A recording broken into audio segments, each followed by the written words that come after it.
Hello and welcome. I know many of you use this video to fall asleep. Before you drift off, I'd love to know where you're listening from. If you enjoy it, don't forget to like and subscribe. Chapter 1. The Red Light. Alex stood at the base of the old lighthouse, gazing up at the towering structure as the wind howled from the sea. The waves crashed against the jagged rocks below, sending up mist that clung to the air like the breath of some ancient creature. The lighthouse was a lonely sentinel, standing guard over the small coastal village of Blackwater.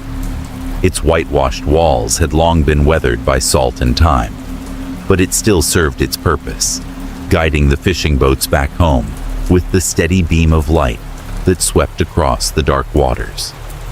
Tonight, however, there was something different about the lighthouse. A heavy, almost palpable feeling in the air made Alex uneasy. He had worked as the lighthouse keeper for nearly a year now, yet he couldn't shake the sense that something was wrong. Something was watching. He stepped inside the creaking wooden door of the lighthouse, letting the warmth of the lantern room wash over him. The light from the lantern was faint, but steady. Alex had become accustomed to the hum of the lamp, the way the beam illuminated the foggy night and cut through the darkness like a sword. But tonight was different. The lantern above him, hanging from its iron hook, flickered.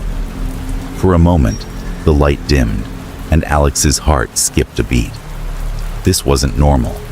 The lighthouse had always been reliable, and though the machinery was old, it had never failed him in all his months of service. Yet tonight, it felt as if the light itself were reluctant to shine. He reached for the control lever, adjusting it, but the lamp grew even dimmer. He could see the faintest flicker of crimson, an eerie red glow that seemed to pulse from within the lantern. Alex frowned, staring up at the light. The red hue was unlike anything he had ever seen before. It wasn't the normal amber or white light that the lantern usually emitted. This was different, almost unnatural. It was as though the light were alive, thrumming with a life force of its own, as if something in the sea had reached up to grab hold of it. His hand trembled slightly as he adjusted the dial again, but no matter what he did, the light remained a deep, menacing red. The air around him seemed to thicken, a coldness creeping along his skin as the light flickered once more. Alex shivered and glanced out of the tall windows of the lighthouse towards the village below. The red light was unmistakable now, shining through the mist and cutting across the village like a bleeding wound in the sky. He could almost feel the eyes of the town on him, watching, waiting. For a long moment, Alex stood frozen, unsure of what to do. The fisherman had warned him about the light, about the strange occurrences that happened whenever it shone red. The red light, old Tomas had said to him the other day, as they shared a drink at the local tavern, his voice trembling with something between fear and superstition. It means death, lad. Every time that lantern burns red, someone in the village dies. And it ain't a coincidence, not anymore. Alex had dismissed Tomas's words as nothing more than the ramblings of a man who had spent too many years out on the water, his mind eroded by the isolation and the salt air. But now, standing in the lighthouse with the light glowing an unnatural red, Alex felt a chill run down his spine. He hadn't believed in the old superstitions, but now, with the lantern casting its bloody glow across the village, he wasn't so sure. He walked to the window, peering down at the village nestled against the cliffs. The streets were quiet, bathed in the pale glow of moonlight. It was the dead of night, and most of the villagers were likely asleep, unaware of the ominous light that had begun to shine from the lighthouse. But Alex knew that soon they would wake up to its eerie glow and wonder, just like he did, if death had come for them once more. A shout echoed through the night, followed by the sound of rushing footsteps. Alex's breath caught in his throat as he turned back towards the stairs. It was the sound of someone running toward the lighthouse, someone in a panic. He rushed down the spiral staircase, his heart pounding in his chest, his mind racing. When he opened the door, the salty wind hit him like a slap in the face. Standing at the bottom of the steps was Tomas, the old fisherman, his face pale, his eyes wide with terror. "It's happening again, lad," Tomas said, his voice shaky. "You've seen it, haven't you? The red light." Alex nodded, his throat dry. "What does it mean, Tomas? Why does it always happen?" Tomas took a deep breath, his weathered face tight with fear. "It's the curse of the sea. 100 years ago, there was a shipwreck off these shores. They say it was no accident, that the souls of the drowned men came back for vengeance. And ever since, whenever that light shines red, someone dies. And that's not all. The sea, it calls to you. Once you see the red light, it wants you. It wants you to join them." Alex's mind raced as he looked back up at the lighthouse, at the red light burning ominously in the distance. He had heard the stories, the old legends whispered by the fishermen and the townsfolk, but he had never taken them seriously. The idea of a curse, a malevolent force tied to the lighthouse and the sea, seemed like nothing more than superstition to him. But now, as the red light illuminated the night sky, Alex felt a deep, growing unease. "Who's next?" Alex whispered, though he was afraid to ask. Tomas shook his head. "I don't know, but we have to find out before it's too late, before it takes you." With that, Tomas turned and ran toward the village, leaving Alex standing alone at the base of the lighthouse. The wind howled, and the red light burned in the sky, unblinking and unyielding. Alex stood still for a long time, unable to shake the feeling that the light was watching him, waiting for him. He had heard the stories, but now, as the cold night air wrapped around him, and the red glow bathed the village below, he felt as though he were part of something much larger than himself. Something dark and ancient, a force that had been calling to him long before he even set foot in Blackwater. With a final glance at the lighthouse, Alex made up his mind. He would uncover the truth behind the red light, no matter the cost. The mystery had to be solved, and if it meant confronting whatever malevolent force haunted the faraway shores, then so be it. But little did Alex know, the light wasn't just watching him, it was waiting. Chapter 2. Echoes of the Past. Alex had barely slept after that night. The night the red light had burned so bright, it seemed to seep into his bones. He lay in his small bed at the lighthouse, staring out the window at the restless sea. The waves seemed to whisper, and each gust of wind that rattled the old structure felt like a warning. The village below had remained silent since Tomas had left, but Alex knew that silence would not last. The fishermen's superstitions were more than mere tales. They were a warning that Alex could no longer ignore. By morning, the sun had risen, casting pale light over the town of Blackwater. Alex forced himself to rise, his muscles aching from the tension he had felt all night.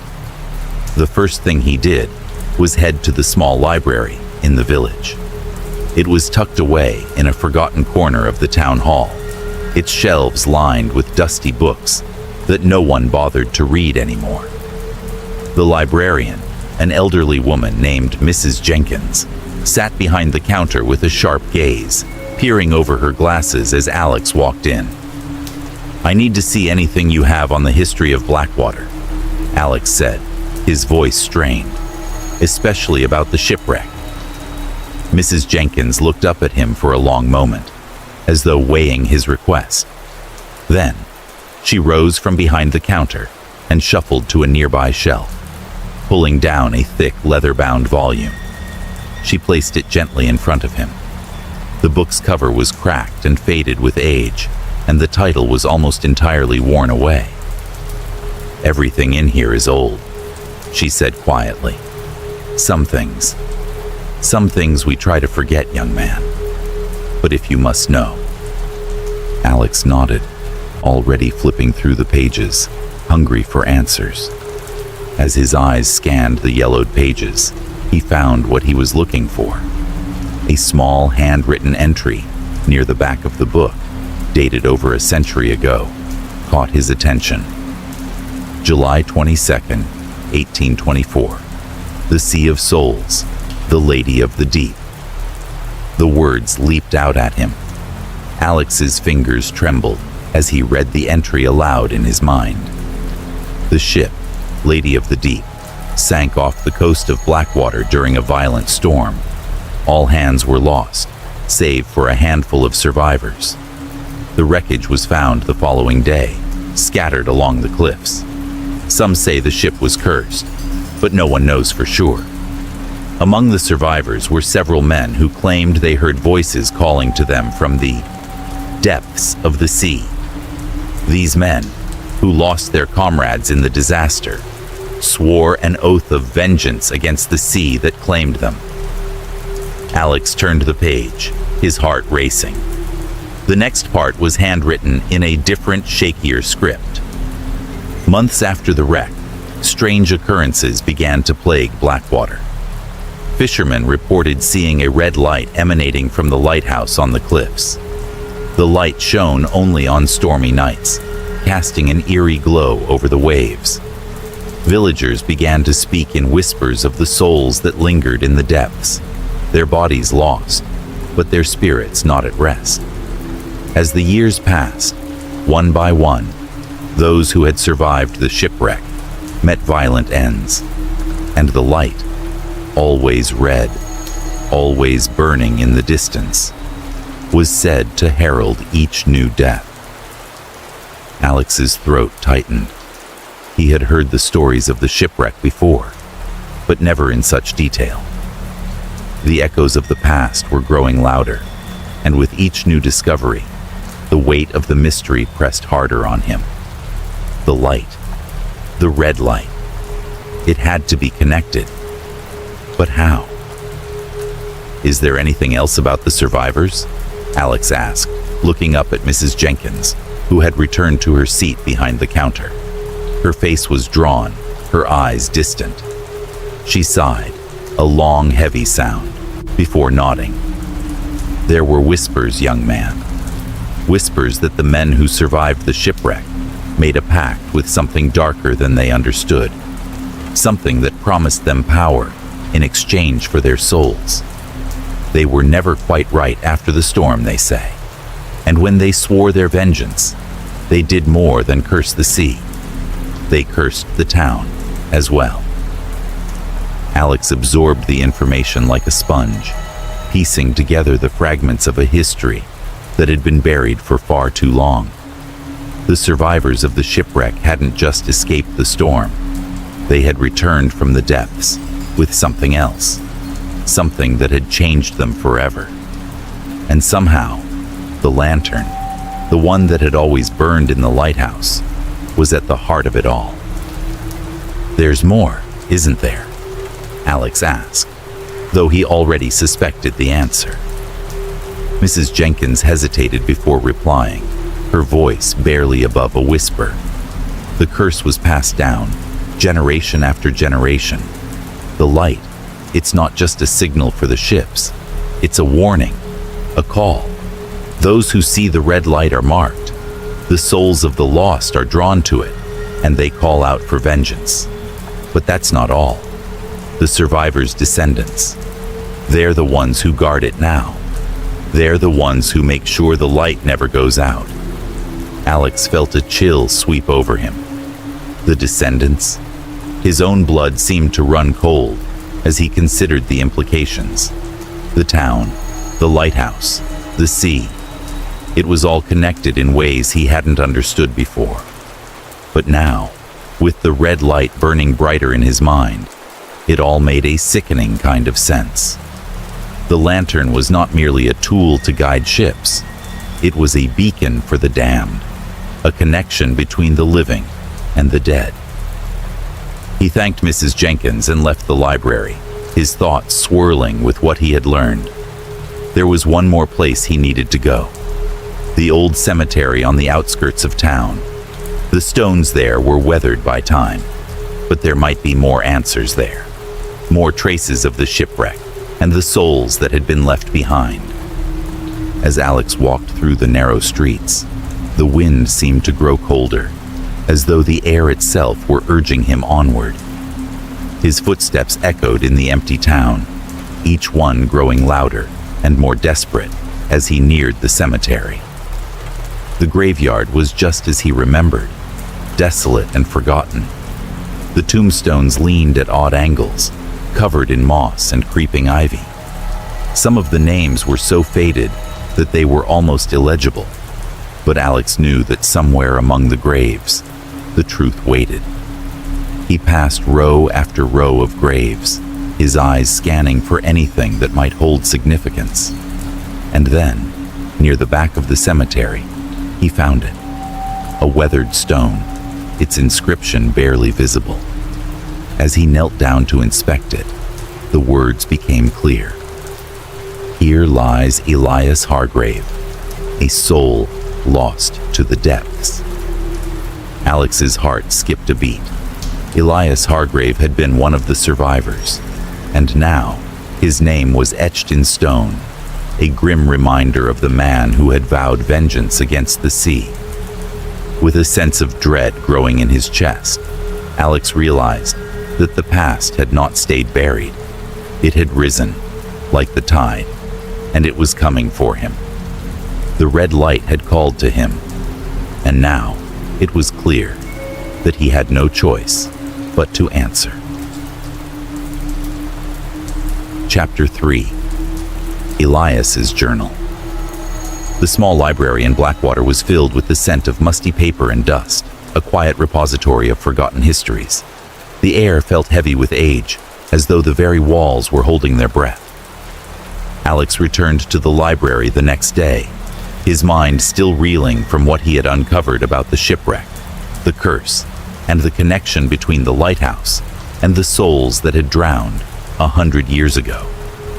The more he learned, the more the weight of the past seemed to settle on him, as if he were being pulled deeper into the depths of a long-forgotten tragedy. Mrs. Jenkins, the librarian, had been a silent figure in the background, her sharp eyes watching Alex as he pored over every document, every letter that spoke of Blackwater's history. She had told him there was more to learn, but something in her gaze warned him that not all knowledge was meant to be uncovered. "Anything else I can help you with, Alex?" Mrs. Jenkins asked, her voice soft, yet carrying a weight that matched the atmosphere of the room. Alex hesitated before answering. "I need to find more. A journal, perhaps. A personal account from someone who survived the shipwreck."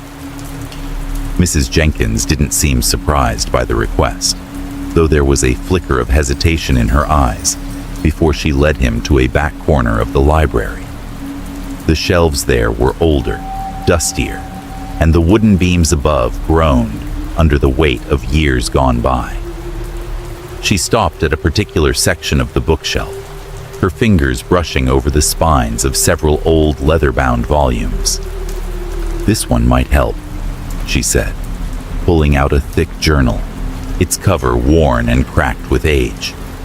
The pages inside were yellowed with time, and the ink had begun to fade, though it still held a faint trace of its original boldness. "Elias Hargrave's journal," Mrs. Jenkins murmured, handing it over to Alex. "He was one of the survivors. He kept a record of everything that happened after the wreck, but it's not all clear. Some things were never meant to be understood." Alex took the journal carefully, as though it might crumble to dust in his hands. The weight of it felt significant. This was more than just a record of a tragedy. It was a key, perhaps, to unlocking the mystery that had haunted Blackwater for so long. "I'll return it when I'm done," Alex said, already flipping it open to the first page. The handwriting was neat, but carried the weight of urgency. Alex read the first entry aloud, in his mind. July 23, 1824. The Lady of the Deep is gone. The sea has claimed her. Our crew has perished, and only 5 of us remain. The storm was beyond anything we could have anticipated. I was thrown from the deck, and when I woke, I was clinging to a piece of the wreckage. The others, Cooper, Braden, Wells, survived with me. But I know the sea is never merciful. I hear it calling to me, even now, from the depths. We are marked, cursed. We have seen what the sea can do, and it will come for us. I am writing this so that the others will remember. We have made a vow, a promise. The sea will pay for what it has done to us. Alex's breath caught in his throat as he read those words. He could feel the pain and the anger behind them, the sense of betrayal and the need for revenge. These men had been survivors, but they had also been haunted by the sea, by the loss of their comrades, by the unrelenting force of nature that had taken everything from them. He flipped to the next page, desperate to learn more.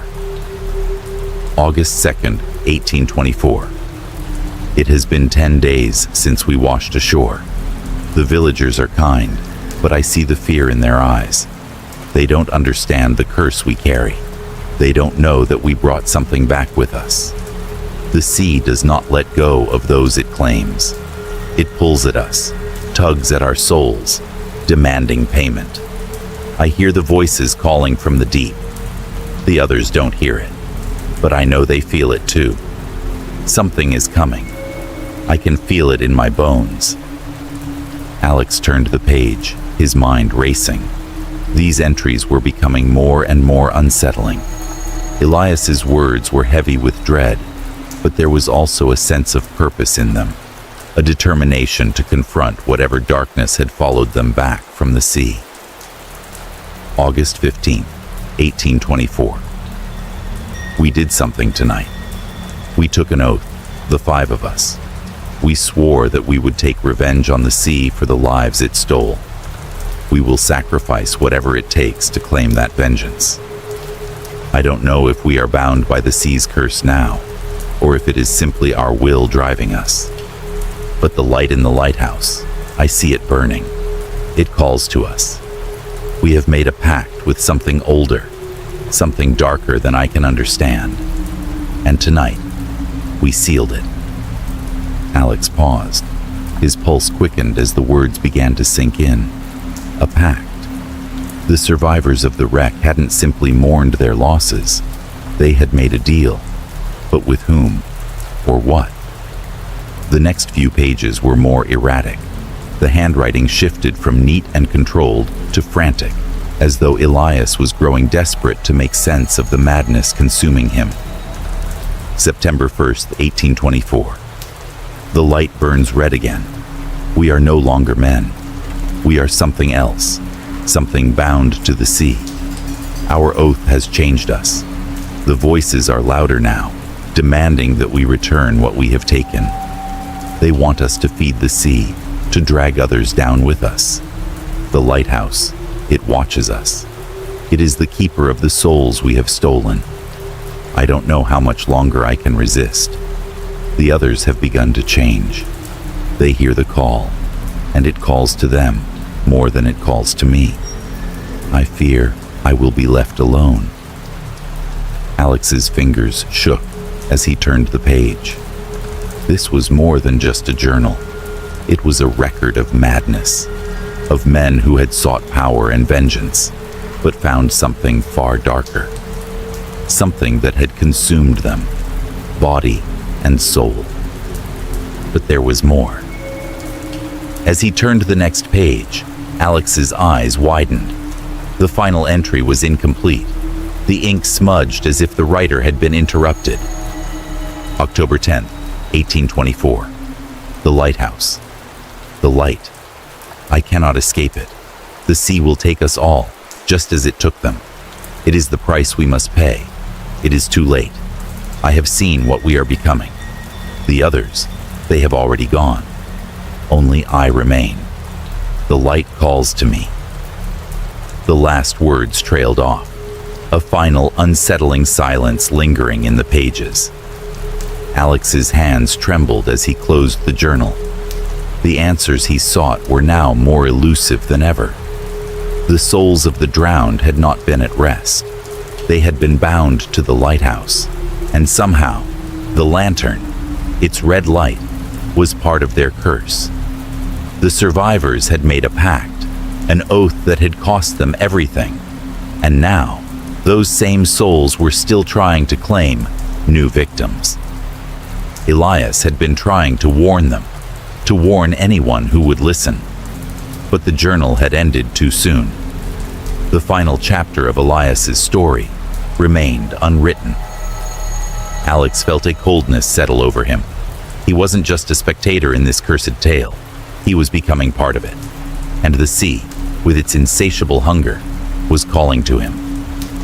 Chapter 4. The Voice of the Sea. The night was cold, a chill that crept in from the sea and settled in Alex's bones. He sat in the small, dimly lit room at the top of the lighthouse, the wind howling outside like a creature in pain. He had been on watch for hours, staring out into the vast expanse of dark water below. The red light still burned faintly, casting an eerie glow over the surrounding cliffs and the tiny village below. But something about this night felt different. He could feel it in the air, in the way the waves crashed against the rocks. It was as if the sea itself was restless, waiting for something. Alex tried to push the thoughts away. He had seen the red light burn brighter than usual over the past few nights, and the tension in his chest had only grown. He had been unable to stop himself from diving deeper into the town's history, the ancient journal of Elias Hargrave, and the disturbing promise of vengeance that had been sealed long ago. Yet despite his best efforts, nothing seemed to make sense. The more he tried to understand the curse of Blackwater, the more he felt himself being drawn into it. The light flickered once again, and Alex's heart skipped a beat. For a moment, it seemed to pulse, as if breathing. Then it steadied, casting its crimson glow once more. But as his eyes followed the light's beam, something felt wrong. Something in the air, in the sea, in the very essence of the night. A soft murmur reached Alex's ears. He froze. At first, it was barely perceptible, just a whisper, like a voice carried on the wind. But the longer he stood there, the clearer the sound became. It wasn't the wind. It wasn't the waves crashing against the rocks. This was different. This was a voice, a call.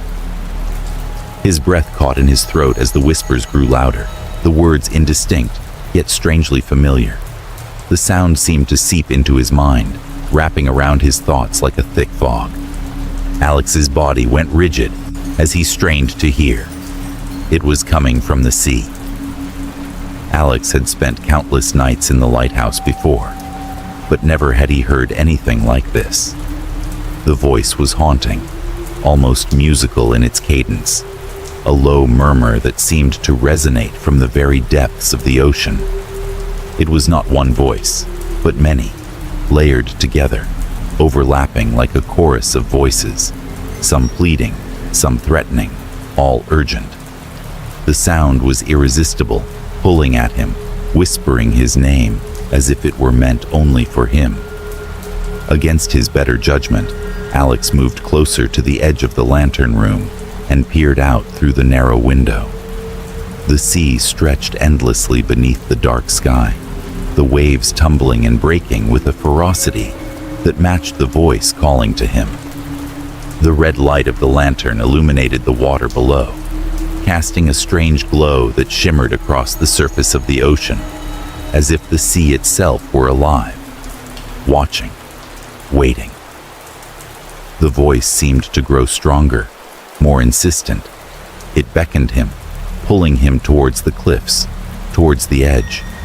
Alex's hands gripped the windowsill, his knuckles turning white, but he couldn't tear his eyes away. The air around him felt thick, almost suffocating. His heart raced, his pulse quickening in his ears. He could hear the whispers clearer now, each word slithering into his mind like a poison. "Come closer, Alex. We are waiting. Come to us. Come to the sea." A strange dizziness swept over him, as if the very ground beneath him were shifting. The whispers were so loud now that he could no longer distinguish one from the other. They were no longer just voices. They were a presence, a force that was pressing against his very soul, urging him forward. It was as though the ocean itself had awakened, reaching out with invisible hands, trying to pull him into its depths. Alex stumbled backward, shaking his head in an attempt to clear the fog that seemed to cloud his thoughts. He gripped the railing and leaned against it, closing his eyes for a moment. This couldn't be real. The sea couldn't be calling him. But when he opened his eyes, the world around him had shifted. The horizon was gone, replaced by an oppressive darkness that seemed to draw closer with each passing moment. The sea was no longer just a body of water. It was a vast, insurmountable force, one that had claimed so many lives, and now demanded more. The whispers continued, undeterred. They were inside his head now, filling his thoughts, twisting them. He could feel the pull, the inexorable attraction to the water. It was as though he was no longer in control of his own body. His legs moved on their own, carrying him towards the stairs that led down to the lighthouse entrance. He tried to fight it. He tried to resist, but the pull of the sea was stronger. It was as though the voices were inside him, resonating through his bones, urging him toward the cliffs. He had to stop. He had to fight it. But as Alex reached the door and stepped outside, the chill of the night air hit him like a slap to the face. The wind howled around him, and the sound of the waves crashing against the rocks below was deafening. Yet beneath it all, the whispers still called.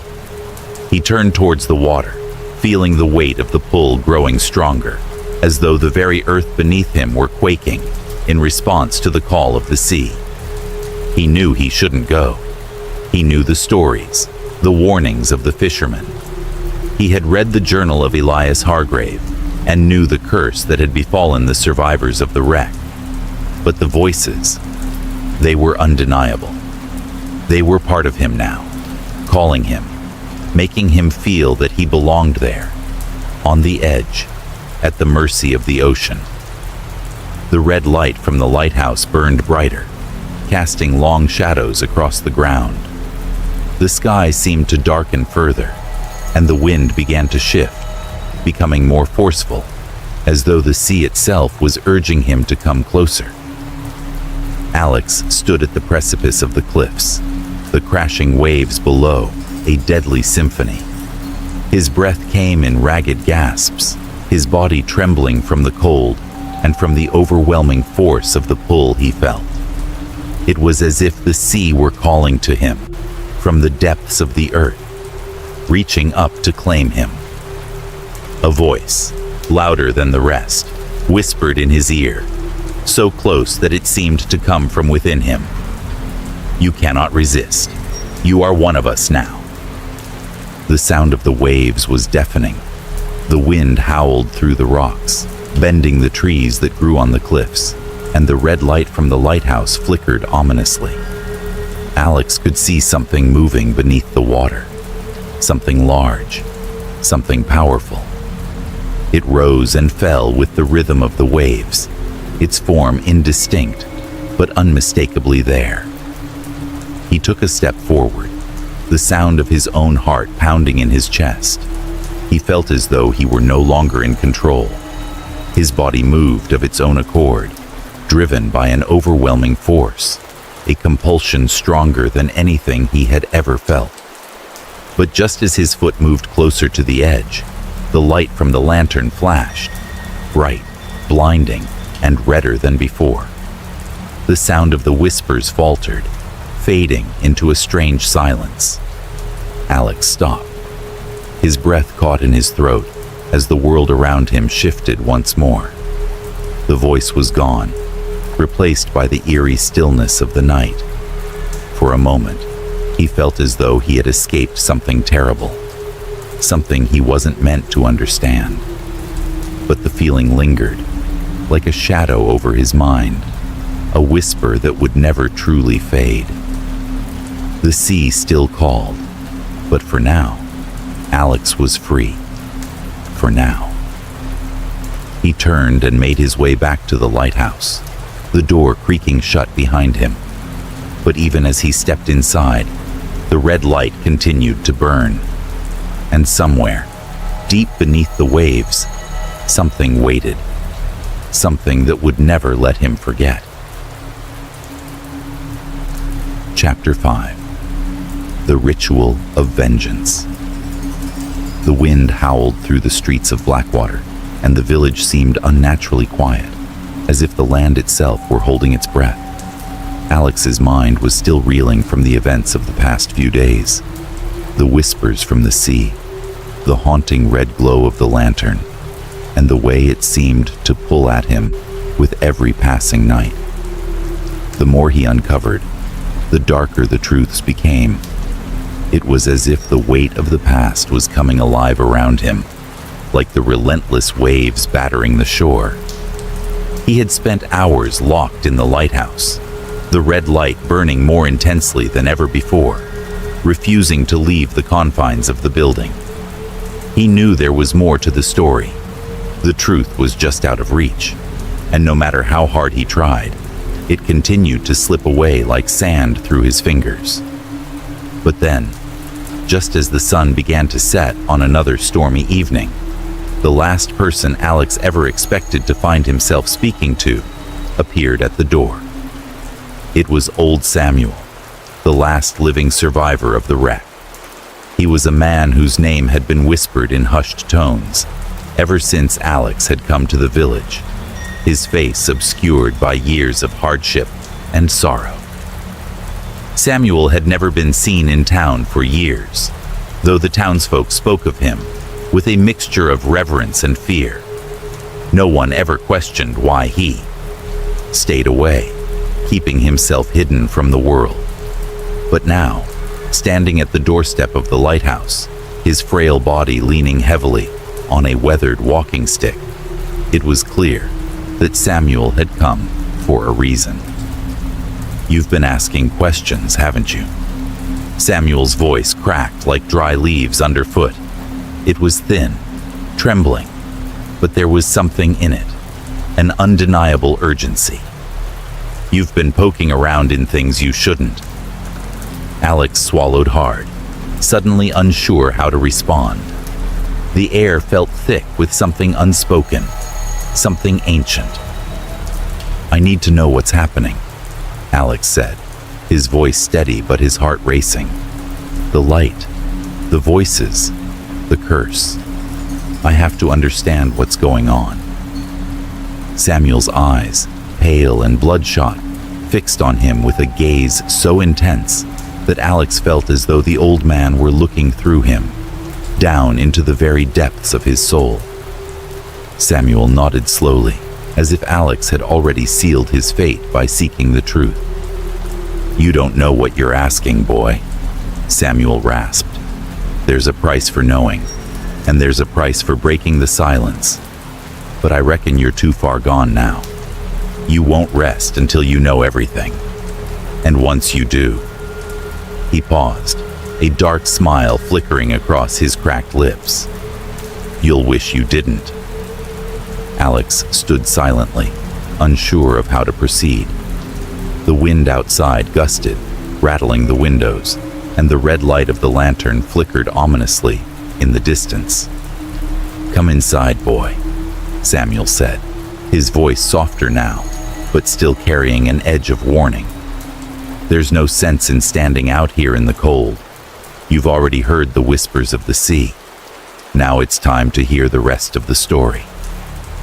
Reluctantly, Alex stepped aside to let the old man enter the lighthouse.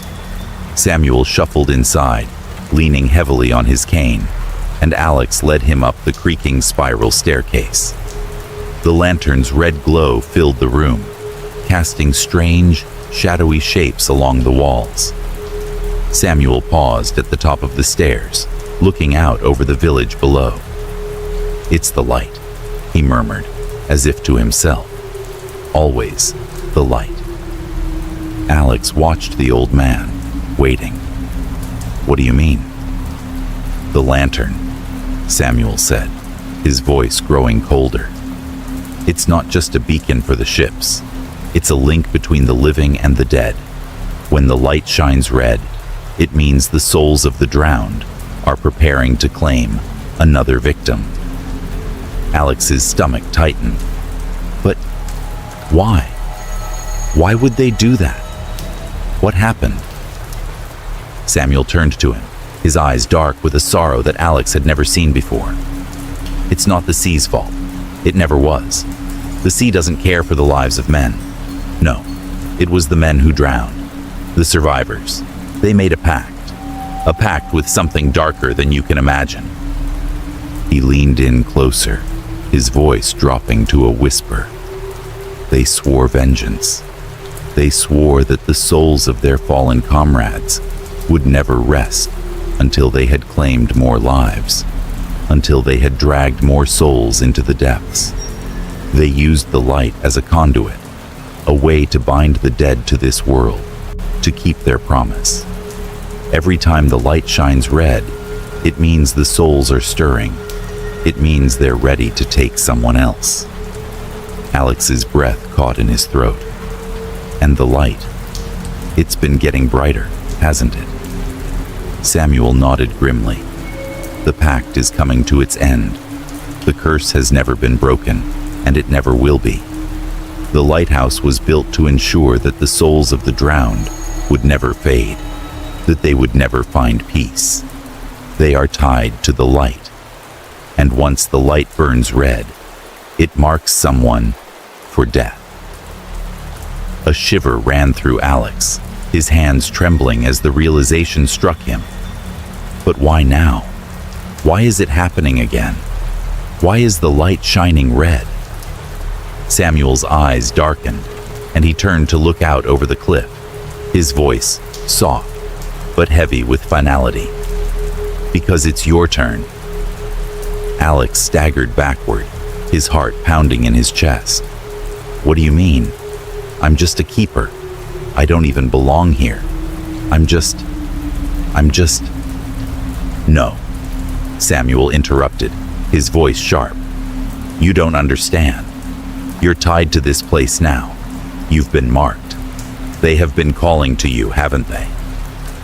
The whispers, the voices on the wind, the way the sea seemed to pull at him with each passing night. "You're connected," Samuel continued, his tone low and full of sorrow. "The souls in the water, the ones who drowned, they are tied to the light. And you, Alex, you've been brought here for a reason. You're the next one. They're coming for you." Alex felt his knees buckle beneath him. He couldn't breathe. His vision blurred, and he could feel the cold grip of fear tightening around his chest.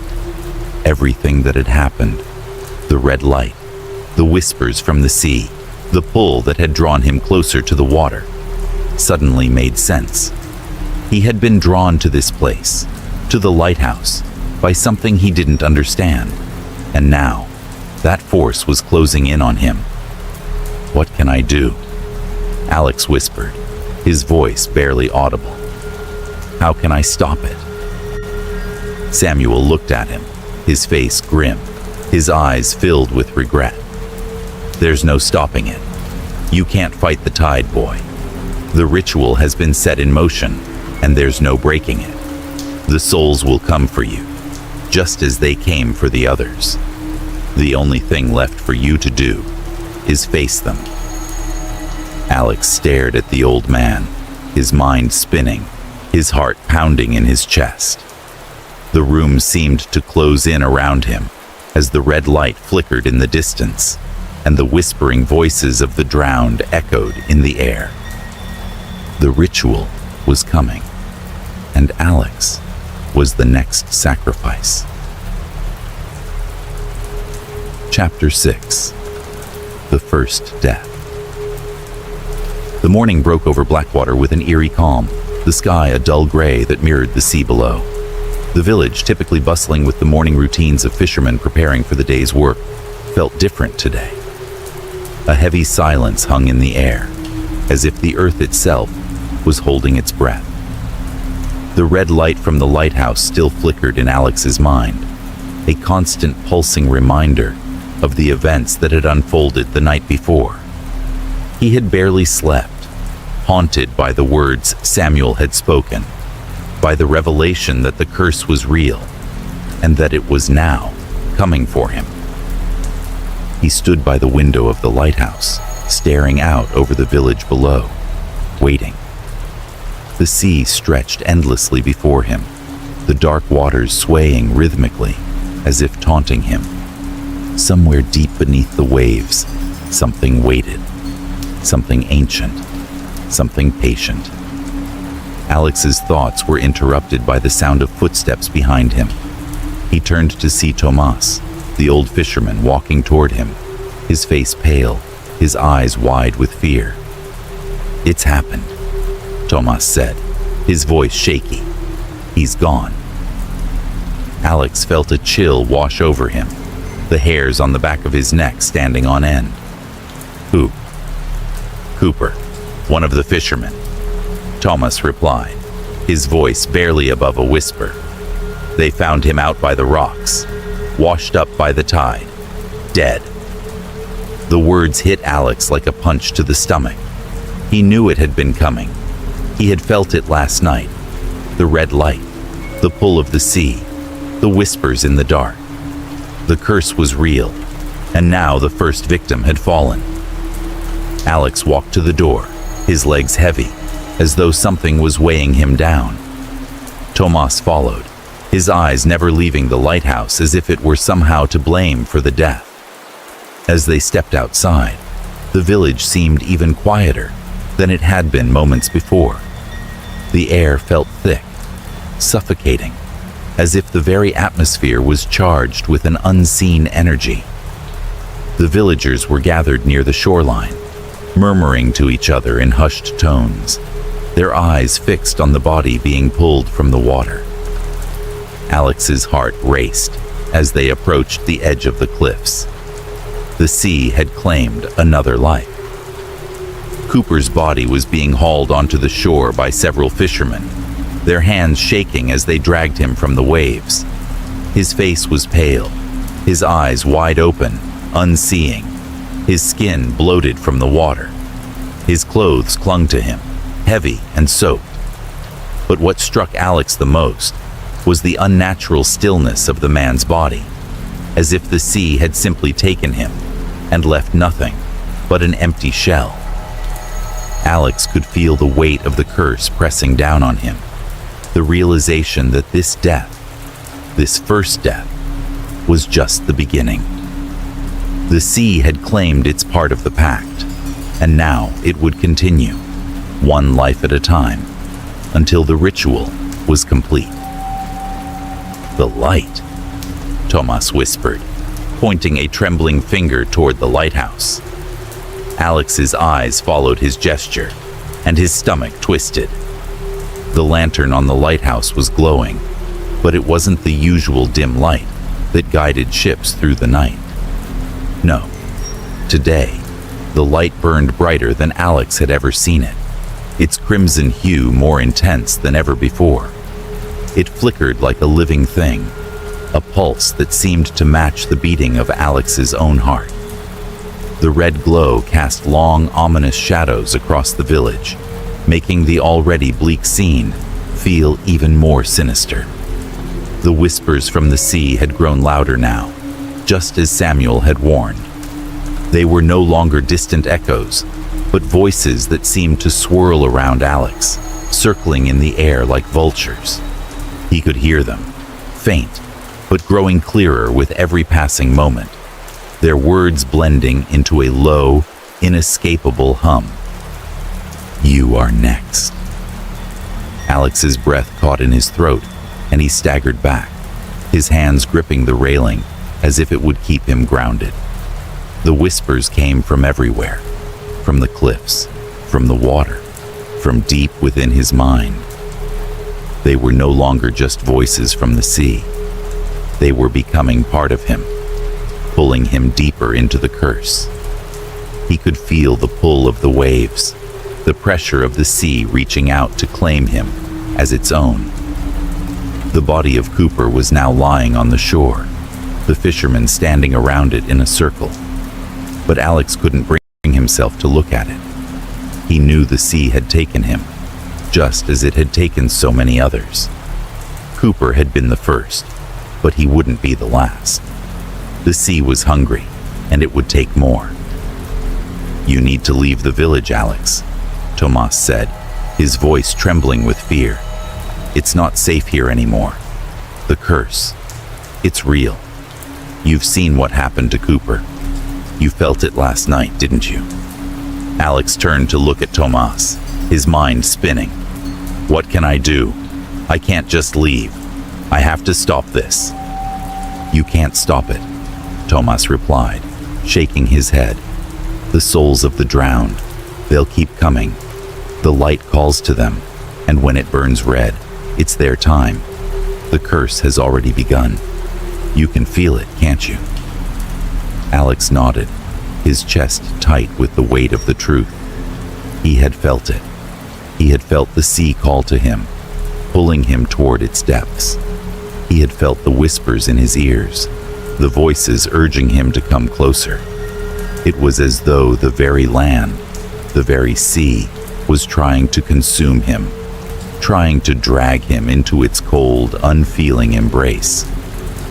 "But I can't just let it happen," Alex said, his voice a mixture of desperation and defiance.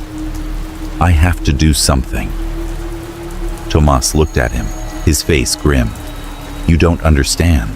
The dead, they're already here. The lighthouse, the light, it's a gateway. Once it shines red, once it calls the souls back, there's nothing you can do to stop it. The sea always claims its part." Alex felt a wave of helplessness wash over him. He had spent so much time trying to understand the curse, trying to find a way out.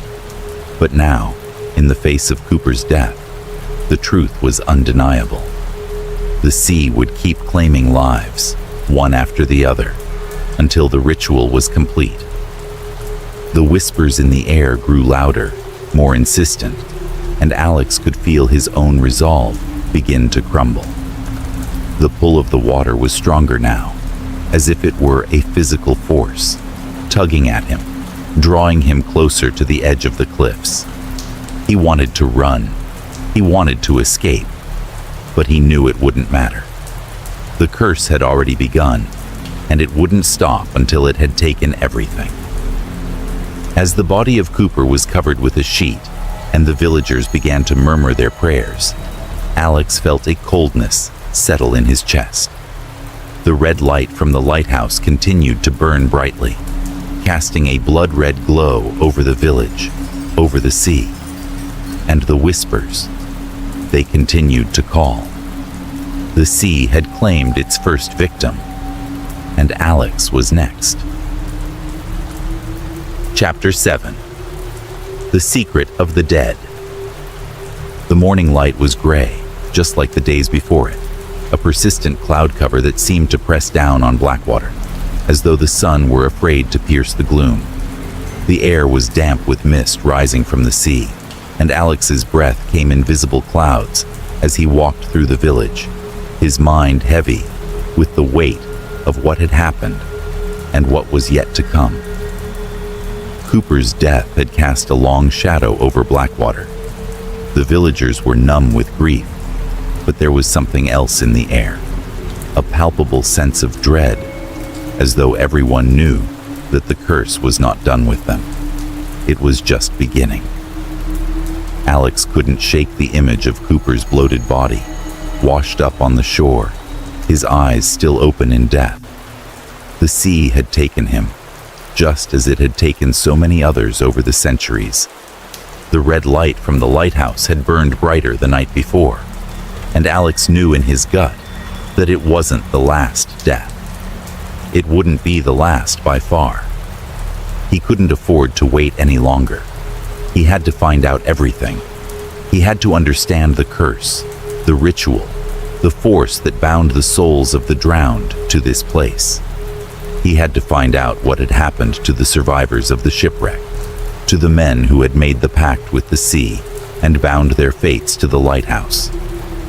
Alex made his way to the town's cemetery, the path winding through thick fog that clung to the ground like a living thing. The cemetery was old, forgotten by most, overgrown with ivy and moss.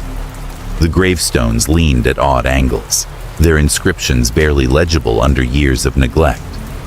He had been here before, briefly, when he first arrived in Blackwater. But today, he was here, with purpose. He had to know more, had to find the missing piece of the puzzle. Tomas had told him about the old survivors' graves, and Alex had spent the morning searching through the oldest sections of the cemetery. But there was nothing. No markers for the drowned men, no evidence of the pact they had made.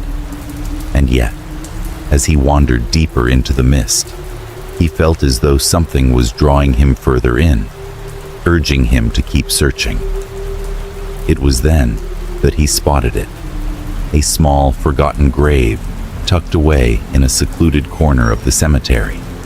It was so overgrown with weeds that it was barely visible, as though nature itself had conspired to hide it from the world. The stone was weathered and chipped, the inscription nearly erased by time. Alex stepped closer, kneeling beside the grave, his heart pounding. The name was barely visible, but after brushing away the moss and dirt, he could make out the faint letters. Elias Hargrave. The name struck Alex like a bolt of lightning. Elias Hargrave, one of the survivors. The man whose journal had led him down this path. The man who had sworn vengeance and bound the souls of the drowned to the lighthouse. This was his final resting place. Alex stood up, a sense of urgency sweeping through him. He had found the grave, but there was more to learn. The questions in his mind grew louder, demanding answers. How had Elias sealed the pact with the sea? What had he done to bind the souls of the dead to the lighthouse? What was the secret of the dead that had led to all this suffering? He began to dig around the grave, carefully removing the weeds and dirt that had accumulated over the years. His hands trembled with both excitement and dread, as though he were unearthing something ancient, something long buried. Beneath the dirt, he found a small, weathered chest, barely visible beneath the soil. His heart skipped a beat as he lifted the chest out of the ground. It was old, intricately carved with symbols Alex didn't recognize. He felt a strange sense of connection to it, as though it belonged to him. But he knew better than to give in to that feeling. He was a part of this story now, whether he wanted to be or not. He opened the chest with a creak, and inside, wrapped in old brittle cloth, was a small book. It was bound in leather, its pages yellowed with age. Alex opened it carefully, scanning the first few pages. It was a journal, similar to Elias's, but the writing was more hurried, more frantic. This wasn't just a record of events. It was a record of a soul slowly losing its grip on reality. The words on the pages were jagged, as if the author had written them in a frenzy. The souls are restless. I have heard their cries from the sea. They call to me, as they call to the others. They demand their vengeance, and the pact must be fulfilled. The light must burn red, and the dead must be fed. The lantern is the key. The lantern is the link. The living must die, and the dead will take their place. Alex's breath hitched as he read the words. The journal spoke of the lantern, of the red light, of the pact, and the ritual. But what struck him the most was the final line. Every soul trapped in the lighthouse has a purpose. They are the executioners, the reapers, and once the light burns red, their work begins. They will take the living and drag them into the sea. The air around Alex grew heavier with each word he read. The sea, the lighthouse, the red light, it all fit together now. The souls of the drowned were not just trapped. They were agents of the curse. They were bound to the lighthouse, waiting for the light to burn red, for the call to be answered, so they could drag another soul into the depths. Alex's hands were shaking now, his mind racing. The voices from the sea, the whispers that had tormented him every night, they weren't just warnings, they were commands. The souls of the drowned were waking, and they would stop at nothing to claim him, to claim anyone who was foolish enough to come too close. He felt the weight of the journal in his hands, the knowledge that Elias had once been a man like him, caught in the same web of fate. But Alex knew now that there was no escape. The curse had already begun. He was already marked. The journal spoke of a ritual that had been set in motion long ago, a ritual that could only be stopped by the death of the last living soul tied to the curse, the last descendant of the survivors. Alex closed the journal, his heart pounding in his chest. He had to act, and he had to act quickly. The red light would burn again, and when it did, the souls would come for him. But how could he stop them? How could he break a curse that had been centuries in the making? As he stood over the grave of Elias Hargrave, a chilling realization settled over him. The secret of the dead was not just about vengeance. It was about the living becoming a part of the curse. The dead would take their revenge, but in the end, the living would join them, bound to the lighthouse for eternity. Alex stood there, staring down at the grave, knowing that his time was running out. The lighthouse, the lantern, the red light, it was all connected.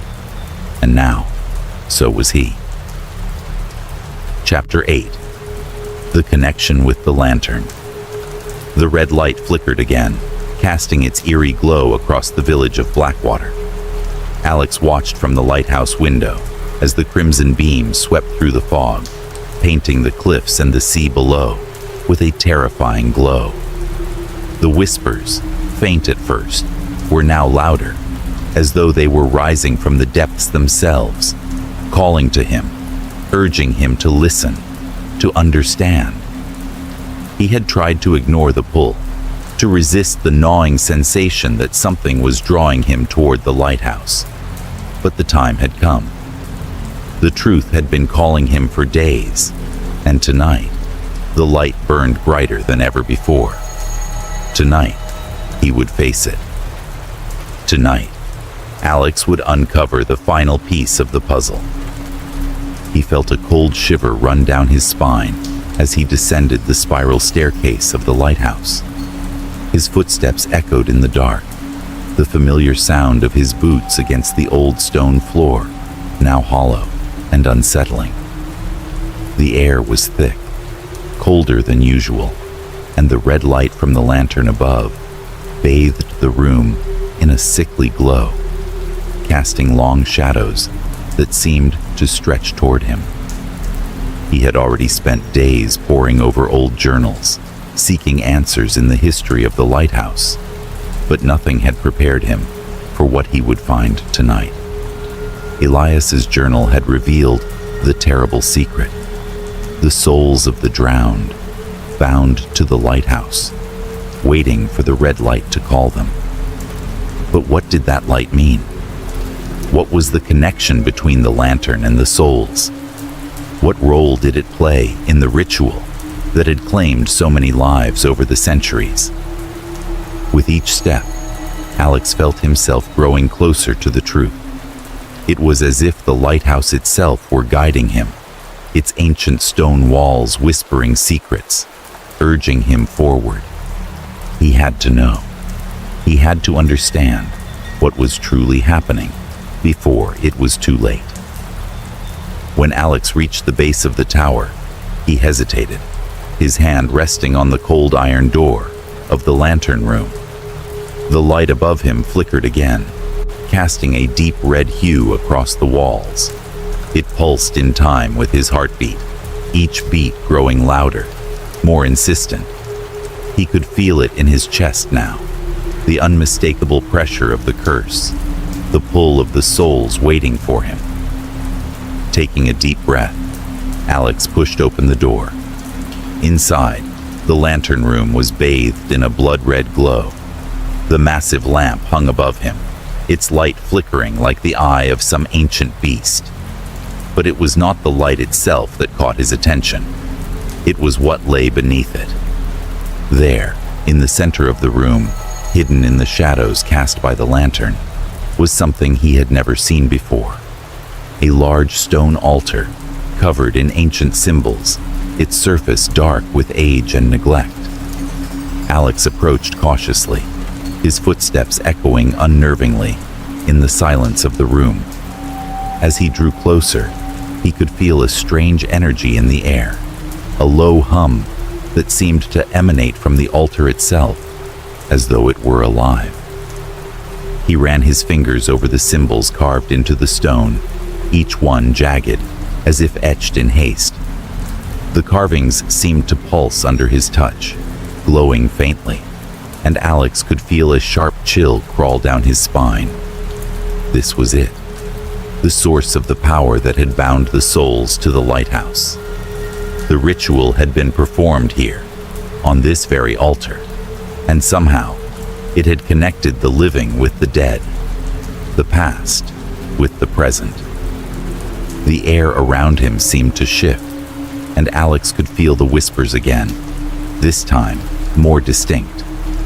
The voices of the drowned, of the men who had sworn vengeance so long ago, seemed to grow louder, filling his ears with an overwhelming sense of urgency.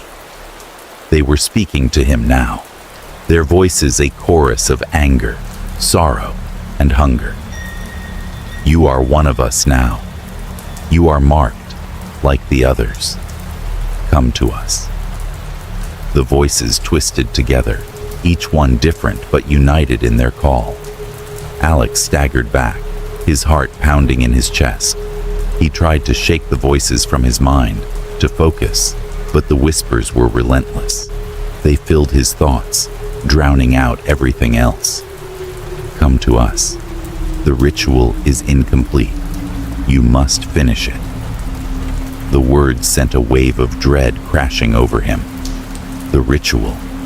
He had heard about it in Elias's journal, the pact made by the survivors of the shipwreck, the souls of the drowned bound to the lighthouse, waiting for the light to burn red so they could claim the lives of the living. But Alex now understood that the ritual had not been completed. It had only been begun, and the lantern, the altar, was the key to finishing it. Your death will complete the circle. You will join us. Alex's breath caught in his throat as the whispers seemed to press against him, suffocating him with their urgency. He could feel the presence of the spirits around him, closing in, waiting for him to take the final step. He could see the faces of the drowned men, their eyes empty and hollow, staring at him through the darkness, their mouths moving in silent screams. The pull of the sea was stronger now, its cold grip wrapping around him, dragging him closer to the edge of the abyss.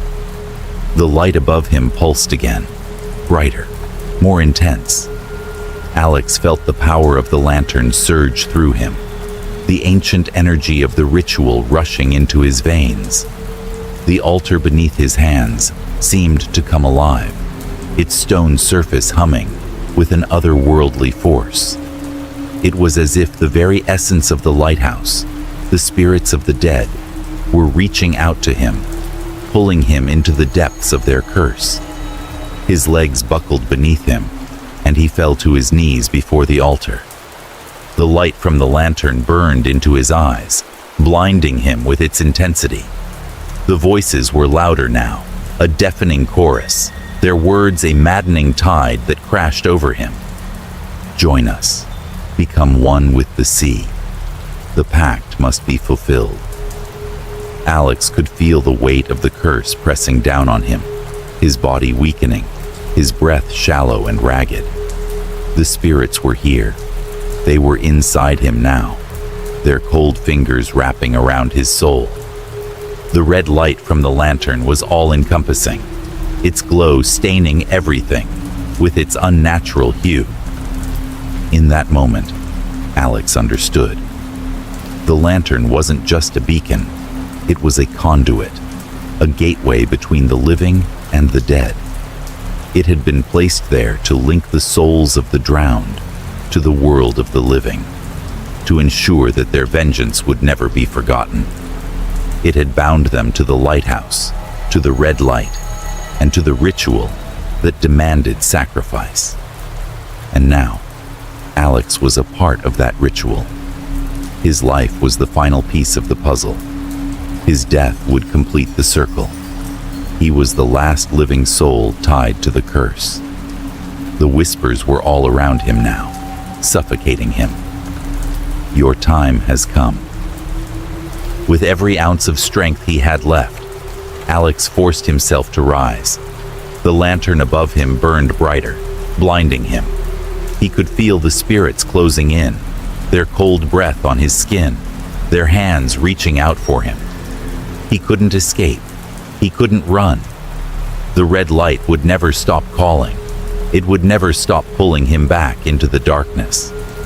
But as the light reached its peak, Alex did the only thing he could.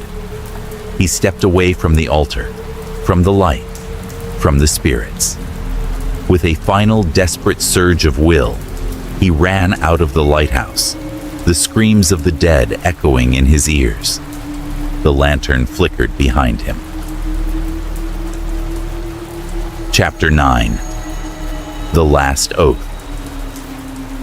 The red light burned through the darkness, its crimson hue casting unnatural shadows across the cliffs and the sea below. Alex stood at the base of the lighthouse, his body trembling from the cold wind that whipped around him. But it wasn't the chill of the night that made him shiver. It was the feeling that something had shifted in the air. The world seemed to pulse with an ancient, inescapable force, a force that had been stirring ever since he set foot in Blackwater. But now, it was awake. The sea roared in the distance, louder than it had ever been. It was as though the ocean itself was angry, thrashing against the shore with a fury that seemed to echo in Alex's chest. The wind carried a strange scent, a metallic, briny tang mixed with something darker, something he couldn't quite place. But there was no time to ponder it. He had already waited too long. He had come here for one purpose, and now, standing beneath the tower of the lighthouse, he was face to face with the truth. The curse, the lantern, the souls of the drowned. They were all part of something much larger, something ancient. And now, he was part of it too. The door to the lighthouse creaked open on its own, as if beckoning him inside. Alex hesitated only for a moment, his mind racing with the weight of what had happened. The ritual, the blood-red light, the endless whispers. It all pointed to this moment. There was no escaping it now. He was tied to this place, tied to the ritual. He had learned too much to turn back. With a steadying breath, Alex stepped inside the lighthouse. The air within was thick and oppressive, the scent of salt and decay lingering in the damp stone walls. The lantern above cast a faint glow, but it was the red light that filled the room, pulsing in time with his heartbeat, flickering like a dying flame. His heart raced as he climbed the spiral staircase, his every step heavy with the weight of what awaited him. As he reached the top, the voices began again. Whispers, not from the sea this time, but from within the lighthouse itself. They were no longer distant or faint. They were close, so close that Alex could feel their cold breath on the back of his neck. He turned slowly, dread crawling up his spine. The spirits were there. They emerged from the shadows, not as fleeting images, but as full corporeal figures, ghostly, translucent, their faces twisted with anger, sorrow, and hunger.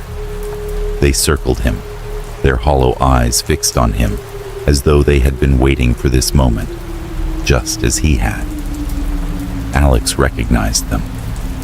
They were the souls of the drowned sailors, the ones who had perished in the shipwreck a century ago, their fates sealed by the pact they had made. Elias Hargrave had sworn vengeance, and now those souls were here, demanding payment. "You are the one," a voice whispered, its tone a mix of rage and sorrow. "The last of the living, the one who will complete the pact." Alex's throat tightened as he stepped back, his heart thundering in his chest. "What do you want from me?" The spirit of a tall man with hollow eyes stepped forward. His voice was like the crackling of dry leaves in the wind, filled with an ancient bitterness. "We have been trapped here for too long, our souls bound to this place by the light. And now, you must pay for the crimes of the living." Another spirit, a woman whose face was obscured by a mass of dark, seaweed-like hair, floated closer. "We have been waiting for you.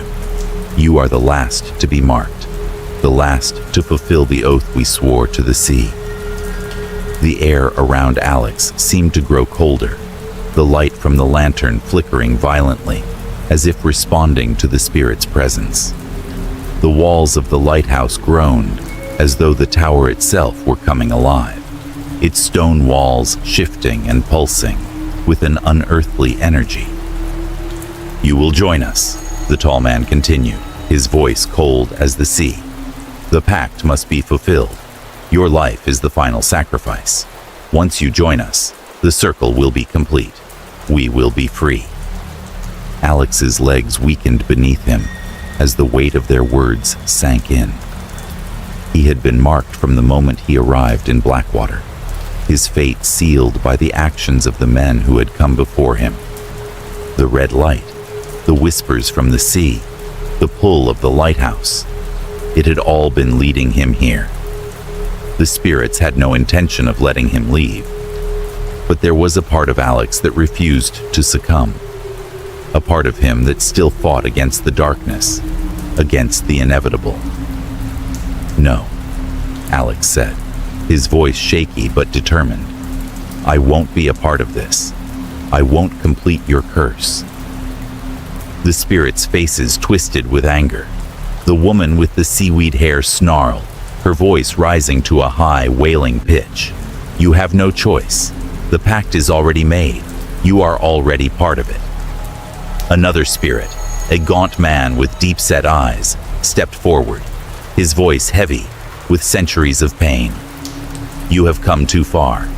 The sea has claimed you. The light has marked you.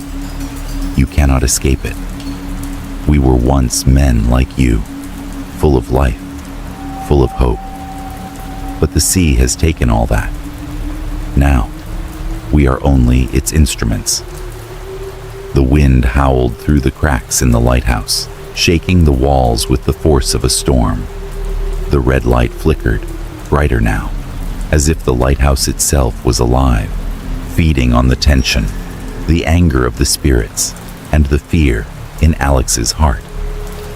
The ground beneath Alex's feet seemed to tremble as the voices of the drowned men grew louder, merging into one cacophonous roar. "Sacrifice yourself and release us," the tall man insisted. "We are bound to this place, but we cannot escape without your soul." Alex's heart pounded in his chest. The decision had never been clearer. The spirits wanted him to die, to complete the pact, so they could finally be free. But Alex knew what would happen if he gave in. He would become one of them, trapped forever in the lighthouse, bound to the sea. His mind raced. There had to be another way. A way to break the curse, to free the souls without becoming one of them. With a surge of resolve, Alex stepped toward the altar. He didn't know what he was doing or what would happen next, but he wouldn't, let himself fall into the darkness. The lighthouse, the spirits, the red light.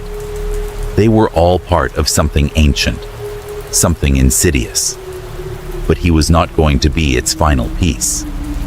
The air around him seemed to snap, and for a brief moment, everything went silent.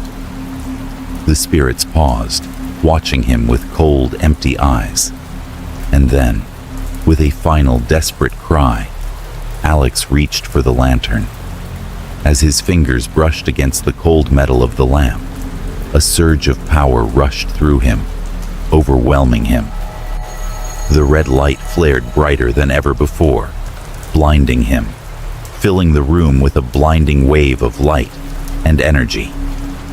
The voices screamed, their agony rising to a deafening crescendo as the lighthouse seemed to shake violently, the walls cracking, the very foundation of the tower trembling. Alex felt himself falling, his body weakening, the pressure building within him. But even as the red light consumed him, a single thought flashed through his mind. He wasn't going to let them win. Chapter 10. The End of the Lighthouse. The red light burned brighter than ever before, casting its violent glow across the cliffs of Blackwater. The storm that had been raging outside the lighthouse had died down, but the air was still thick with tension, thick with the weight of the curse. The howling wind had ceased, but in its place, a deep, unnatural silence hung over the village like a blanket. Alex stood before the altar, his body trembling from the sheer force of the power that surged around him. The spirits had gathered once again, their hollow eyes watching him with unrelenting hunger, their mouths parted in silent cries. The light from the lantern pulsed. Above, its red glow spilling across the room in violent waves. He could feel the energy in the lighthouse growing stronger, the connection between the living and the dead growing deeper, more suffocating. This is the end, Alex thought, his chest tightening with a mix of fear and determination. His time was running out. The voices of the drowned souls filled his mind, their demands clear and unforgiving. He would either join them and complete the ritual, or he would be consumed by their wrath. He had no choice. If he didn't stop the curse now, it would never end. The souls would continue to claim the living, one by one, until the entire village was swallowed by the sea. He had to act. He had to make a sacrifice. His life for theirs. It was the only way to break the cycle. The altar in front of him seemed to glow with its own malevolent light, the symbols etched into its surface pulsing with energy. He could feel it now. The connection. It was stronger than before, wrapping around him like chains, pulling him closer to the spirits who waited for him to make his decision. The power of the lantern, the ritual, the souls, they all depended on him. But Alex knew what he had to do. He couldn't let the souls remain trapped. He couldn't let the curse continue to haunt Blackwater. He had to make the ultimate sacrifice. Taking a deep breath, Alex stepped forward. The ground beneath his feet seemed to tremble as the lighthouse responded to his movements.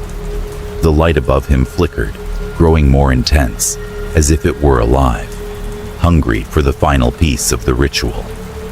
The wind outside howled, and the sea raged against the cliffs, as if it too were aware of the final moments unfolding within the lighthouse. "I will free you," Alex whispered, his voice hoarse. "But I will not join you." He raised his hands to the altar, his heart pounding in his chest. The spirits circled around him, their forms growing more insistent, their voices growing louder. He could feel their cold presence brushing against him, urging him to give in, to become one of them. But Alex resisted. He had come this far, and he wasn't going to be consumed by their curse. He wasn't going to become another lost soul, trapped between the living and the dead. The lantern above him began to shake, its light growing more erratic. The red glow burned like fire, and the lighthouse seemed to come alive, its walls groaning, its very foundation trembling. The air around Alex grew thick, suffocating, as the power of the curse surged toward him. But Alex didn't back down. He was ready. With a final desperate breath, he pressed his hands to the altar, closing his eyes as the energy surged around him. The spirits screamed, their voices rising to a deafening crescendo as they realized what he was about to do. The red light above him flared brighter, blinding him with its intensity. The air crackled with power, and the ground beneath him seemed to shift, as if the very world was coming apart at the seams. And then, with a deafening explosion of light, the lantern exploded. The force of the explosion knocked Alex off his feet, throwing him backward into the wall. The red light engulfed the room, blinding him, filling every corner of the lighthouse with a searing glow. For a moment he couldn't breathe, couldn't think. The world around him was nothing but light, fire, and sound. The spirits screamed one last time, their voices blending into the roar of the sea. When the light finally faded, Alex opened his eyes. The lighthouse was silent. The air was still, and the oppressive weight of the curse had lifted. The lantern above, once burning with an unearthly red glow, now stood extinct. The altar had cracked, its surface split down the middle, as if the very foundation of the ritual had been shattered. The spirits were gone. Alex slowly rose to his feet, his body aching, his head spinning. The red light no longer pulsed, no longer called to him. The air in the lighthouse felt clean, free from the oppressive energy that had once suffocated him. He had done it. He had broken the curse. The souls of the drowned were finally free. But as he staggered toward the door, the lighthouse groaned, as if in protest. The walls seemed to shift, and the floor beneath him trembled. A deep rumble echoed from below, and Alex realized, with a sinking feeling, that the lighthouse itself was not done. As the last echoes of the lighthouse's groan died away, Alex stepped outside, blinking in the dim light of the morning. The village below was quiet, the sea calm. The storm had passed, and for the first time in days, the air felt still, undisturbed. But Alex knew that the price of breaking the curse was greater than he had ever anticipated. In the distance, as he looked back at the lighthouse, he saw it, a shadow moving in the window of the lantern room. It was a figure, tall and gaunt, standing motionless, staring out over the cliffs. It was unmistakable. A new keeper, a new guardian of the lighthouse. Alex knew what that meant. The lighthouse had claimed him. His sacrifice, his life, had been the price to break the curse. But in doing so, he had become part of the lighthouse, part of the cycle that had begun a century ago. He was no longer a man. He was something in between, the living and the dead, a shadow trapped between two worlds. As the sun rose over Blackwater, the villagers began to stir, unaware of the tragedy that had unfolded in the lighthouse. The sea was calm now, the waves gentle against the shore. But Alex knew that the curse had not been truly lifted. It had only been transformed. And every night, when the sea was calm and the lighthouse stood tall against the horizon, they would see him, the new keeper. The shadow of a man trapped between the living and the dead, watching over the lighthouse, forever bound to the sea. The end of the lighthouse was not the end of the curse. It was just the beginning. Chapter 1. The Mysterious Passenger. The night air in the city was damp and cold as Carla cruised through the streets, her headlights cutting through the haze of streetlights. Another long night awaited her, another shift of picking up strangers and taking them to places she would never visit. The rhythmic sound of the tires on the wet asphalt was the only companion in the silence of her car, and the occasional hum of her phone vibrating in the cup holder as she received ride requests kept her alert. Carla had grown used to the monotony of her work as a rideshare driver. It was never glamorous. The hours were long, the people were often strange, and the conversations were forgettable. Some passengers were polite, some were not. Some were too chatty, others too quiet. But tonight, something felt different. The city felt heavier, the streets darker. She shrugged it off. Maybe it was just the storm brewing in the distance. She had just dropped off a passenger near the edge of town when her phone buzzed again. A new ride request. She tapped the screen, accepting the fare, and pulled into a nearby intersection to wait. The map on her phone showed her the pickup location. It was at a small, secluded park on the edge of the city, an area she didn't often drive through. Carla wasn't particularly thrilled about it, but it was another job. The sooner she picked up whoever was waiting, the sooner she could finish for the night. When she arrived at the park, the headlights of her car illuminated a figure standing under the lone streetlight. A man, perhaps in his mid-30s, dressed in what appeared to be old-fashioned clothing. A long coat, a fedora hat, and boots that looked like they belonged to another era. He stood motionless, his gaze directed at her car. The figure didn't move as she pulled to a stop in front of him. Carla leaned over and pressed the button to unlock the doors, her fingers briefly trembling as she did so. Something about the man felt off, though she couldn't place why. It wasn't the way he looked. It was more the stillness he exuded, the unnatural calmness. The city around them buzzed with distant sounds of traffic, yet he stood there, unmoving, as if untouched by the world. The man slowly opened the door and slid into the back seat, his movements deliberate and quiet. Carla glanced at him through the rearview mirror, trying to gauge him, but he didn't say a word. The silence was thick, almost oppressive. He removed his hat and placed it beside him on the seat, revealing a face that looked weary, tired. His features were sharp, but his eyes were oddly distant, as though his mind wasn't entirely present in the moment. Carla's instincts screamed at her to ask him if everything was okay, but she kept quiet, as she often did with passengers who gave her no reason to start a conversation. "Where to?" Carla asked, her voice breaking the silence. The man didn't respond.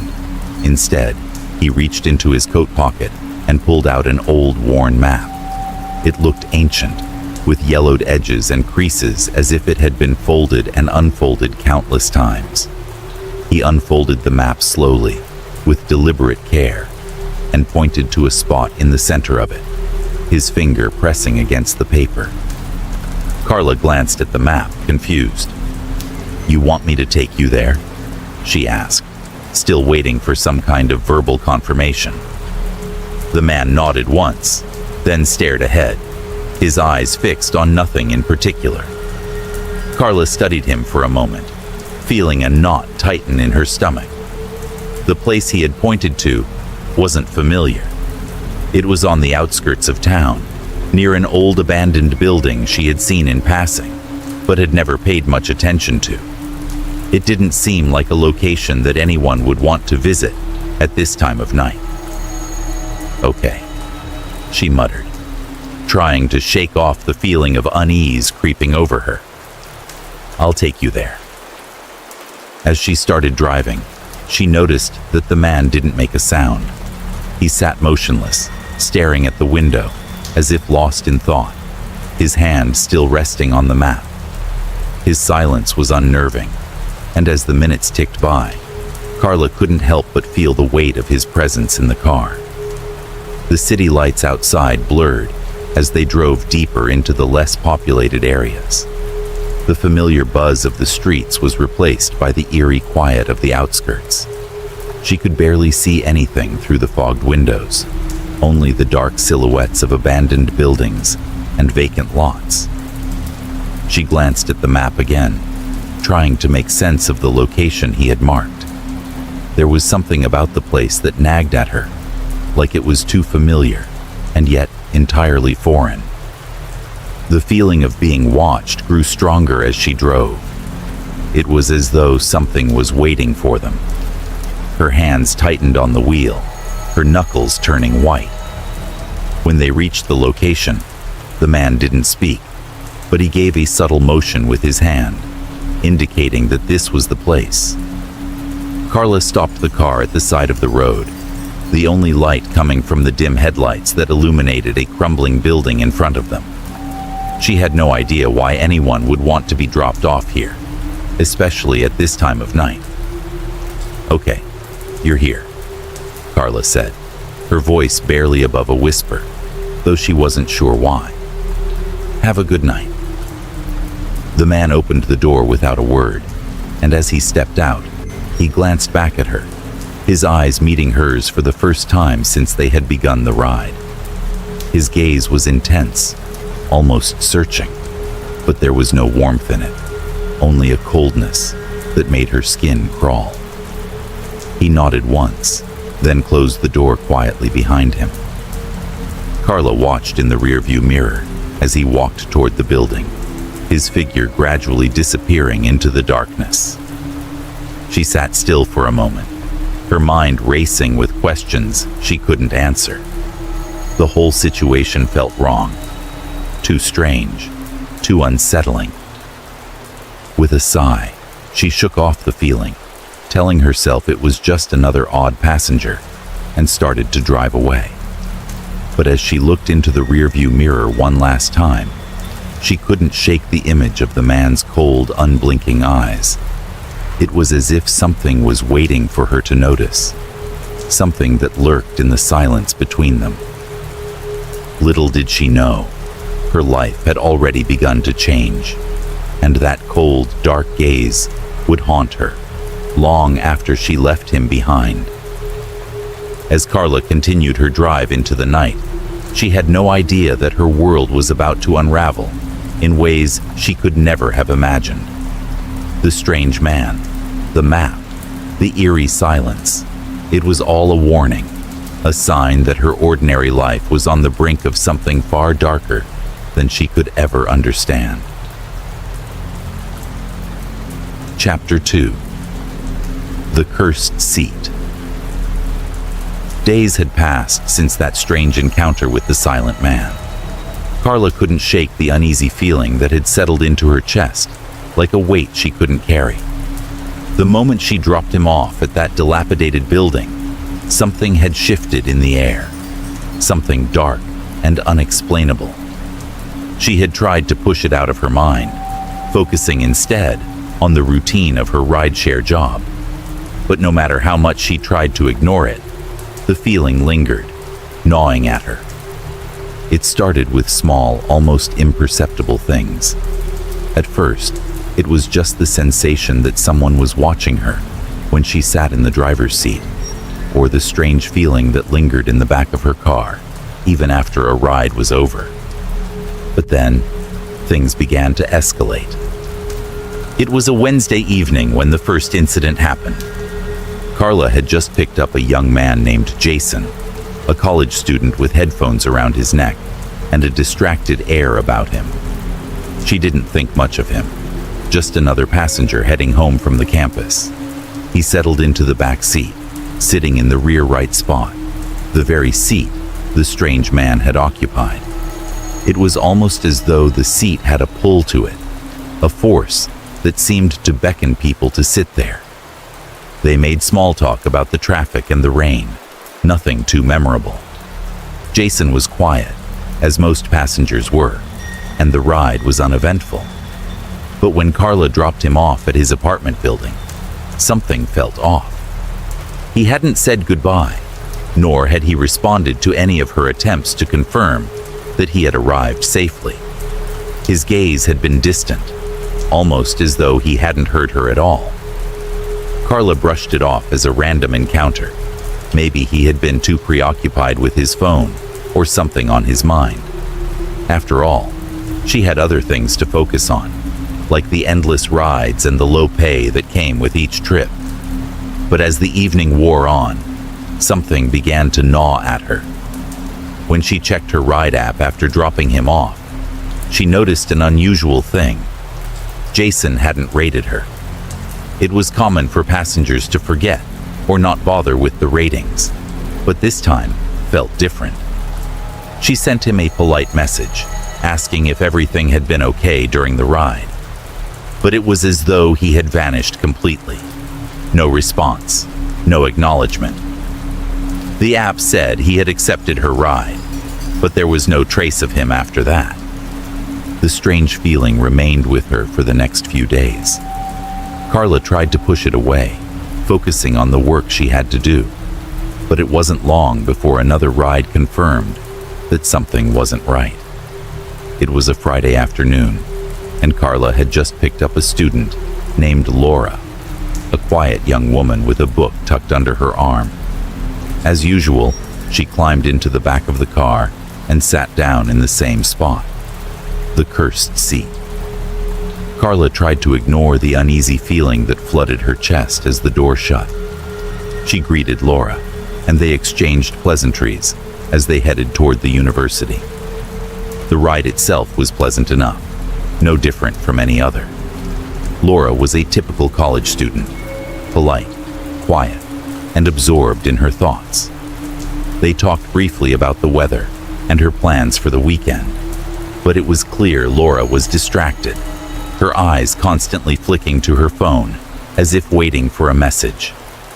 But when Carla dropped Laura off at her dorm, things took a strange turn. Laura didn't thank her or even acknowledge her presence. Instead, she just opened the door and left without a word, as though Carla wasn't even there. The door slammed shut, and Carla, confused, watched her walk toward the building. That night, Carla sent her a polite message through the app, asking if everything was okay with the ride. She figured it was just another passenger who had been lost in their own world. But as the minutes passed, and then hours, there was no reply, no notification, nothing. At first, Carla tried to tell herself it was just a coincidence. Maybe both passengers had just been preoccupied or tired.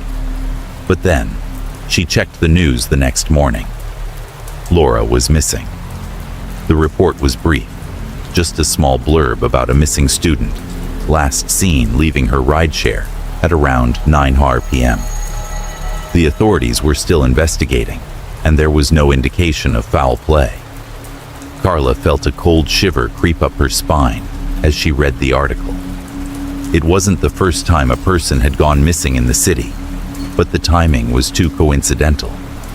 Laura had been the second person to ride in that cursed seat, the same seat the strange man had occupied just days before. Carla's heart raced as the realization hit her. Something was wrong. Something was happening, and it had to be connected to the mysterious passenger from the other night. She replayed the events in her mind over and over again. The man had been silent, his presence unsettling, and he had marked the map with a place that she didn't recognize. But now, everything was starting to make sense. That cursed seat was connected to the disappearances. It was as though whoever sat there was being drawn into something dark, something that wanted to claim them. The man hadn't just left a lingering presence. He had left something far worse in his wake. But Carla wasn't prepared for what came next. That evening, she picked up another ride, a middle-aged man named Rick, who seemed perfectly normal. He climbed into the back seat and, without a word, took the same seat, the cursed seat. Carla's hands tightened around the steering wheel, her mind racing. She could feel the weight of the man's unspoken presence. Every fiber of her being screamed at her to tell him to move to the front seat, to get him out of that spot. But she couldn't bring herself to say anything. She was frozen by fear, by the realization that she had unknowingly become part of something far beyond her understanding. The ride felt like an eternity, and Carla kept glancing nervously at the rearview mirror. The man was quiet, too quiet, and she could almost feel his eyes on her, even though he didn't speak. As she neared his destination, she tried to shake the feeling, telling herself that she was being paranoid. But when she dropped him off, there was no exchange of words, no thanks. He simply stepped out of the car, his face unreadable. When Carla returned home later that night, the weight of the day hung heavily on her. But what made her blood run cold wasn't the silence of the ride, but the strange, unsettling feeling she had when she stepped out of the car. The seat was cold, as if someone had just been sitting there. But when Carla looked closely, there was no sign of the man, no lingering trace, no scent. It was as if he had never existed. A chill ran through her body as she realized that this wasn't just about the seat or the man. It was about something much darker, and it wasn't just the passengers that were vanishing. It was the very space between them, the places where their souls had once been. Carla was beginning to understand that the curse wasn't something she could escape from. It had already claimed her, and now it was coming for her.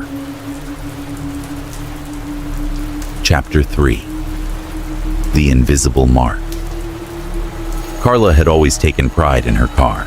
It was more than just a vehicle to her. It was her livelihood, the one thing that kept her going day after day. She made sure to clean it regularly, keep it in top shape for all the rides, and wash it every few days to keep the grime of the city off of it. The constant shuffle of passengers, the endless hours of driving, everything about the job was a blur of routine. But today, something felt different. The usual hum of her day was overshadowed by an unsettling tension that she couldn't shake. After the strange events with the mysterious passenger and the disappearances that followed, Carla couldn't ignore the creeping dread that had settled deep inside her.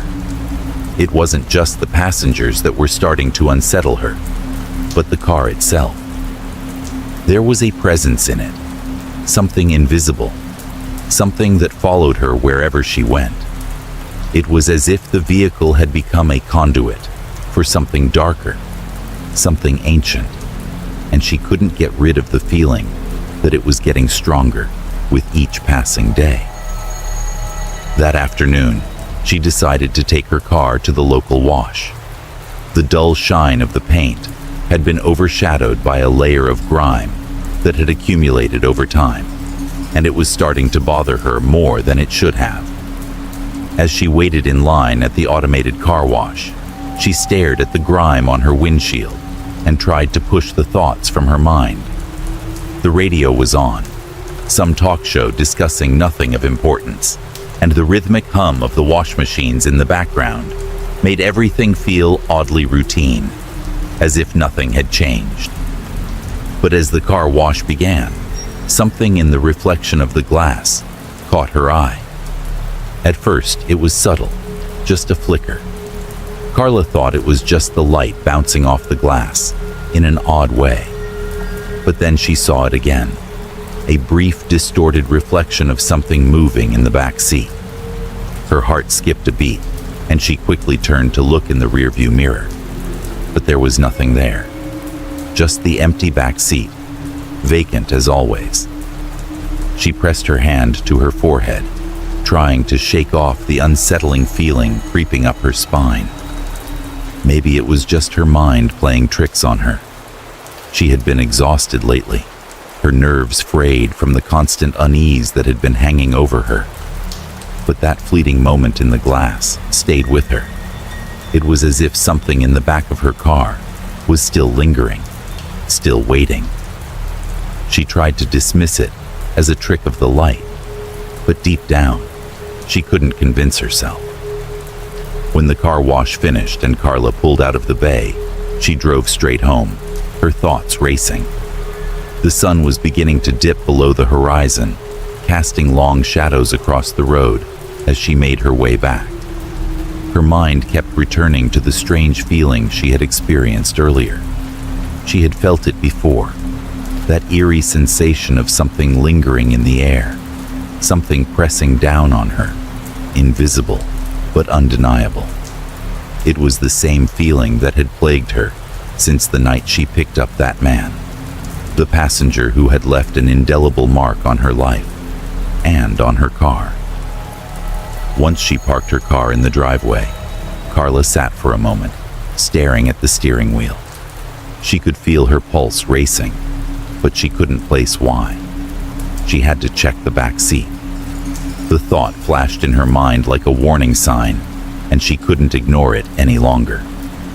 She grabbed the flashlight her son had left in the glove compartment and clicked it on, the beam cutting through the growing darkness outside.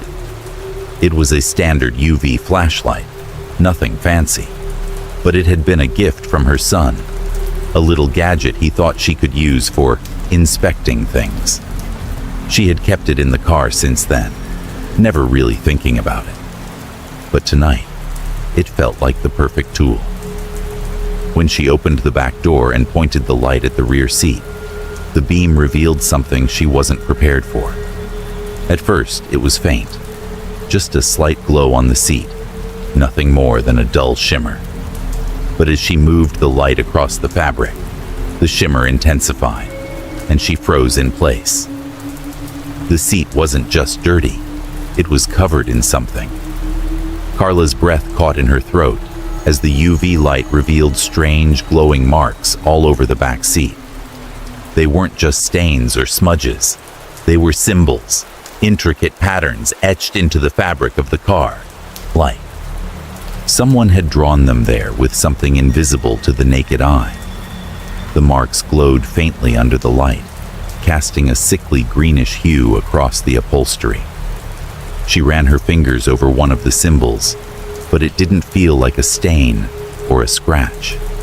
It was smooth, as though it had been embedded into the fabric itself. The symbols were organized in a complex pattern, almost like a language. No, more like an ancient script she had never seen before. Her stomach churned as she realized that the markings weren't random. They were deliberate, as if they had been placed there with intent. A chill ran down her spine. It was clear now. This wasn't just a coincidence. The man who had ridden in this very seat, the strange, silent passenger, had left something behind. These markings, these symbols, were not just remnants of a ride. They were a message. But a message from who? And what did it mean? Carla's mind raced, her heart pounding in her chest. She felt the urge to get out of the car, to leave it behind, but she couldn't move. Her eyes were glued to the symbols, as if something was drawing her in, beckoning her to understand. She couldn't explain why, but she knew she needed to know more. Her thoughts were interrupted by a soft sound from behind her. It was a faint rustling noise, almost imperceptible, like a whisper in the air. She whipped around, but there was no one there. The air in the car felt thicker, heavier, as though the very space around her had become charged with something unnatural. She snapped the flashlight off and quickly closed the door, her hands trembling. Her mind was a whirlwind of confusion and fear. She wanted to call someone, maybe the police, maybe a friend, but who would believe her? How could she explain that something in her car, something invisible, was making her feel like she was losing her grip on reality? Carla knew that she couldn't let this go. The markings were too deliberate, too strange. They weren't just symbols. They were a clue, a key to something far darker than she could have ever imagined. And the more she thought about it, the more she realized that she wasn't just being paranoid. The car had become a conduit for something ancient, something inhuman, and whatever it was watching her, waiting for the right moment to strike. As she sat in her car, staring at the glowing symbols that seemed to pulse with an otherworldly energy, Carla understood one thing. She was no longer in control. Whatever had followed her from that first ride, whatever had marked her car, was about to reveal itself in ways that would change everything. She had just become part of a much larger story, one that was steeped in darkness, in ancient symbols, and in a terrifying force that was now closing in on her. And there was no way to escape it. Chapter 4. Tracking the disappearances. The night had a stillness to it, one that seemed almost unnatural. Carla sat at her kitchen table, the soft hum of the refrigerator, the only sound in the otherwise silent room. The moonlight spilled through the window, casting long shadows on the walls as she stared at. The map spread out before her, the same map that the strange man had pointed to, the one he had used to communicate without saying a single word. The map, with its old yellowed edges, had become a haunting presence in her life. Ever since the unsettling discovery of the glowing symbols in her car, Carla couldn't shake the feeling that she was being pulled into something much darker than she had ever imagined. The marks on the seat weren't just strange designs. They were part of a larger pattern, one that seemed to connect her to the disappearances of people she had never met. People who had vanished under mysterious circumstances, each one seemingly without a trace. But as Carla began to dig deeper into the details of these disappearances, she found that the pieces of the puzzle didn't just line up, they collided. The connection to the strange passenger, the one who had silently ridden in her car, was becoming impossible to ignore. That man, with his eerie presence and old-fashioned clothes, had been more than just a passenger. He had been the catalyst, the beginning of something far more sinister. But Carla couldn't sit idly by any longer. She had to know what was happening, and she had to stop it before it consumed her, before it consumed anyone else. With trembling hands, Carla clicked open her laptop and began her search. She started with the news, old articles about missing persons cases in the city. There were more than she had initially realized. In fact, the number of disappearances seemed to grow with every passing year. But there was a pattern she hadn't noticed before. She scrolled through one article after another, each case eerily similar. Young people, mostly students, vanishing without a trace. their disappearances becoming cold cases with no leads. But as she dug deeper, something caught her eye. Each of these individuals had been seen in the same areas before they disappeared, areas that matched the locations marked on the strange man's map. Carla leaned forward in her chair, her eyes scanning the details, trying to make sense of the growing horror in front of her. The more she studied the map, the more it became clear that the man was marking not just random places, but the exact spots where the missing had last been seen. She checked the dates of the disappearances, each one falling in line with the places marked in the man's faded map, as if they were somehow being drawn to these locations, as if these spots held the key to something much darker. The first missing person she traced back was Laura, the young student she had driven to her dorm. She had vanished just after being dropped off, her last known location falling perfectly in line with the map's markings. But it wasn't just her. There were others. Jason, the young man who had been so absent during their ride, had also disappeared shortly after Carla had driven him to his apartment, a building located near one of the marked points. It was as though the very places the man had pointed to were tainted, as though these spots on the map were some kind of gateway, a crossing point to something far worse. The realization hit her like a punch to the gut. The disappearances weren't just random. They were part of a bigger picture, a picture that she was now a part of.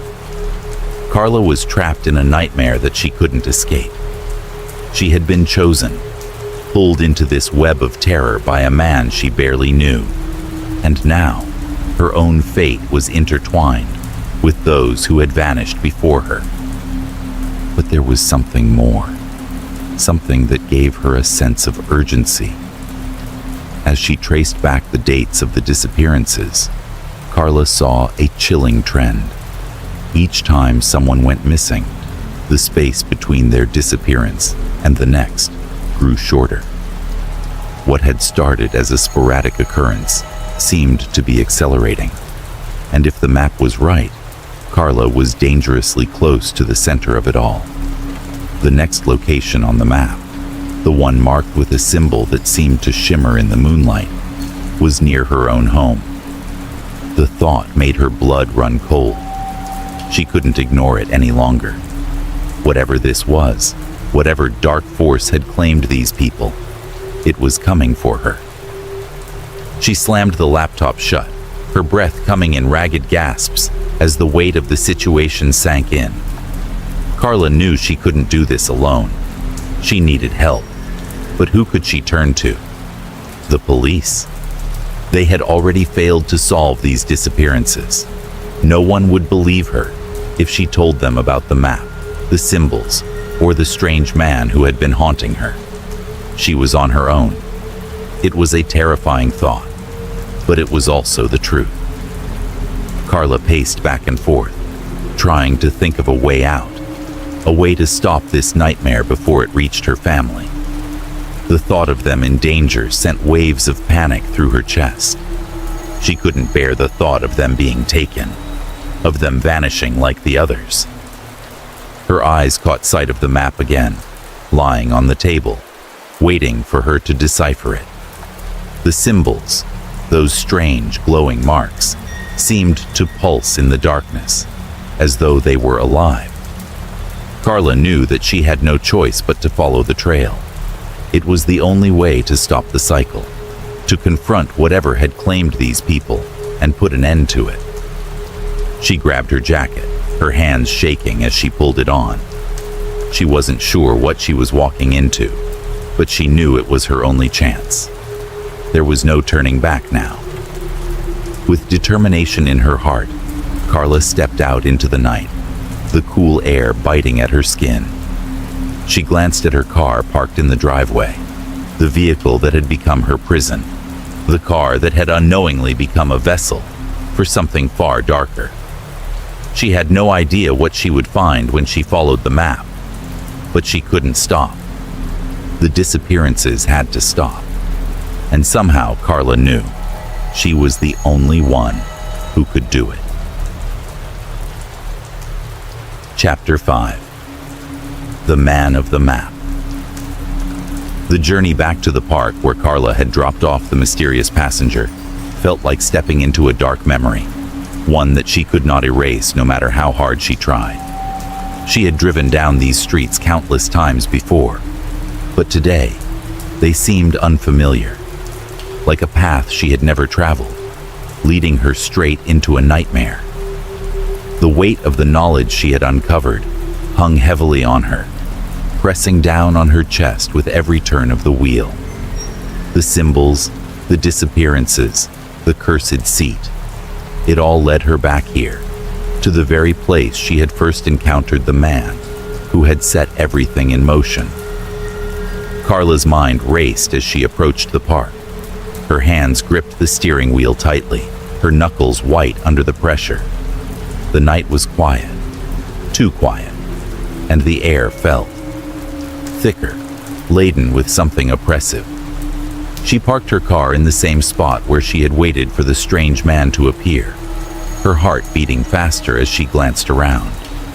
The park was nearly empty, save for a few distant figures walking the paths, but there was an eerie stillness to it all. She hesitated for a moment, but then, steeling herself, Carla grabbed her bag and got out of the car. The cold wind nipped at her skin as she made her way toward the small, unassuming library that sat on the corner of the park.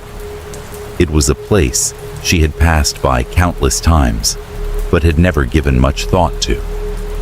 Tonight, though, it seemed to beckon her, as if it held the answers she desperately needed.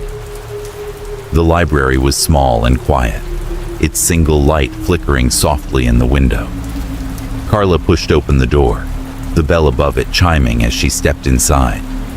The air was musty, filled with the smell of old paper and dust. Rows upon rows of books lined the shelves, and the soft shuffle of feet echoed through the silence. It was almost too peaceful, too serene for the storm of questions that raged inside her. Carla walked up to the front desk, where an elderly librarian sat, glasses perched on the edge of her nose.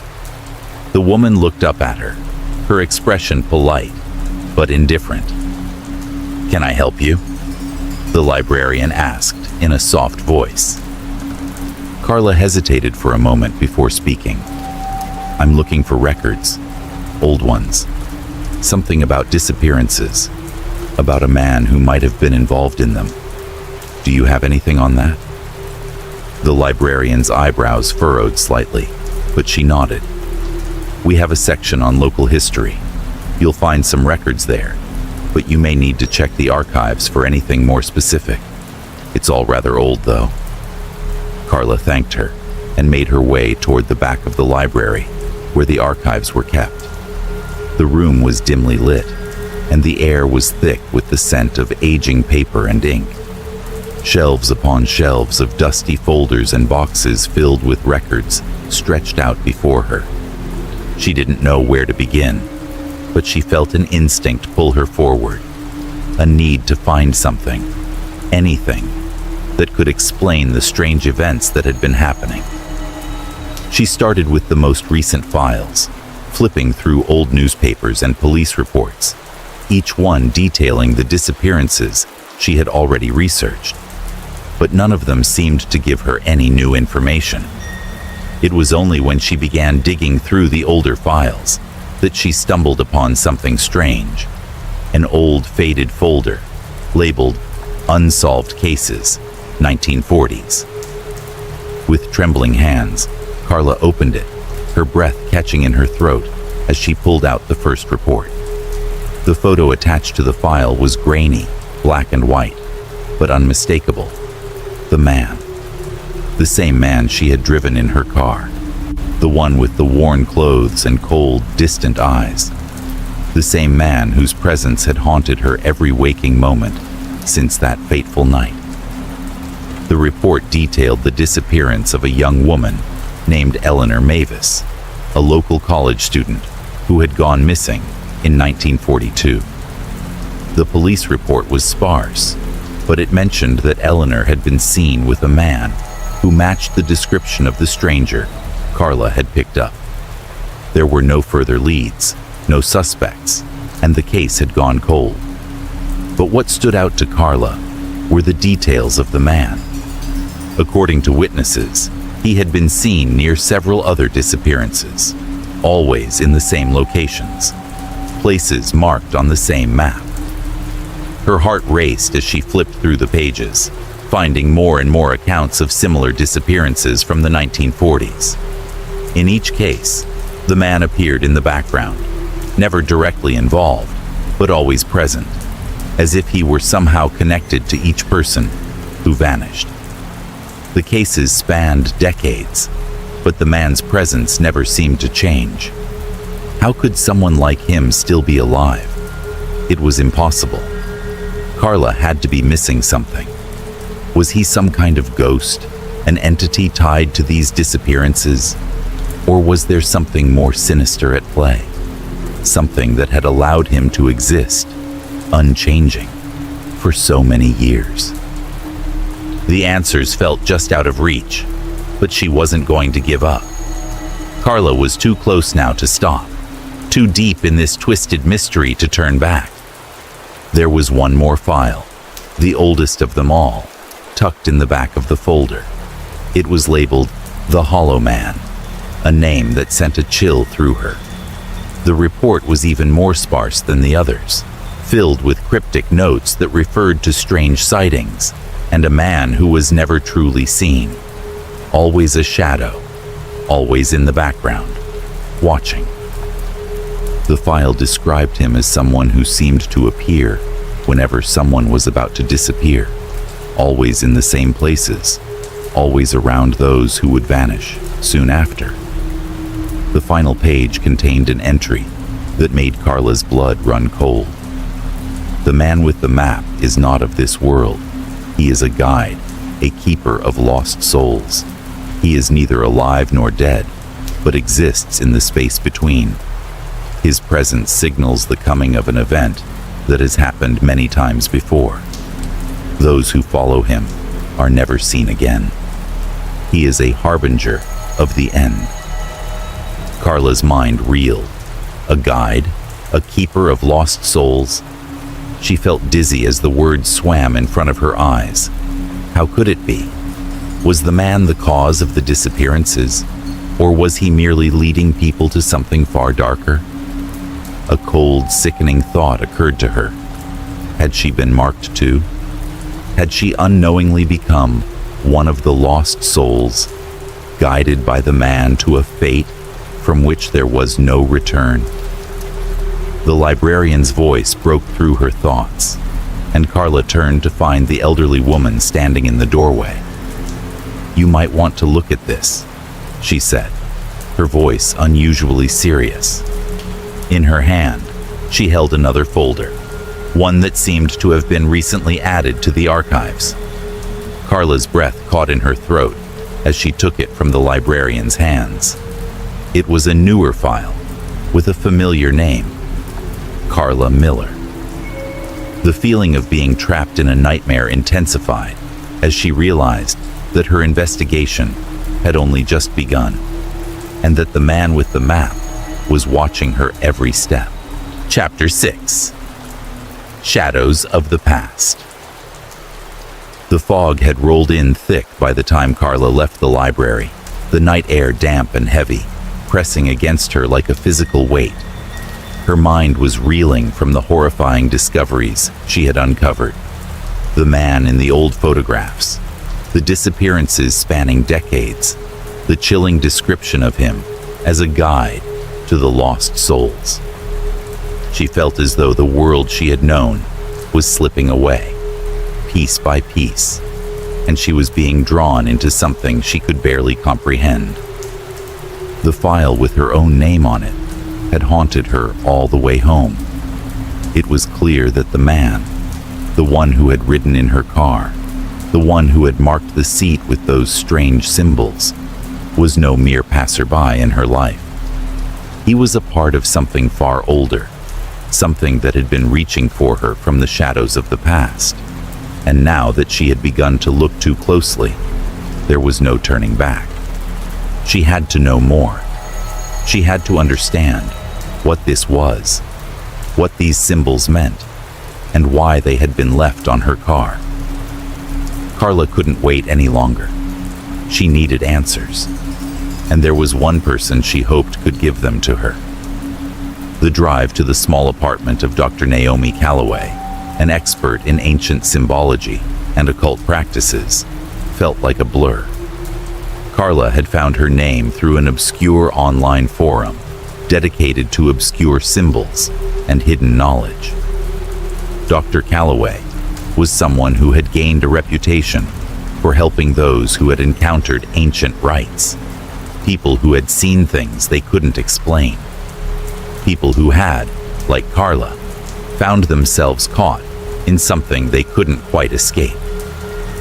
As she parked in front of the dimly lit building, Carla hesitated for a moment, the weight of what she was about to ask settling heavily on her shoulders.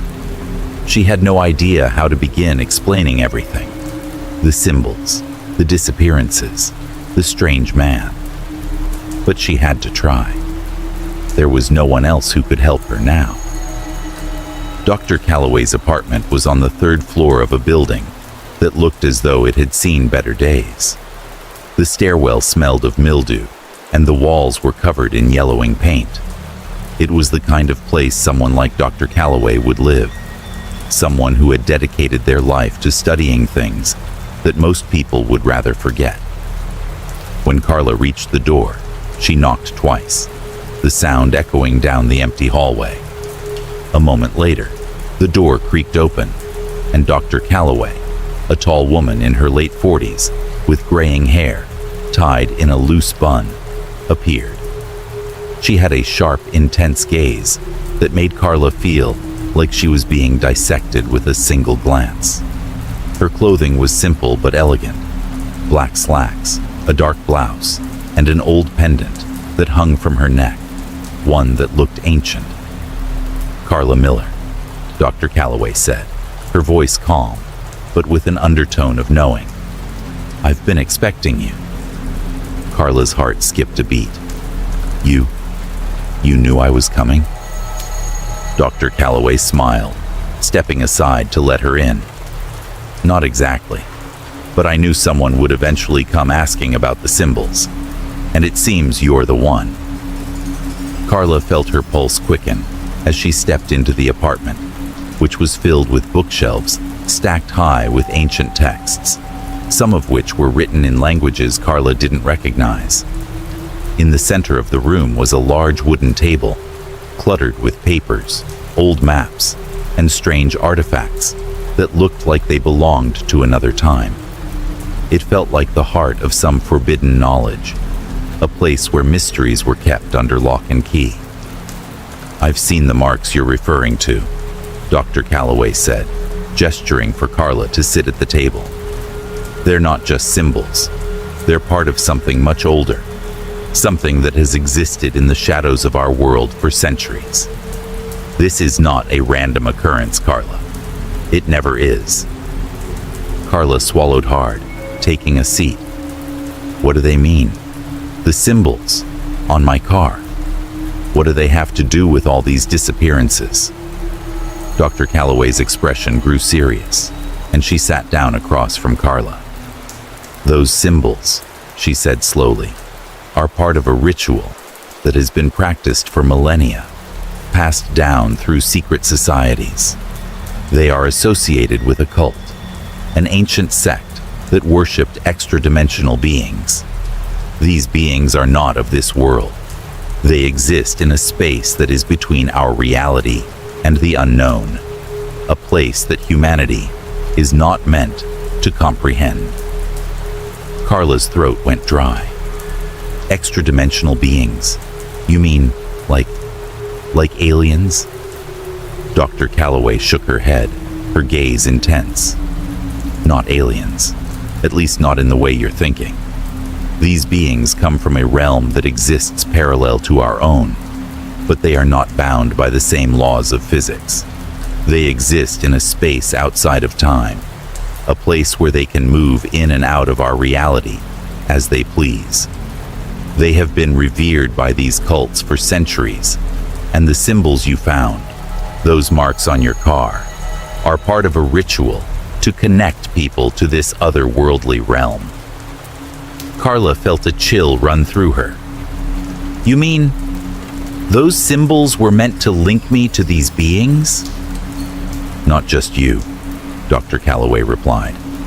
Everyone who sits in that seat, the one marked by the symbols, becomes a part of the ritual.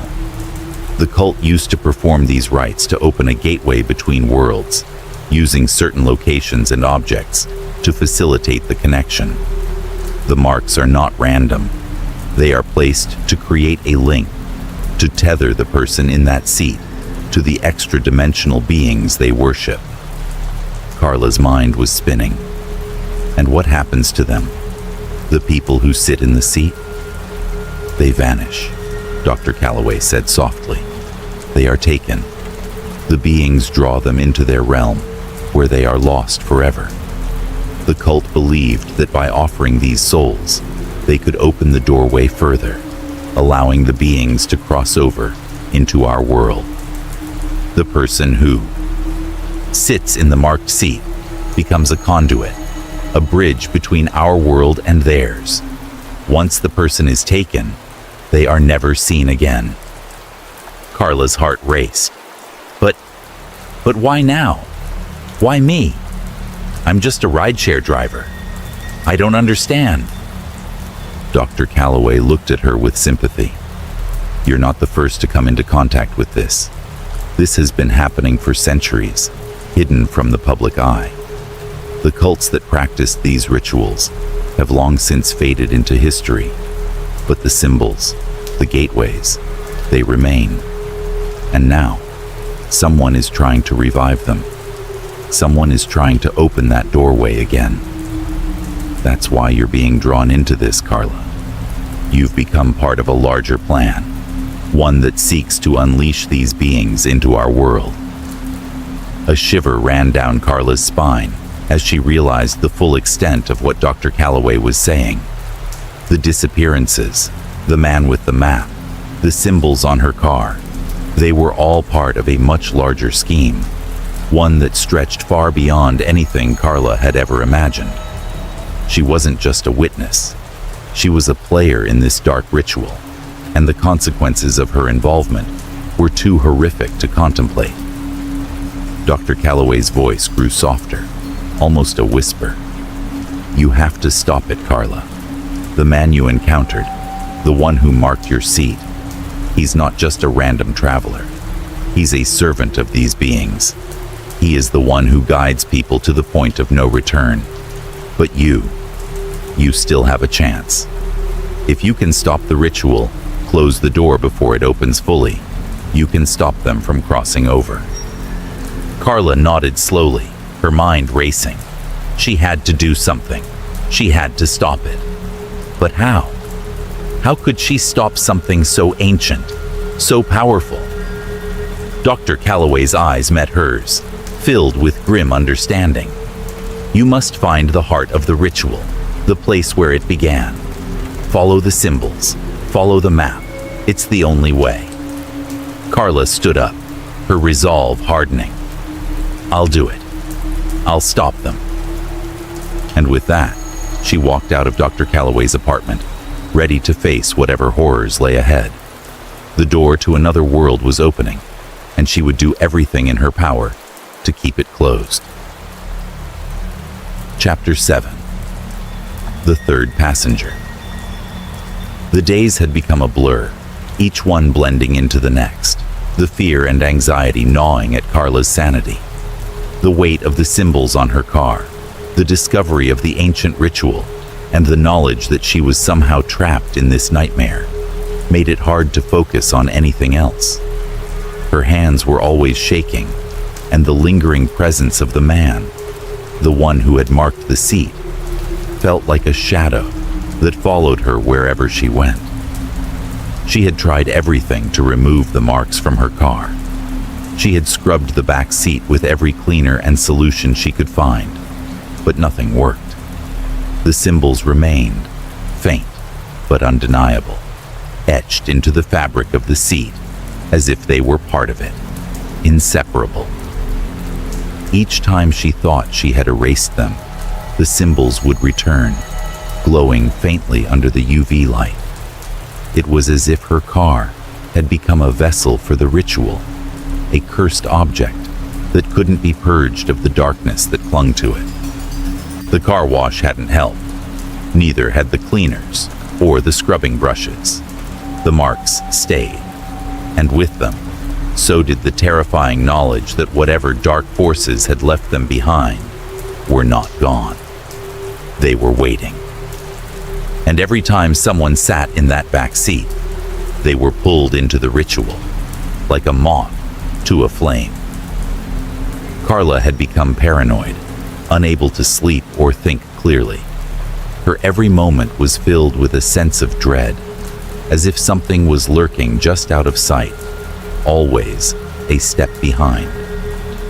She tried to push the fear down, to focus on the mundane tasks of her job.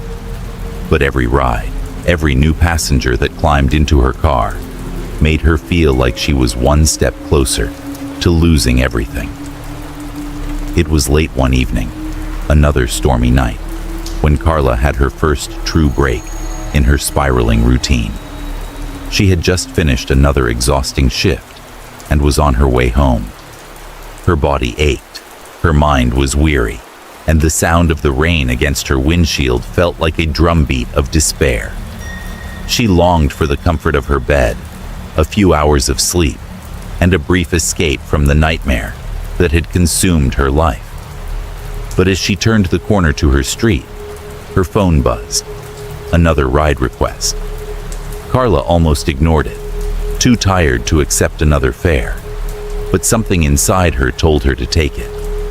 Maybe she could make just enough to cover the car's cleaning costs. It would be one less thing to worry about.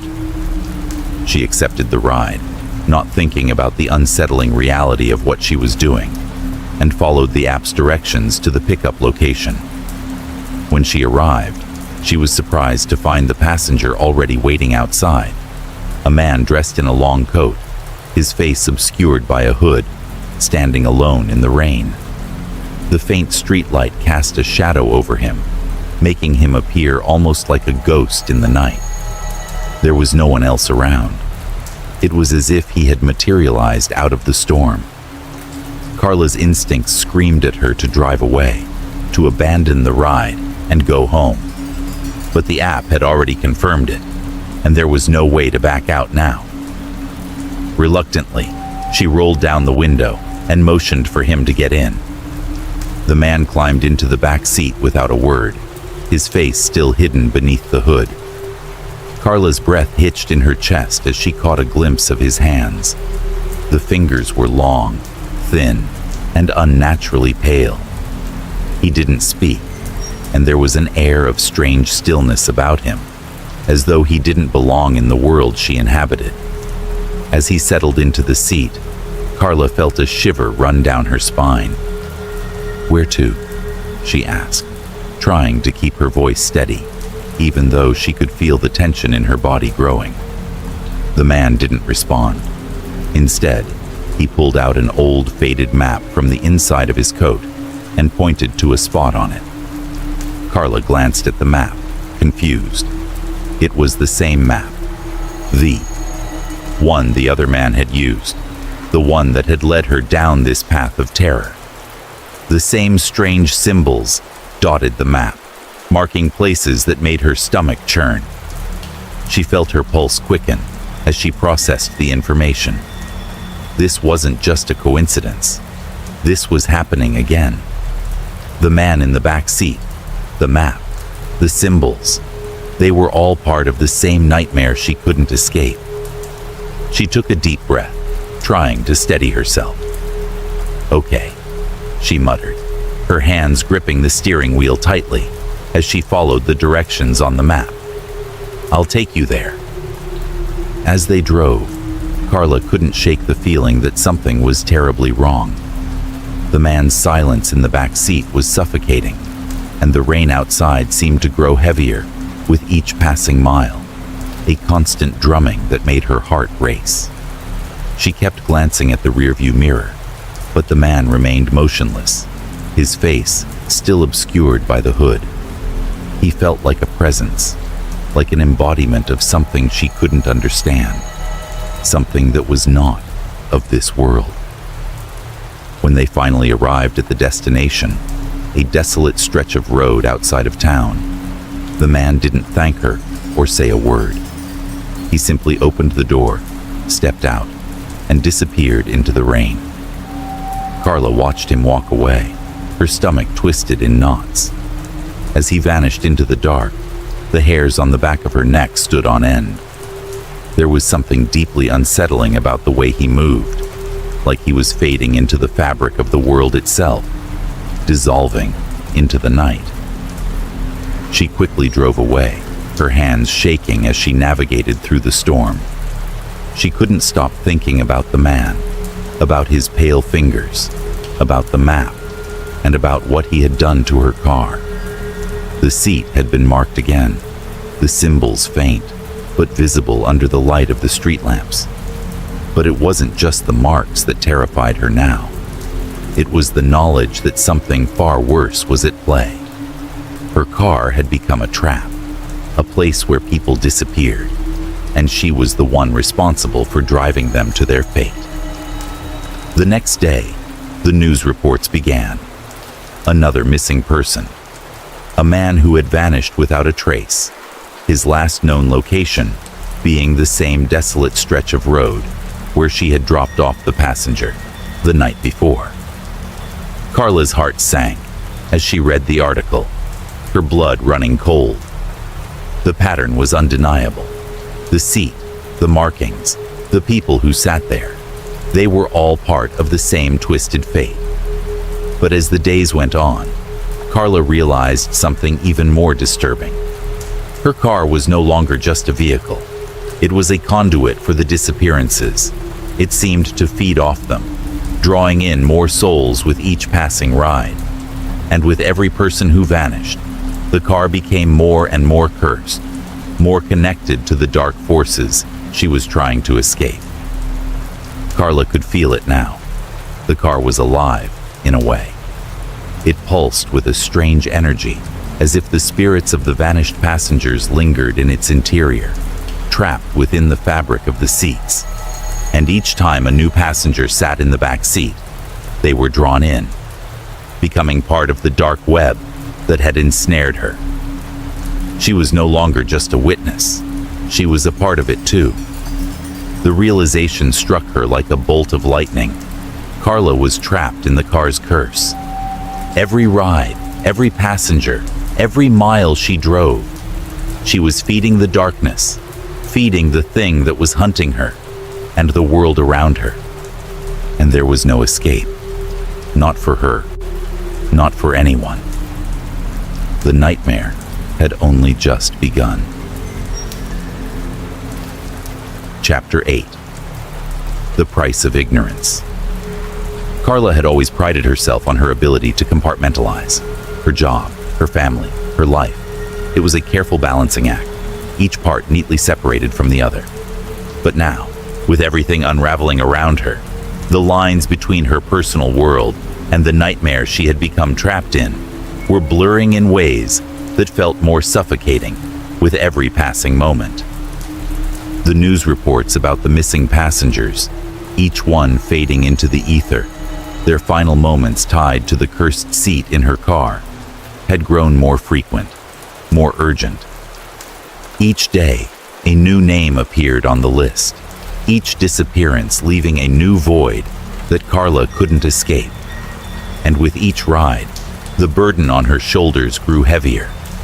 The symbols, the man, the ritual, all of it was spinning out of control, and she knew, deep down, that there was no way to stop it. But it was one discovery, one simple, horrifying discovery, that would change everything. It happened when Carla was going through some old family photographs. looking for something, anything, that might offer her a shred of comfort in this sea of darkness. She had always been the one to hold the memories of her family together, the one who preserved their past in frames and albums.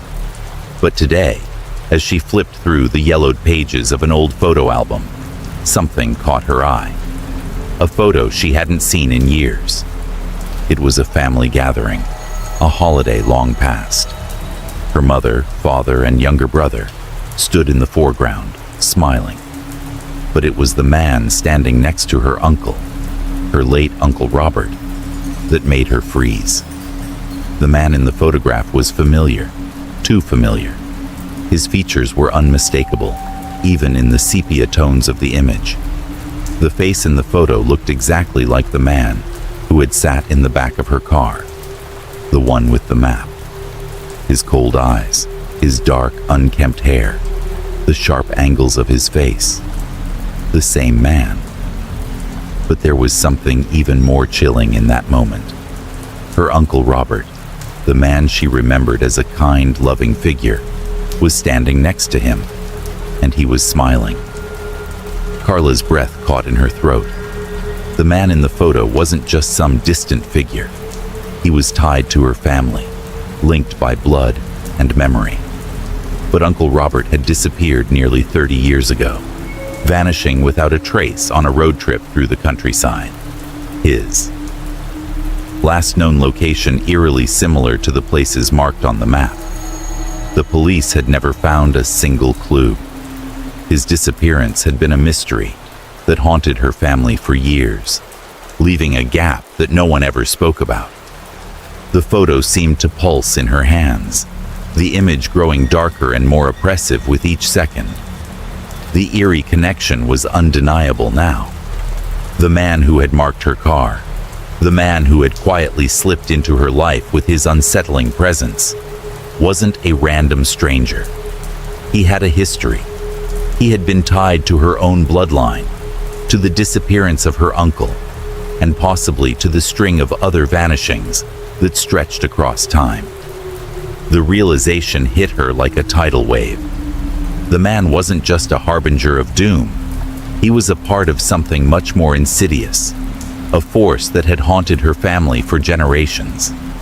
The symbols on her car, the ritual, the disappearances, they were all connected, and her family was inextricably tied to the very core of it. Her uncle's fate had been sealed by the same forces, the same curse, and now it was her turn.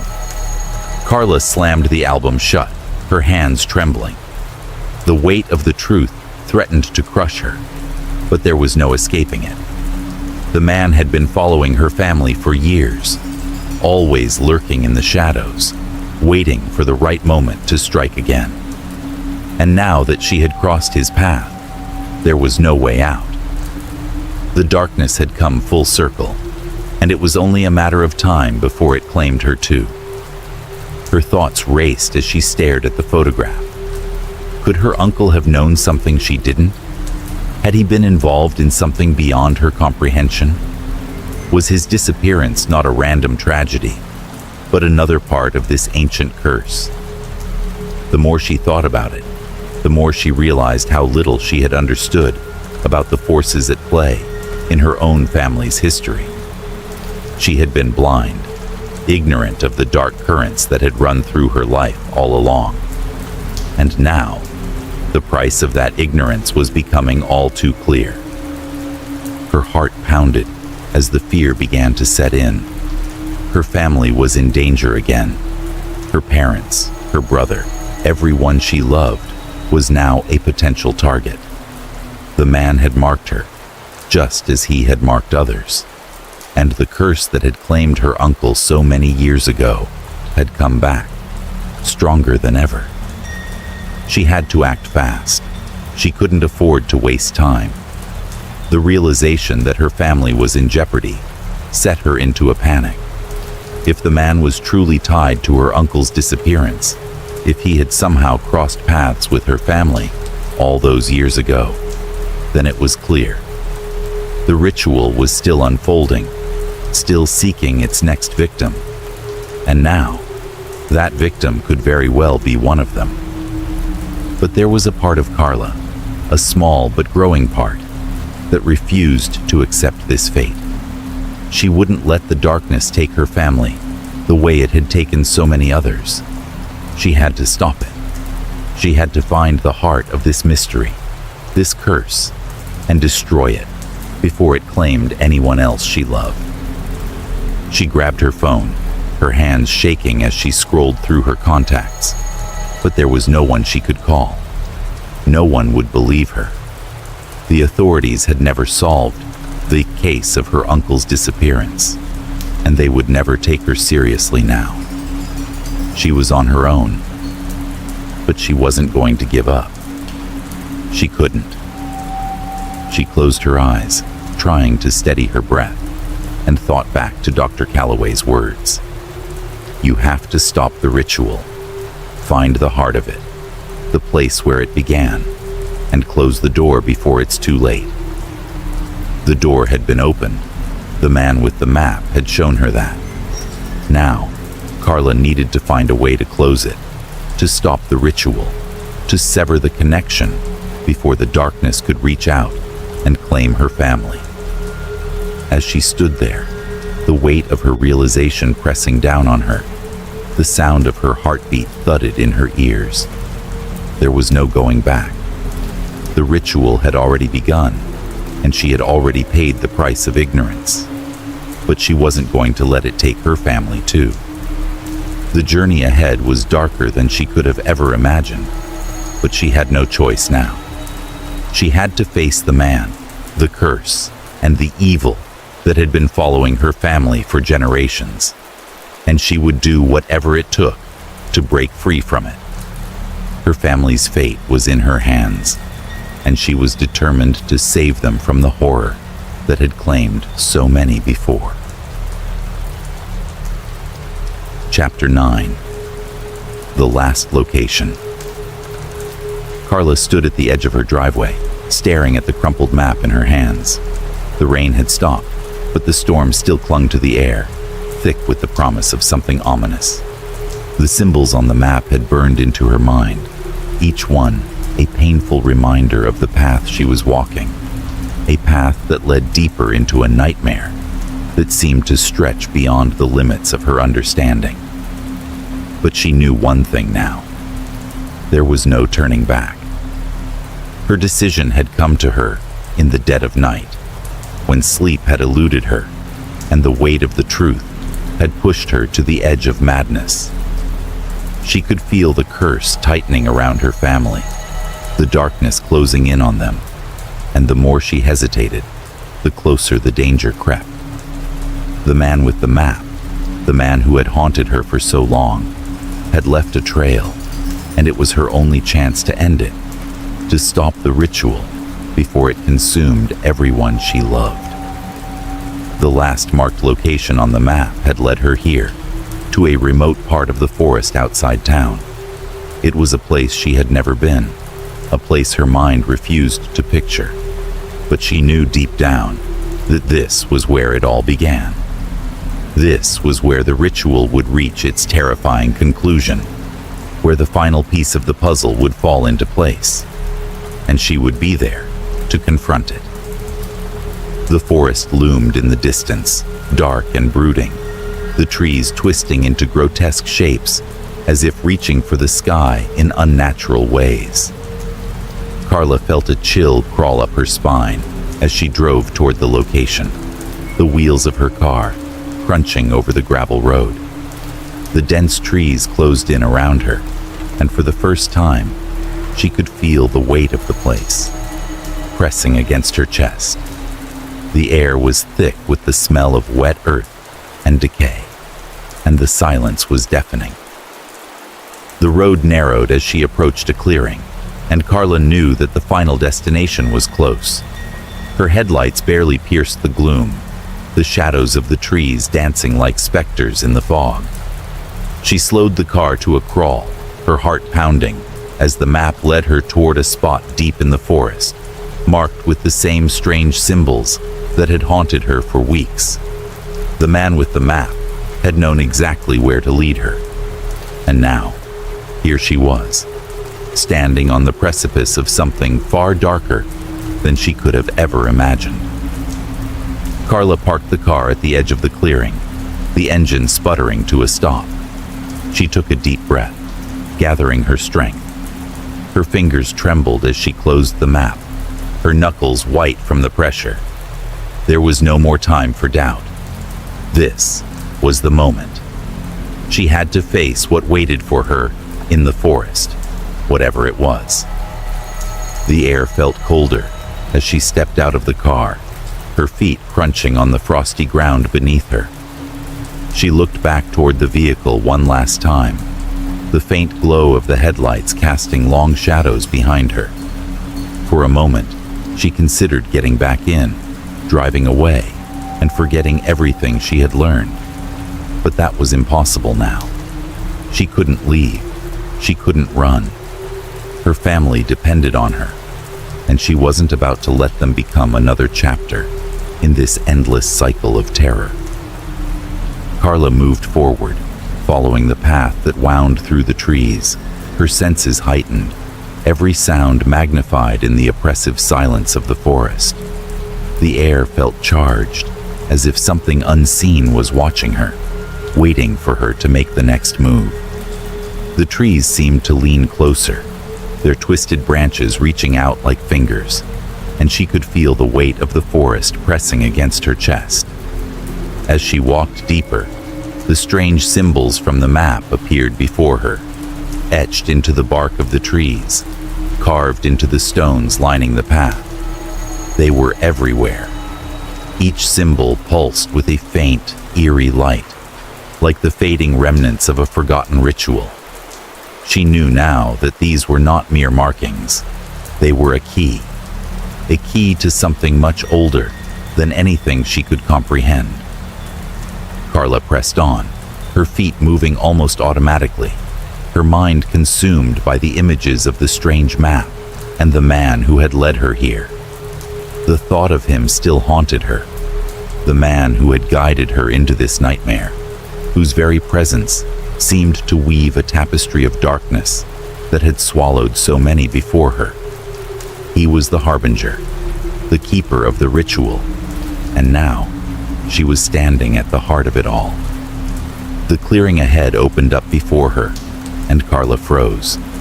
There, in the center of the clearing, was a stone altar, ancient and weathered by time. It was surrounded by the symbols, carved deeply into the earth, and the air around it felt thick with an unnatural energy. The place was alive, pulsing with something that Carla couldn't explain. The ground beneath her feet seemed to hum, as if the earth itself was a living entity, waiting for her to step closer. There was no sign of the man, no sign of anyone. The clearing was empty, silent. But Carla knew he was close. She could feel his presence, just beyond the edge of her vision. And there, standing before the altar, was a figure shrouded in shadow. The man. He stood motionless, his back to her, his cloak billowing in the wind, the hood pulled low over his face. Carla's heart pounded in her chest as she stepped forward, her voice trembling as she called out to him. "What is this? What do you want from me?" Her voice cracked, but she forced herself to speak. "Why my family? Why me?" The man did not turn. His voice, when it came, was low and cold, like the wind itself. "You have already made your choice," he said. "The ritual has begun. You cannot undo it now." Carla's hands clenched into fists. "I won't let this happen. I won't let you take anyone else." The man finally turned to face her, and Carla felt her breath catch in her throat. His eyes were hollow, empty, like black voids that seemed to devour all light. The air around him grew heavier, colder, and the trees behind him seemed to bend away from his presence, as if recoiling from something unnatural. "You think you have control," he said, his voice growing softer. But you are already part of it. The ritual cannot be stopped. It has been written in the stars long before you ever stepped into that car. The seat is a door, and you are the key. Carla's blood ran cold as the truth sank in. The seat, the cursed seat, wasn't just a place for the ritual to take place. It was the opening, the gateway, and she had unwittingly become the vessel that allowed the ritual to unfold. No, she whispered, taking a step back. I won't let it take me. I won't become part of this. The man's lips curled into a cruel smile. It is too late for that. In an instant, the forest around them seemed to come alive. The trees twisted, their branches writhing like serpents, the symbols glowing brighter, pulsing with an unnatural light. The stone altar trembled, the earth beneath her feet shaking, as if the very fabric of reality was beginning to tear apart. Carla's mind raced. She couldn't stay here. She couldn't let herself be the key to this ritual. But the force around her was growing stronger, more insistent, and she felt herself being drawn toward the altar, toward the very center of the ritual. But just as she was about to step forward, she saw something move in the distance. Someone running toward her, silhouetted in the dim light. It was her brother. "Carla!"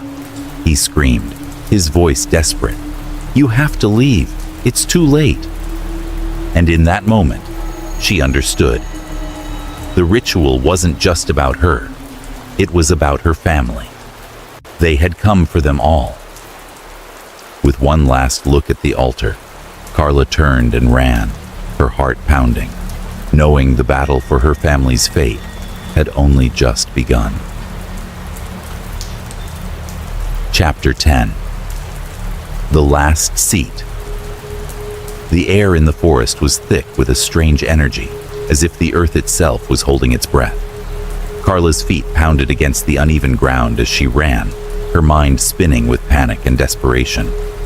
Her brother's voice still echoed in her ears, but she didn't know if she was running toward safety or into the heart of the darkness that had taken hold of her family.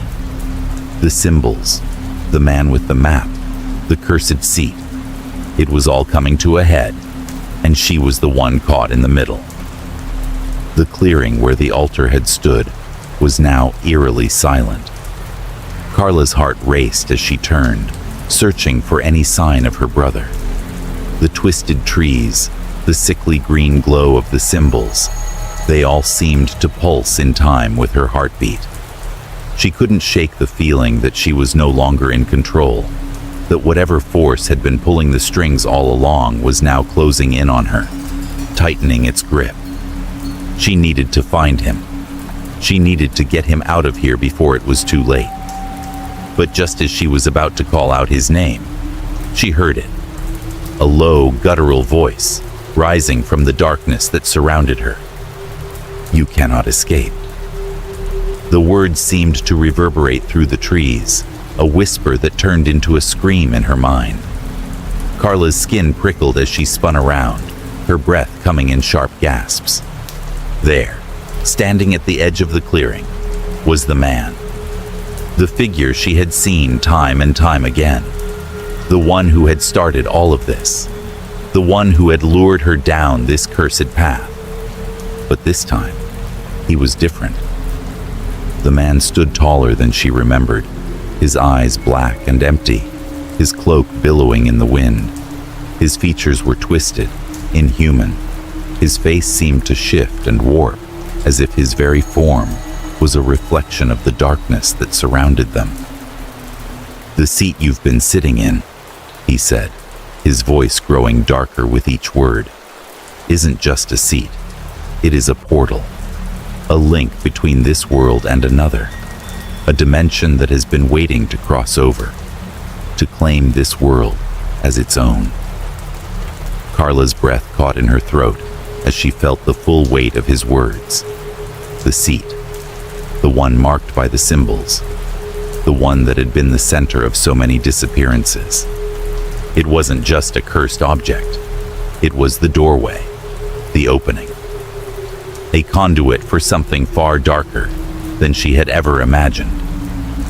She had known deep down that this was bigger than she could comprehend. But now, standing face to face with the man, the keeper of this dark force, she understood the gravity of her situation. Your family, your bloodline, they are tied to this ritual, the man continued. Every soul that has passed through that seat has been sacrificed to this realm. And you, Carla Miller, are the final piece. You are the one who will open the door completely. You will be the key. Carla's legs trembled beneath her, but she forced herself to stand tall. I won't let you take them. I won't let you destroy this world.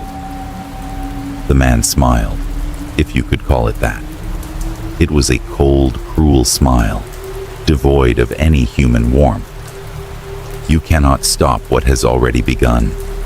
The ritual is in motion. You cannot undo it. His voice deepened, taking on a finality that sent chills down Carla's spine. You've already made the choice. The price has been paid. Carla's mind reeled.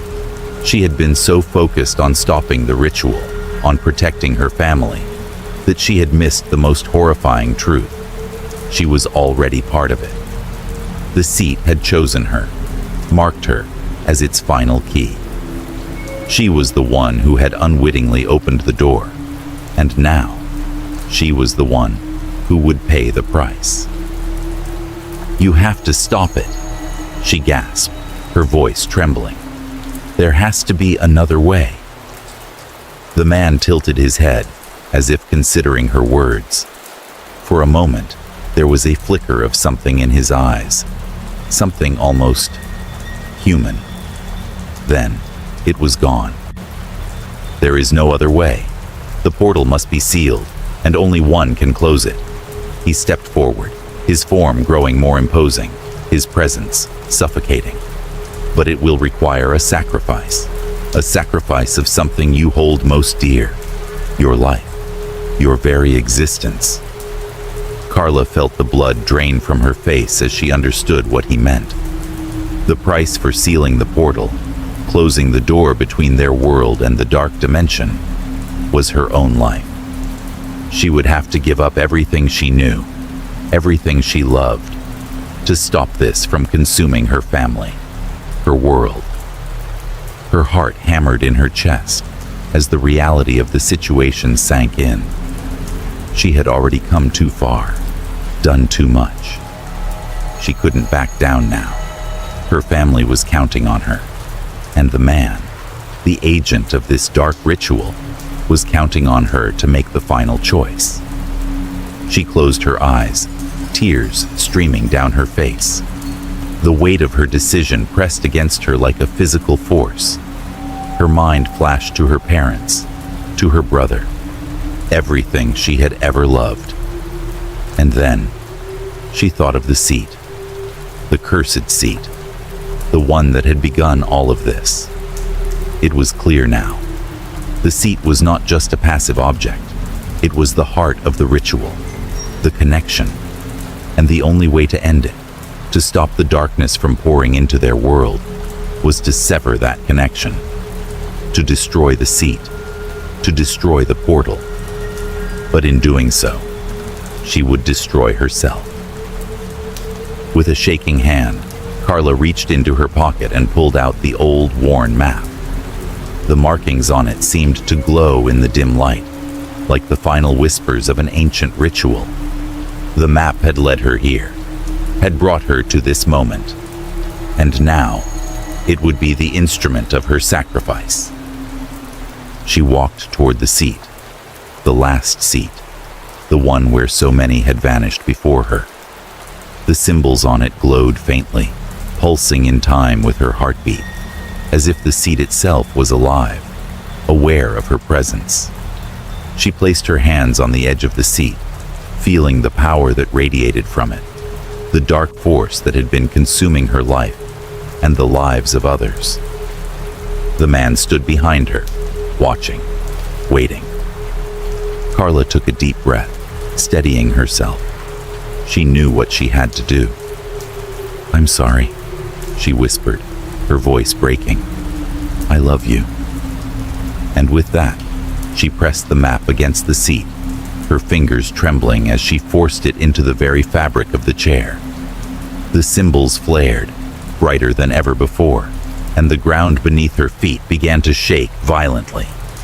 The air crackled with electricity, the world around her twisting and warping as the portal began to close.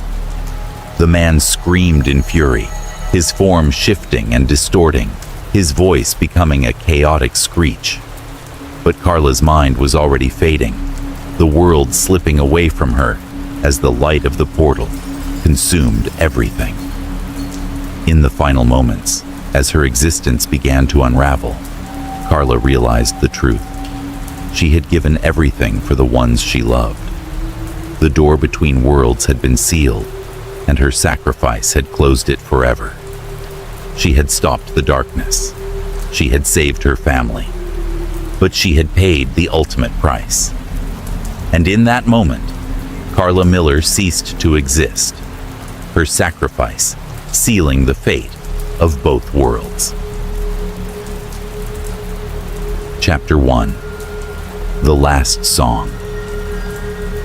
The sun had long since dipped beneath the horizon, casting the small village of Llanos del Rio into a cold and quiet evening. The town's cobbled streets, usually bustling with the noise of daily life, now stood silent, save for the faint echoes of distant murmurs. The air was thick with anticipation. Inside the village's humble church, the mood was anything but still. Tonight was special. The children of the local choir were preparing for their final performance of the season, a tradition that had been passed down through generations. The church, with its wooden beams and old stained glass windows, stood as a witness to countless prayers and moments of solemnity. Yet, tonight, it felt different. There was a charge in the air, a feeling that something momentous was about to unfold. Amelia Delgado, the choir's music teacher, moved quietly between the rows of children, checking their positions and making final adjustments. She was young, barely 30, with a passion for music that radiated from her every movement. Her eyes glistened with excitement as she watched the children prepare, their eager faces full of hope and joy. "Remember, children," she called gently, her voice warm yet firm. "This is the moment we've been working for all year. Let your voices soar. Sing as if this is the last time you ever will." The children, their voices a mixture of nervousness and thrill, nodded eagerly. Their choir robes, white and gold, shimmered under the soft light of the flickering candles. Their young faces were full of innocence, but tonight, there was something almost ethereal about them. Their voices, when they sang, would be like no other. Amelia glanced over to the small organ in the corner of the church. The organist, Father Clement, a frail but kind old man with a stooped back, was ready. He smiled at Amelia as their eyes met, his hands resting lightly on the organ keys. The stage was set, and there was no turning back. As the choir began to sing, a strange, almost mystical stillness enveloped the room. The melody they sang was haunting, powerful in its simplicity. It filled every corner of the church, weaving its way through the pews and swirling around the high ceilings. The children's voices blended together in perfect harmony, as if they had become one. Amelia's heart raced with pride and awe, but beneath her admiration, a peculiar sensation settled in her chest, an unsettling feeling, as though something ancient was awakening in the very walls of the church. The music was beautiful, otherworldly. It felt as though the sound transcended time itself, echoing through the very fabric of reality. Amelia glanced around the room, catching the faces of the townspeople in the audience. Many of them had tears in their eyes, mesmerized by the pure, angelic voices of the children. There was something about the song that felt wrong, but she couldn't place why. As the last note reverberated through the church, the children stood silent, their faces flushed with pride and exhaustion. The audience, stunned into silence, sat frozen for a moment before breaking into applause, their hands clapping in appreciation. But Amelia didn't join in. Instead, she stood at the edge of the choir, staring at the children, her heart pounding in her chest. The song had ended, but the silence that followed felt too heavy. It was as if the melody lingered in the air, even after the last sound had faded. Father Clement rose from his organ, his thin hands shaking slightly as he applauded the children. "Well done," he said softly, his voice hoarse but full of admiration. "You've done something extraordinary tonight." But Amelia's mind was elsewhere. She was lost in the echo of the song, something about it gnawing at the edges of her consciousness. The children were smiling, their faces bright and happy, but something in the back of her mind told her that this was not the end of the story. No, it felt like the beginning of something far more dangerous. The night passed uneventfully, the choir members disbanding and heading home, their parents congratulating them on the magnificent performance. Amelia lingered behind, reluctant to leave the church. She stood by the altar, staring at the flickering candlelight, trying to make sense of the unease that still clung to her. When the last of the villagers had gone, the church was silent once again. Amelia hesitated for a moment, then turned to leave. But just as she stepped into the vestibule, the door opened with a soft creak. A gust of wind swept in, chilling the air, but there was no sign of anyone outside. She frowned, brushing the strange sensation off as nothing more than a draft. But as she reached for the door, she heard it, a faint whisper, like a voice carried on the wind. "Amelia." Her breath caught in her throat. She whipped around, but the church was empty. The children, the choir, had all disappeared. She stepped back into the room, a cold dread beginning to creep up her spine. There was no sound now, no echoes of laughter or chatter. It was as if the children had simply vanished. The next morning, when Amelia awoke, it was to a town gripped by shock and fear. The choir had not returned home. None of the children had. Their parents searched the town, knocking on doors, calling their names, but the children were nowhere to be found. As hours turned into days, the search continued, but the children were gone. There was no sign of struggle, no evidence of foul play. It was as if they had vanished into thin air. The town was paralyzed by the mystery. Whispers began to spread, rumors of a curse, of something ancient and evil that had been awakened by the song. The authorities were called in, but even they were at a loss. There were no leads, no clues. The children had simply disappeared, leaving behind only their last haunting melody in the hearts of those who had heard it. Days turned into weeks, and the story of the vanishing choir spread beyond the town. But Amelia could not forget that final moment. The look on the children's faces, the strange, unnerving beauty of their song. It haunted her, and no matter how much she tried to push it away, she couldn't escape the feeling that this was just the beginning of something far darker. The voices of the children had been silenced, but the echoes of their song lingered in the air, unanswered. Chapter 2. Echoes of the Past.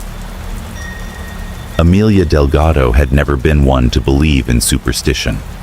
As a young, rational woman with a deep passion for music, she had always grounded herself in the tangible: notes, rhythms, scales. But when the letter arrived, urging her to come to Llanos del Rio and assist with the investigation into the disappearance of the children's choir, something inside her stirred with unease. The village was small, tucked away in the rolling hills of the countryside, where the roads were narrow and the air was thick with the scent of pine and damp earth. Amelia arrived early in the morning, the sun still low, casting long shadows across the streets. The village, typically sleepy and quiet, felt even more so now. People moved about in a hurried silence, casting furtive glances at one another, as if they feared something unseen, something that lurked just beneath the surface. Amelia made her way to the church, her heart heavy, with the knowledge that she had been asked to help in a situation no one seemed to fully understand. The building loomed in the distance, its Gothic spires jutting up against the sky, the aged stone seeming to absorb the quiet whispers of the village. As she entered the church, the scent of incense and the cold chill of the stone walls wrapped around her. The interior was dimly lit by flickering candles, and the silence was almost oppressive. The organ sat, untouched, its keys dusty, its pipes abandoned. She couldn't help but feel a tightness in her chest, as though the space itself was holding its breath, waiting for something to happen. The choir room, where the children had last gathered, was empty now, cold and forlorn. The chairs, where the young voices had once sat in harmony, stood in neat rows, yet the space felt abandoned, almost forsaken. Amelia walked slowly through the room, her footsteps muffled by the worn wooden floors. Her eyes scanned the space, taking in every detail, every corner. Something was wrong here. She could feel it in the air, a presence that clung to the walls, thick and oppressive. Her gaze fell on a stack of sheet music, tucked away on a dusty table. The pages were yellowed with age, some edges curling as though they hadn't been touched in years. Amelia reached for them, and as her fingers brushed against the paper, she felt an odd sensation, like a pulse, a faint vibration beneath her fingertips. It was as though the music itself was alive, waiting to be heard again. She flipped through the pages, the melodies written in delicate script. But as she reached the final sheet, she froze. The notes on the page were strange, familiar in a way, but twisted, like an echo of something that once existed. The rhythm was uneven, dissonant, as though something was trying to break free from the pattern, something dark and twisted. The last line was incomplete, broken, as if the composer had been interrupted. Amelia's heart raced as she set the sheet aside and moved to the walls. The room was old, but the architecture was not the source of her discomfort. It was the symbols, etched faintly into the stone like forgotten scars. They were not religious symbols, not anything she had ever seen in her studies. They seemed ancient, even pre-Christian, their forms distorted and alien. She traced one with her fingers, a spiral with sharp, jagged lines branching out from its center. The more she looked at it, the more her head throbbed, as though the symbol was pulling at the very fabric of her thoughts. She stumbled back, shaking off the dizziness that threatened to overtake her. Her breath quickened. She could hear a faint whisper, too quiet to discern, as though someone was speaking just beyond her hearing. The sensation was overwhelming, like a presence she couldn't see but could feel, lurking, watching. Amelia's mind raced as she tried to piece it all together. The music, the symbols, the sense of something ancient and dark creeping into the edges of her consciousness. She felt it. This place, this church, was not just a building.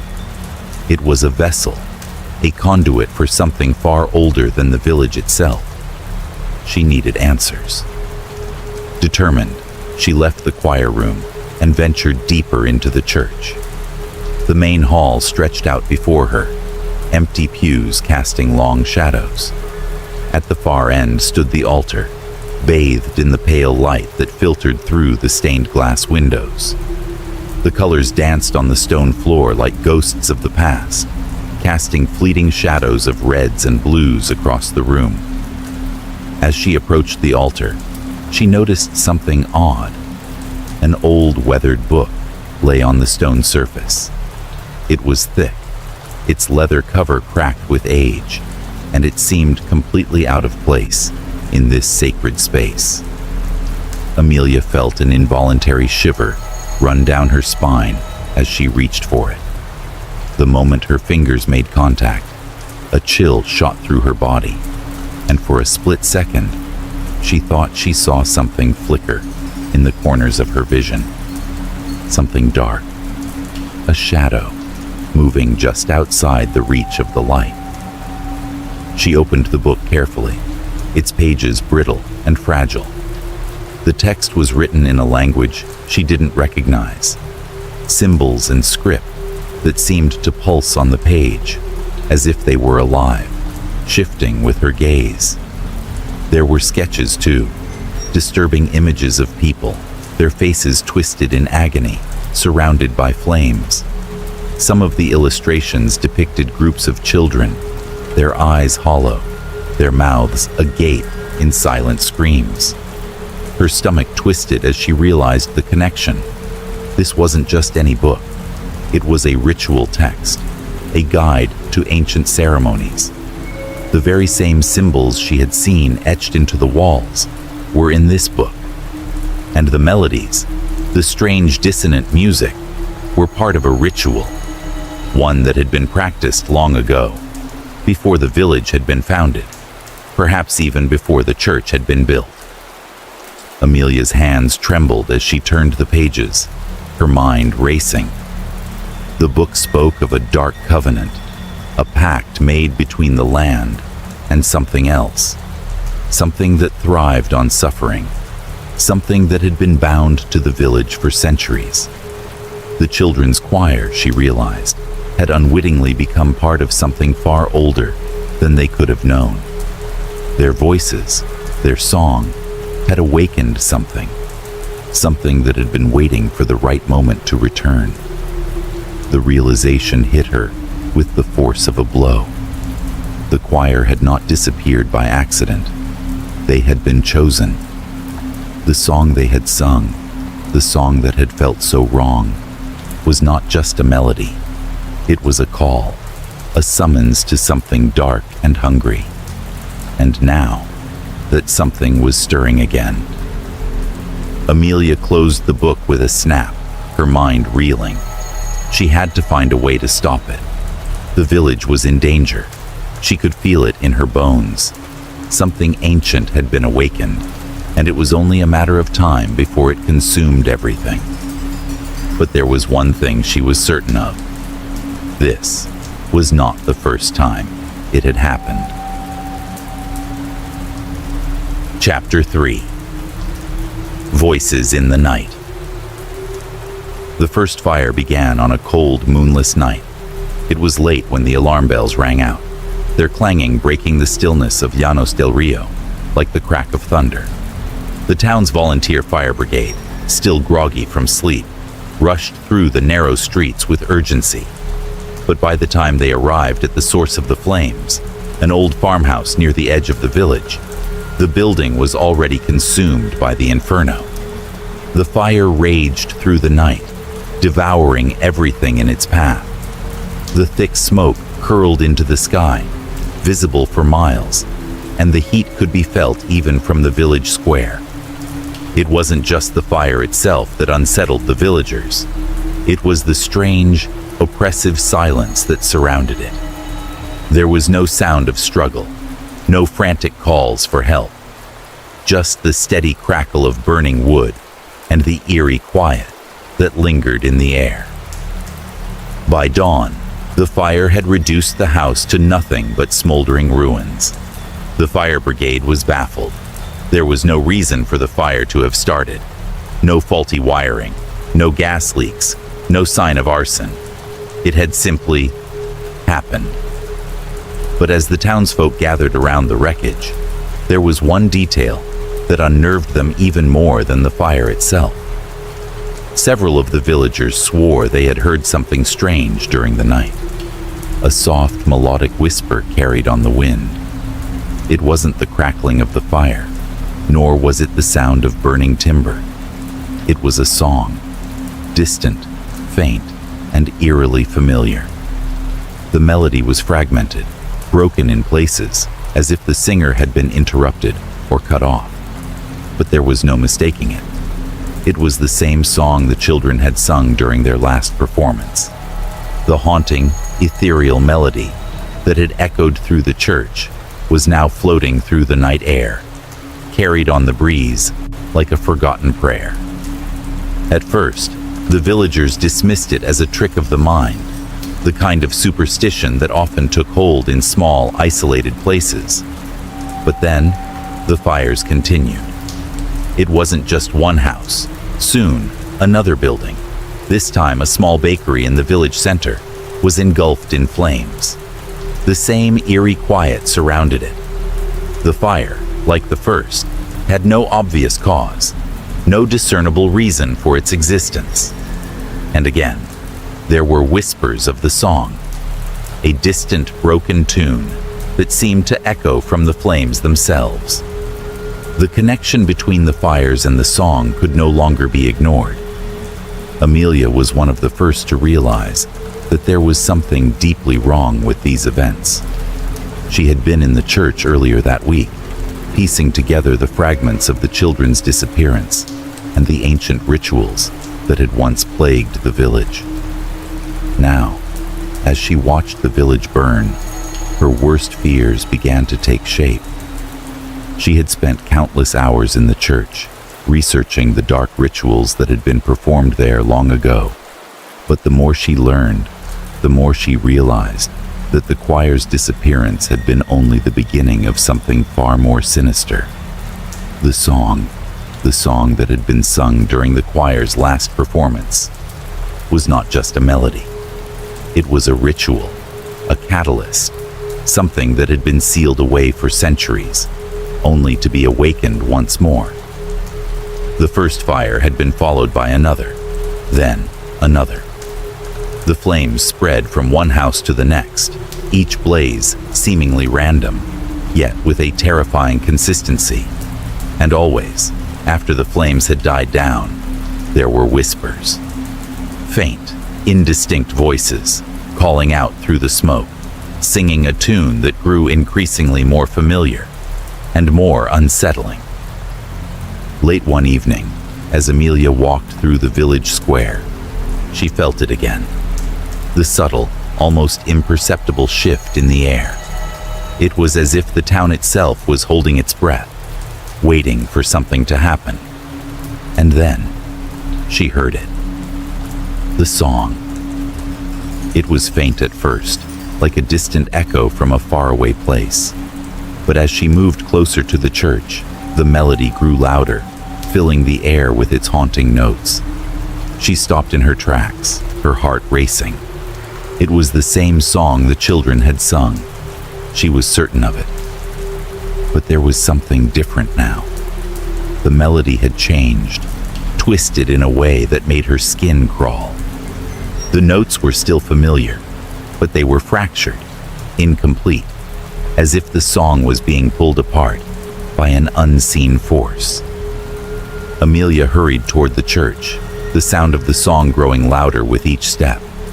As she reached the doors, she paused for a moment, her hand resting on the cold wood. The air around her seemed to hum with an unnatural energy, and for a moment, she wondered if she could hear the voices of the children, trapped in the flames, trapped in the song, calling out to her. The door creaked open as she stepped inside. The church was eerily quiet, save for the faint hum of the melody echoing through the halls. The candles, still flickering from the last service, cast long shadows along the stone walls. And there, in the center of the room, Amelia saw something that took her breath away.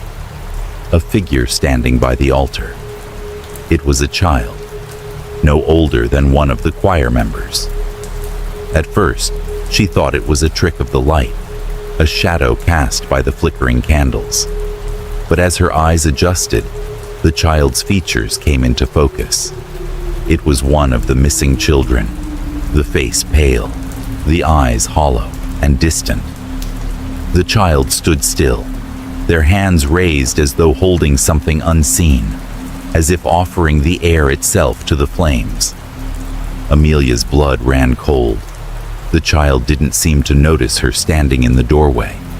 Instead, they began to sing, softly at first, then louder, the melody rising in volume and intensity until it echoed through the church with a force that made the walls tremble. The voice was hollow, distant, but undeniably familiar. It was the song of the choir. But now, it was broken, warped, like the last echo of a scream. Suddenly, the child's figure flickered, as if they were a mirage, and before Amelia could react, the room seemed to collapse inward, consumed by the same infernal quiet that surrounded the fires outside. Then, just as suddenly, the church was silent again.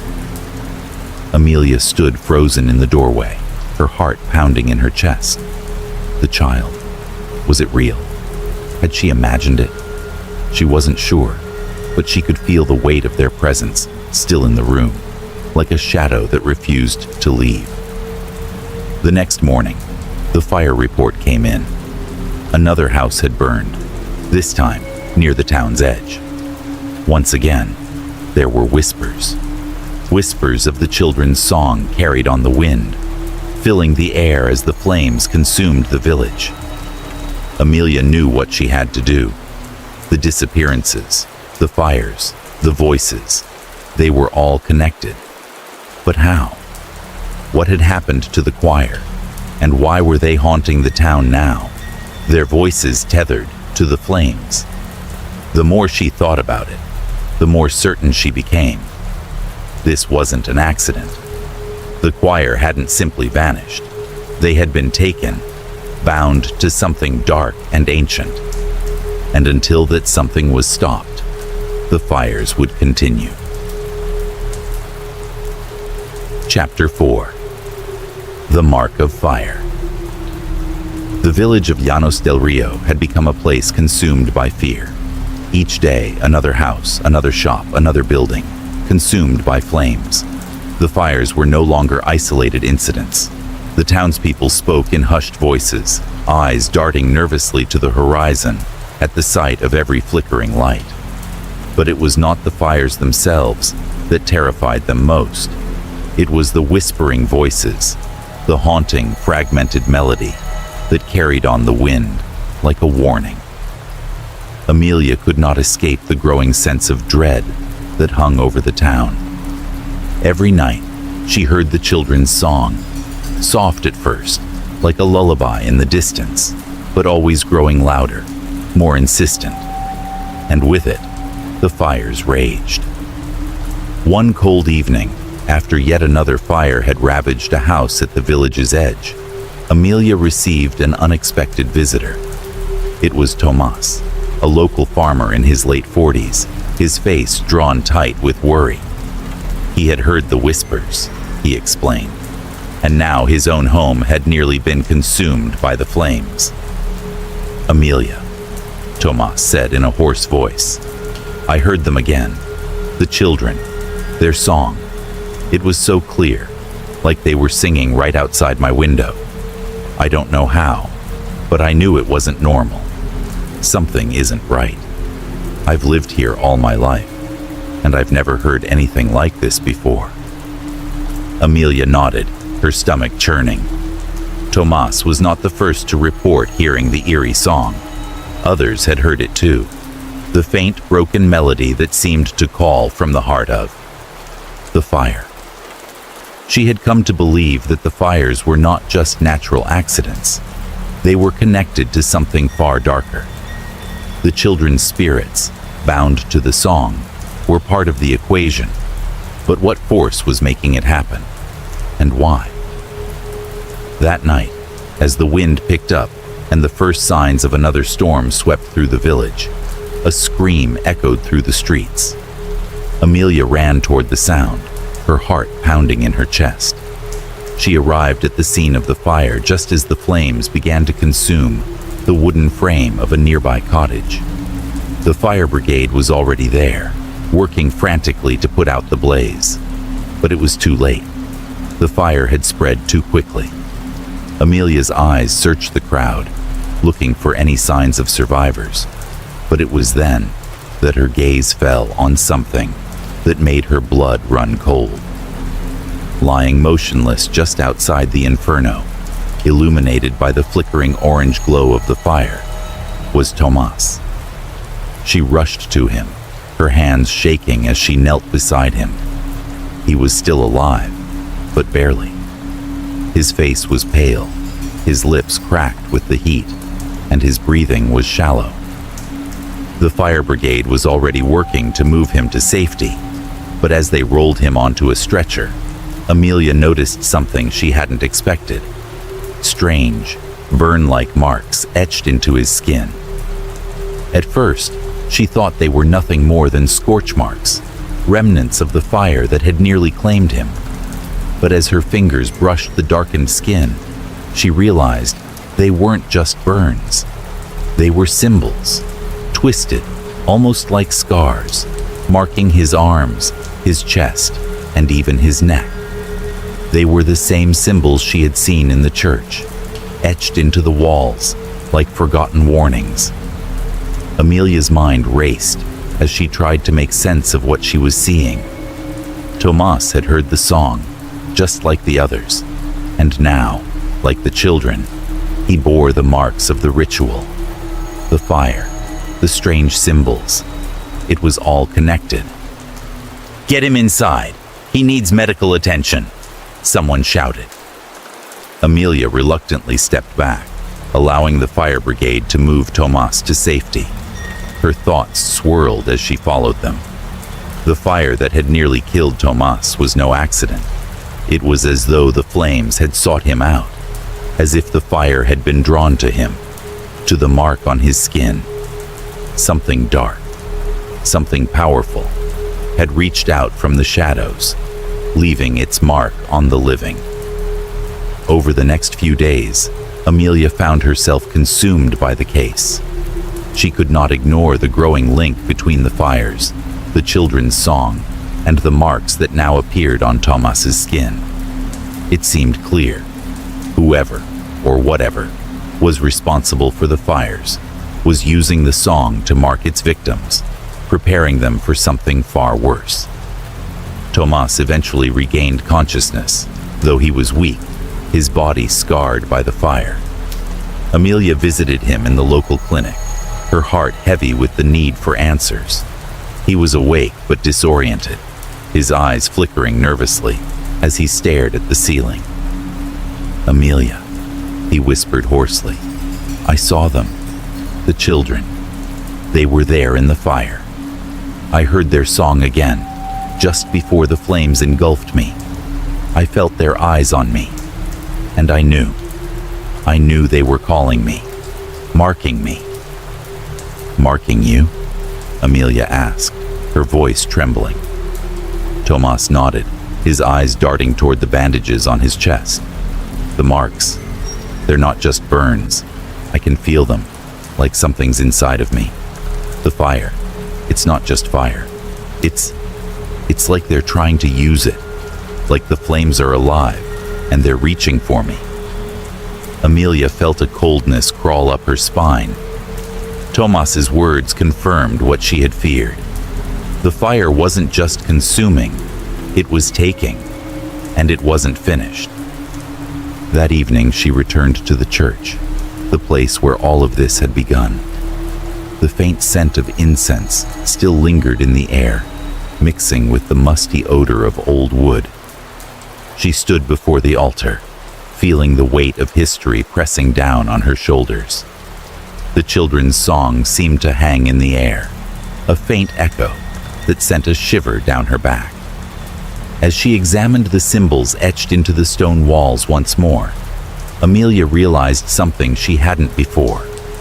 These symbols weren't just random markings. They were part of a larger pattern, a map of sorts, leading somewhere, guiding the flames to their victims. The symbols were connected to the old rituals she had uncovered, rituals designed to summon something, a force of darkness, something that thrived on pain, on fear, on the souls of the living. The fire, the marks, the song. It was all a part of the ritual's power. And the children were the key. Amelia's heart raced. The children hadn't just disappeared. They had been chosen. They had been sacrificed. And now, their spirits were trapped in the flames, forever bound to the fire, to the song, and to the ritual that had been awakened. The truth was clear now. The fires weren't just a tragedy. They were a consequence, a warning.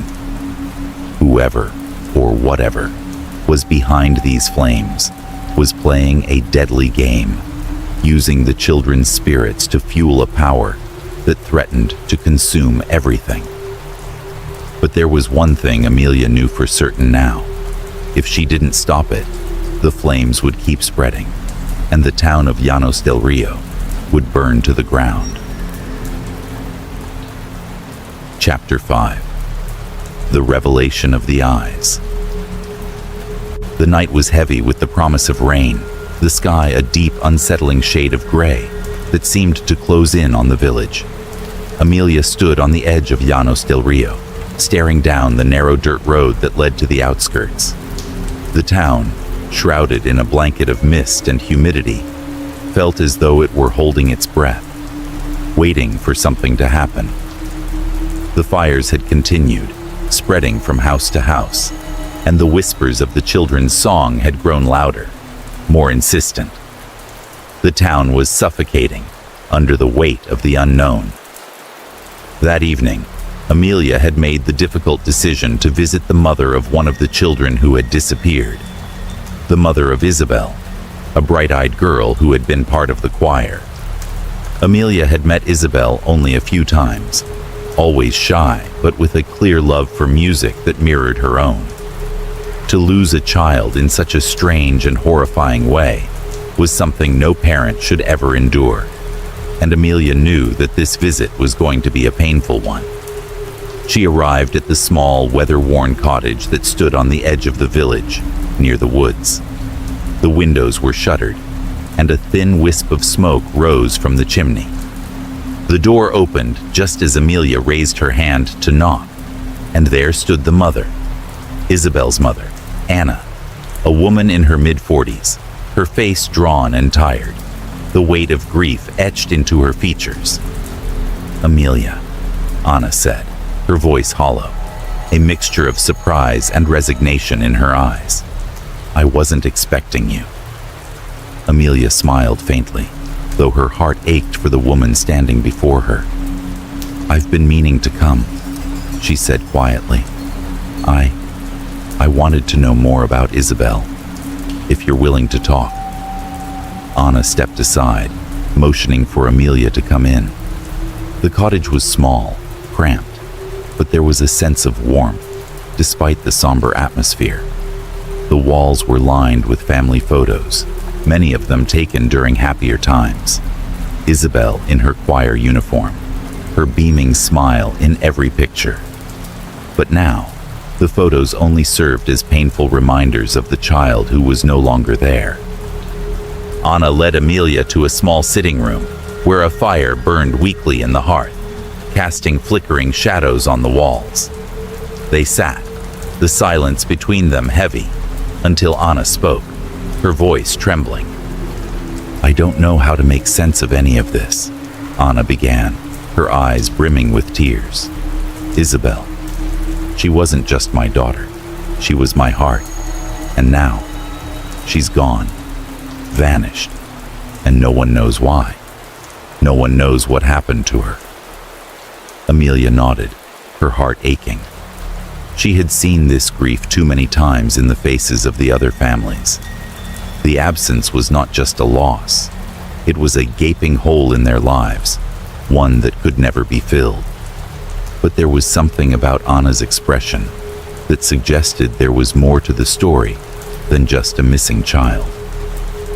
I don't know how to say this, but before she disappeared, Isabel told me something. Anna continued, her voice distant, as if recalling a memory that was both painful and strange. She said there was a choir without end. She told me that there was a force, something powerful, that was controlling them. She said it wasn't just the music. They were being forced to sing, and that the song, it wasn't just a song. It was something more. Amelia leaned forward, her breath catching in her throat. This was the first time she had heard such details. Isabel, just a child, had been aware of something so unnatural, so wrong, that she had tried to warn her mother. A choir without end? Amelia repeated, trying to piece the words together. Do you know what she meant by that? Was she talking about the song the children sang in the church? Anna wiped her eyes, nodding slowly. Yes, but it wasn't just the song. Isabel told me. She said she could hear the voices of the other children, even when they weren't there. She said that it wasn't them singing, not really. Something else was controlling them. She said she felt trapped, as though they were being forced to sing for something that was alive. Amelia felt a cold shiver run down her spine. The weight of Isabel's words, the mention of an unseen force, it all pointed to something that was more than just a tragedy. There was something darker at play, something that reached into the very hearts of the children, manipulating them, twisting their fates. Was Isabel? Did she say anything else? Amelia asked, though she feared what the answer might be. Anna's eyes darkened, a shadow passing over her face. She nodded slowly, her voice barely a whisper. The last thing she said to me, before she disappeared, was that they would all be part of the song, forever. She said there would be no end. And then, she was gone. Amelia felt the weight of those words settle over her like a thick fog. The song, the endless choir, the children trapped in an eternal performance, and the force that controlled them, whatever it was, hadn't just taken their lives. It had taken their very souls, binding them to something far worse than death. As the night wore on, Amelia's thoughts churned with the revelations she had just heard. She had no more answers than she had before, but the pieces were starting to fall into place. She had to act, and fast, before the fires consumed the entire town. She said goodbye to Anna, promising to do everything she could to uncover the truth. As she stepped out into the night, the storm had arrived. The wind howled through the trees, and the rain began to fall in sheets, hammering against the earth in violent waves.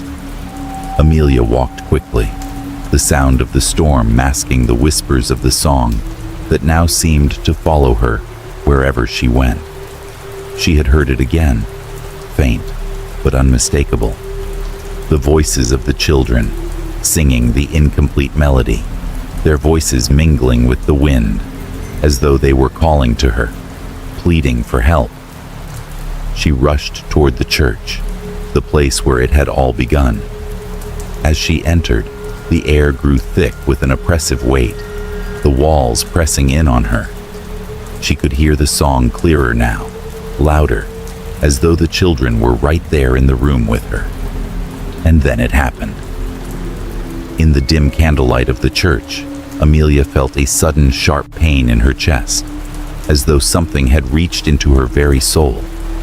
Her vision blurred, and for a moment, she saw them. The children, their faces twisted in pain, their eyes wide with terror, staring at her from the flames. Their eyes. She could see them, trapped in the fire, their gazes locked onto hers. Their eyes were pleading, begging her for help. And then, as the flames roared around them, their voices reached out to her, clear and strong, not just in her ears, but in her mind, in her very soul. Help us, Amelia. End the song. End the fire. The vision faded as quickly as it had come, and Amelia collapsed to the floor, gasping for breath. The rain outside continued to fall, but in the church, all was silent once more. She knew now what she had to do. The children were trapped, their souls bound to the fire and the song, and if she didn't find a way to stop it, the fires would never end. Chapter 6. The Ritual of the Damned. The days following Amelia's disturbing vision had been a blur of sleepless nights and frantic searching. The more she delved into the mystery of the missing children and the fires that ravaged Llanos del Rio, the deeper she felt herself sinking into something far darker than she could have imagined. She had been to the church, where the rituals had been performed long ago, and the walls seemed to pulse with an ancient, malevolent energy. But despite everything she had uncovered, the pieces of the puzzle remained scattered, just out of reach. But there was one place she had yet to explore thoroughly: the village library. Amelia had known about the library since she was a child, a small, dusty building tucked away at the far end of the village square. It was a quiet, neglected place, filled with old tomes that few had ever bothered to read. The shelves were lined with the brittle pages of history, folklore, and local legends, many of them long forgotten. Yet, among the piles of dust-covered books, Amelia had a hunch that there lay the key to understanding what was happening in the village. One rainy afternoon, after her meeting with Anna, Amelia found herself standing before the weather-beaten doors of the library. The storm outside seemed to amplify the silence of the village, and as she pushed the door open, the musty smell of old paper and wood greeted her. Inside, the library was dim, the only light filtering through the grimy windows. The air was thick with the weight of time, the shelves sagging under the burden of centuries of knowledge. Amelia walked between the rows of books, her fingers brushing against the spines of ancient volumes. Most of them were local histories, accounts of the village's origins, and records of past events. But none of them seemed to hold the answers she was looking for. She had heard rumors, whispers about an old book, one that was locked away in the farthest corner of the library. It was said to contain dark secrets, the kind of knowledge that had been hidden from the public for generations. Amelia's heart quickened as she moved toward the back of the library, where a heavy wooden door stood ajar. She could sense it. This was where the truth lay, just out of sight, waiting to be uncovered. The room beyond was small, cluttered with forgotten scrolls and decaying manuscripts. In the farthest corner of the room, on a pedestal, sat a leather-bound book. It was old, its cover cracked and faded, the pages yellowed with age. Amelia's breath caught in her throat. This was it. With trembling hands, she reached for the book, feeling the weight of centuries pressing down on her as she opened the cover. The first few pages were written in an ancient script, a language that Amelia didn't recognize. The characters seemed to pulse with an unnatural energy, as if the ink had been written with something more than just a pen. As she flipped through the pages, she began to make sense of the symbols. This was a ritual, a dark, forbidden ceremony, that had been performed centuries ago, in the very church where the choir had sung its final song. The ritual, as detailed in the book, was a call to the spirits, an invocation of the dead through the medium of music. The villagers, desperate for a way to commune with their ancestors, had turned to this ancient practice. The ritual required a choir, voices pure and untainted, innocent children whose souls would bridge the gap between the living and the dead. But something had gone horribly wrong. The ritual was not meant to summon the spirits peacefully. It was meant to control them, to bend them to the will of the living. Amelia's fingers trembled as she read the words, her stomach twisting with every sentence. The ritual had called for sacrifices, young lives to be offered in exchange for power, for knowledge. The children of the choir had been chosen, not as volunteers, but as unknowing sacrifices, drawn into the ritual without their consent. The text described how, during the performance, the children had sung the song, the same song that had haunted Amelia since the first time she heard it. It was a melody designed to open the gates between the living world and the realm of the dead. The song was meant to carry the souls of the dead to the living, allowing the villagers to commune with their ancestors and gain wisdom. But the ritual had failed. Instead of bringing peace, the song had unleashed something far worse, something dark, something ancient, something that had been waiting to escape. The children, their voices woven into the fabric of the song, had been trapped between worlds. Their souls had been torn from their bodies and bound to the flames, the fire that consumed them in a ritualistic inferno. The flames were not merely destructive, they were a conduit, a way to fuel the power of the spirits trapped in the fire. The children had become part of the fire, their souls forever linked to the blaze, their fury burning through the village with every flame that rose. Amelia gasped as she continued reading.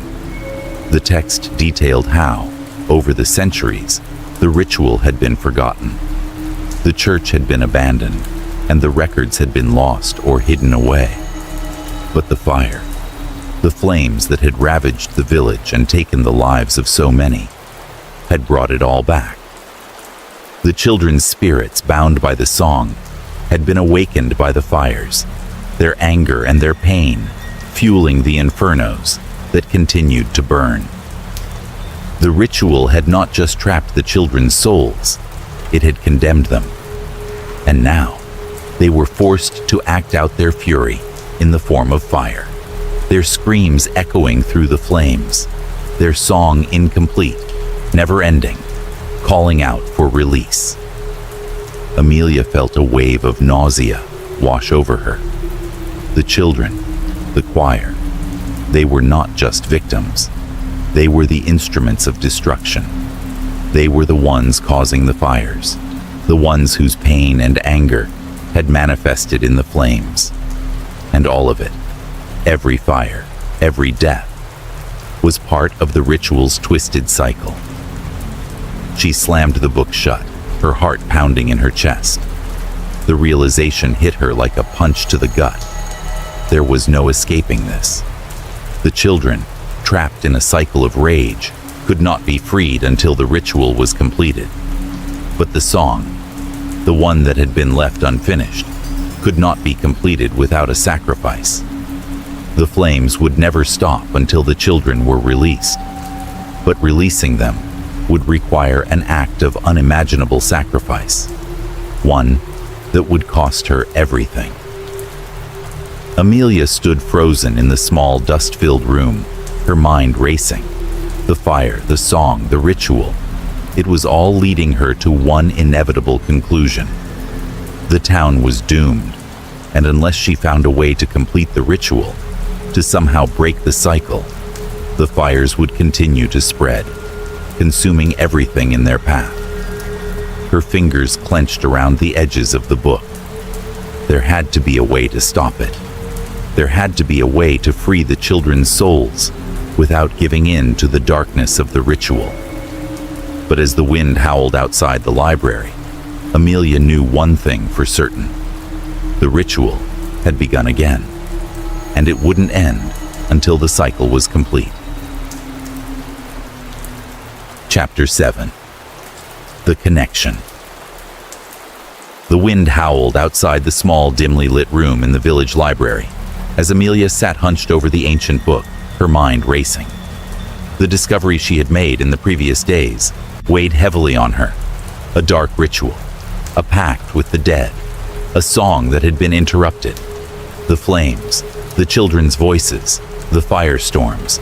It was all connected, all bound by a melody. The knowledge she had uncovered had led her to one undeniable truth. The children's souls could never be freed until the song they had begun was finished. Amelia closed her eyes for a moment, trying to steady her racing thoughts. She had learned enough to understand the gravity of the situation. The children were trapped between two worlds, their voices eternally bound to the song they had once sung. It had been meant to summon the dead, to bring spirits back to the living, but instead, it had unleashed a destructive force, and the children's souls, unable to escape, were forced to live in torment, their anger fueling the fires that consumed the village. But there was a key to stopping it: the song. It was incomplete, interrupted at the moment of their sacrifice, and it had to be finished to release their souls.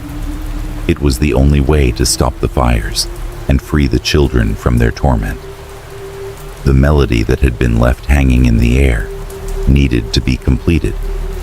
The problem was, to do so, Amelia would need to gather all the voices of the children who had vanished, those who had become part of the chorus of the dam. Only then could the ritual be completed and the song brought to its final note. But it wasn't that simple. The book had warned her. If the song was completed incorrectly, if the ritual was performed without the proper care, the consequences would be catastrophic. The force that had been summoned by the incomplete melody could be unleashed in full, and the destruction would be far greater than anything the village had already witnessed. The fires would rage with unrelenting fury, and the spirits trapped in the flames would no longer be just a haunting presence. They would become an unstoppable force of annihilation. Amelia felt a cold sweat trickle down the back of her neck as she stood up from the table, pacing the room. The decision before her was one that no one should ever have to make. If she completed the song, there was a chance she could end the suffering of the children, but there was also a very real possibility that she could unleash an even worse tragedy upon the village. The destruction could be total, wiping out everything in its path. Her mind kept returning to the faces of the children, those innocent, bright eyes filled with joy as they sang. She had seen their faces in her visions, their eyes filled with pain and longing, trapped forever in the flames. She could still hear their voices calling to her, urging her to finish what had been started. But how could she complete a song that would both liberate and destroy? How could she walk the fine line between saving them and condemning the entire town? The key, the book suggested, was in the voices of all the children who had vanished. She needed to gather them, to bring their voices together once more, just as they had been united in life. But the spirits of the dead were not so easily commanded. Amelia wasn't sure how she would summon them, how she could call to the souls of the children who had been consumed by the flames. She wasn't sure if she was even capable of completing the song at all. But there was no choice. The fires would continue to rage, the spirits would remain trapped, and the village would burn unless she took action. Determined, she left the library and made her way to the church, where it had all begun. The rain had stopped, but the oppressive fog still hung over the village like a shroud. The church loomed before her, its towering spires reaching into the darkening sky. Inside, the air felt colder, heavier. The church had always been a place of solace, of peace, but now it felt like a prison, a place where the past and present collided in a storm of anger and grief. Amelia entered the church, her heart pounding in her chest.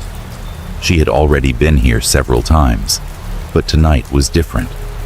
Tonight, she would try to call the children's voices back. She wasn't sure how she would do it, but she knew she had no other option.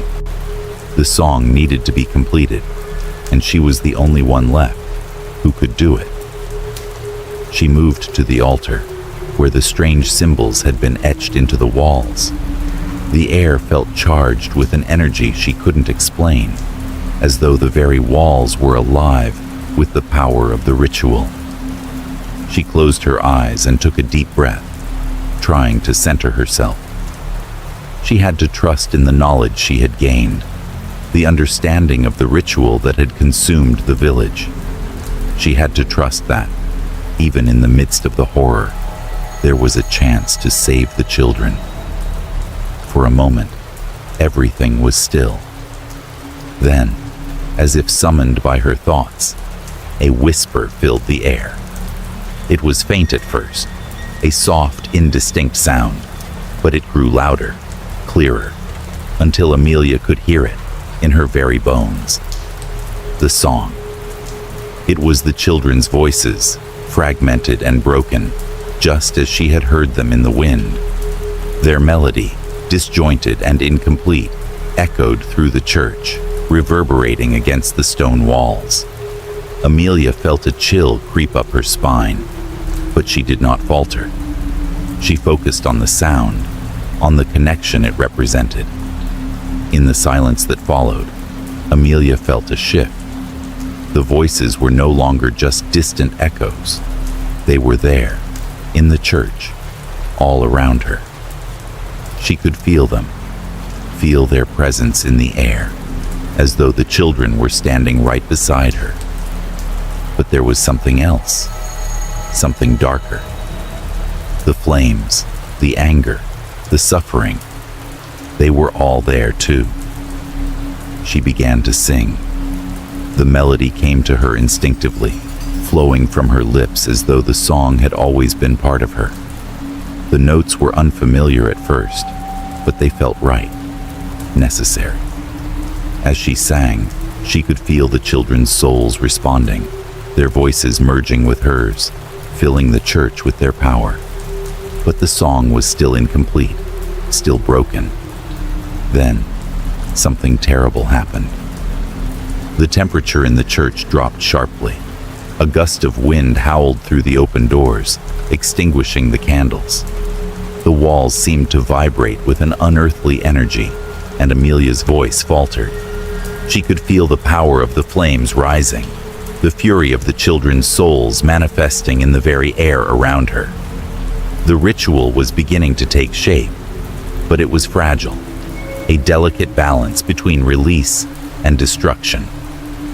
Amelia pressed on, her voice rising with the children's, urging them to complete the song, to let go of their suffering. But the fire was growing. She could feel it. The heat, the rage, it was becoming overwhelming. Then, with a final desperate cry, she reached the last note. The song was complete. For a moment, everything was still. The fire in the church died down, the winds calmed, and the voices of the children faded into silence. The air felt heavy, as if the world itself was holding its breath. And then, as if on cue, the flames erupted. But this time, they were different. They didn't consume, they didn't destroy. The fire burned with a pure, cleansing light, and the children's voices, no longer broken, sang with them, their voices now free. their torment at an end. The fire was not their fury, it was their release. Amelia collapsed to the floor, her body drained. She had done it. The song was complete. The children were free. But she knew it wasn't over. The village had been saved, for now. But the cycle could always begin again. There were always new voices to be called, always new rituals to be performed. And as the fire burned down to embers, Amelia realized the true price of the ritual. It was never just about the song. It was about what came after. Chapter 8. The Night of the Song. The evening sky was draped in a heavy veil of clouds, the air thick with the weight of an impending storm. Amelia stood at the front of the church, her fingers trembling as she held the ancient, fragile sheet music. The children's song, now incomplete, still echoing through her mind, had to be finished. Tonight was the night. Tonight, the song would be completed, and the souls of the children, trapped in the flames, would finally be freed. But even as she prepared for what was to come, she couldn't shake the nagging feeling that the ceremony would not be as simple as she hoped. For weeks, she had studied the ritual, piecing together the broken fragments of its purpose. She had come to understand the melody, its power, its binding force. But the cost had always loomed over her. If the ritual was performed incorrectly, if the balance was disturbed, the consequences would be dire. The village would burn once more, and the fury of the trapped spirits would be unleashed in a final devastating storm of fire and death. Amelia had gathered those willing to help her, those who still believed in the possibility of saving the children and ending the cycle. A handful of villagers had offered to stand with her in the church, their faces a mix of determination and fear. They had seen the fires. They had heard the song. And now, they were willing to take the risk, to help her free the children from their torment. The candles were lit around the altar, casting flickering shadows against the stone walls. The church, once a place of peace, now felt like a tomb, a place of binding rituals and dark promises. The air was thick with an unnatural silence, the weight of the past pressing down on Amelia's chest. Amelia took a deep breath, steadying herself. Tonight, she would finish what had been started. She stepped forward, the villagers gathering behind her. The eyes of the few who remained, their faces tense with the weight of what was about to unfold, were all fixed on her. They had heard the stories, the fires, the whispers of the children's voices, but none of them truly understood the full horror of what had happened. None of them knew how close they were to the edge of annihilation. Amelia raised her hand, signaling for silence. The first notes of the song began to fill the air, her voice a fragile thread that seemed to tremble under the weight of the past. The melody came to her instinctively, the notes floating through the church like a breeze that stirred the dust on the ground. The villagers hesitated for a moment, but then, one by one, they began to join in, their voices soft but steady. The harmony began to swell, the notes blending together in an eerie unity. The song grew stronger, more urgent, as if the very walls of the church were listening, awaiting the final moment when the ritual would be completed. Amelia's heart pounded in her chest. She could feel the presence of the children, their souls hanging in the air, waiting for the song to finish. But there was something else, something dark. She felt a strange pressure, a weight in the atmosphere, as though the air itself had grown heavier. And then, without warning, the flames began. At first it was subtle, a flicker in the candle flames, a shift in the air. But then, the fire erupted, It started in the back of the church near the wooden pews. Amelia froze, her voice faltering as the flames shot up in sudden, violent bursts. They were not normal flames. These were different. They burned with an unnatural intensity, their heat growing far beyond what should have been possible. The fire spread quickly, licking the stone walls, curling along the beams above their heads. The villagers gasped, their eyes wide with fear. Some stepped back, others turned to run, but the doors slammed shut with a deafening crash, trapping them inside. The flames continued to spread, wild and uncontrollable, as if the very church had become a vessel for the wrath of the spirits. Amelia's breath caught in her throat as she watched in horror. The fire was consuming everything, burning through the ancient wood and stone. But it was not the flames that terrified her most. It was the faces of the children. They began to appear in the flames, twisted, anguished faces, their eyes wide with terror, their mouths open in silent screams. The flames seemed to move around them, as though the children's spirits were trapped within, their fury manifesting in the fire. The song faltered. Amelia's voice quivered as she tried to push through, to finish the melody, but the children's spirits were fighting her. She could feel them, their anger, their frustration. They were not calm. They were not at peace. The song had not freed them. Instead, it had stirred them to a rage that burned hotter than any fire. "Amelia," someone cried from behind her.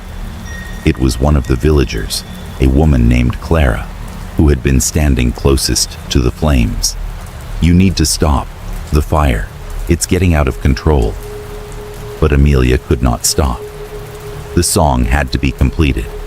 She had no choice. She had to free the children, no matter the cost. The voices of the children began to rise, their anguished wails mixing with the flames, their spectral forms moving through the fire. They were no longer silent. They were speaking now, crying out in a language of suffering and rage. Amelia could hear them, their voices warping the melody, distorting the song as they screamed for release.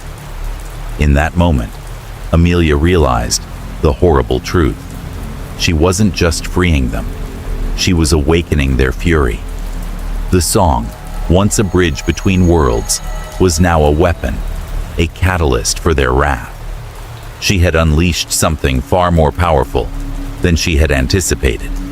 And now, there was no turning back.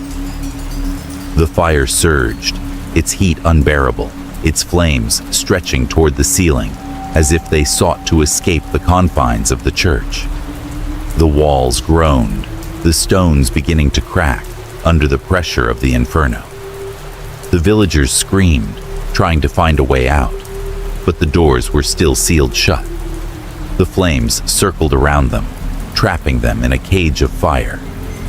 Amelia's voice rose above the chaos, pushing through the heat and the terror.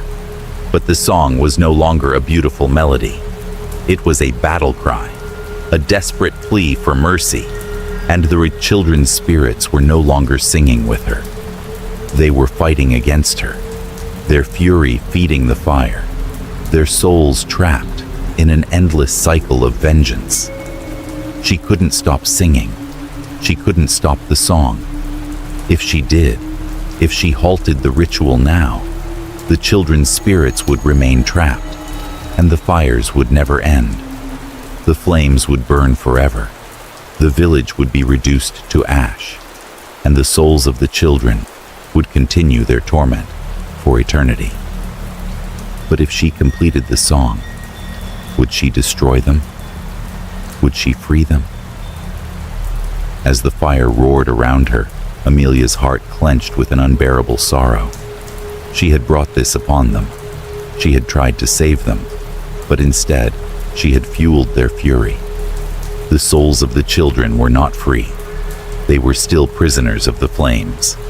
And now, the only way out was to finish what she had started, no matter what the cost. Chapter 9. The Final Sacrifice. The flames roared in fury, licking the walls and ceilings, consuming everything in their path.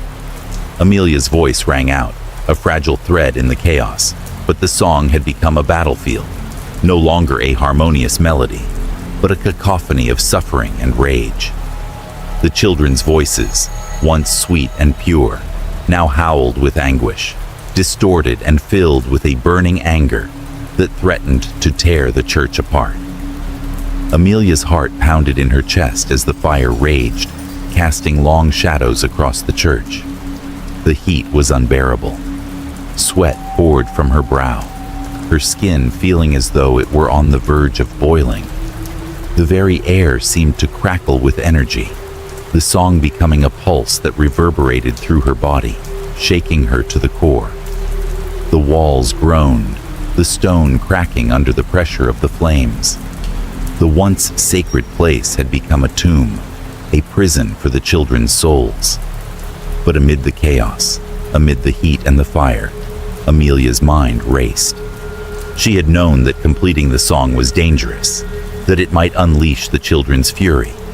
But she hadn't anticipated this. She hadn't expected the truth to be this horrible. As the song continued, the children's voices began to change. They were no longer singing the song willingly. They were pleading, their cries laced with desperation, their voices becoming shrill with fear and anger. They were still trapped between the world of the living and the dead, their souls caught in the flames, their existence bound to the fire. The song was not freeing them. It was only amplifying their suffering, giving voice to their torment. And then, through the wailing, through the overwhelming roar of the fire, Amelia heard it. A voice, clearer than the rest, cutting through the chaos. It was a voice she recognized. "Amelia," it whispered. "Amelia, help us." She froze. The voice was soft, almost drowned out by the cacophony of the other spirits, but she knew it. It was Isabel's voice, the voice of the little girl who had disappeared, who had told her mother of the dark force controlling them, the child who had been sacrificed. Amelia's blood ran cold. She had heard this voice before, through the whispers in the fire, in the wind, in her dreams. But now it was more than just a whisper. It was a call, a plea for release. She closed her eyes, trying to focus, trying to understand. The truth was dawning on her, one she had refused to face until now. The ritual had not only bound the children to the flames, it had created a pact that could not be undone without a price. One of the living must take the place of the dead. Amelia's breath caught in her throat. The book she had studied, the ancient text she had pieced together, had never mentioned this. The ritual, she now understood, had not just demanded the souls of the children, it had demanded a sacrifice from the living. Someone must join the chorus of the damned, offering their life to complete the cycle and free the trapped souls. And the one who would pay that price was Amelia. Her heart hammered in her chest. The realization hit her with the force of a tidal wave. She could not escape this.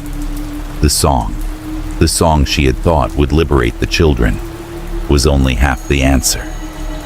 To end the curse, to release them from the fire, Amelia would have to give her own soul, to become a part of the eternal choir, bound to the flames for eternity. The fire grew stronger, the heat more intense. The walls began to shake, the stones threatening to crumble. Amelia could feel the heat on her face, the flames licking at her skin. The villagers who had stayed behind, those who had dared to help her, were now panicking, their faces twisted in fear as they ran for the doors that refused to open. The fire was no longer just a physical force. It was an entity unto itself, alive and hungry, demanding more. Amelia. Clara, one of the villagers, cried out, her voice filled with terror. You have to stop. The fire. It's too much. Amelia's voice trembled, but she didn't stop singing. She couldn't. Not now. The song was the only thing that could free them, even if it meant sacrificing everything she had left. The children's souls, the very spirits of the innocent, were still trapped in the flames, their agony a testament to the curse that had taken hold of the village. If she stopped now, if she ended the song, the cycle would continue. The fires would rage on, and the children would remain prisoners, their torment never ending. But she could feel it, the pull of the sacrifice, the choice that had been forced upon her. The book had spoken of it.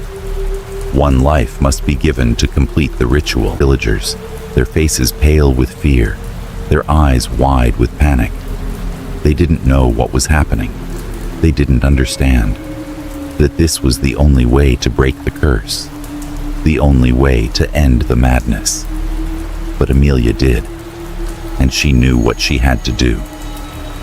The flames surged higher, the fire now a towering inferno, dancing around her like an unstoppable beast. The song filled the church, its haunting melody building to a climax. The children's voices grew louder, their cries now more frantic, as if they, too, knew what was coming.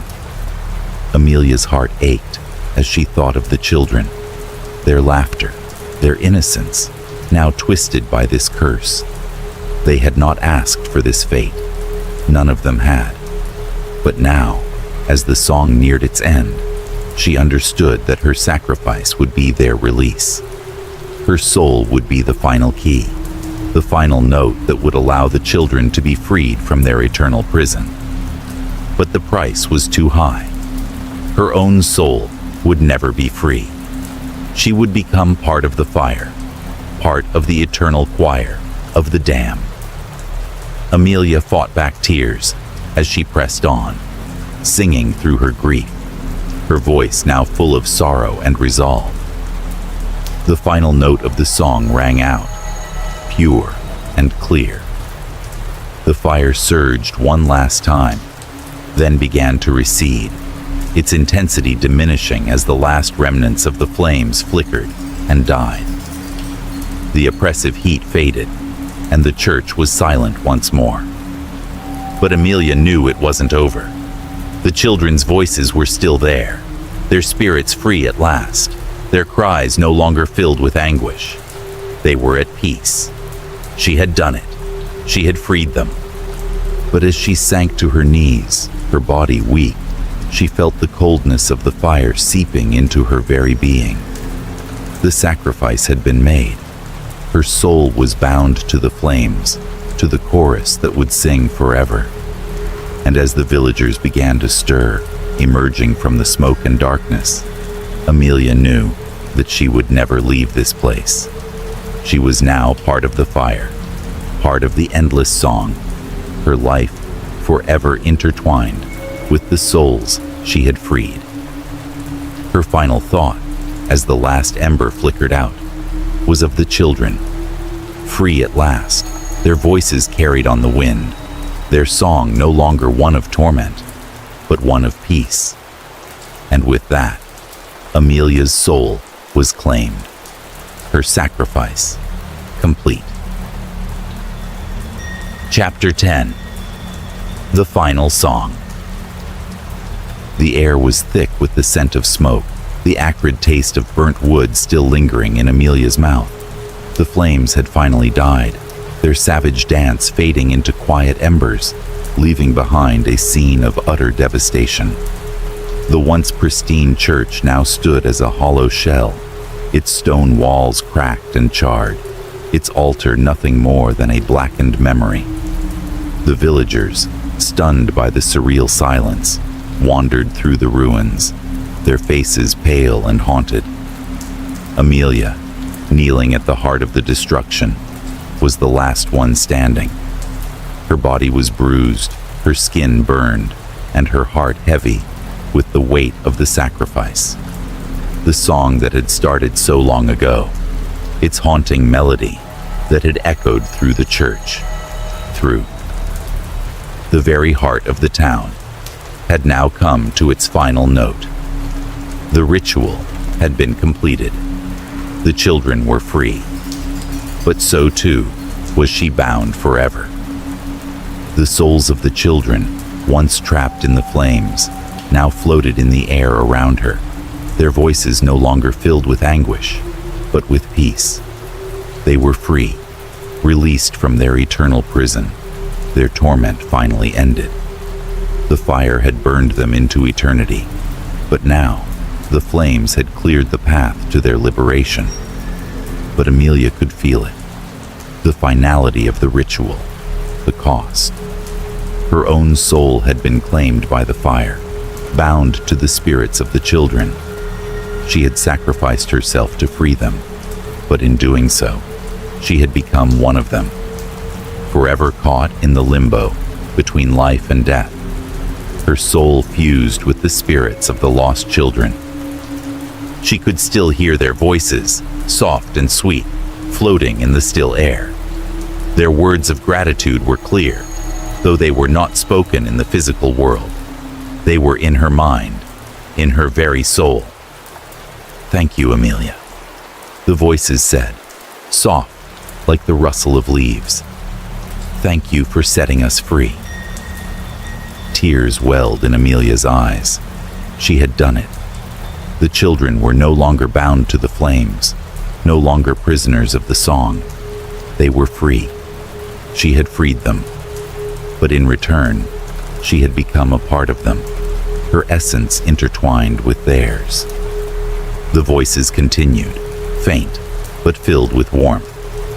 "We are at peace now. We can sing again, but it is you who gave us our freedom, you who gave us release." Amelia's chest tightened. Her soul was no longer her own. It had been absorbed into the chorus of lost children, their cries, their anguish, their pain, now a part of her. She was bound to them, to the fire, to the song, forever. But as the last of the smoke cleared, as the church fell into an eerie silence, a new voice, stronger, yet filled with sorrow, whispered through her mind. It was Isabel's voice, the first child she had encountered, the one who had known the dark force behind the ritual. "Amelia," Isabel said, "you have done what no one else could do, but there is a warning. The song, once complete, is an eternal cycle. If anyone dares to interrupt it, the flames will rise again. The curse will start anew." Amelia felt her heart skip a beat. The truth, the one hidden at the core of the ritual, was clear now. The song was not just a melody, it was a trap, a cycle that could not be broken. The children had been freed, but their freedom was tied to the very song that had once bound them. If anyone disturbed the peace, if anyone interrupted the song, the cycle would start again. The flames would rise again. The fire would consume everything again. "Do not let them stop the song, Amelia," Isabel's voice warned, echoing in her mind. "If someone breaks the chain, the curse will begin anew, and no one will survive." The weight of her sacrifice bore down on her, the realization that she could never escape the fire. She would live on, but not as she once was. She had given her soul to the ritual, her essence now part of the eternal chorus, a chorus that would never stop singing. Yet even in this, there was a bittersweet relief. The children were free. They were at peace, their souls no longer consumed by the flames. Amelia had given everything for that freedom, and though she would never walk the world of the living again, she could feel the warmth of their gratitude. The town of Llanos del Rio lay in ruins, but the flames no longer threatened it. The The cycle of destruction had come to an end, but in its place stood something different, something that would never fade. The song, once interrupted, now played on in an endless loop, its melody echoing through the ether, never again to be broken. Amelia could hear it in the silence that filled the church.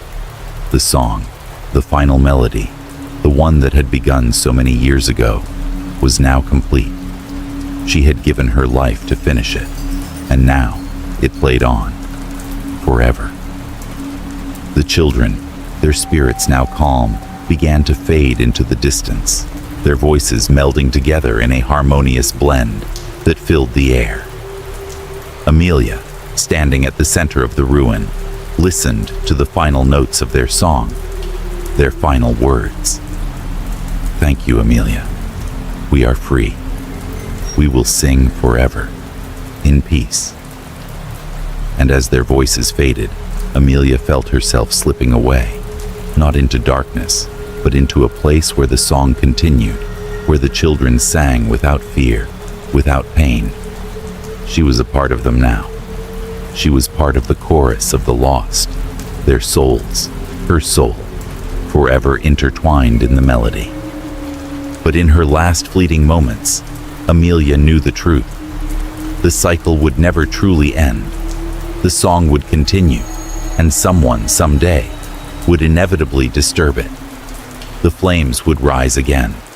The curse would begin once more, and she would be there, in the fire, waiting to finish the song once more. Chapter 1. The Trail of Death. Ethan had been a guide for more than a decade, leading hikers across the vast snow-covered peaks of the mountains that stretched endlessly to the horizon. The wind howled through the craggy ridges, a familiar sound that had become a background hum in his life. The snow crunched beneath his boots as he checked his equipment, his breath swirling in the cold air. Today, however, something felt different. Something was off. The group of 5 hikers stood at the foot of the mountain, their eyes wide with excitement and nerves.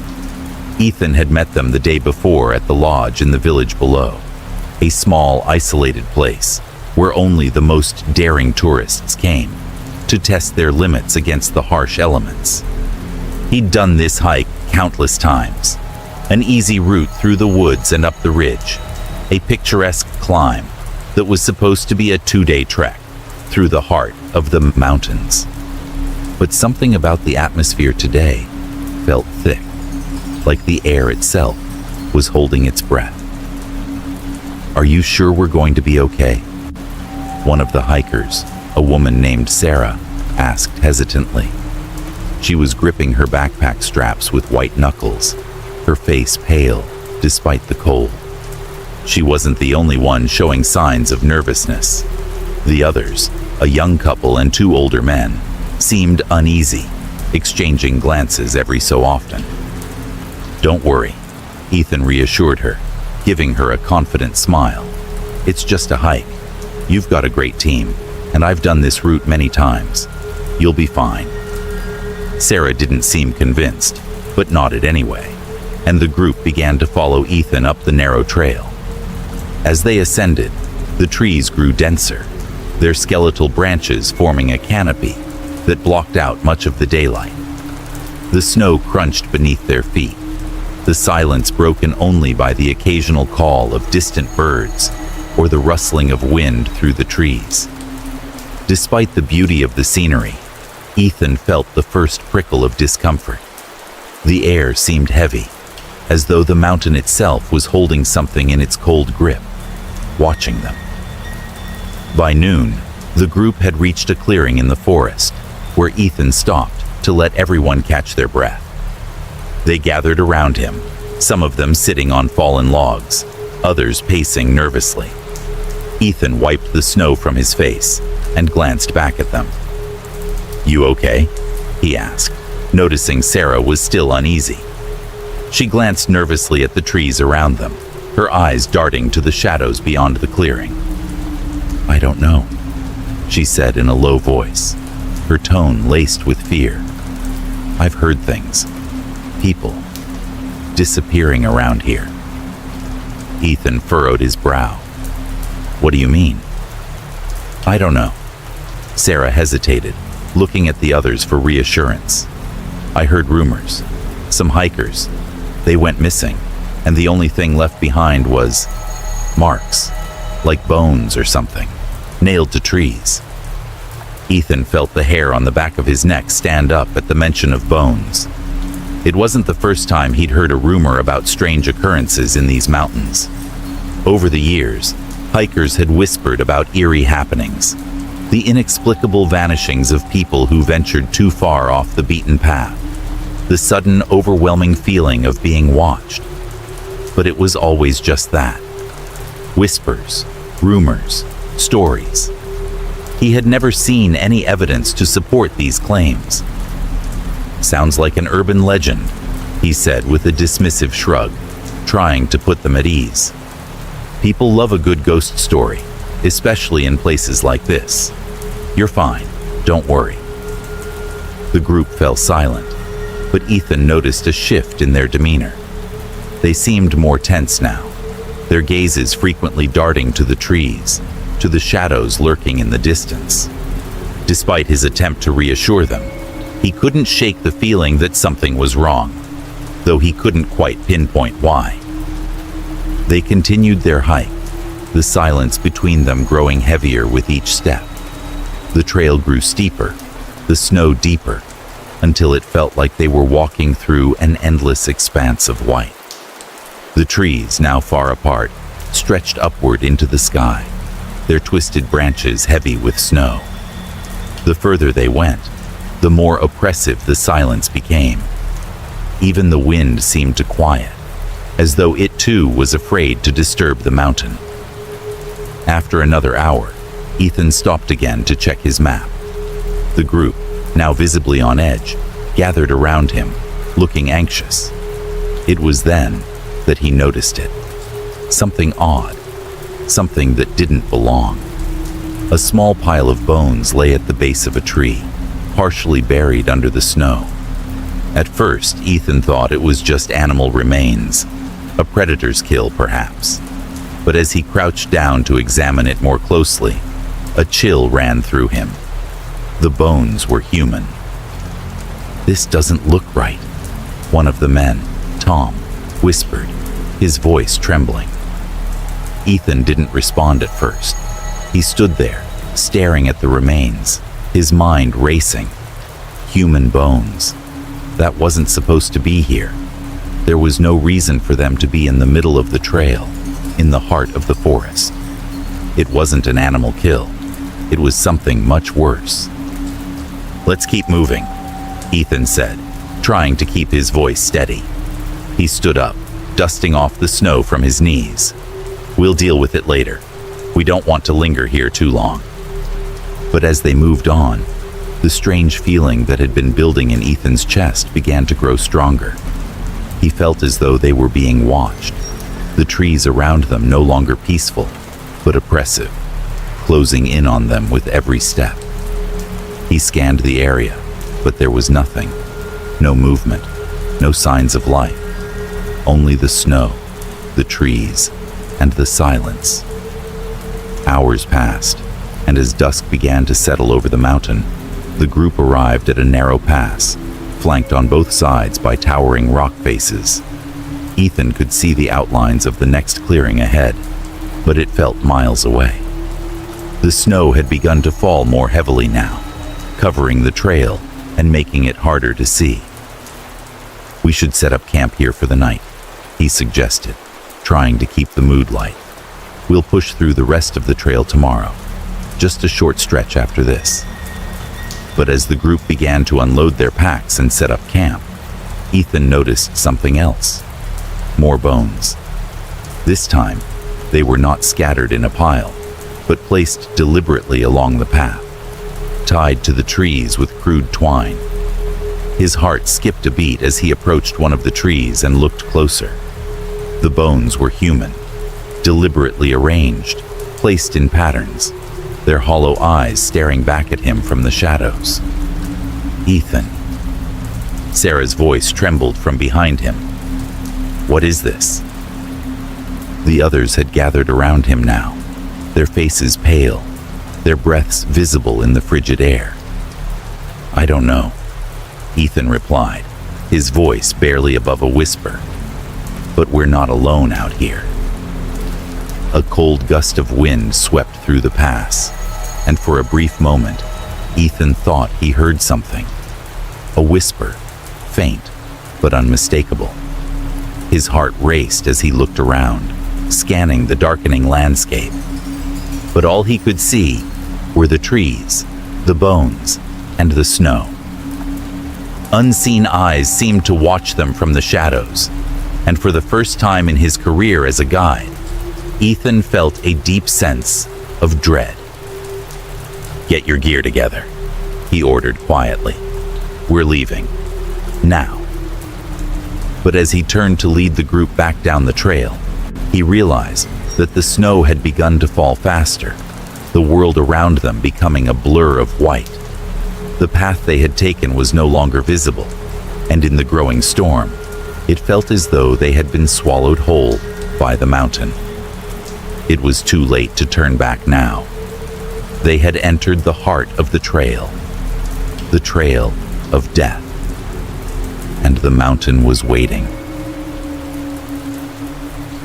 Chapter 2. The Encounter with Disappearance.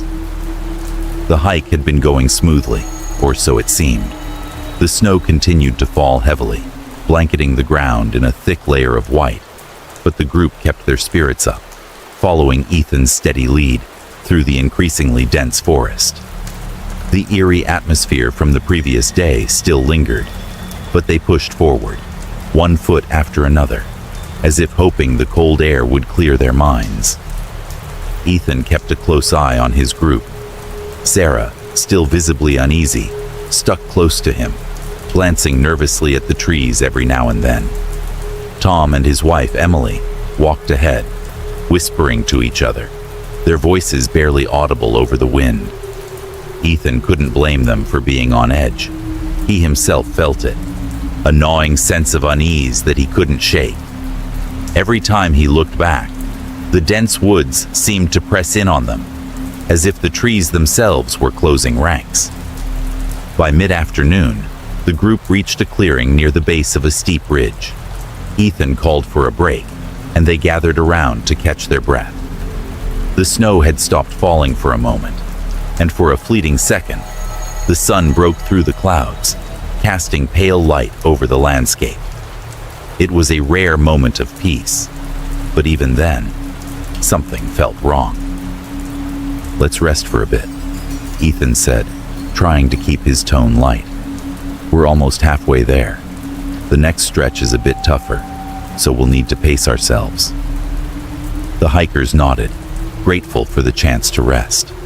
They sat on the snow-covered ground, their gear strewn around them as they drank from their water bottles and ate energy bars.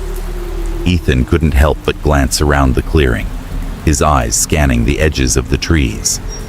There was something unsettling about the stillness, as though the forest was holding its breath. He shook the thought from his mind. He was a guide, not a superstitious fool. As the group took their break, Ethan noticed that one of them, Jason, a young man in his early 20s, had wandered off a bit, walking toward the tree line. Ethan didn't think much of it at first. Some people liked a little space to think, especially after the long, hard trek.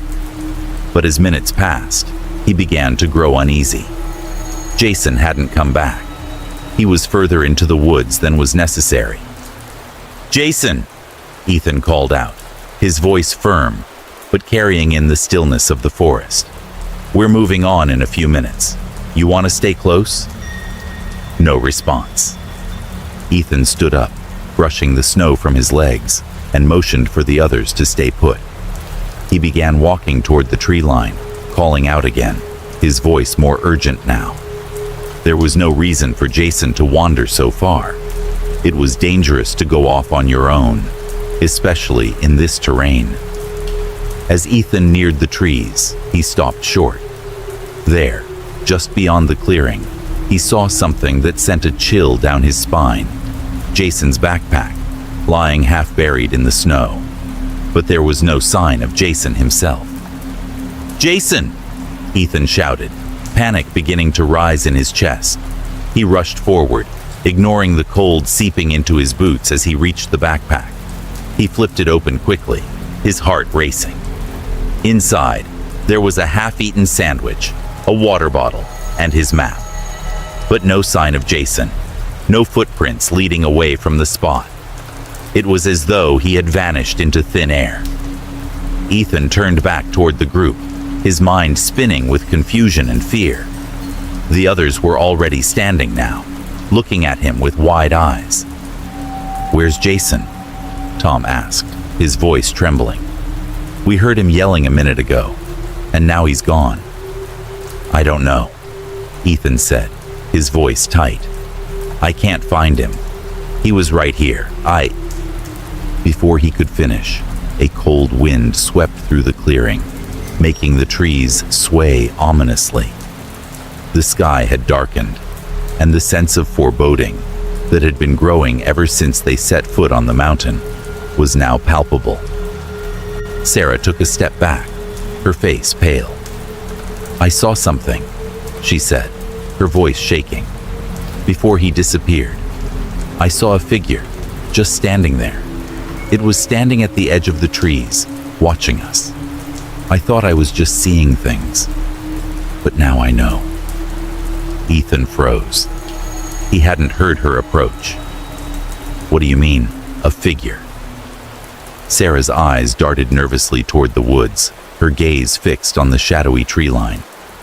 It was tall, and it didn't look right. It was like it was part of the trees, blending in with the shadows. I swear I saw its eyes. And then Jason went toward it. I didn't want to say anything, but now he's gone. I think it's the same thing from the rumors. Ethan's stomach dropped. Could this be what the others had been talking about? The stories of people disappearing on the mountain? The rumors of strange figures seen in the woods? He had dismissed them all as nothing more than superstition. But now, standing here with Jason's backpack in his hands and no sign of the young man, Ethan couldn't ignore the growing fear gnawing at him. "Are you sure it was just a person?" he asked, trying to keep his voice steady. "Could it have been another hiker? A hunter?" "No," Sarah said firmly, her face pale with fear. "It wasn't human. It was too tall. Too wrong." Ethan didn't know how to respond. The logical part of him screamed that it couldn't be true, that Jason had simply wandered off, gotten lost somehow. But deep down, he knew that wasn't the case. There was something more sinister at play here, something that he couldn't explain. "Let's go back to the lodge," Emily said suddenly, her voice trembling. "I don't care about the hike anymore. We need to go back." Ethan looked at the others, who were all visibly shaken. He knew they were right. It was too dangerous to continue. But where was Jason? And why had he disappeared so mysteriously?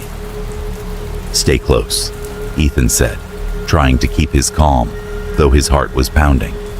"We'll head back down the mountain, but we need to stay together. Don't wander off, not for a second." The group began to move slowly, retracing their steps, but Ethan couldn't shake the feeling that they were being watched. The trees seemed to lean in closer, their twisted limbs reaching toward them like claws. The snow had begun to fall harder again, and the wind picked up, carrying with it a cold that cut to the bone. As they made their way back toward the clearing, Ethan's eyes scanned the trees, every rustling branch and every shifting shadow now seeming suspicious. But there was no sign of Jason, no footprints leading away from the clearing. It was as though he had vanished, swallowed whole by the mountain. Ethan's mind raced with unanswered questions. What had happened to Jason? Had Sarah seen something real? Or had her fear clouded her perception? He didn't know. But one thing was certain. Something was wrong with this place, and it wasn't going to let them leave so easily. As the group finally emerged from the dense woods, the lodge still far off in the distance, Ethan felt a shiver run down his spine. The trail had taken something from them, and it wasn't finished yet. Whatever force lurked within the snow-covered trees, whatever had taken Jason, wasn't done. It was only just beginning. Chapter 3. The Trail of Bones. Ethan couldn't shake the image of Jason's abandoned backpack from his mind. The more he thought about it, the more the situation gnawed at him. There had been no sign of a struggle. Jason hadn't screamed or called out for help. It was as if he had simply vanished. A person didn't just disappear into the mountain like that. Something was wrong, something he couldn't explain, and he needed answers. The rest of the group had returned to the base, shaken but safe, and though they were eager to leave, Ethan had made a decision. He was going back.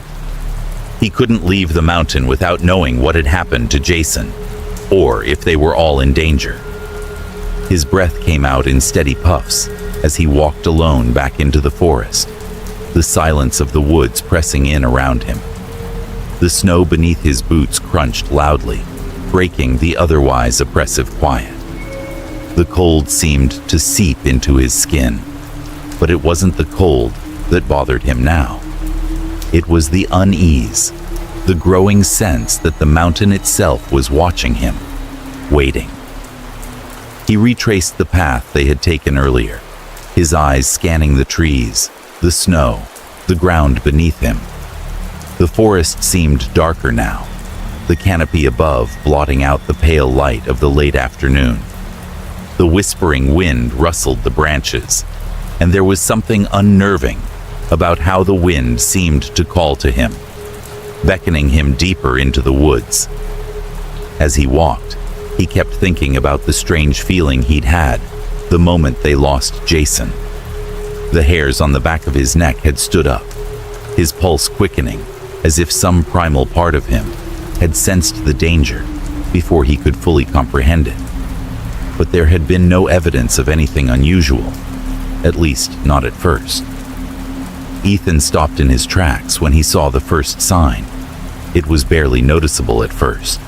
A small bone, a fragment of something human, sticking out of the snow, wedged into the bark of a tree. At first, he thought it might have been an animal's remains, but as he got closer, his stomach lurched. It was a human bone, jagged and broken, and it had been nailed to the tree. The sight sent a shiver down his spine. He knelt, feeling the cold of the snow seeping through his gloves as he examined it. There was no doubt now. This was not an accident. Someone had placed this bone here deliberately, and the act seemed so ritualistic, as if this forest itself was part of something far older and far darker than he had ever imagined. Ethan stood up quickly, looking around the trees, his heart pounding. The snow around him seemed to grow quieter, as if the forest was holding its breath. He turned in a slow circle, scanning the woods, searching for any other signs. That's when he saw it. More bones. Closer now. They weren't just lying on the ground. They were nailed to trees, wedged into the bark like grisly ornaments. The bones were placed in a strange pattern, some clustered together, others alone. There were ribs, a femur, a skull with hollow eyes staring out from a branch. Each one seemed to be positioned deliberately, carefully arranged, as if they had been placed as markers or warnings. Ethan's breath caught in his throat. He had heard the stories, rumors of strange disappearances in these mountains, of hikers who had ventured too far and never returned. The locals had spoken in hushed voices about ancient rituals, pagan sacrifices made to appease the mountain's unseen guardians. But he had dismissed it all, as superstition.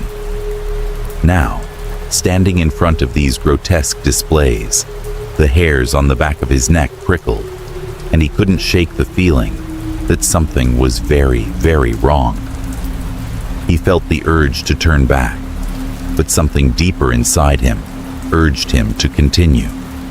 Jason was out there. He had to find him. With his heart hammering in his chest, Ethan pushed forward, moving deeper into the forest, following the trail of bones. They grew more frequent as he walked, each one more disturbing than the last. The trees loomed taller here, their branches twisted in unnatural angles, as if reaching out to grab him. The air was colder now, the wind biting at his exposed skin. But it wasn't the chill that unsettled him. It was the sense of being watched. He felt eyes on him, felt the weight of unseen figures lurking just beyond the trees. As he continued along the path, the bones became more elaborate, arranged in unsettling patterns. A circle of femurs was placed around an old gnarled tree, the bones sharp and white against the dark bark. Skulls hung from branches like eerie ornaments, their empty eye sockets seeming to follow Ethan as he moved. Each step forward felt like a step closer to something ancient and dangerous, something that shouldn't be disturbed. The snow began to fall heavier, muffling the world around him, making it harder to see more than a few feet ahead. The forest felt suffocating, the trees closing in on him, the shadows growing longer. Every sound seemed amplified, the crunch of snow underfoot, the rustling of the wind in the branches, his own breath, ragged and shallow. He stopped when he saw the first set of footprints. They were large, deep impressions in the snow, and they didn't look like animal tracks. They were too wide, too deliberate. The footprints led deeper into the forest, and without thinking, Ethan began to follow them. The tracks were fresh, almost too fresh. They seemed to beckon him further into the heart of the woods, deeper into the place he knew he shouldn't go. As he followed the trail, the atmosphere grew even darker, the forest closing in around him like a living thing. The air grew thick, almost oppressive, and the shadows seemed to shift and writhe at the edge of his vision. Ethan's heart pounded as the footprints led him toward a large rock formation, its jagged edges rising sharply from the ground. The trees here were sparse, their trunks black and twisted, the ground beneath them bare, except for the snow.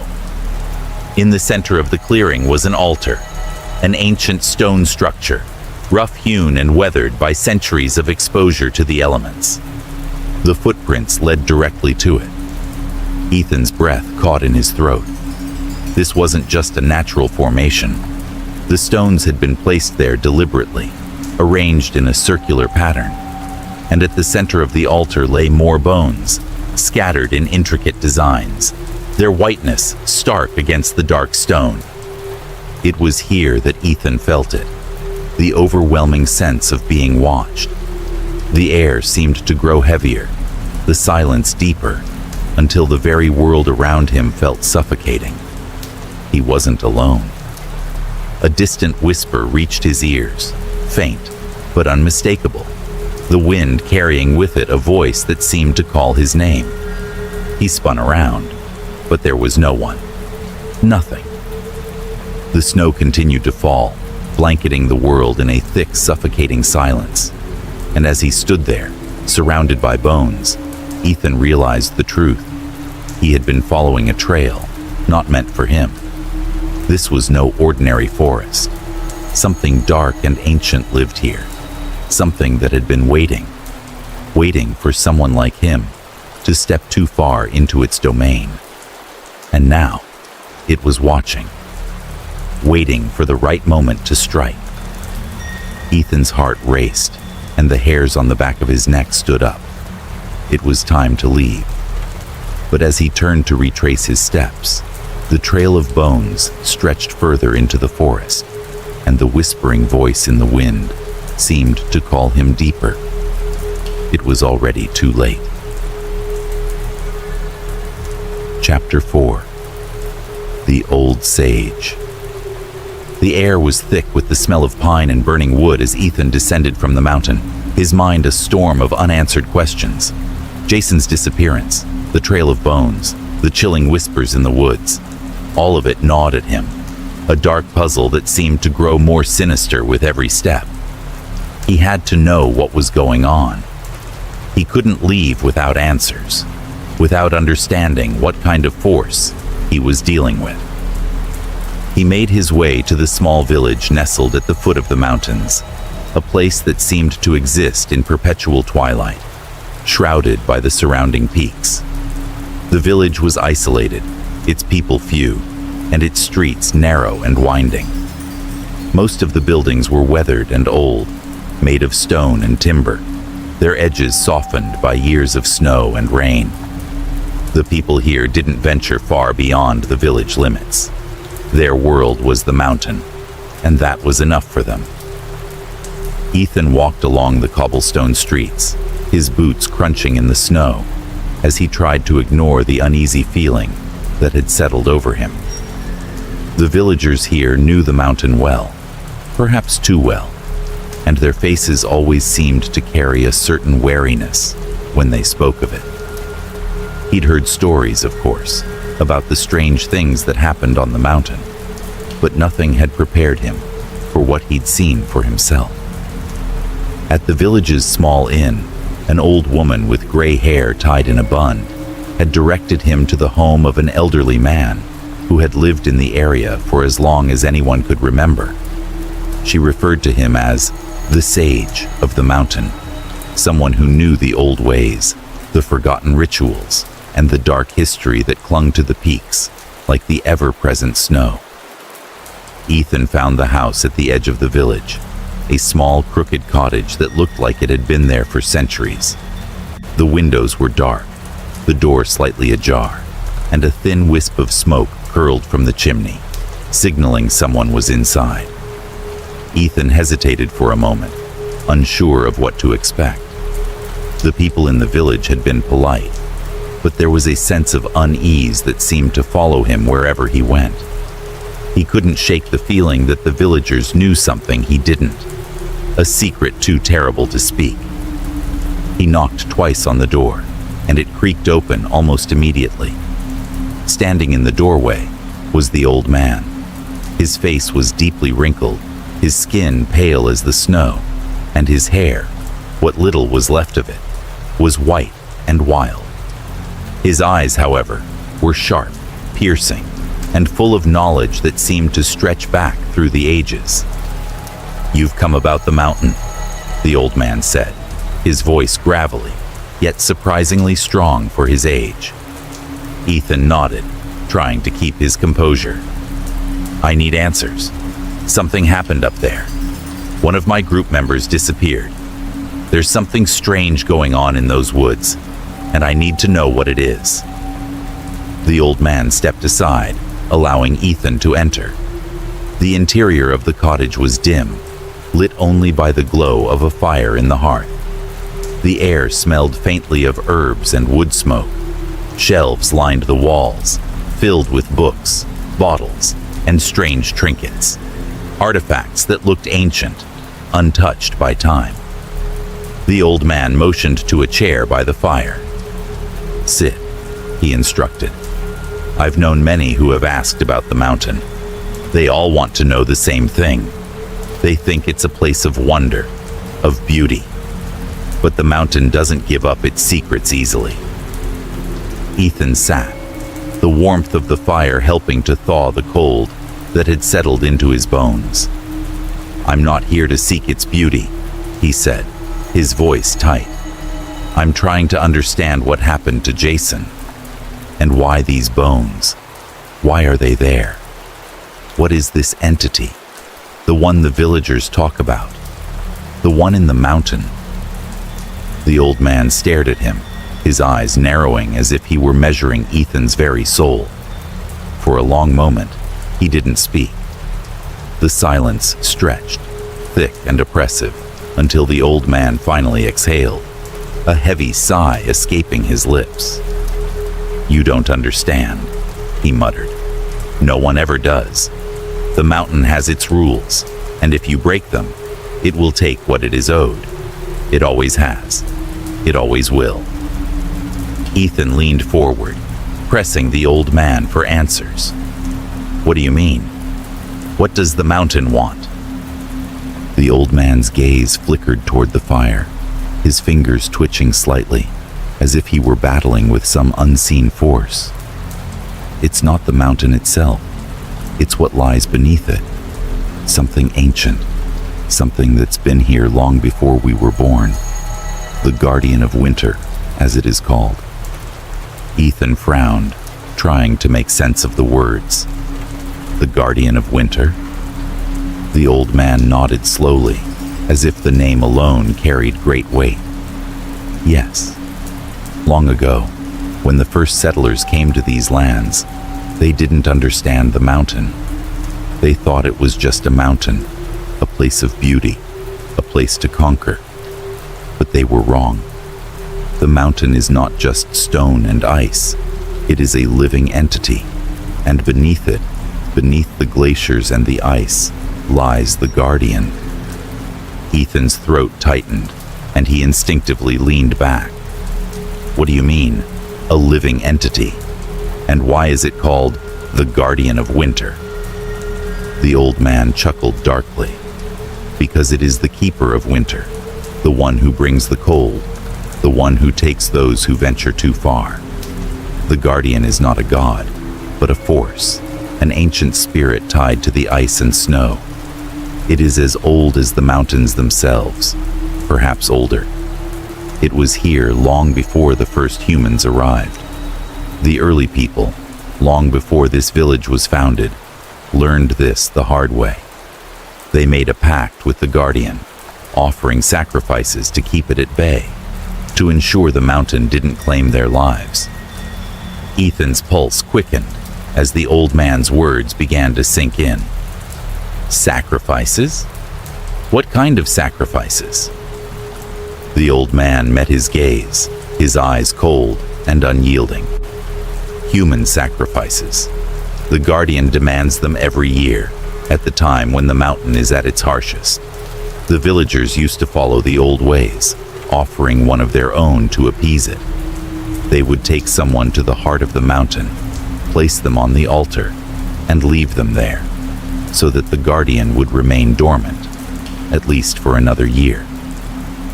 Ethan's heart pounded. This was more than he had ever expected. So the stories were true?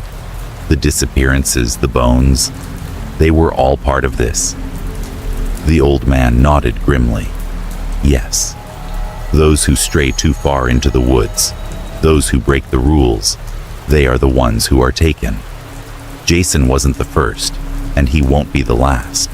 The guardian doesn't care for the rules of men. It takes what it is owed. And if you follow the trail, if you seek the truth, it will take you too." Ethan stood, the weight of the old man's words pressing down on him like a physical force. "So what should I do? Should I turn back?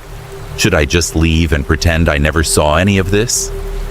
The old man's gaze hardened, his eyes intense and full of a sorrow that Ethan could almost feel.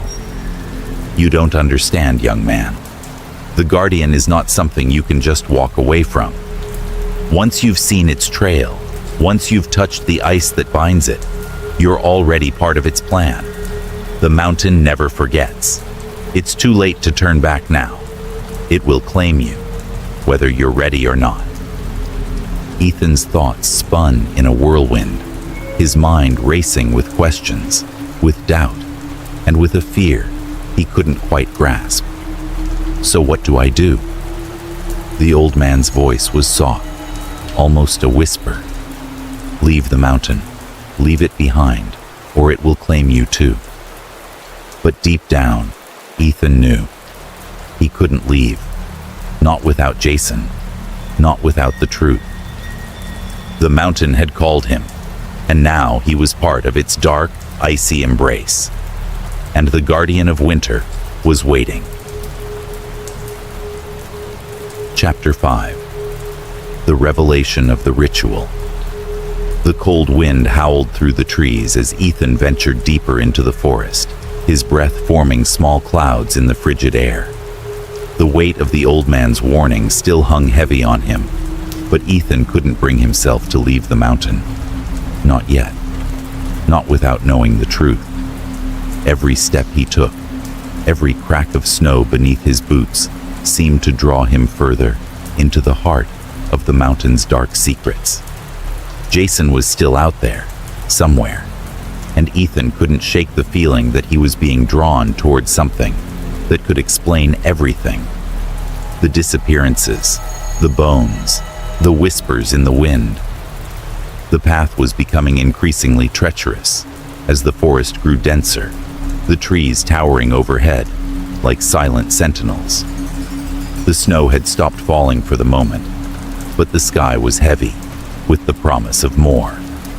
Ethan had been hiking for hours, pushing forward despite the growing sense of unease that gnawed at him.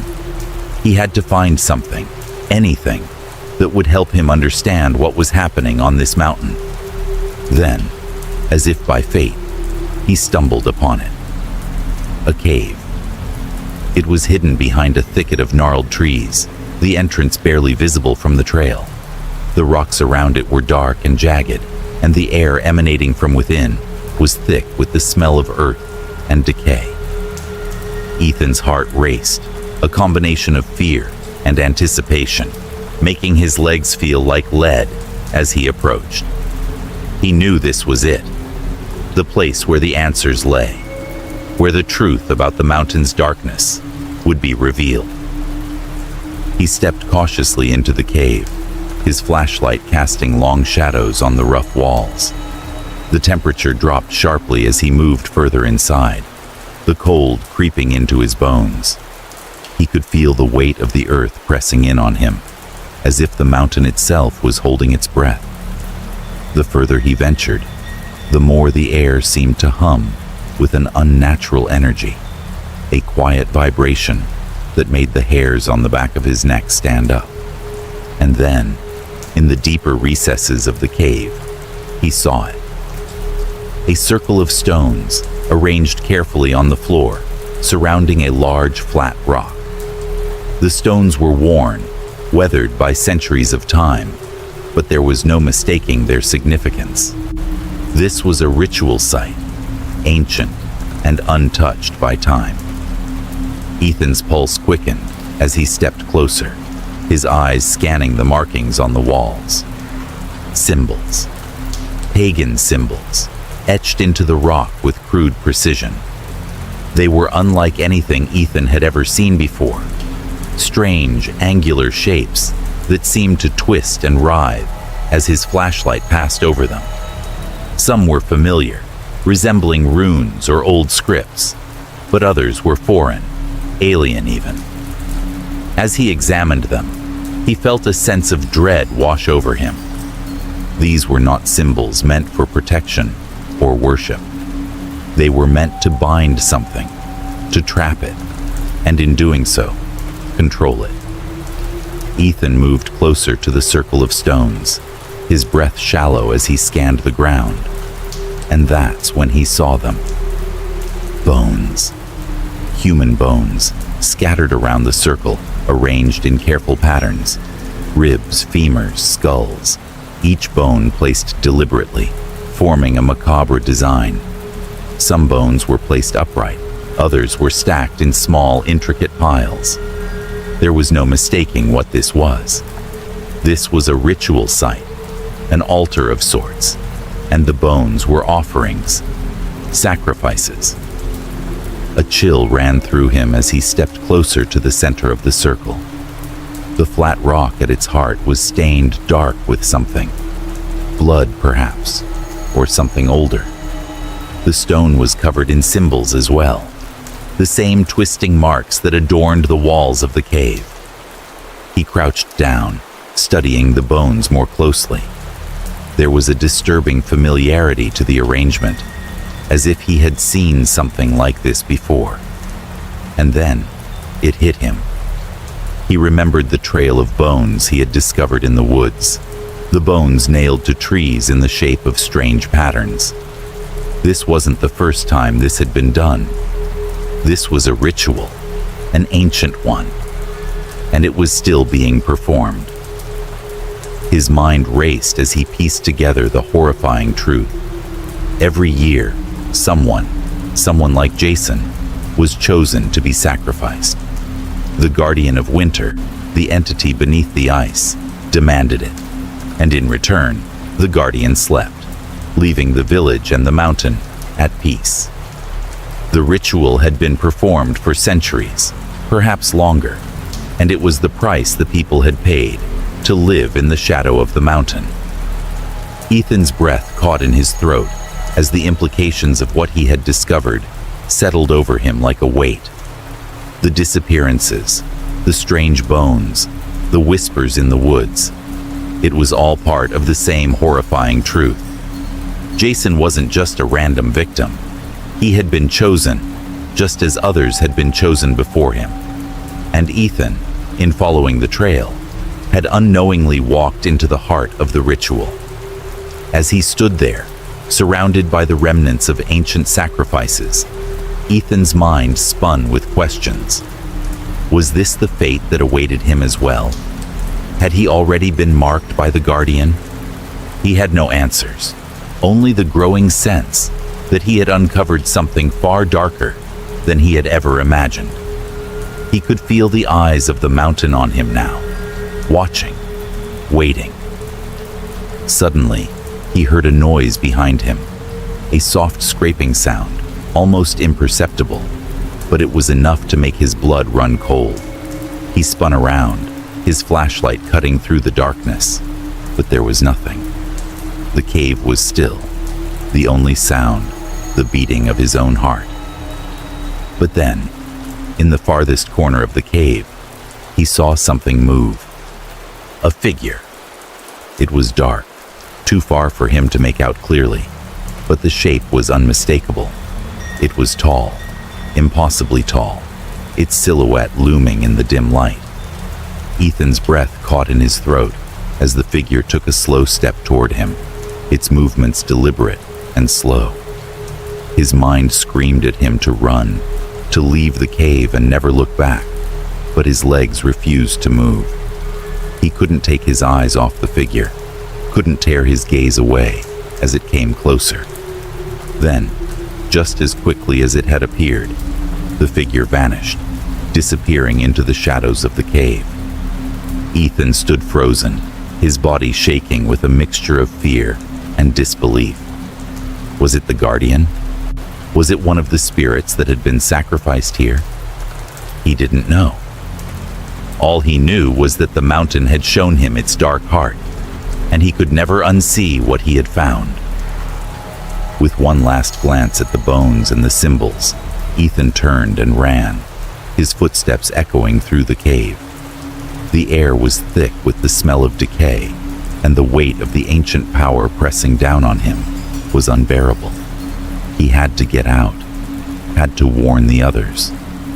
But as he ran, a voice whispered through the cold air, just faint enough to be heard. "You shouldn't have come here." Ethan froze. His blood turned to ice as the whisper echoed through the cave, and he knew, deep down, that the guardian was not finished with him yet. And now, the mountain would claim what it was owed. Chapter 6. The Whisper of the Wind. The mountain was colder now. The air had grown thick with an almost suffocating chill, a sharp bite that seemed to pierce through even the thickest layers of clothing. It wasn't just the drop in temperature that unnerved Ethan, though. It was the way the wind howled through the trees, carrying with it something more than just the usual winter gusts. Something alive. Ethan moved through the forest with slow, deliberate steps, his breath fogging in the cold as he tried to make sense of the mounting dread that seemed to cling to him like a second skin. He had returned to the mountain's base to check on the others, but every part of him screamed that he needed to go back. He needed to understand what was happening, why it was happening. Jason was gone. The others, too, were either missing or too terrified to speak of what they had seen. Ethan had hoped that confronting the truth would bring him clarity, but instead, it had only opened up a deeper, darker mystery, one that he was now certain would claim him too, if he didn't get out soon. The whispers in the wind were what first alerted him. At first, he thought they were just the result of the eerie mountain winds, twisting through the trees and carrying strange sounds. But soon, the whispers grew more distinct, more personal. They seemed to call his name, soft at first, like a faint murmur in the distance. He paused, his eyes darting nervously to the surrounding forest. Ethan. He stiffened. The voice was clear now, unmistakable, and it was coming from behind him. He spun around, flashlight cutting through the darkening forest, but there was no one, just the twisted snow-covered trees and the pale light of the moon filtering through the branches. His heart raced, a tightness building in his chest. It was impossible. There was no one out here, and yet, he heard it again. Ethan. It was closer now, a soft, ghostly whisper that seemed to come from everywhere at once. His skin prickled with the sudden, unnerving sensation of being watched. He swallowed hard, trying to push the panic down, but it only grew. Something in the air was different. The mountain wasn't just cold, it was alive. The silence that followed the whispers was thick, as if the world itself was holding its breath. The wind shifted suddenly, whipping through the trees with unnatural force. Ethan stumbled backward, the cold biting into his exposed skin, but he couldn't move fast enough to escape the sense of being surrounded. He heard the whispers again, voices overlapping, indistinct, but one voice clearly stood out, cutting through the others like a knife. "You are one of us now." Ethan's pulse quickened. The voice was clearer than ever, colder than the wind itself. He tried to shake it off, tried to rationalize it, but the weight of the words settled in his chest like a stone. He wasn't just hearing things. This was something real. The mountain was alive, and it was speaking to him. The memory of the old man's warning returned to him. "The guardian of winter takes what it is owed," he had said. "Once you've touched the ice, once you've seen the trail, you cannot escape. The mountain claims those who challenge it." Ethan's breath caught in his throat. Jason hadn't simply disappeared. He hadn't wandered off or gotten lost. No, Jason had been chosen, just like the others. The mountain and its guardian claimed those who strayed too far, who broke the sacred rules of the old ritual. The sacrifices had been made to keep the guardian dormant beneath the ice. The thought twisted in Ethan's gut. The others weren't dead. They had been taken. Their disappearances weren't accidents or misfortunes. They were part of the same ancient ritual that had bound the people of the village to the mountain for centuries. And now, it seemed that Ethan was next.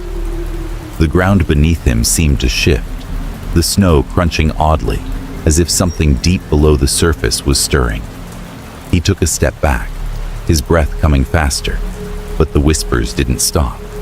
In fact, they grew louder, more frantic.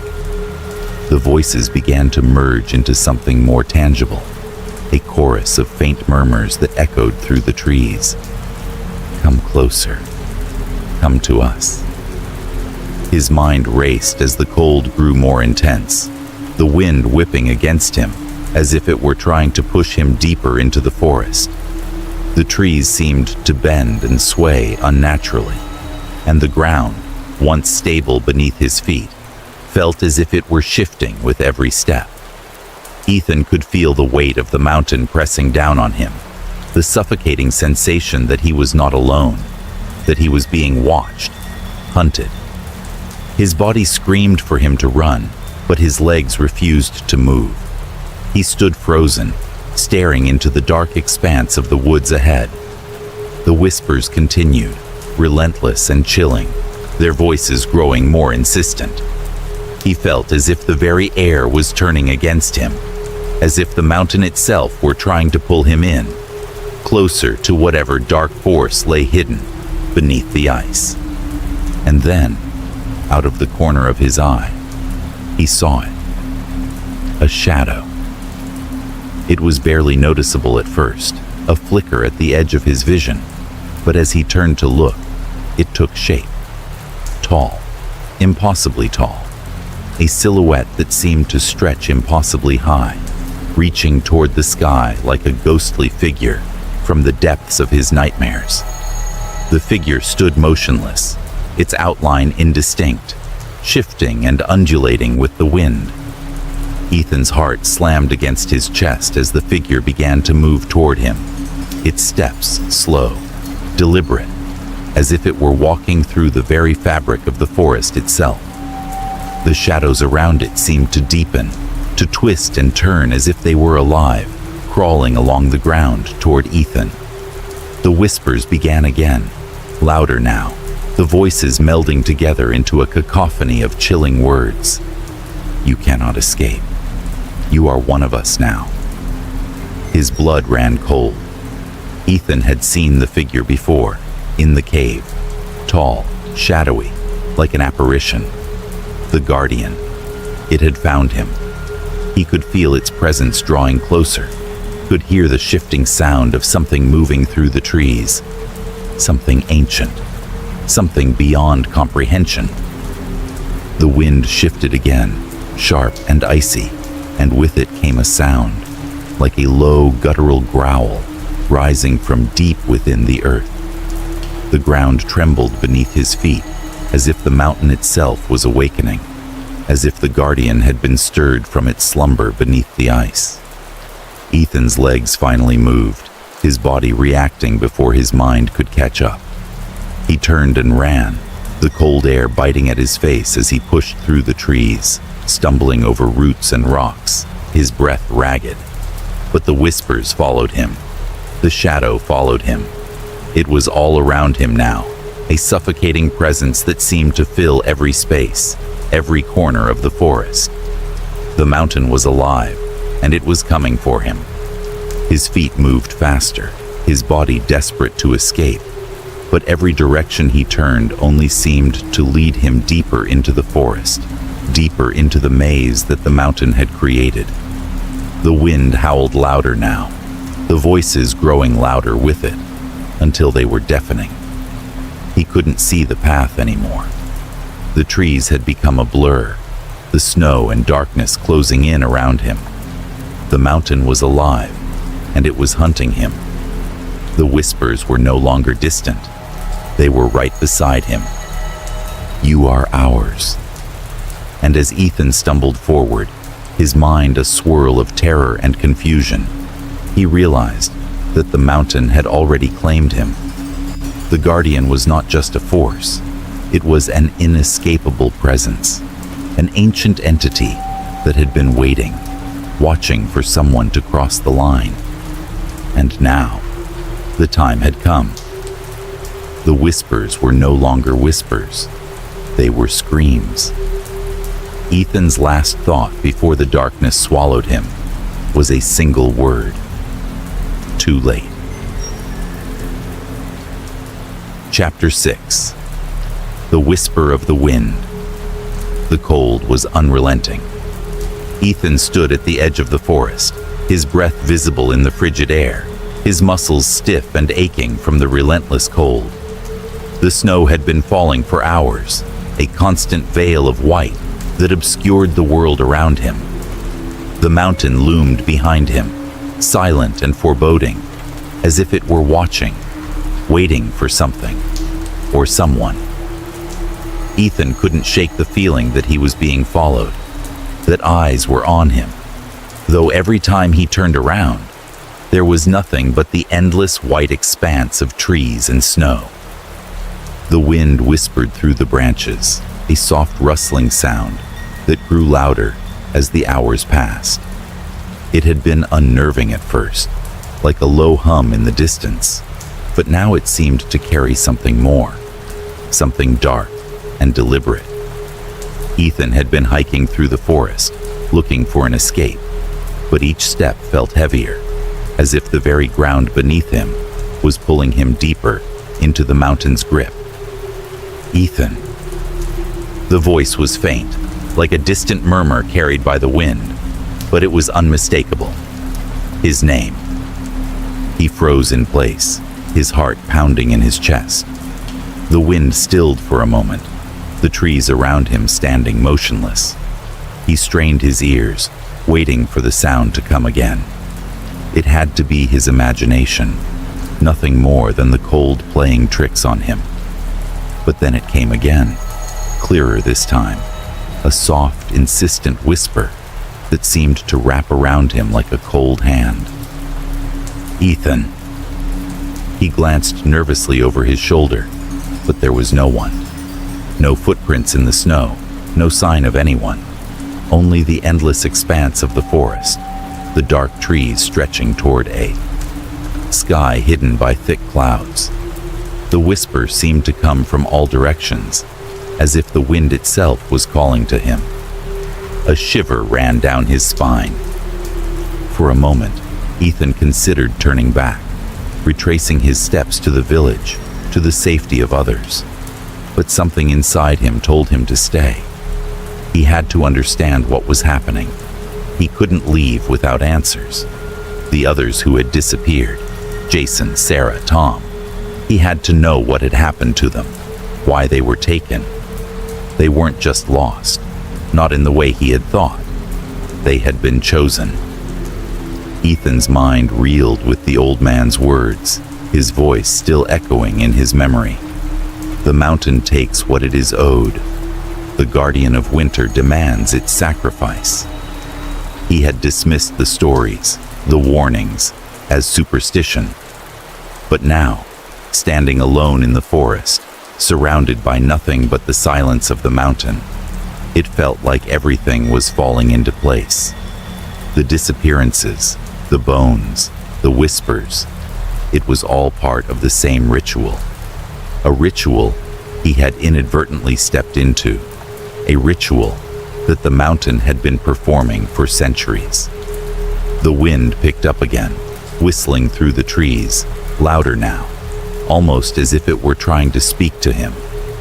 Ethan's skin prickled with the sensation of being watched, as if the very trees were leaning closer, the snow swirling around him in a slow, deliberate dance. The voices in the wind grew stronger. "You are next." Ethan's breath caught in his throat. He turned again, his eyes frantically scanning the empty forest.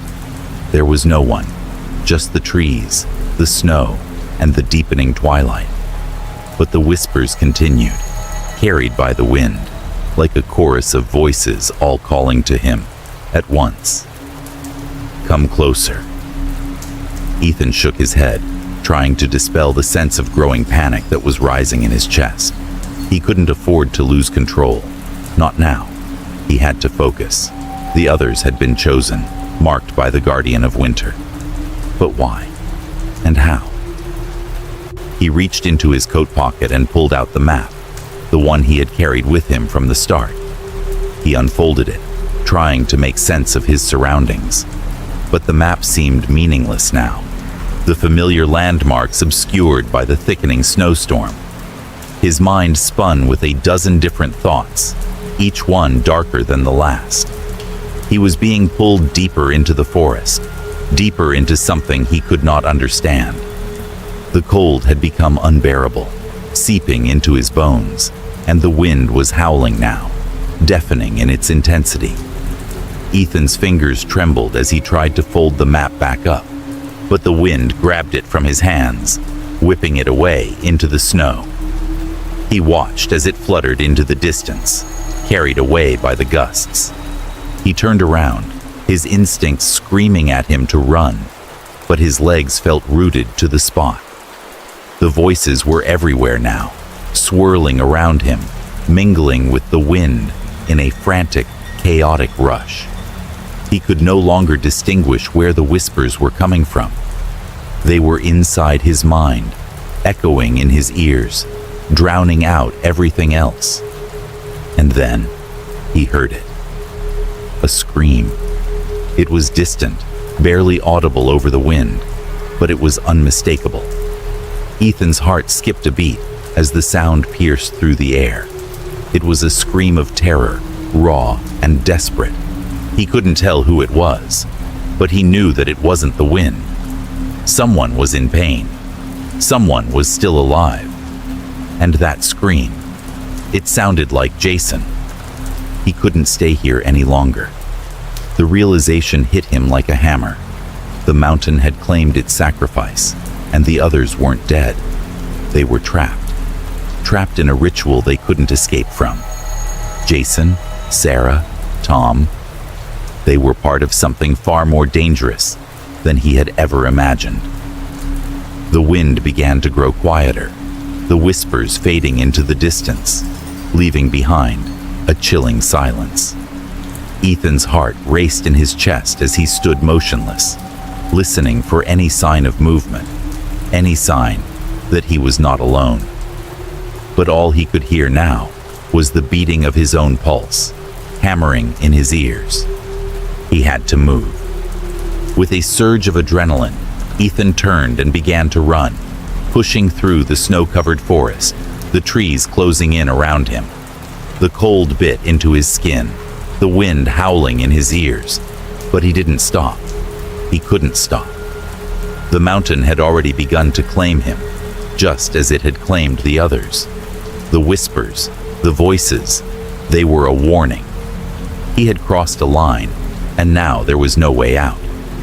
The further he ran, the colder it became. The snow grew deeper, the wind harsher, until it felt like he was running through a wall of ice. His legs were burning, his breath ragged in his chest, but he couldn't slow down. The whispers were back, louder than ever, filling his mind with a suffocating, overwhelming fear. He stumbled over a fallen log, falling to the ground with a sharp thud. He pushed himself up, gasping for air, his heart thudding in his chest. But as he rose to his feet, he saw something in the distance, something moving through the trees. A figure, tall, shadowy. It wasn't just a person, it was something else, something ancient and unnatural, its form flickering like a mirage in the snowstorm. Ethan's breath caught in his throat as the figure began to move toward him, slow and deliberate, its shape undulating in the wind. It wasn't human, not in the way he understood humanity. The air around it seemed to warp, the snow swirling in strange, unnatural patterns as it came closer, its presence filling the forest like a heavy fog. Ethan. The voice was clear now, unmistakable, and it was coming from the figure. It was the guardian, the one that had been waiting beneath the ice, the one who had claimed the others. Ethan could feel its eyes on him, even though he couldn't see its face. Its presence was suffocating, filling him with a terror unlike anything he had ever known. You are part of the sacrifice now. Ethan's legs trembled as the figure drew closer, but he couldn't move. His heart hammered in his chest, and his mind screamed at him to run, to fight, to do something. But it was too late. The mountain had already claimed him. The last thing Ethan saw before the darkness closed in was the shadow stretching toward him, a dark hand reaching out to claim him as it had claimed so many before. And then there was nothing but the cold. Chapter 7. The Face in the Snow. The night was colder than it had ever been. Ethan's breath came in thick, ragged clouds, as he trudged through the knee-deep snow, his eyes squinting against the biting wind. The forest around him was silent, as though the trees themselves were holding their breath, watching him, waiting. He couldn't shake the feeling that something was following him, that unseen eyes were tracking his every step. But whenever he turned around, there was nothing but the endless stretch of snow and darkness. He had been walking for hours, lost in a haze of panic and exhaustion, his thoughts a swirling mess of dread and confusion. His body ached from the cold, from the constant pressure of being so far from safety, so far from everything he knew. The mountain had become a living, breathing entity, and it was closing in on him, pulling him deeper into its suffocating grip. The wind howled, carrying with it the faintest whispers, voices that seemed to murmur his name, calling him toward something, beckoning him into the heart of the storm. Each time he thought he had heard it, he would turn, only to find that the forest was empty, the voices nothing more than the wind. But the feeling of being watched never left. And then, as he walked deeper into the snow, he saw it. At first, it was barely a shadow, a dark shape in the whiteness of the snow, barely visible through the swirling storm. But as Ethan drew closer, his heart stopped in his chest. A face. Pale and drawn, it was etched into the snow as though it had been carved there with a cruel, deliberate hand. The features were haunting, the eyes wide and vacant, the expression one of agony, frozen in time. It was a face he recognized. He had seen it before, in the old photographs in the village inn, in the stories whispered by the locals. It was the face of someone who had disappeared years ago, someone who had been claimed by the mountain long before Ethan had set foot on its cursed trails. The wind shifted, and the snow around the face began to settle, as if the mountain itself was revealing its secrets. Ethan stood frozen, his breath catching in his throat. The face was unmistakable now. It was the face of a woman, pale and ghostly, her features gaunt and sunken, her eyes empty, as if all life had been drained from her long ago. As Ethan stepped closer, the face seemed to grow clearer, more defined, as if it were becoming more real with each passing second. His mind raced, but the words that came out of his mouth were barely a whisper, barely audible against the storm. "You," he choked out. "You're..." The woman's eyes flickered, and for a moment, it felt as though she was looking right at him, through him, into his very soul. The snow around the face shifted once again, and a low voice emerged from the darkness. "Ethan." The voice was soft, like the rustling of leaves in the wind, but there was a weight to it, a haunting resonance that seemed to echo from deep within the mountain. "You should not have come." Ethan took a step back, his heart racing, a cold sweat forming on his brow. The woman's face remained frozen, her eyes never leaving his. But there was something different now. The air around them was thick with an oppressive force, as if the very presence of this apparition had changed the landscape, had bent reality itself. "You're dead," Ethan whispered, his voice trembling. The woman's lips parted, her voice now more distinct, more chilling. "Not dead, not fully. I am trapped, just as you will be." Ethan felt a chill run through him, deeper than any cold he had ever known. The words hung in the air, a warning, a promise, as the figure in the snow began to shift, her form becoming clearer, more solid, as if the figure was rising from the earth itself, emerging from the depths of the snow. "The sacrifices," the woman continued, her voice low, almost mournful.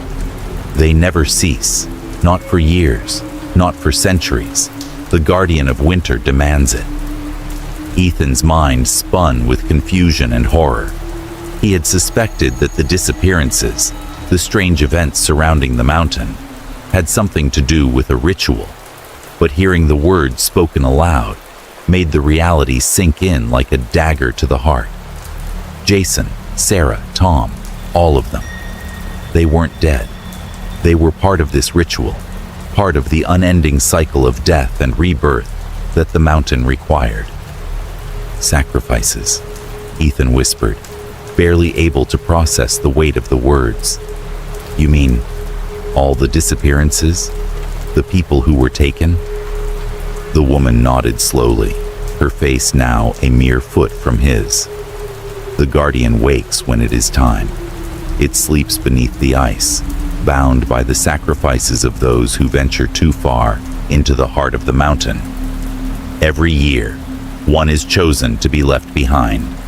One is offered. And those who refuse to heed the warnings, those who stray from the path, become part of the offering. Ethan recoiled, his breath coming in shallow gasps. And I'm next. The woman's eyes glinted with something like sorrow, but there was also an undeniable truth in her gaze. You already are. Ethan stumbled backward, his heart pounding as the world around him seemed to close in. The cold became unbearable, gnawing at his bones, freezing his breath in his chest. The wind howled louder, the whispers returning, this time coming from all directions, as though the very mountain was speaking to him, calling him to surrender. The woman's form seemed to flicker, her features shifting, as though the face was never quite real, just an illusion created by the mountain's dark power. The guardian has awakened, the woman's voice echoed, the words now hollow and distant. It is time. It always has been time. The price must be paid. Ethan's legs felt weak beneath him, the realization settling in like a stone in his chest. The stories, the bones, the whispers in the wind, they were all part of this. The sacrifices, the guardian beneath the ice, waiting for someone like him to wander too far, to defy the ancient rules. And now, he had crossed the line. He had no escape. Suddenly, the wind roared around him, and the snow began to swirl, blurring his vision. The woman's face in the snow began to fade, her features melting away as the darkness enveloped him. But her voice, still echoed in his ears. Come. He turned away, panic flooding through him, but the snow around him thickened. The path he had once thought he knew had become an endless white void, the forest and the sky blending into one vast expanse. The face, the woman, was gone, but her words remained, carved into the very air. Come, Ethan. You are ours. The ground beneath his feet seemed to shift, the snow folding inward, as if the mountain itself were claiming him, drawing him into its icy depths. There was no more path, no more escape. The guardian of winter had awakened, and Ethan was already too late. As the last of the snowstorm enveloped him, Ethan's thoughts became a blur, his body trembling, his heart pounding, with the realization that he was no longer a visitor on the mountain. He was part of it now, and the guardian would claim him, as it had claimed so many before. Chapter 8. The Hunt. The snow was falling harder now, swirling in chaotic gusts, the wind howling through the trees like a living thing. The mountain had shifted, had come alive in a way Ethan couldn't understand. The path he had followed moments ago, the one that had seemed so clear, was now a disorienting blur, a maze of trees and snowdrifts that closed in on him from every side. It was as if the very landscape was changing, warping with each step, pushing him deeper into its suffocating embrace. Ethan's breath came in sharp, painful gasps as he ran, his heart pounding with a mix of terror and desperation. The world around him was a blur of white, the forest dark and oppressive, the trees towering like silent sentinels. He couldn't tell where he was going anymore. There were no familiar landmarks, no trail to follow. Just the endless stretch of snow, the howling wind, and the unrelenting feeling that something was closing in on him. Watching. Waiting. The hunt had begun. As Ethan stumbled through the snow, his legs aching with the strain, he heard it. Soft at first, like the crackling of leaves in the distance. But it wasn't leaves. It was footsteps. Heavy, deliberate, and they were getting closer. His heart raced. He spun around, eyes wide, searching the shadows of the trees, but saw nothing. The forest was still, too still, as though it were holding its breath. The wind had quieted, the whispers of the mountain falling into an eerie silence, broken only by the sound of his own labored breathing. For a moment, there was nothing. And then, he saw it. A figure, shadowy, indistinct, like a wraith made of darkness. It moved between the trees with unnatural speed, its form shifting and twisting, its eyes gleaming with a sickly yellow light. Ethan froze, the blood draining from his face as the figure came closer, its movements fluid, unnatural. It wasn't human, not in the way he understood humanity. The creature was something else entirely, something older, something that belonged to the mountain. Ethan turned and ran. The snow beneath his feet was deeper now, the cold seeping through his boots, but he didn't dare slow down. He had no choice. He had to escape. The creature, the guardian, wasn't the only one. The others were out there too. He knew it. The mountain had many guardians, and they served the ancient being, buried beneath the ice. They were the ones who kept the sacrifices in line. They were the ones who ensured that the rules were followed.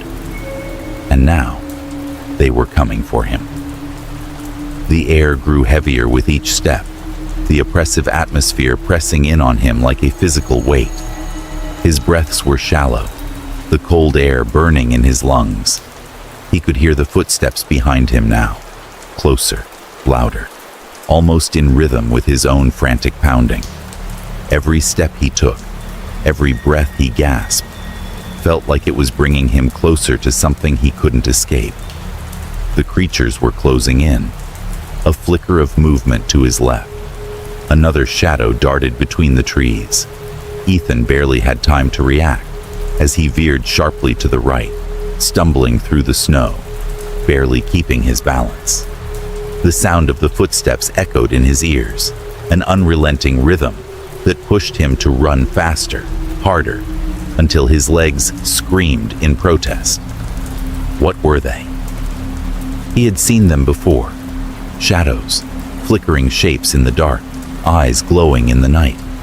But now, they were real, tangible, coming after him. The guardians were real, and they were not going to let him escape. The snow was thick, and his boots sank deeper with each step. But he pushed forward, his mind racing, heart pounding. He had to get away. He had to find a way out of this cursed forest. But the deeper he went, the further the labyrinth seemed to stretch, and the closer the creatures came. The trees twisted around him, blocking any path forward, leaving him with only the ominous shadows and the distant echoing footsteps of the guardians. The wind picked up again, swirling through the trees, and Ethan's breath came faster as he heard another sound, a low guttural growl that echoed through the woods, vibrating the ground beneath him. His stomach churned, and he whipped his head around, scanning the trees for any sign of movement. But nothing. Nothing except the suffocating silence that had settled over the forest, punctuated only by the sound of his frantic breaths and the pounding of his heart. And then, Without warning, the first guardian emerged from the darkness. It was tall, unnaturally tall, its body shifting with every movement. The air around it seemed to ripple, distorting as it walked. Its eyes glowed like burning embers, yellow and feral, and its mouth, twisted and elongated, was filled with jagged teeth that gleamed in the moonlight. The creature's skin was ashen, its limbs long and skeletal, its hands tipped with claws that scraped against the snow as it advanced toward him. Ethan froze, terror flooding through him as the creature took another step forward. His instincts screamed at him to run, but his body was frozen in place, as though the sight of the guardian had paralyzed him.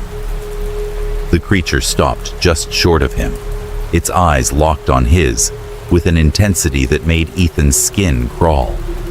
It leaned in closer, its breath hot and putrid against his face, and for a moment, time seemed to stretch, the world narrowing down to the creature and its eyes. "You cannot escape," it hissed, its voice like the sound of crackling ice. The words were sharp, cold, full of malice. "The mountain claims all who wander too far, and now you will join the others." Ethan's mind screamed, his legs finally responding as he stumbled backward, adrenaline surging through him. The guardian didn't move, didn't chase after him immediately. It just stood there, watching, its yellow eyes never leaving his. Ethan didn't dare look back, his fear urging him forward as he pushed through the snow, his movements becoming more erratic, more desperate. The ground beneath his feet shifted again, another guardian emerging from the shadows ahead, its eyes gleaming with hunger. Ethan's breath caught in his throat. There was no way out. They were everywhere. He was surrounded.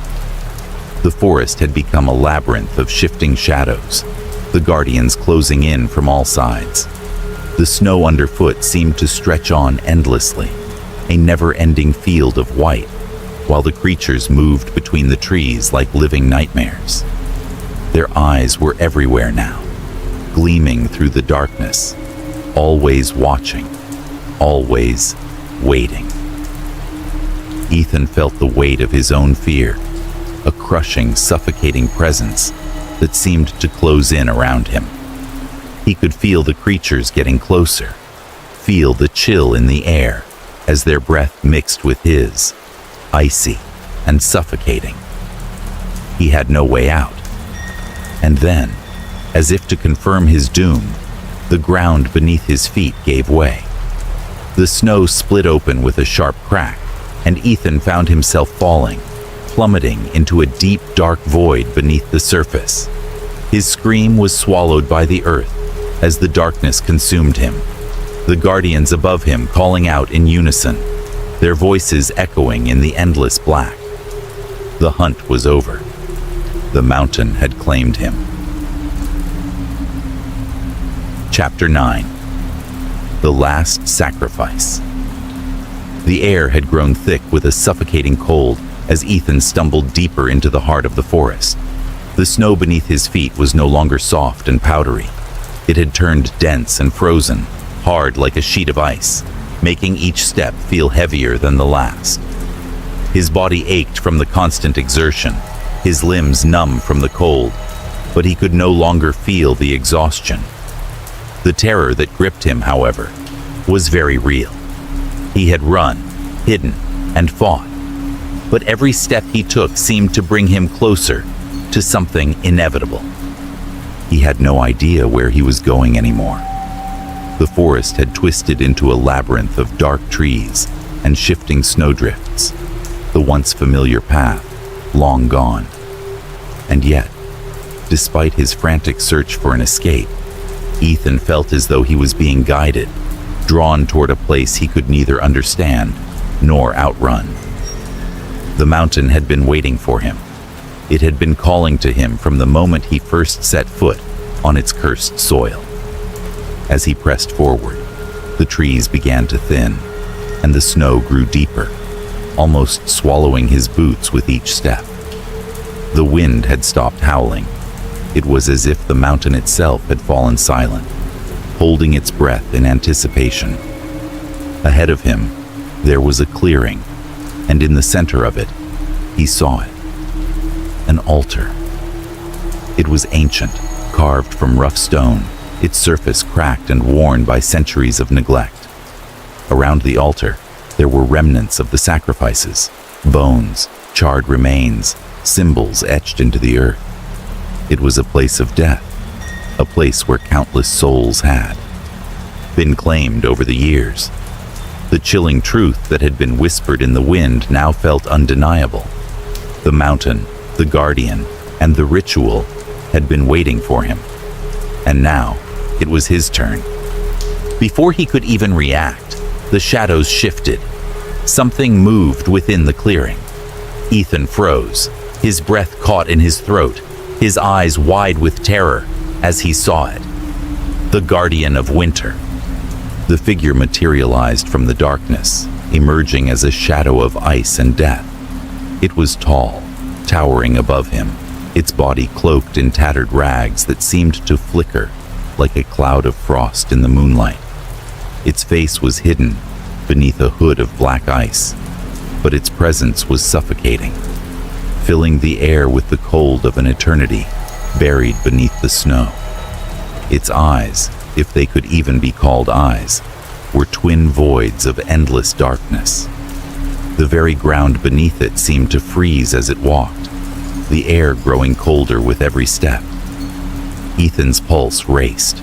His thoughts were a whirl of panic. He had seen glimpses of it before. The shadow in the snow, the creature that had stalked him through the forest. But now, standing before him in all its dreadful form, the Guardian of Winter was something far worse than his nightmares had ever shown him. "You are the last," the Guardian's voice boomed, a deep, hollow sound that reverberated in Ethan's chest like the roar of a great storm. It was a voice that was both ancient and ageless, full of power and inevitability. "The last to offer yourself to me, the last to feed the hunger of the mountain." Ethan stumbled back, his body trembling as the full weight of the creature's presence pressed down on him. "No," he gasped, his voice weak with fear. "I won't be a part of this. I won't let you do this again." The Guardian's form shifted in the darkness, its icy breath swirling around Ethan, freezing the very air he breathed. "It has been done for centuries, human," the Guardian hissed, "and it will continue long after you are gone. You cannot stop it. You cannot fight it." Ethan's mind raced, thoughts scattering like the snow around him. The stories, the rituals, the disappearances. This was it. This was the price of the mountain's dark power. The sacrifices that had been offered to keep the Guardian dormant beneath the ice, to keep the horrors of winter from consuming everything. And now, it was his turn. A sharp pain bloomed in his chest as the icy fingers of the Guardian's power gripped him, drawing him closer to the altar. He could feel the cold seeping into his bones, freezing his very soul. His body refused to move, paralyzed by fear and the sheer weight of the creature's presence. But even as terror consumed him, something deep inside began to stir. Something stubborn, something defiant. He had a choice. The Guardian was right. The ritual had gone on for centuries, but Ethan was no longer willing to accept it. Not without a fight.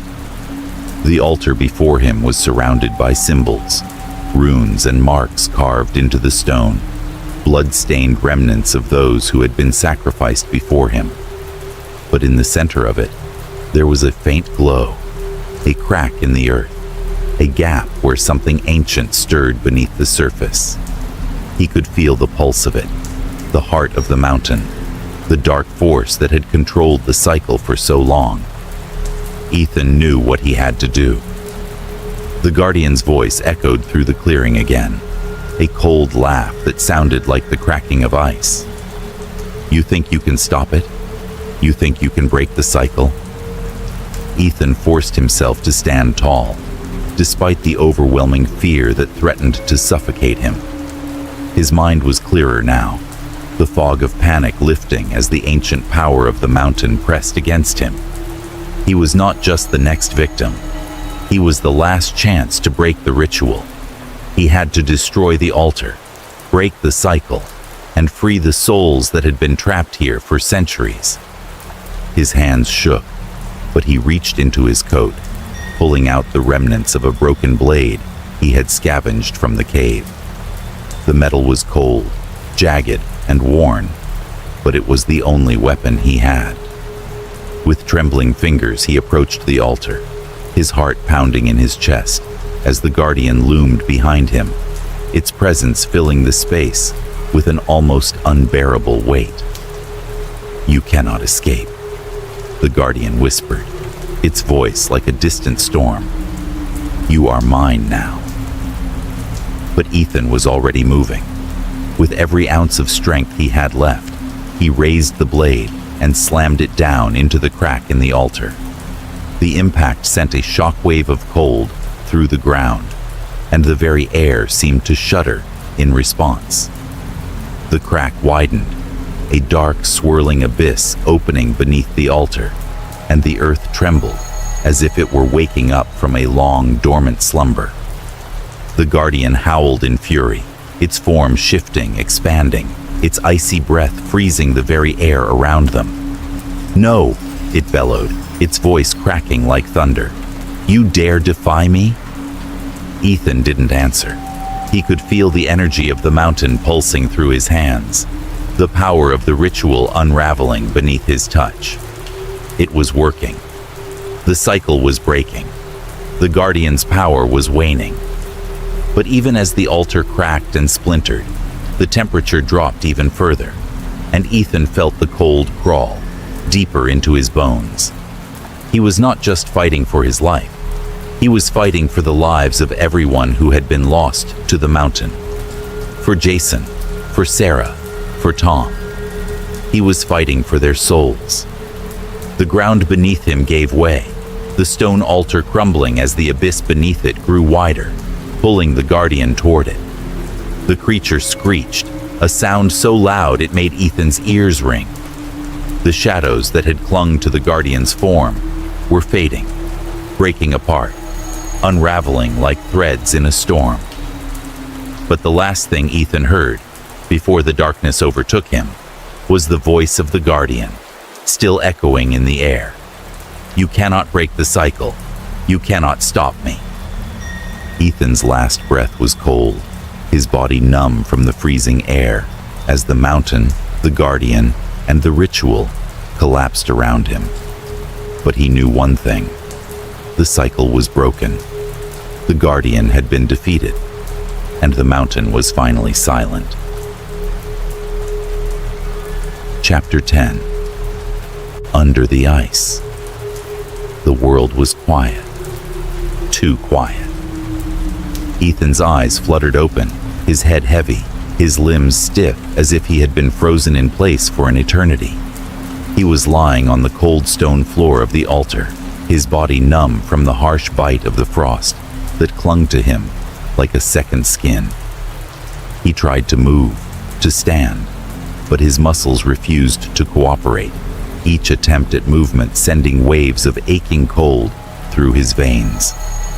The air around him was thick with an unnatural stillness, and he could feel it. Something was wrong. The victory he had thought he'd won, the ritual he had destroyed, all of it was fading, slipping from his grasp like snow in the wind. His thoughts were muddled, his mind clouded, and though the altar had crumbled and the guardian had vanished, he felt no sense of release. Instead, there was a creeping dread that gnawed at the edges of his consciousness. Then, the whispers came. They were faint at first, like the rustling of leaves or the distant sound of a breeze, but they grew louder, more insistent, curling around him, filling his head, with their cold, taunting voices. "Ethan." The voice was low, deep, impossibly close. He tried to sit up, his heart pounding as he realized that he wasn't alone. The air grew colder still, and the shadows around him seemed to shift, forming shapes that danced at the edges of his vision. He could feel something moving, something watching. "No," he gasped, his breath forming icy clouds in the air. He tried to speak, but his voice was strangled, caught in his throat. "You thought you could escape," the voice continued, its tone almost affectionate, a cruel mockery of pity. "You thought you could break the cycle." The shadows began to coalesce into a shape, one that Ethan recognized all too well. The Guardian of Winter, its form now more distorted, its presence suffocating. The figure seemed to grow from the very ground, rising from the stone as if it were made from the ice itself. The Guardian's dark, hollow eyes locked onto him, and for a moment, Ethan felt his entire existence tremble under its gaze. "No," Ethan shouted, finally finding his voice, his words thick with disbelief and panic. I stopped it. I stopped the ritual. It's over. The Guardian tilted its head, a twisted, bone-chilling grin forming where its mouth should have been. "No, Ethan, you didn't stop it. You were part of it all along. You always were." Ethan's blood ran cold as the words sank in, his mind scrambling to make sense of them. The Guardian's form flickered, and the air around him became thick with the oppressive weight of ancient power. "What do you mean?" Ethan gasped, his chest tight with fear. "What do you mean I was part of it?" The Guardian's voice filled the space, its tone filled with a cold, mocking laugh. "You think the mountain has only claimed the souls of those who wander too far? No. The mountain doesn't just take anyone. It chooses. And you, Ethan, were chosen long before you even set foot on this path." Ethan's mind reeled, his breath coming in short, panicked gasps.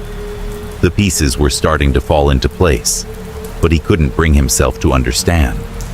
His body, frozen on the altar, felt detached from the world, as if the very earth beneath him were consuming him, pulling him into its cold embrace. "You manipulated me," he whispered, the truth settling over him like a shroud. "The rituals, the disappearances, Jason, Sarah, Tom, it was all part of the plan. I was always meant to be the next sacrifice." The Guardian nodded, its eyes glinting with a malevolent satisfaction. "Yes, you were never meant to save them, Ethan. You were never meant to stop the ritual. You were the one who was chosen to lead it to its final conclusion, to be the final offering, the last piece to complete the cycle." Ethan's mind spun with a terrifying clarity. The voices in the wind, the whispers that had guided him, the bones that marked the path. It had all been orchestrated. He had been manipulated from the start. His every decision, every step, part of a grand design that he could never have imagined. The Guardian's form loomed over him, its presence like a freezing storm in the air. "The mountain never forgets," it continued. "It never stops claiming what is owed. Every sacrifice feeds its hunger. Every soul strengthens its power." Ethan's heart hammered in his chest, his vision blurring as the weight of the truth bore down on him. The ritual, the sacrifices, they had never ended. Jason, Sarah, Tom, they hadn't been lost. They had been part of the plan, chosen and claimed by the mountain long before Ethan had ever set foot on its cursed soil. The wind outside began to howl again, louder, as if the mountain itself were stirring, awakening. Ethan could feel the earth shift beneath him, a tremor running through the altar, as the mountain, as the Guardian, reached out to claim him. His body, numb and stiff, felt as if it were being drawn into the earth, pulled down into the depths of the cold, frozen ground. "You were never meant to be free," the guardian said, its voice now filled with a terrible finality. "Your soul belongs to me now, to the mountain, to the endless cycle, and soon others will come, just as you did. They will walk the same path, follow the same whispers, and they too will become part of the offering."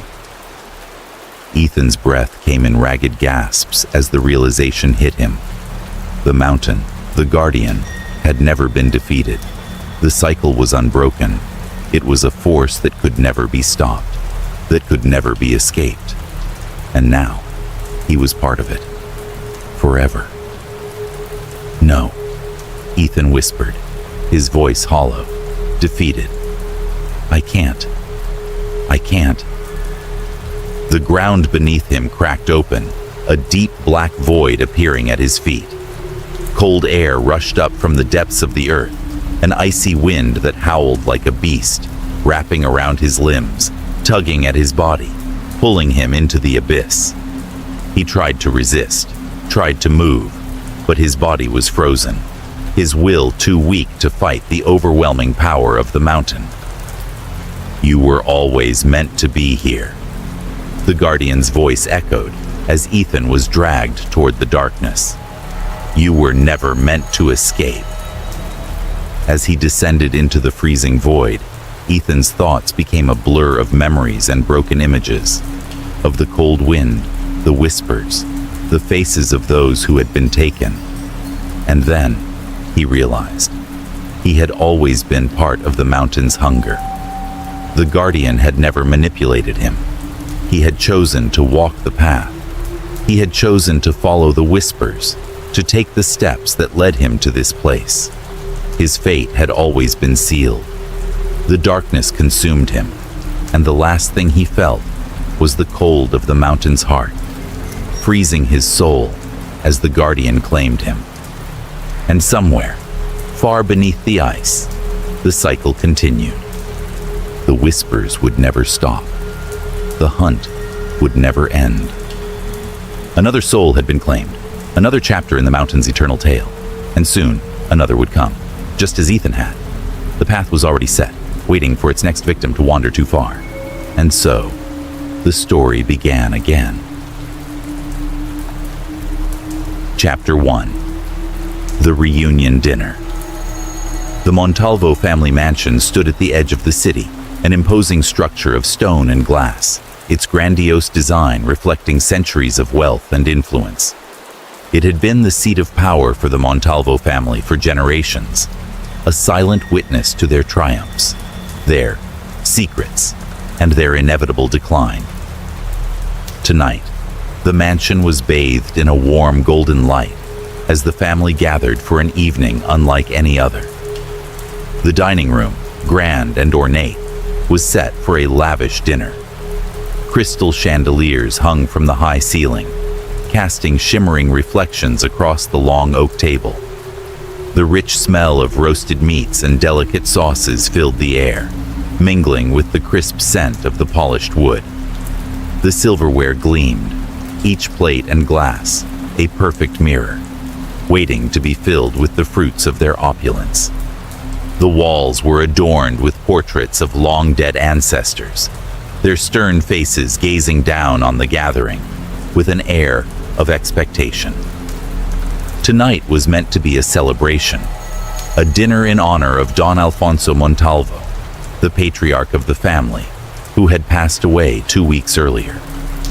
His death had left a void in the family's legacy, and though his absence had already been felt deeply, it was his final will and testament that now held the key to the future. The Montalvo family had always been a fortress of secrets, their wealth built on foundations that not many could understand, let alone challenge. Yet it was the disappearance of their heir, Alejandro Montalvo, that had thrown the family into disarray years ago. Alejandro had been missing for almost 10 years. His disappearance was as mysterious as it was unsettling. No body had been found, no trace left behind. Theories swirled in whispers. Had he run away? Had he been kidnapped? Or had something far darker happened? Whatever the truth, the silence surrounding it was deafening. But tonight, the family clung to hope. The will was to be read after the dinner, and many believed that it would hold the answers they had been waiting for. Some hoped it would reveal that Alejandro was still alive, that the missing heir would return and take his rightful place. Others, however, feared what the truth might expose, secrets buried deep within the family that had been hidden for far too long. As the family members gathered in the dining room, their faces were a mixture of excitement and trepidation. There was a palpable tension in the air, thick and suffocating, as if something was about to crack open. The eldest son, Hugo Montalvo, stood at the head of the table, his face set in a grim expression. He was the most prominent figure in the family now, a man who had always been the most willing to carry the family name, though it had never come with the same reverence that his father had commanded. Hugo's eyes were cold, his smile more a mask than a genuine sign of happiness. Around the table, seated in elaborate chairs, were the various members of the Montalvo family.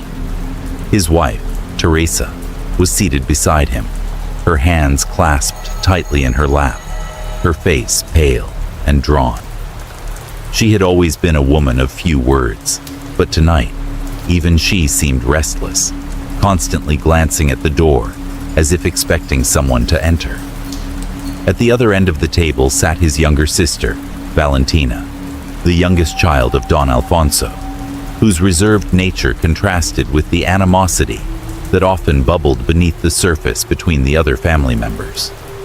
She was quiet, her gaze darting to her father's empty chair, a sadness in her eyes that only she understood. The cousins, too, were present, seated somewhat apart from the core of the family. Some of them were older, a few with children of their own, but it was clear that the Montalvo name meant something different to each of them.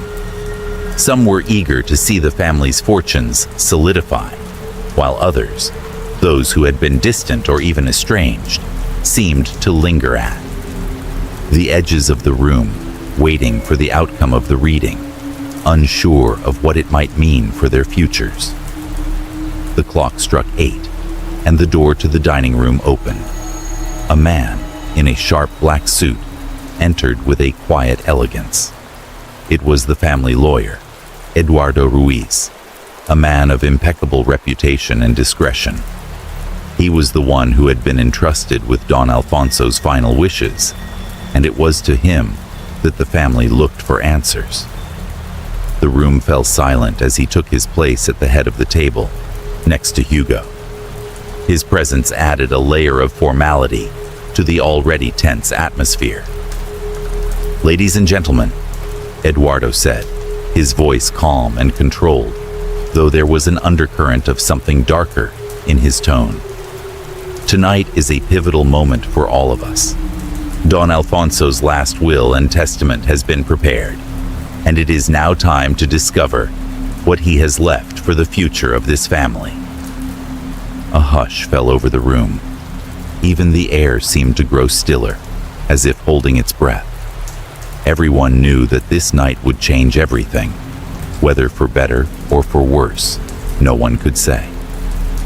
Hugo's gaze flickered to the door once again, his lips pressing together in a thin line. Valentina caught his look, but said nothing. She felt the weight of the moment pressing down on her chest, and she wasn't sure why. The room felt colder now, and her thoughts drifted back to her brother, Alejandro, whom she hadn't seen in nearly a decade. She had never truly believed he was dead, despite what others had said. There had always been something about the way he had vanished that left room for doubt. Eduardo's voice broke her thoughts. "The reading of the will take place after the dinner is served. Please, make yourselves comfortable." The servants began bringing in the first courses, each dish more extravagant than the last. The family ate in silence, the sound of silver against porcelain, the only noise in the room. As the night wore on, the tension built. No one could escape the gnawing feeling that something was about to happen, something that would shatter the fragile peace that had held the family together for so long. And then, as the last course was being cleared away, the doors to the dining room opened once again. A figure stood in the doorway, cloaked in shadows. The room fell silent once more. The figure's presence seemed to demand attention, as if the very air had changed in its wake. Slowly, the figure stepped into the light, revealing a tall man dressed in dark clothes, his face hidden behind a silver mask. A collective gasp echoed through the room. The masked man stood still for a moment, his eyes sweeping over the family. No one moved, no one spoke. The air was thick with anticipation and dread. Finally, Hugo stood. "Who are you?" he demanded, his voice sharp. The masked man said nothing at first. He simply lowered his head slightly, as if acknowledging Hugo's question, but his gaze never wavered from the family. "I am your heir," he finally said, his voice low and steady, though there was something unnerving about it, something that made the hairs on the back of everyone's neck stand on end. The room went cold. Chapter 2. The Arrival of the Masked Man. The Montalvo family sat in stunned silence, their gazes fixed on the figure that now stood in the doorway of the grand dining room. The flickering candlelight seemed to shudder in response to his presence, casting long shadows that danced ominously against the walls. He was tall, draped in a dark cloak that billowed slightly with his movement, his posture straight and deliberate. But it was the mask, a sleek silver face obscuring his features, that commanded all attention. The mask was no ordinary mask. Its polished surface gleamed like metal, smooth and flawless, reflecting fragments of the family members' anxious faces. His eyes, cold and unreadable, were the only visible part of him, yet they bore into the gathered family with unnerving intensity. Hugo Montalvo, the eldest son and patriarch in waiting, was the first to break the stunned silence. His chair scraped loudly against the floor as he stood abruptly, his face a mixture of disbelief and confusion. "Who are you?" Hugo's voice was low, laced with suspicion. "What is the meaning of this?" The figure didn't respond immediately, only stepped further into the room, his presence filling the vast space. The sound of his footsteps echoed off the marble floors, steady and calculated. He did not look at Hugo, nor did he seem to acknowledge the others in the room. His eyes were fixed solely on the family as a whole, as though he were sizing them up, understanding the weight of his arrival. The air in the room grew denser, and an uneasy energy began to stir among the guests. It was as if the very walls of the mansion were holding their breath, waiting for something to snap. Finally, the figure's voice broke the tension, deep and steady, though it carried a strange resonance. "I am Alejandro Montalvo." The name hung in the air like a curse, and the room erupted in a mixture of shock and disbelief. Alejandro, the heir, the missing son, the boy who had disappeared 10 years ago without a trace. Everyone had thought him dead, lost forever to some unknown fate. Some had dared to hope for his return, but few had believed it would ever happen. Some members of the family instinctively rose to their feet, their eyes wide with disbelief. Others sat frozen in place, unable to move or speak. Valentina, The youngest Montalvo felt the blood drain from her face as her heart pounded loudly in her chest. She had never truly believed that her brother was gone. There had always been something unsettling about the way his disappearance had been handled. The lack of answers, the sudden silence, too. Many unanswered questions lingered, but now, with this figure standing before them, those unanswered questions gnawed at her mind more than ever. Hugo's jaw tightened, his lips pressing into a thin line. Alejandro. He took a step forward, his eyes narrowing. Impossible. You cannot be him. The man, the masked figure, did not flinch. His posture remained firm, and his voice remained unwavering. I am Alejandro, the one you thought lost. His words seemed to penetrate the space like a blade, sharp and heavy, with meaning. I have returned to claim what is rightfully mine. A ripple of unease spread through the family. The cousins exchanged confused and nervous glances. Some whispered among themselves, unsure of what to make of the situation. Others were more skeptical, certain this man could not possibly be the lost heir. The absence of physical evidence, no proof of his identity, no announcement from the authorities, only heightened the suspicion. I don't believe it, Hugo muttered under his breath, shaking his head. Alejandro disappeared a decade ago. There's no way you could have survived all this time. You're an imposter, a liar. The masked man remained still, his gaze unflinching. He didn't respond to Hugo's accusation.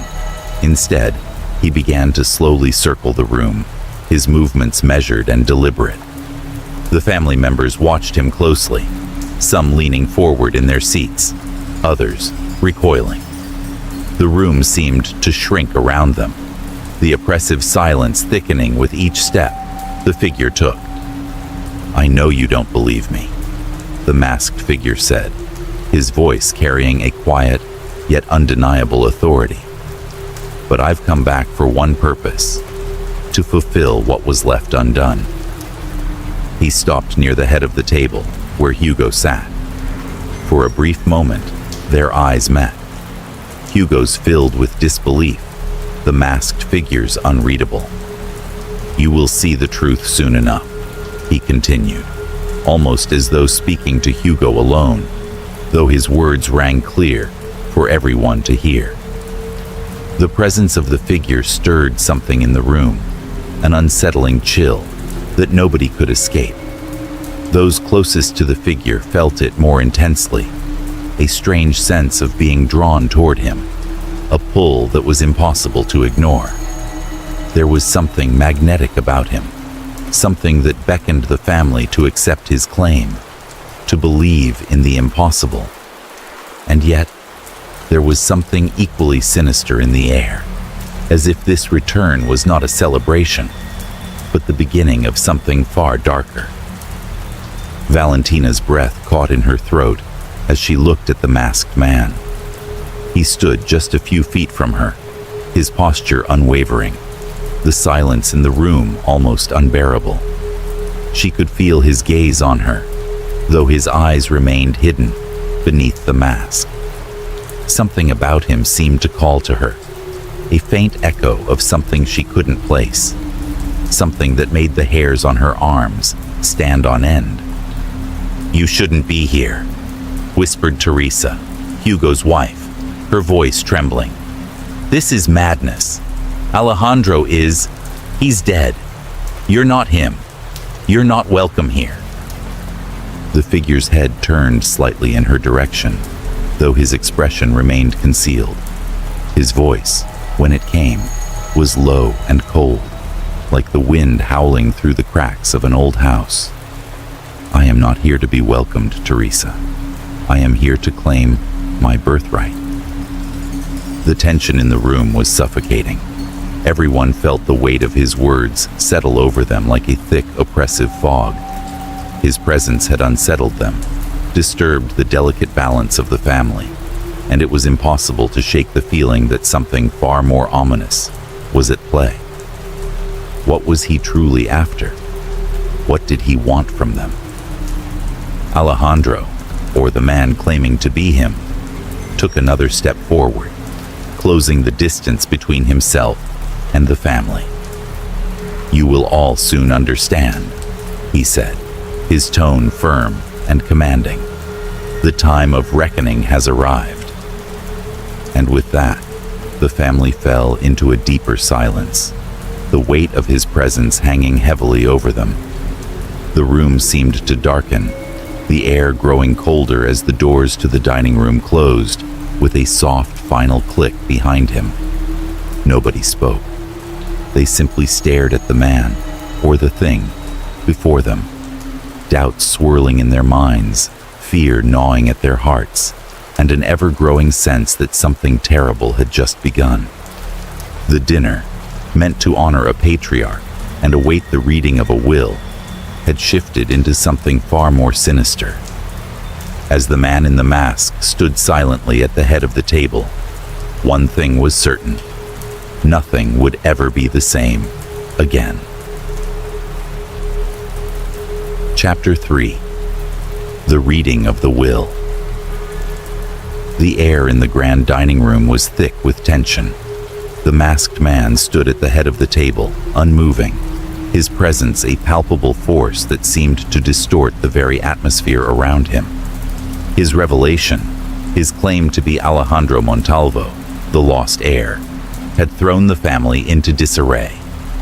Now, with the dinner all but forgotten, the moment everyone had been waiting for had arrived. The reading of Don Alfonso Montalvo's will. The family lawyer, Eduardo Ruiz, had positioned himself at the far end of the long oak table.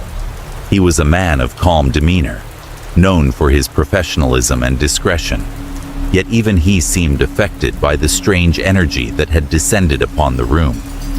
His eyes, normally steady and confident, now shifted uncomfortably as he adjusted the papers in front of him. He glanced at Hugo Montalvo, who still stood with his back stiff and his eyes locked onto the masked figure. Hugo's face was a mixture of skepticism and fury, but he said nothing. He hadn't yet decided whether this masked intruder was an imposter or something much more dangerous. Eduardo cleared his throat, a small gesture that echoed across the room like the clink of glass. The silence that followed felt heavy, as if the very walls of the mansion were waiting for the next word to trigger something irreversible. "I have been instructed to read the will of Don Alfonso Montalvo," Eduardo began, his voice steady, but betraying a hint of unease. "This is the document he left behind, and with it, the future of this family shall be determined." The family members shifted in their seats, some of them glancing at each other nervously. Teresa, Hugo's wife, clutched her glass tightly, her knuckles turning white. Valentina, seated at the far end of the table, couldn't tear her gaze away from the masked man. Something in her stomach twisted with dread, though she couldn't yet place why. The stranger, the supposed Alejandro, stood perfectly still, his head slightly tilted, as though he were listening intently to the words being spoken. Eduardo began to read the will aloud, his voice echoing in the stillness. "To my dear wife, Teresa Montalvo, I leave my beloved estate in its entirety. It is my wish that you continue to care for this house, as you have done for so many years. The wealth and legacy of this family shall remain in your hands, so long as you uphold the honor and name of the Montalvos." The mention of Teresa's name brought a soft sigh from the woman, though she barely allowed herself a moment of relief. She had long anticipated this, knowing full well that Don Alfonso had always favored her when it came to the management of the estate. But her gaze flicked briefly to Hugo, her husband, as though searching for reassurance, though none was given. Hugo's jaw was clenched tightly, his face unreadable. Eduardo continued, flipping the page with a deliberate motion. To my eldest son, Hugo Montalvo, I leave my most prized possessions, the family's business ventures, and a portion of the land holdings. However, it is my belief that you must prove yourself worthy of the legacy I have entrusted you with. You will be given the opportunity to show your strength and resolve. The future of the family is in your hands, but do not take this responsibility lightly. Hugo's expression remained unchanged, but there was an unmistakable flicker in his eyes. He had always been his father's chosen successor, the one who was expected to lead the Montalvo name into the future. But there had always been whispers of doubt, doubts about his character, his abilities, his moral compass. The weight of his father's expectations, it seemed, had not come without a cost. And now, reading the words aloud, the truth seemed to haunt him, his every decision scrutinized. As for my daughter, Valentina, Eduardo's voice carried through the room, causing Valentina to stiffen in her seat. I leave you the journals and letters of our family's ancestors. The knowledge and wisdom they contain are invaluable, and it is my hope that you will learn from them and find your own path. You are the keeper of our history, and in that, you hold a great responsibility. Valentina blinked, feeling the weight of her father's words sink in. She had never expected to receive such an inheritance. No great wealth or material possessions. But the journals were more than just relics. They were pieces of the Montalvo legacy, the key to unlocking the family's hidden past. She had always been curious, always questioning the stories told by the older members of the family, always sensing that something had been concealed. The weight of her father's trust in her was both a blessing and a burden, and she could already feel the shadows of the past pulling her closer. Eduardo paused, allowing the words to sink in before continuing.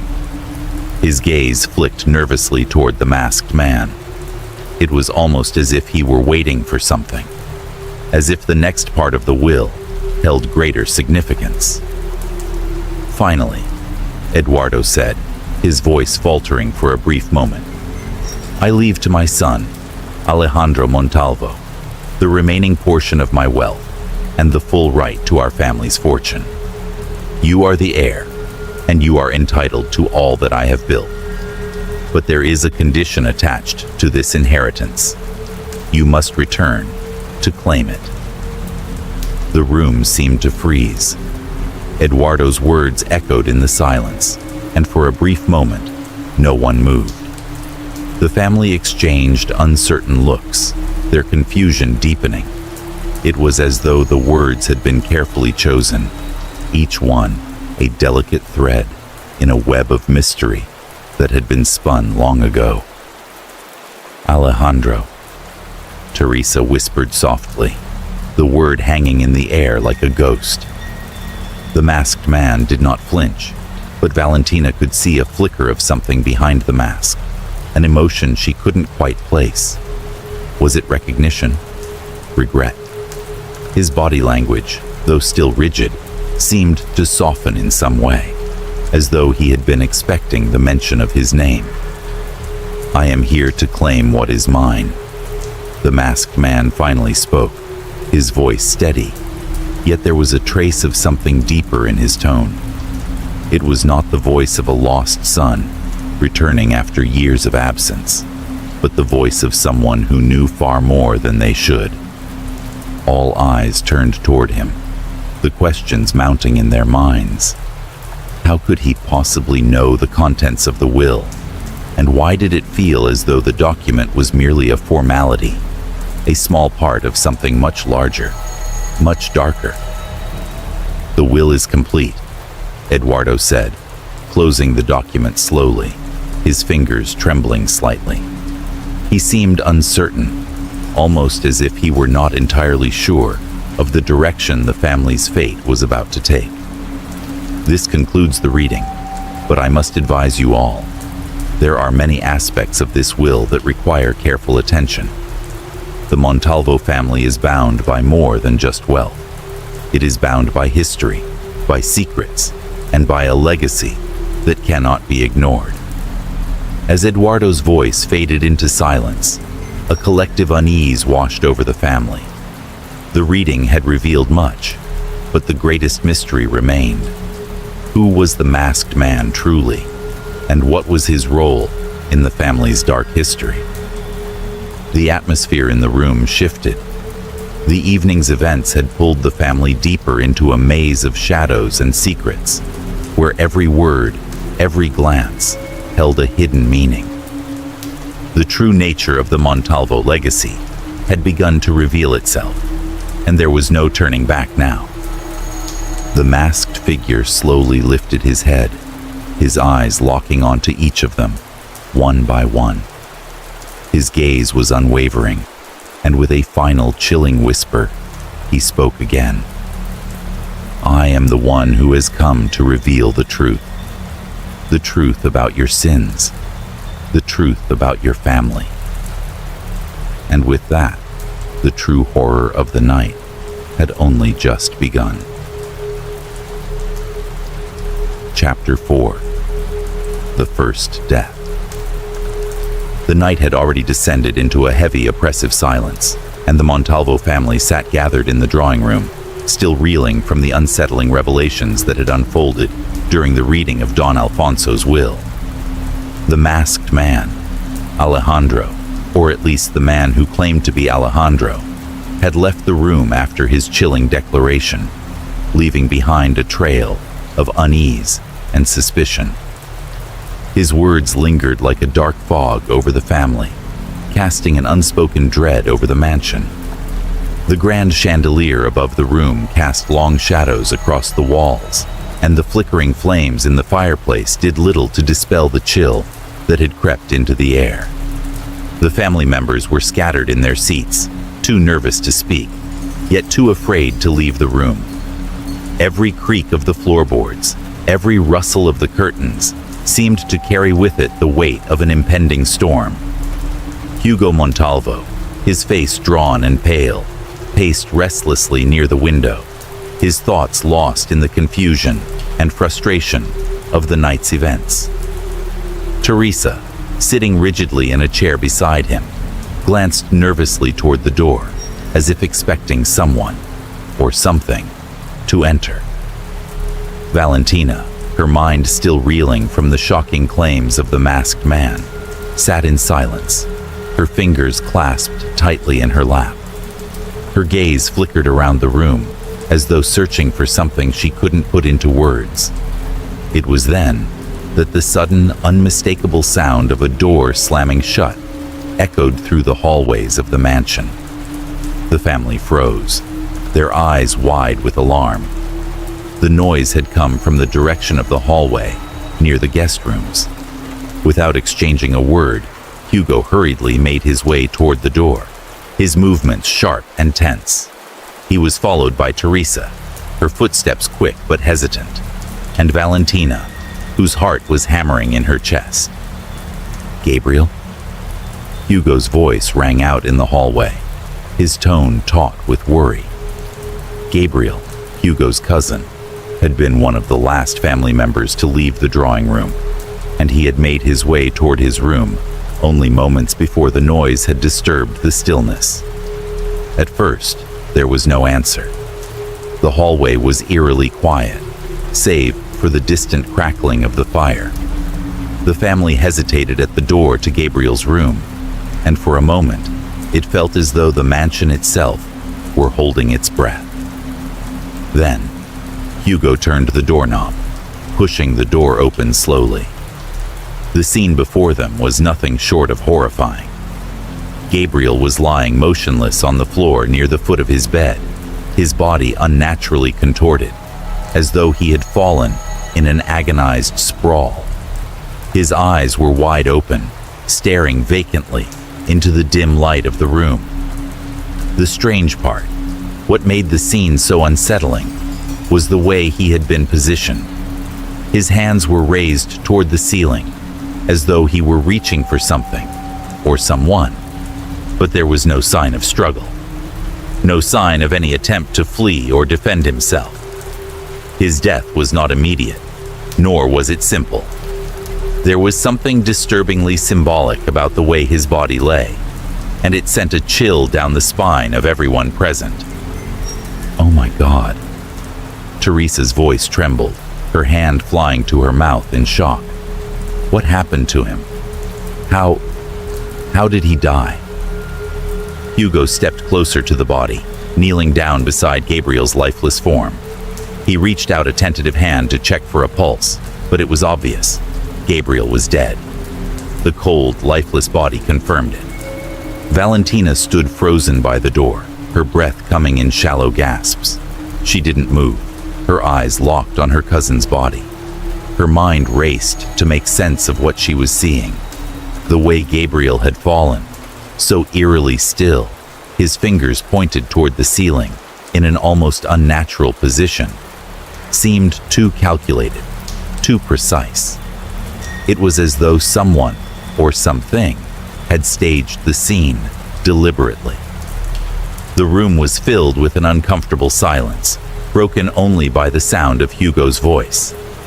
"We need to call the police," he said, his voice low but strained. "But something isn't right here." The family stood around the body, unsure of what to do next. Gabriel's death felt wrong, as though it was more than just an unfortunate accident or sudden illness. There was something deeply sinister at play, something that none of them could yet understand. "Look at this," Valentina said, her voice a whisper. She slowly approached the body, kneeling beside Gabriel and gingerly turning his hand over. On the palm of his hand, etched in faint red lines, was a symbol, an intricate, almost occult design. It was too small to be clearly seen in the dim light, but Valentina could make out enough to recognize it. The symbol was an ancient one, something she had seen before in the journals and letters of their family's history, scribbled on pages in faded ink, tied to dark, forgotten rituals. Hugo leaned in closer, his brow furrowed in confusion. "What is that?" he asked, his voice barely audible. "How did this get here?" "I don't know," Valentina murmured, her voice trembling as she inspected the mark. Her heart raced as the terrible realization began to form in her mind. The symbol was linked to old family secrets, ones that had been hidden away for generations, but she couldn't remember its meaning clearly. The symbol had appeared in the old journals, in cryptic references to a curse that had haunted the Montalvo name. A sudden chill filled the room, and it wasn't just the cold air that had slipped in through the cracks of the old mansion. It was something deeper, something darker, an unseen presence that seemed to hang heavily over them. "I knew it," whispered Teresa, her voice barely a breath. "This is no accident. This is what happens when you disturb the past. We were warned." Hugo stood up abruptly, his face a mask of frustration and fear. "This isn't a warning. This is murder. Someone is behind this. Someone wants us to suffer."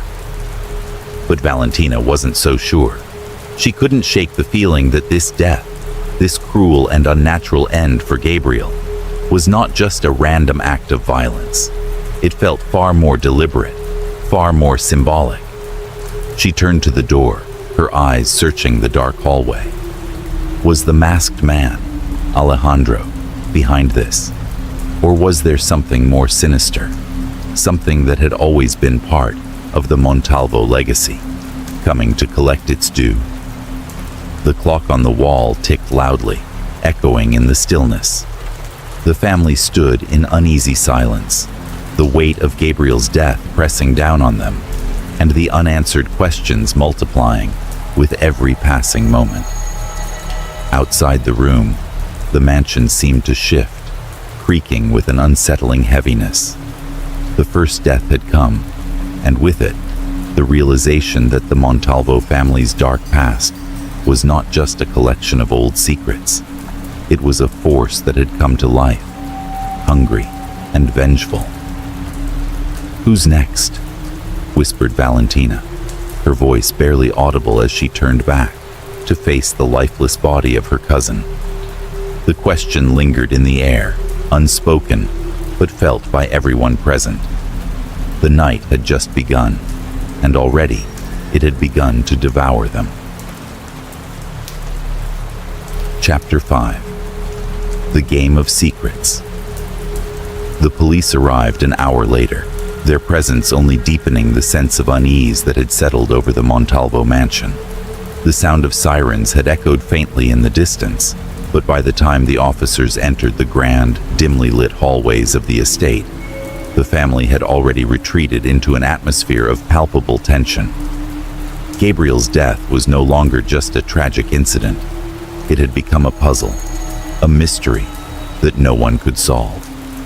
But more than that, it was a symbol, a warning, and no one was certain who or what it had been meant for. The officers worked in methodical silence, inspecting Gabriel's body, taking notes, and gathering the sparse evidence that could explain how he had died. Meanwhile, the family remained gathered in the drawing room, their eyes flicking between each other, their minds racing, but their lips sealed tight. The silence was oppressive. Even the crackling fire seemed muted, as if it too could feel the heavy weight of the questions in the room. The masked man, Alejandro, had taken up a place near the back, his presence looming over the family, as though his very existence was a challenge to everything they thought they knew. He had said little since Gabriel's death had been discovered. Instead, he stood there, arms crossed, the mask obscuring any trace of emotion. But his posture, his stillness, only seemed to provoke more suspicion. The family was uneasy. This was a gathering meant to mourn, to honor Don Alfonso Montalvo, yet it had transformed into something far more sinister. Every glance between family members now felt like an accusation. No one knew who to trust. They all had their reasons for wanting things to go a certain way, for hoping that the truth would be kept buried. Hugo Montalvo, still reeling from the shock of Gabriel's death, paced the room restlessly. His face was tight with anger, but there was a nervous energy in his movements. He stopped in front of the large fireplace and stared into the flames, as though searching for answers there. "Who did this?" he muttered under his breath. "Who would want Gabriel dead? Who benefits from this?" Teresa, sitting by the edge of the table, her fingers nervously tapping against the wood, glanced at her husband before replying in a low voice. "Maybe it's not about who benefits. Maybe it's about what's being uncovered. Maybe Gabriel knew something." The words hung in the air, and the room fell into an uncomfortable silence. All eyes shifted to Teresa, and for a moment, her gaze met no one's. She seemed lost in her thoughts, her mind piecing together a reality she was reluctant to accept. "You think Gabriel knew something?" Hugo asked, his voice sharp, his eyes narrowing. What could he possibly have known? He was a fool, always meddling with things that were none of his business. "I don't know," Teresa whispered, her tone more distant now, almost as if she were speaking to herself. "But it's strange. His death. It's too symbolic. The way he died, the way his body was arranged. It's not random. It's connected to something." The statement hung heavily in the room. Valentina, who had been sitting in tense silence, suddenly stood up, her chair scraping against the floor. She couldn't ignore the gnawing feeling that had been eating at her ever since they'd discovered Gabriel's body. "She's right," she said, her voice firm. "This is not an accident. It's deliberate. Someone wanted to send a message. Hugo turned to face her, his face twisting with frustration. A message? Who could possibly want to send a message to us? To our family?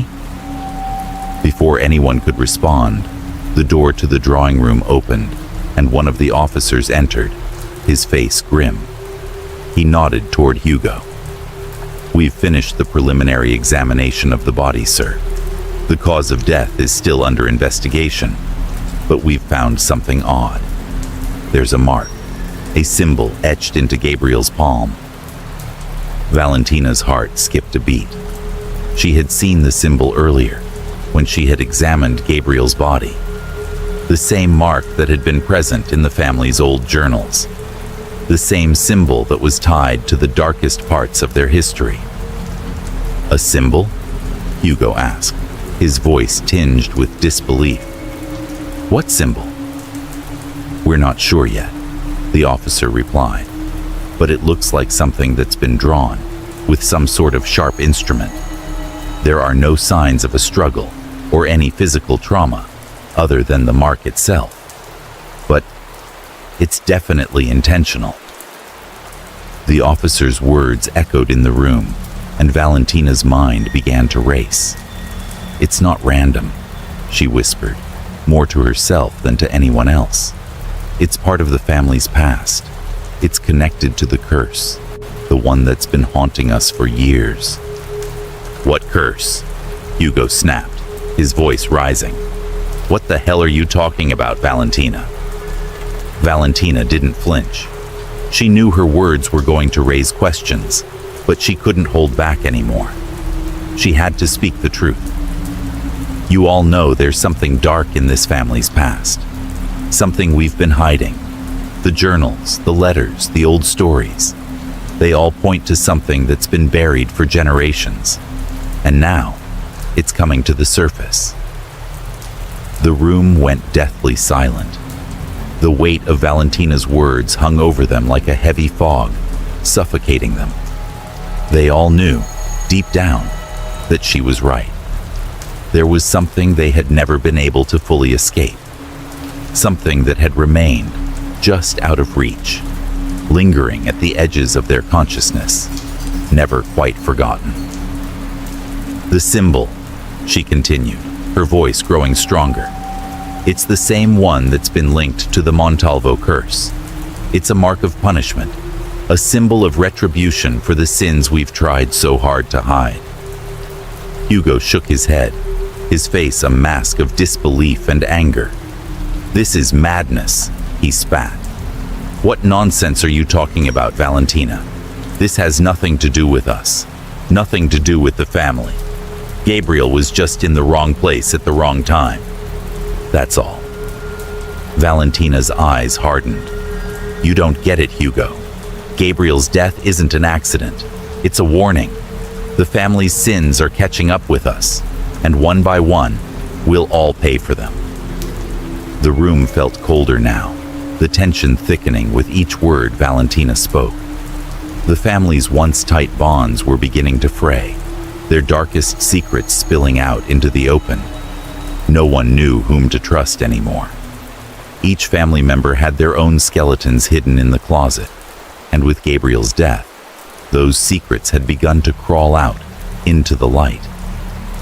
"I don't care about your theories, Valentina," Hugo sneered. "I care about getting to the truth.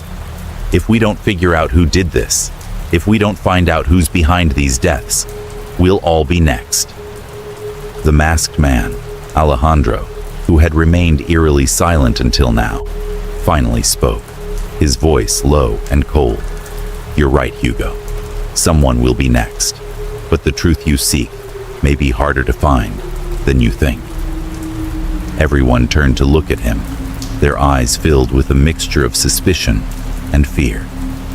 The masked man's words held weight, and his calm demeanor only made him seem more dangerous. "I didn't come here to play your games," Alejandro continued. "I came to reveal the truth about your past, and whether you like it or not, your past is coming for you." His words hung in the air like a final judgment, and for a moment, the entire room seemed to hold its breath. The game of secrets had begun, and no one was safe. Chapter 6. The Second Death. The night had already woven itself into an intricate tapestry of unease and dread, a palpable darkness hanging in the air. Gabriel's death had shaken the Montalvo family to its core, leaving them questioning everything they thought they knew. The tension had reached a breaking point, and the feeling that something was horribly wrong had only deepened. Gabriel's death, symbolic and unnerving, had left them all in a state of paralysis, waiting for answers that never seemed to come. But what they didn't know, what they couldn't have anticipated, was that the nightmare had only just begun. It was past midnight when the second death came. The household had finally quieted, the police investigation of Gabriel's death having concluded for the night. Officers had scoured the mansion, documenting everything, searching for anything that might explain the gruesome nature of Gabriel's death. But no one could make sense of the cryptic symbol on his hand, and no one could explain why he had died the way he did. The family had retreated to their separate rooms, but the feeling of being watched, of something lurking just beyond the threshold of the known world, weighed heavily on each of them.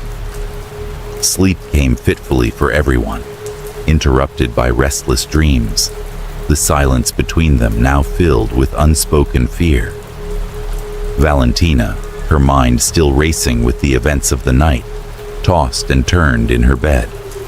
She couldn't shake the images of Gabriel's lifeless form, the eerie way he had been positioned, as if someone or something had orchestrated his death.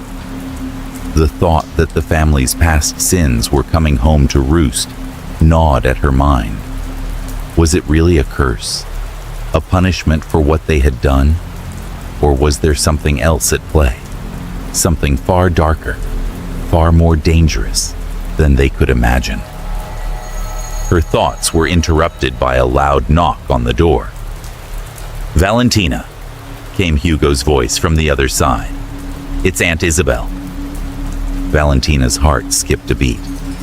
"What about her?" she asked, her voice trembling slightly. She's gone. You need to come quickly." The cold dread that had settled deep within her veins intensified as she rushed to the door. Hugo stood there, his face pale, his eyes wide with horror. Without a word, he turned and led her down the hallway, his footsteps quick and sharp against the wooden floors. Teresa, too, was there, her face contorted with fear. As they reached Isabel's bedroom, the door was already ajar. Valentina's stomach churned as she saw the lifeless form of her aunt lying on the floor, a pool of blood around her head. The sight was more grotesque than anything she had ever seen, more than a mere death.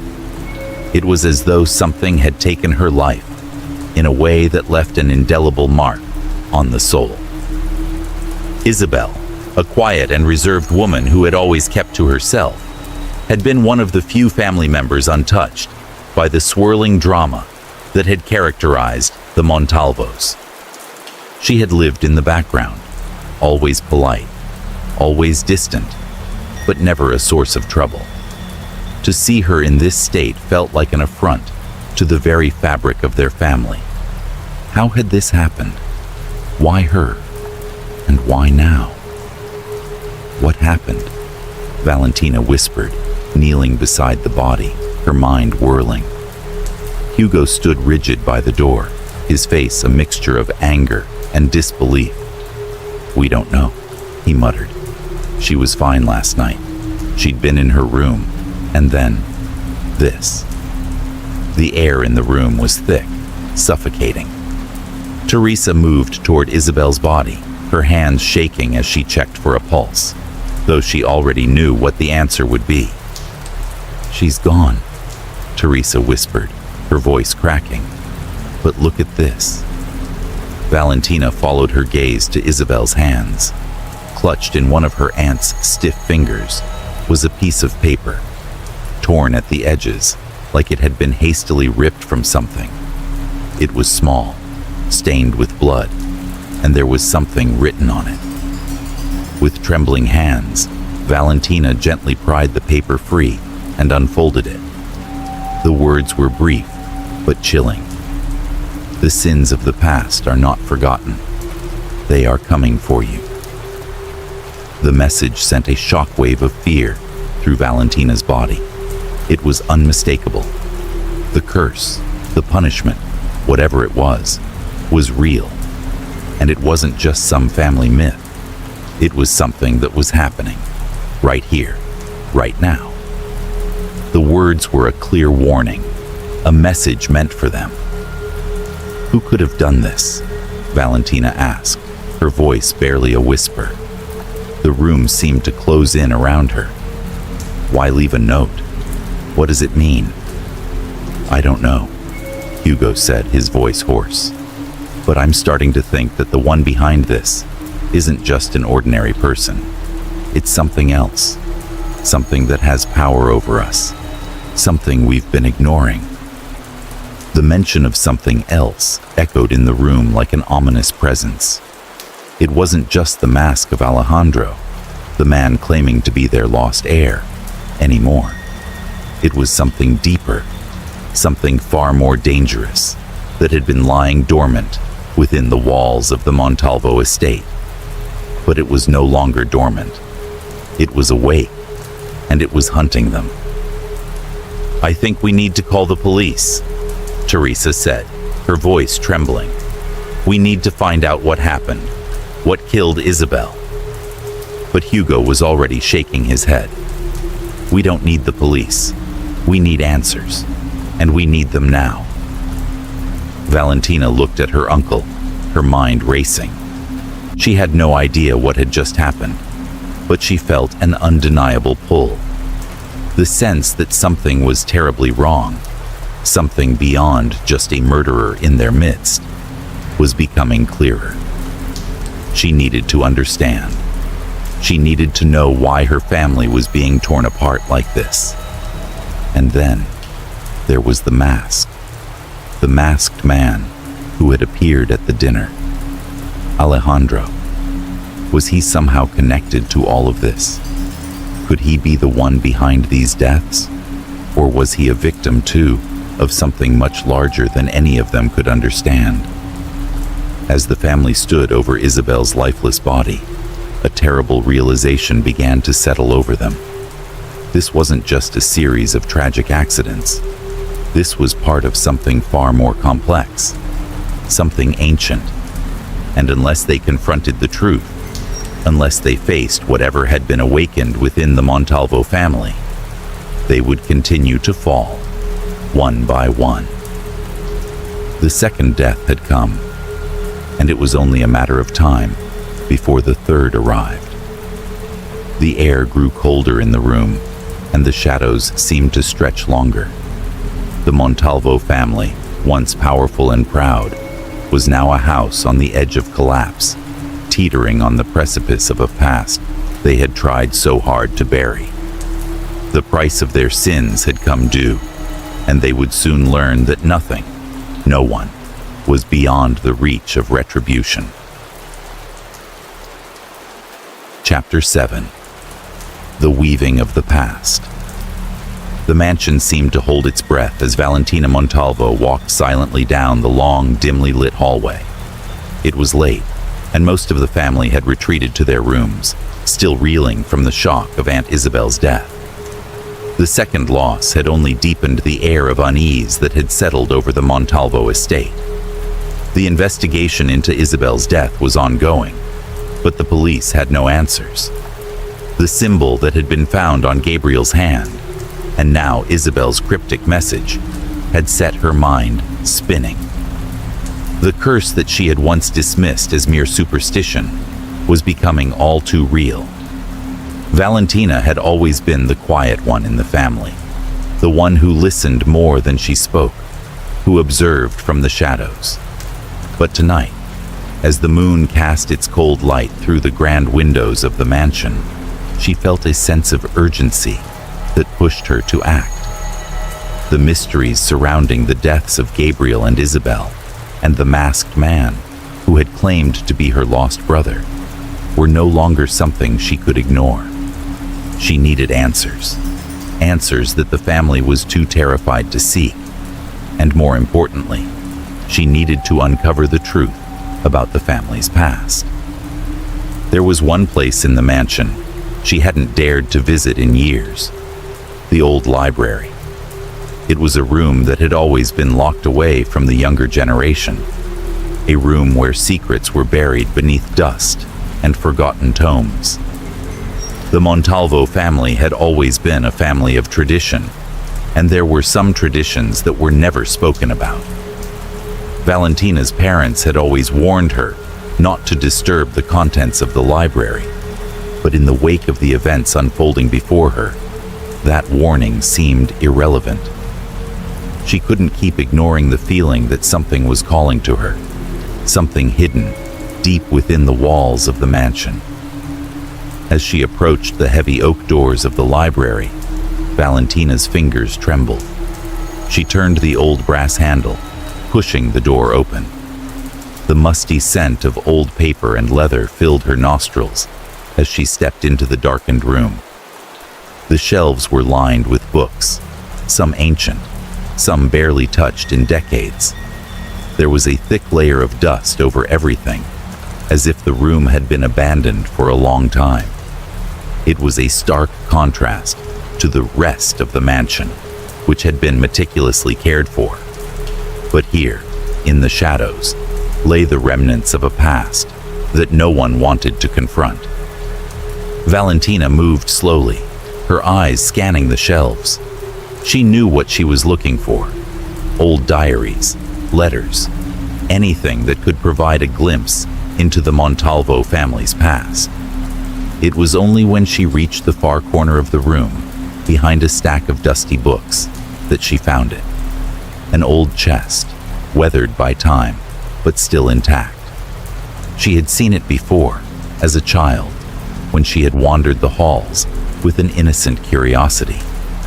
Back then, she hadn't known what it contained, but now she felt an overwhelming sense of dread as she knelt in front of it. With a hesitant hand, Valentina opened the chest. Inside, neatly stacked, were a series of leather-bound journals, old letters, and yellowed papers. The weight of the chest seemed to press against her chest as she pulled out the first journal, its cover cracked and worn from years of neglect. She could feel the coldness of history in her fingertips as she opened the book to the first page. The handwriting was elegant, familiar, yet distant. It was her grandfather's, Don Alfonso Montalvo's, handwriting. The first entry was dated many years ago, and as Valentina read the words, the pieces of the puzzle began to fall into place. Her grandfather's words spoke of wealth, of power, but there were also mentions of fear. Fear of something that had haunted the family for generations.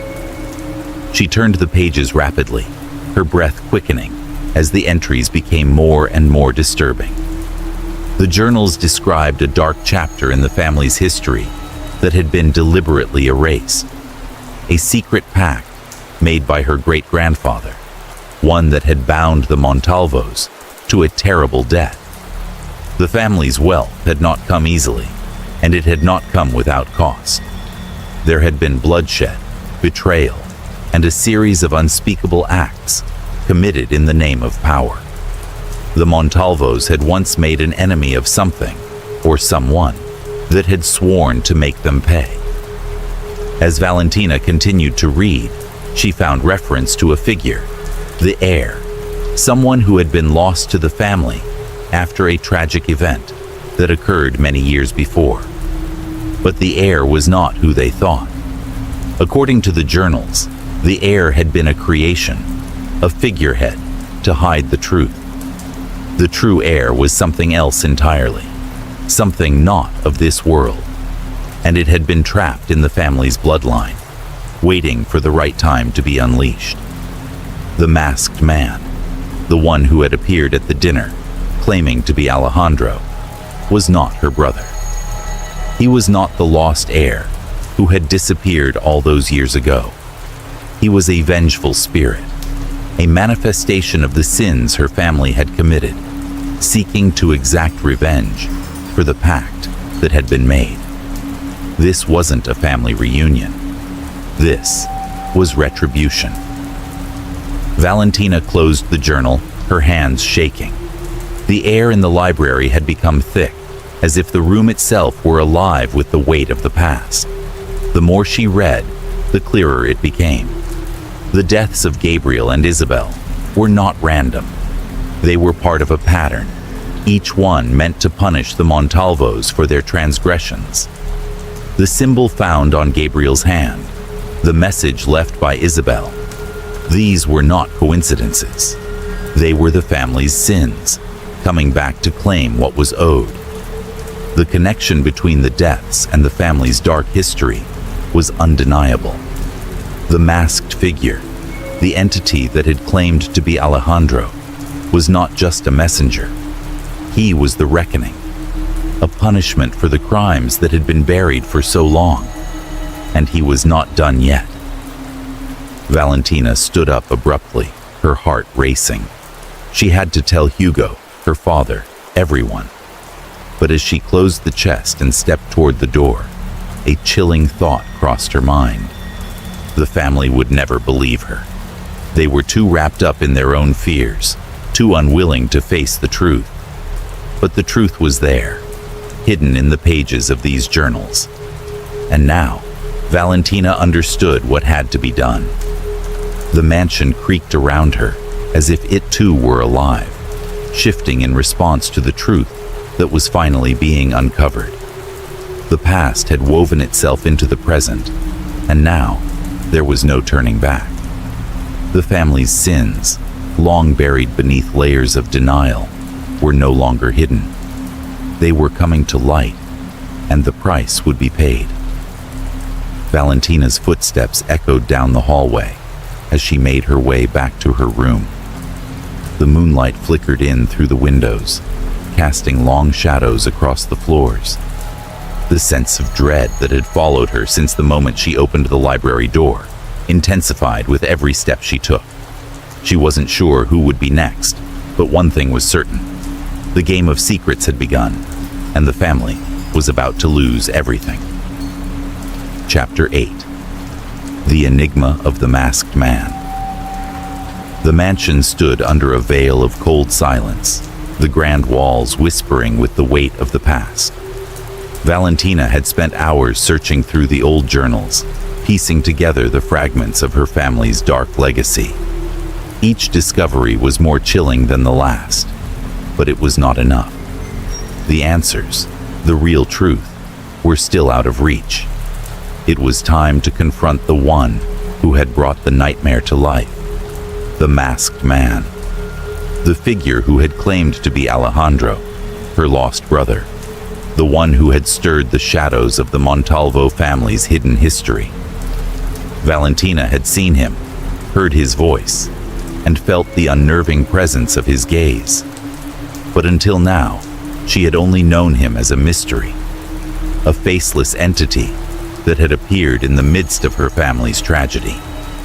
A part of her had wanted to believe that he was just an imposter, someone who had come to sow chaos for reasons of his own.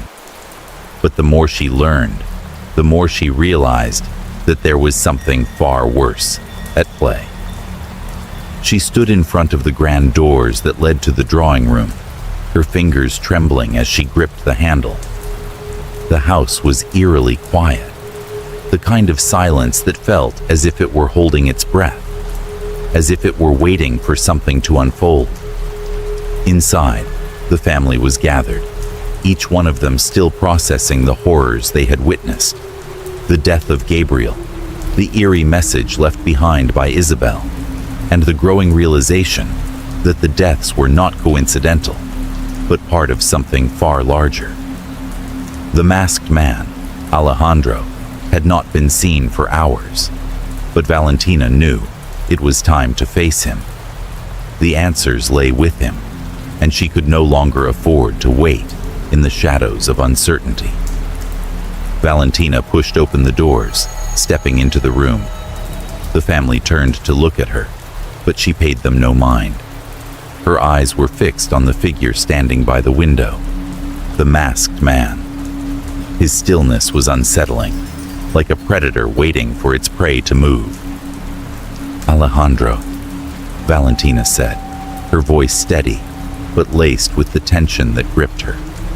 She could feel the weight of her own words, knowing that this moment would change everything. "I need to know the truth. What are you? Who are you really?" The room fell silent, the family watching with bated breath. Hugo stood near the fireplace, his face twisted with frustration, but there was a flicker of fear in his eyes, an acknowledgement that the truth, whatever it was, would soon be revealed. The masked man, Alejandro, or whatever he was, turned slowly to face her. The mask gleamed in the low light, an enigma unto itself. His posture was straight, unyielding, as though he were a figure carved from stone. He did not speak immediately. His eyes, though obscured, seemed to look right through her, as if he were seeing everything she was trying to hide. "You seek the truth," he said, his voice calm, but filled with a strange resonance, as though it carried an ancient weight. "You want to understand who I am, what I am. Very well. I will give you that answer. But know this, Valentina Montalvo. Some truths are better left buried." Valentina swallowed hard, her breath quickening. The words, heavy and dark, sent a shiver down her spine, but she pressed on. "You're not Alejandro. You never were. Tell me who you are. What is it that you want?"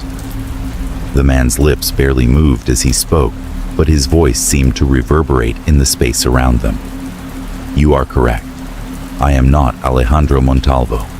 Not in the way you think." He stepped forward, his steps slow, deliberate. "I was never meant to be a child of this family. I am something else. A force that has been waiting for the sins of the Montalvos to catch up with them." Valentina's heart raced. She stepped back slightly, the words sinking in. She had suspected it, but hearing it out loud was something else entirely. This was no mere man, no lost heir seeking revenge. This was something far darker, an entity, something beyond the realm of human understanding. "The Montalvos," he continued, his voice now carrying an almost sinister calm, "committed a sin so grievous, so vile, that it has tainted every generation that followed. Your family's wealth, your power, everything you have. It was built on the suffering of others. But that suffering was never forgotten. It festered in the shadows, waiting for the right moment to strike." Valentina's mind raced as the pieces began to fall into place. She thought back to the journals, to the mention of the curse, the pact that her great-grandfather had made. It was not just a story. It was real. The Montalvo family had made an enemy of something ancient, something that had been biding its time, waiting for its vengeance. "You were the price of that sin," she whispered, barely able to speak the words aloud.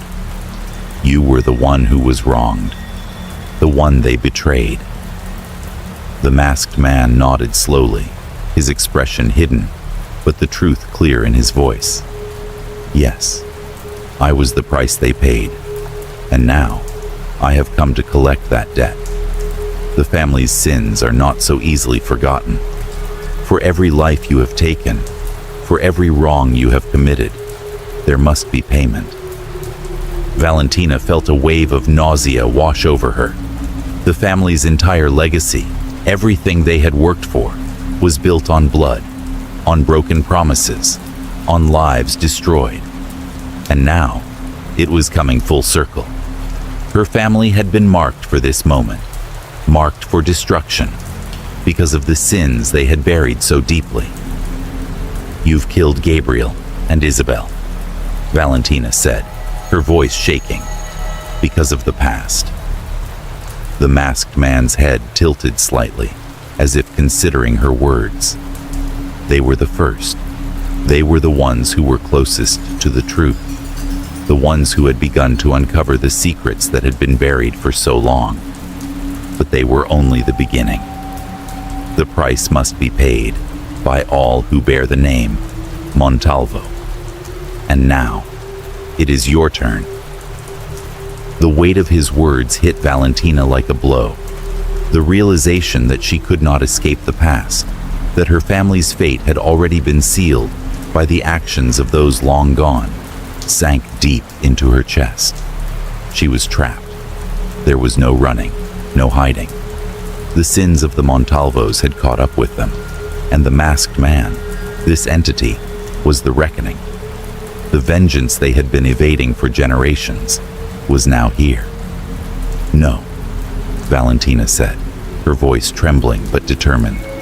"I won't let you destroy us. I won't let you." The masked man stepped forward, his gaze locking onto hers with an intensity that made her heart skip a beat. "You have no choice.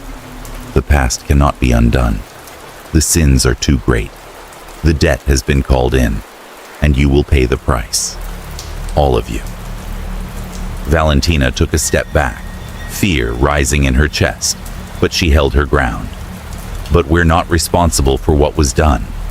We didn't commit those crimes." "No," the masked man said, his voice cold. "But you are the ones who bear the name. You are the ones who must face the consequences." The room seemed to grow colder, the shadows around them deepening. The truth was out, and there was no turning back. The family was doomed to face their past, no matter how much they tried to bury it. Valentina could feel the weight of destiny pressing down on her, a crushing inevitability that threatened to consume her. As the masked figure turned away, his voice echoed in the silence. "The price has already been paid. You can't escape your fate. No one can." And with that, Valentina understood. The family's destiny was sealed, and nothing could stop the reckoning that was about to unfold. The game was over. The Montalvos had no choice but to face the darkness that had haunted them for so long. Chapter 9. The Last Death. The night had become a shadow of its former self, unrecognizable, swallowed by dread, and thick with the weight of death. The Montalvo family, once powerful and proud, had been reduced to a few scattered souls, each one marked by the sins of their ancestors. Only a handful of them remained alive, survivors of a legacy that had condemned them to face the darkness that had been buried for generations. Hugo Montalvo, the eldest son, had fallen in the midst of the chaos, his life taken by the masked figure who had shown no mercy. Teresa, his wife, was dead too, her fate sealed when the masked man struck. Gabriel's death had been the first, Isabel's the second. One by one, they had been picked off, each death more brutal than the last, each one a piece of the old debt coming due. The family had paid the price, and Valentina knew, deep in her bones, that the reckoning was not over. There was one final death to come. As Valentina stood at the threshold of the drawing room, the once regal chamber now dark and cold, the faint sound of footsteps echoed through the empty halls. Her heart raced as she turned to face the masked man, whose presence had become synonymous with fear and death. He stood near the fireplace, his silhouette a shadow against the dying embers. The mask he wore gleamed in the dim light, but Valentina had long stopped seeing it as a mere disguise. It had become a symbol of the inevitable, the harbinger of the family's doom. Valentina. The masked man spoke her name with an eerie calmness. His voice was the same, smooth and cold, but now it held an almost imperceptible finality, as though everything had led to this moment. The time has come. Her chest tightened as she stepped forward, her feet unsteady beneath her. The weight of the truth, the terrible, awful truth, pressed on her shoulders, a constant reminder of the sins her family had committed. She could feel the presence of death in the air, the tension thick with the knowledge that she was the last one left, the last of the Montalvo name, the last heir. Who else has to die? Valentina asked, her voice steady despite the fear that gripped her heart. How much more will you take? The masked figure turned toward her slowly, and for a moment, she thought she saw a glimmer of something, an emotion, flicker behind the mask. But it was gone as quickly as it had come.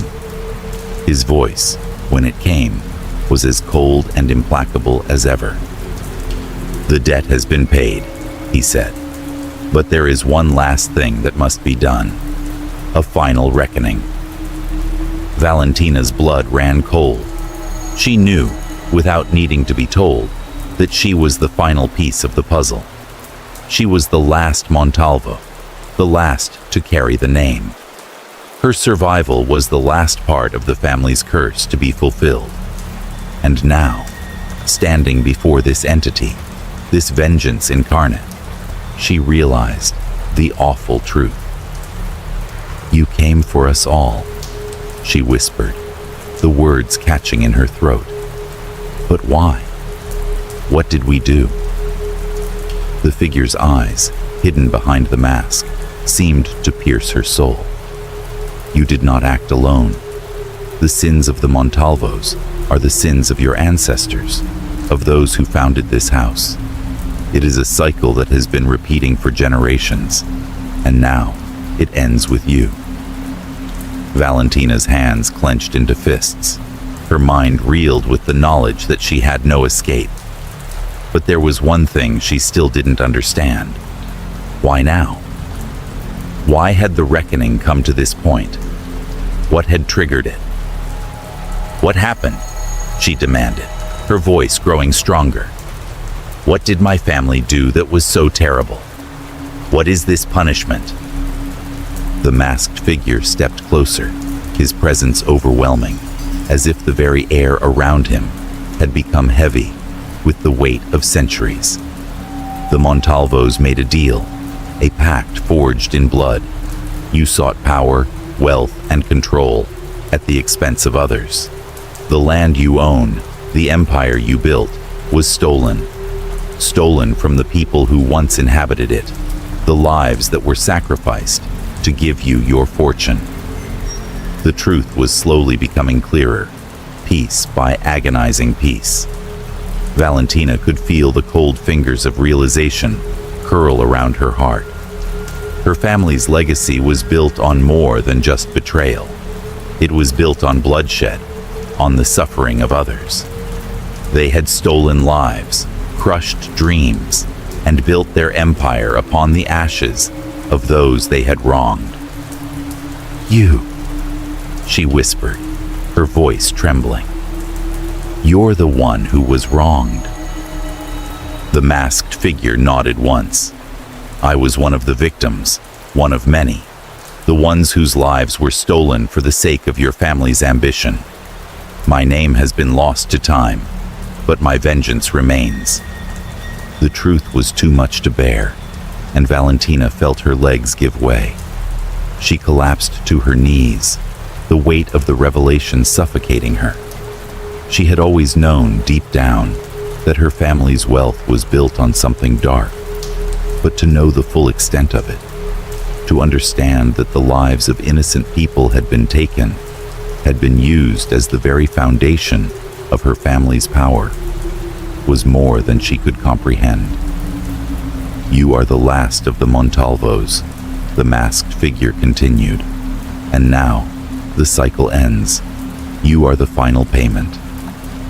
Valentina's breath came in short gasps as she struggled to keep her composure. Her mind raced, but in the midst of the chaos, a single thought emerged, crystal clear. "I can't let it end like this." A surge of defiance rose within her, her heart pounding with a newfound resolve. She stood up, her legs shaking, but her determination unwavering. She had learned the truth. She had uncovered the secrets her family had tried so desperately to hide. But there was one thing she could still control: her own fate. "I won't let you destroy me," she said, her voice stronger now, filled with a quiet strength. "You want me to pay the price for the sins of my family, but I won't give you that satisfaction." The masked figure tilted his head slightly, as though considering her words. For a moment, there was silence, the air thick with tension. Then, he spoke again, his voice softer this time. "You misunderstand. This is not about satisfaction. It is about balance. The scales must be tipped, and this is the only way for your family to atone for what it has done." Valentina's heart pounded as she looked at him, the realization dawning on her. She was the last. The family's sins had been passed down through generations, each death bringing them closer to the reckoning. But in the end, it all came down to her, whether she would face her death, or whether she would find a way to break the cycle. The final death was not just the end of her family's line, it was the final piece of the curse, the completion of a legacy that had been stained with blood.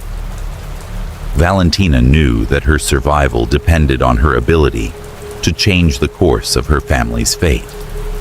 As the masked figure raised his hand, signaling the inevitable, Valentina's voice broke through the silence, firm and unyielding. "No," she whispered. "This ends now. The truth has been revealed. The past is gone, and with it, the curse." For a moment, the figure paused, as though unsure of how to respond. Then, with a final chilling laugh, he spoke. "You cannot change the past. You cannot escape your fate."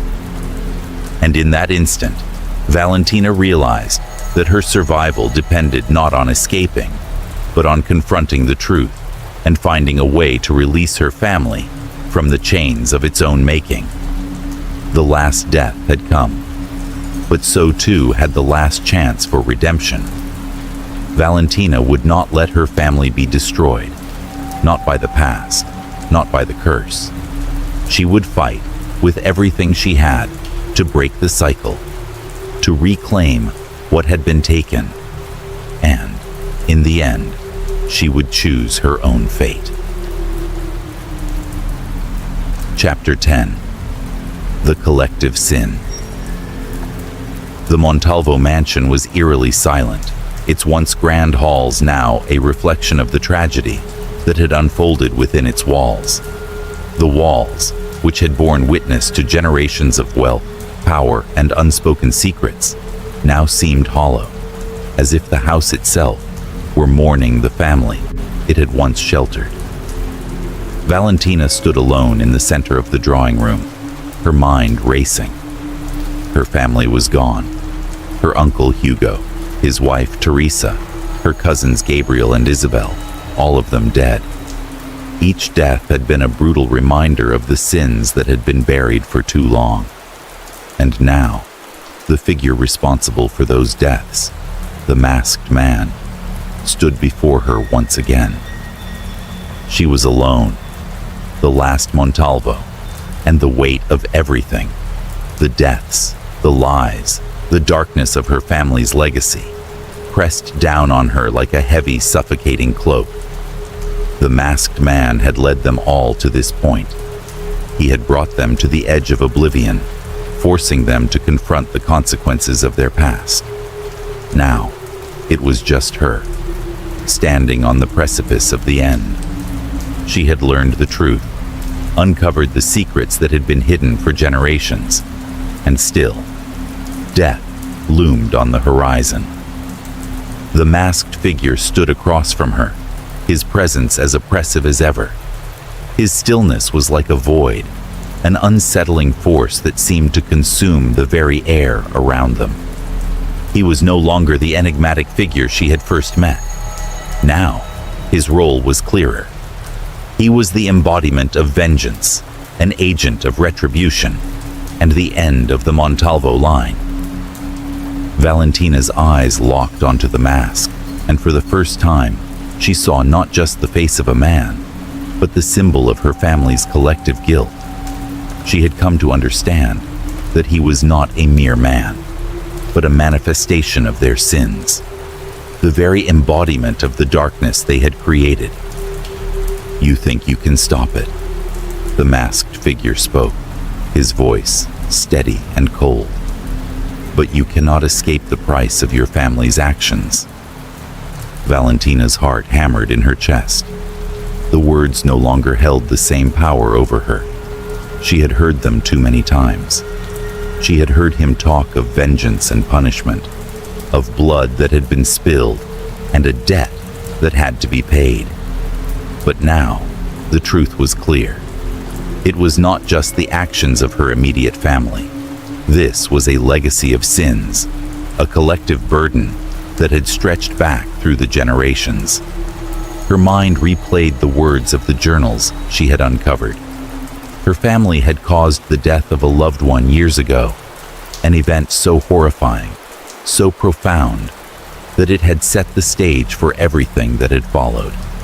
The pact, the betrayal, the lives destroyed, all of it had stemmed from that single act of violence. It had been buried, ignored, forgotten, but it was never truly gone. It had festered, hidden in the shadows, waiting to resurface. She could feel the weight of that knowledge pressing against her. The truth she had uncovered was both her salvation and her curse. The Montalvo family had caused the death of someone close to them, a loved one who had been silenced in the name of ambition, greed, and power. And it was that death that had sealed their fate. "You don't know the full story, do you?"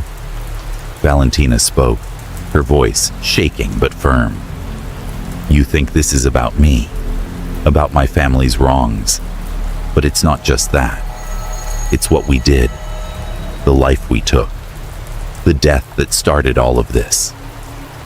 The masked man's gaze never wavered, but Valentina could feel his attention sharpen. He seemed to consider her words, as though trying to understand the full depth of her understanding. "You're right," he said, his voice lower now, filled with something like recognition. "It was not only the Montalvos of today, but those before you. A sin so deep, so irreparable, that it condemned every generation after. The death of a loved one, a crime that was never atoned for. That is the root of all of this." Her breath caught in her throat. She had suspected it, but hearing it confirmed was different. The person they had killed, someone they loved, had been the final straw that had set everything in motion. It had torn the family apart from the inside out, leaving behind nothing but ruin and guilt. The masked figure was the physical manifestation of that guilt, that stain upon the Montalvo name. And now, it was time to face it. Valentina's hands clenched at her sides, but there was no fear in her heart anymore. No hesitation. She had seen the truth, and it had laid bare the path she needed to take. She stepped forward, her eyes never leaving the masked figure. "I understand now. This is not just about revenge. It's about breaking the cycle. It's about confronting the sin that has haunted my family for generations. And it ends with me." The masked figure did not move. but his voice took on an edge of curiosity. You think you can stop it? You think offering yourself as a sacrifice will erase the debt? Valentina's gaze hardened. She had learned everything she needed to know. She had understood the truth, and now she was ready to face it head-on. I am the last Montalvo, she said quietly, her voice steady. The debt that has plagued my family for generations ends with me. The sins of my ancestors will not be passed down to the next generation. This is the only way to end it. For a moment, there was silence between them, an unspoken understanding. Valentina's mind was made up, her heart set on the path she had chosen. She knew that the sacrifice she was offering was the only way to free herself and her family from the terrible weight of the past. It was not just a chance to survive. It was the only way to atone for the sins that had led to this moment. The masked figure tilted his head slightly, as if considering her words. Slowly, he took a step back. There was no anger in his movements, only the cold inevitability of fate. You would offer yourself? He asked, his voice softer now, as if acknowledging the finality of her decision. You would sacrifice yourself to end this? Valentina nodded. Yes, I will bear the consequences of the sin. I will take it on myself, so that my family's name does not carry this curse any longer. Let the cycle end with me. The masked figure stood still, silent for a long time. Then, with a final, almost sorrowful sigh, he spoke. The sin has been faced. The price has been paid. The cycle ends. Without another word, the masked figure turned and walked toward the shadows, his form melting into the darkness. As he disappeared, a sudden stillness filled the room. The mansion, once so heavy with the weight of death, now seemed to exhale.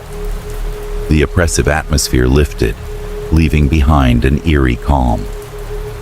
Valentina stood alone in the silence, the weight of her decision settling over her. She had done it. She had broken the cycle. The curse that had plagued her family for generations was finally over. The silence in the mansion was no longer a symbol of impending doom, but of peace. A peace that had been hard-won, but earned. And though she was alone, Valentina knew that the legacy of the Montalvos would no longer haunt the world. She had freed herself and the world from the shadows of the past. And in that silence, the mansion was finally at rest. Chapter 1. The Forgotten Garden. The old house stood at the edge of the town, surrounded by acres of untamed land, and nestled in a quiet corner of the countryside.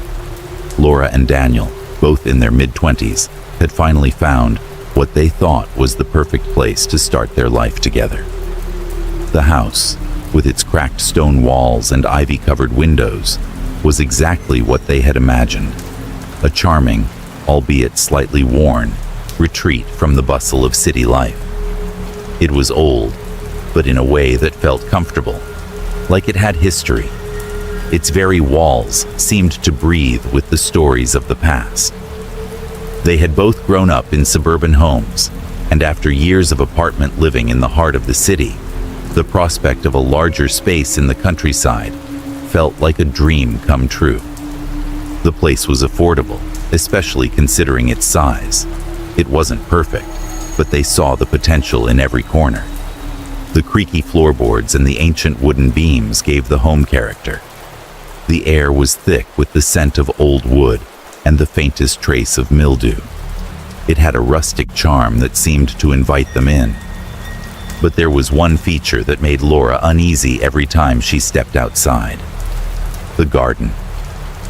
It stretched in front of the house, wild and untended, like an old memory too forgotten to be remembered.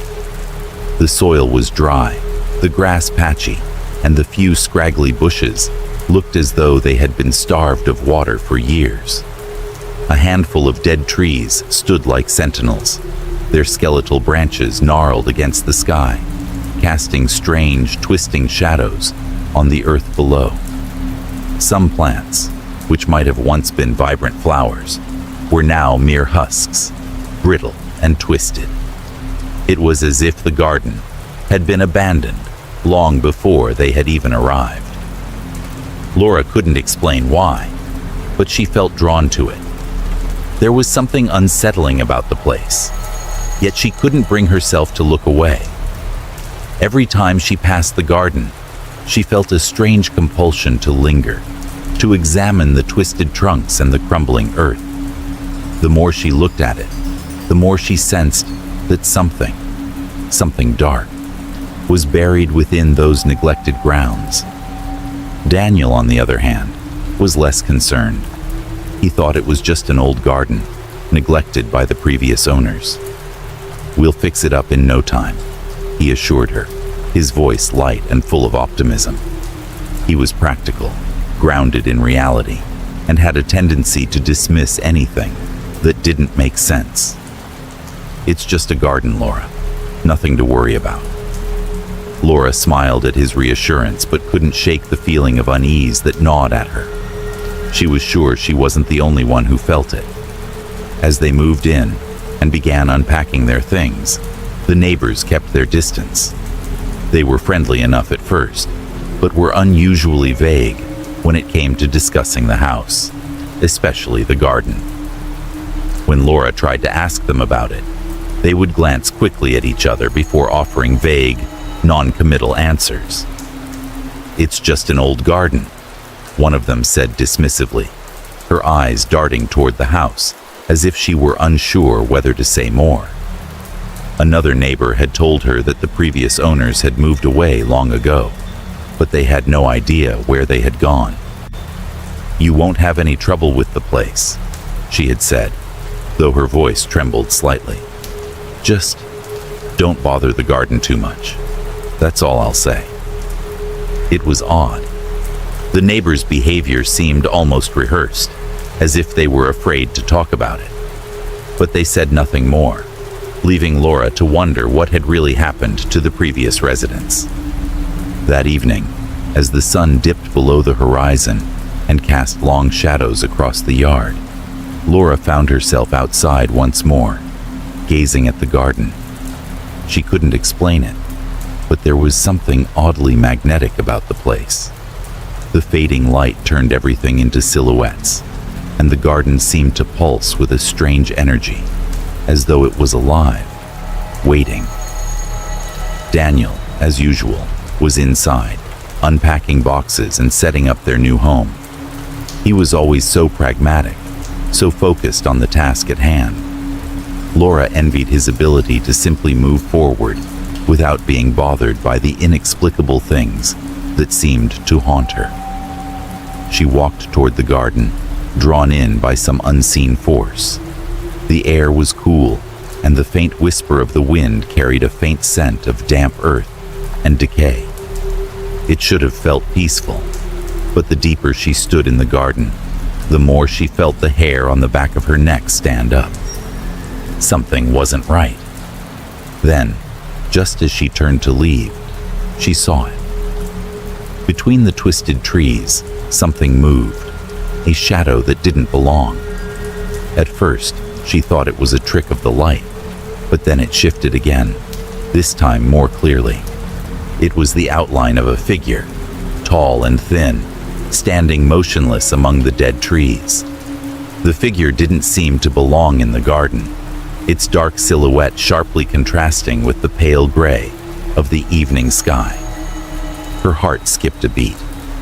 Laura froze, unable to look away. It was like the figure was staring directly at her, its eyes invisible in the fading light. The wind seemed to hold its breath, and the world around her quieted for a moment. For a few seconds, nothing moved except the figure, standing perfectly still. Then, with a sudden movement, it was gone. Laura blinked, her heart racing. She squinted, trying to see through the darkening gloom, but the figure had vanished without a trace. Had it been a trick of the mind? A shadow cast by one of the dead trees? She wasn't sure, but the feeling that something, or someone, was watching her remained. Her skin prickled with a sense of unease. She turned quickly and hurried back inside, her footsteps quickening as she approached the door.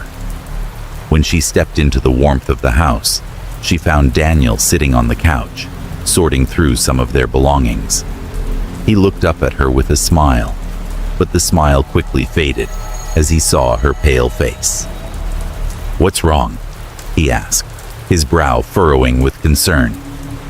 "I saw something," she said, her voice trembling. "In the garden, a figure. It was standing between the trees, watching me." Daniel raised an eyebrow. "Laura, you're probably just tired. It's been a long day, right?" She nodded, but the doubt in his voice only deepened the feeling of unease that had taken root in her chest. Still, she couldn't shake the image of the figure in the garden, its dark silhouette staring out from the shadows. She didn't want to admit it, but a part of her knew that it wasn't just her imagination. Something was out there, in the forgotten garden, and it was watching her. Chapter 2. The Shadow of Dusk. As the days passed, the house began to settle into the rhythm of Laura and Daniel's life. Despite the promise of a fresh start, something about the house, and especially the garden, lingered in Laura's mind. At first, she tried to brush it off, thinking it was just her overactive imagination running wild. But the feeling never really left her. Every time she stepped outside, it was there, watching her, like a silent observer, just beyond the reach of daylight. The garden seemed to change with each passing day, though Laura couldn't quite put her finger on what was different. It was still overgrown and wild, but something felt alive. The once dead trees now seemed to stand straighter, their twisted limbs reaching toward the sky like fingers pleading for release. The ground, too, seemed to pulse faintly, as if the earth beneath her feet was holding a secret that it wasn't yet ready to reveal. At sunset, the garden became something else entirely. The dying branches of the trees cast long, crooked shadows across the yard, stretching and shifting in the fading light. Laura could feel it every time she went outside, an invisible force drawing her gaze toward the dark corner of the yard, where the trees grew thickest. And every evening, without fail, she would see it, the shadow. At first, it had been a fleeting glimpse, barely noticeable, a dark shape among the trees, standing still as the shadows deepened. But now, it seemed to be there more consistently, its presence unmistakable as the sun dipped below the horizon. A tall figure, just beyond the reach of the fading sunlight. It was a silhouette, darker than the surrounding shadows, and it stood motionless, as if waiting for something, waiting for her. The figure seemed to become more defined with each passing night. Laura could see its shape more clearly now, though she couldn't make out any details, just the stark outline of a figure standing between the gnarled trees. It didn't move. It didn't blink. It didn't even seem to breathe.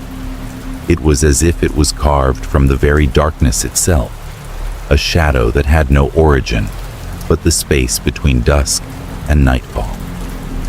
Laura would stand in the doorway, her hand resting on the frame, her heart pounding in her chest as she watched the figure. Every night, it grew closer to the house. The first few times, she tried to convince herself that it was just her mind playing tricks on her, an illusion conjured by the setting sun, the shifting light, the rustling wind. But as the days passed, the figure didn't go away. It was always there, growing clearer, more distinct. One evening after dinner, She couldn't hold it in any longer. She had to tell Daniel.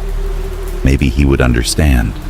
Maybe he would finally see what she had been feeling for days. "Daniel, I need to talk to you about something," Laura said, her voice tight with a mixture of fear and urgency. They were sitting on the couch in the living room, the television muted in the background. Daniel glanced up from his phone, his brow furrowed slightly. "What is it?"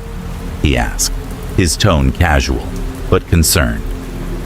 "It's the garden," she began, hesitating for a moment. She wasn't sure how to explain it, how to make him understand the growing sense of dread that had settled in her chest.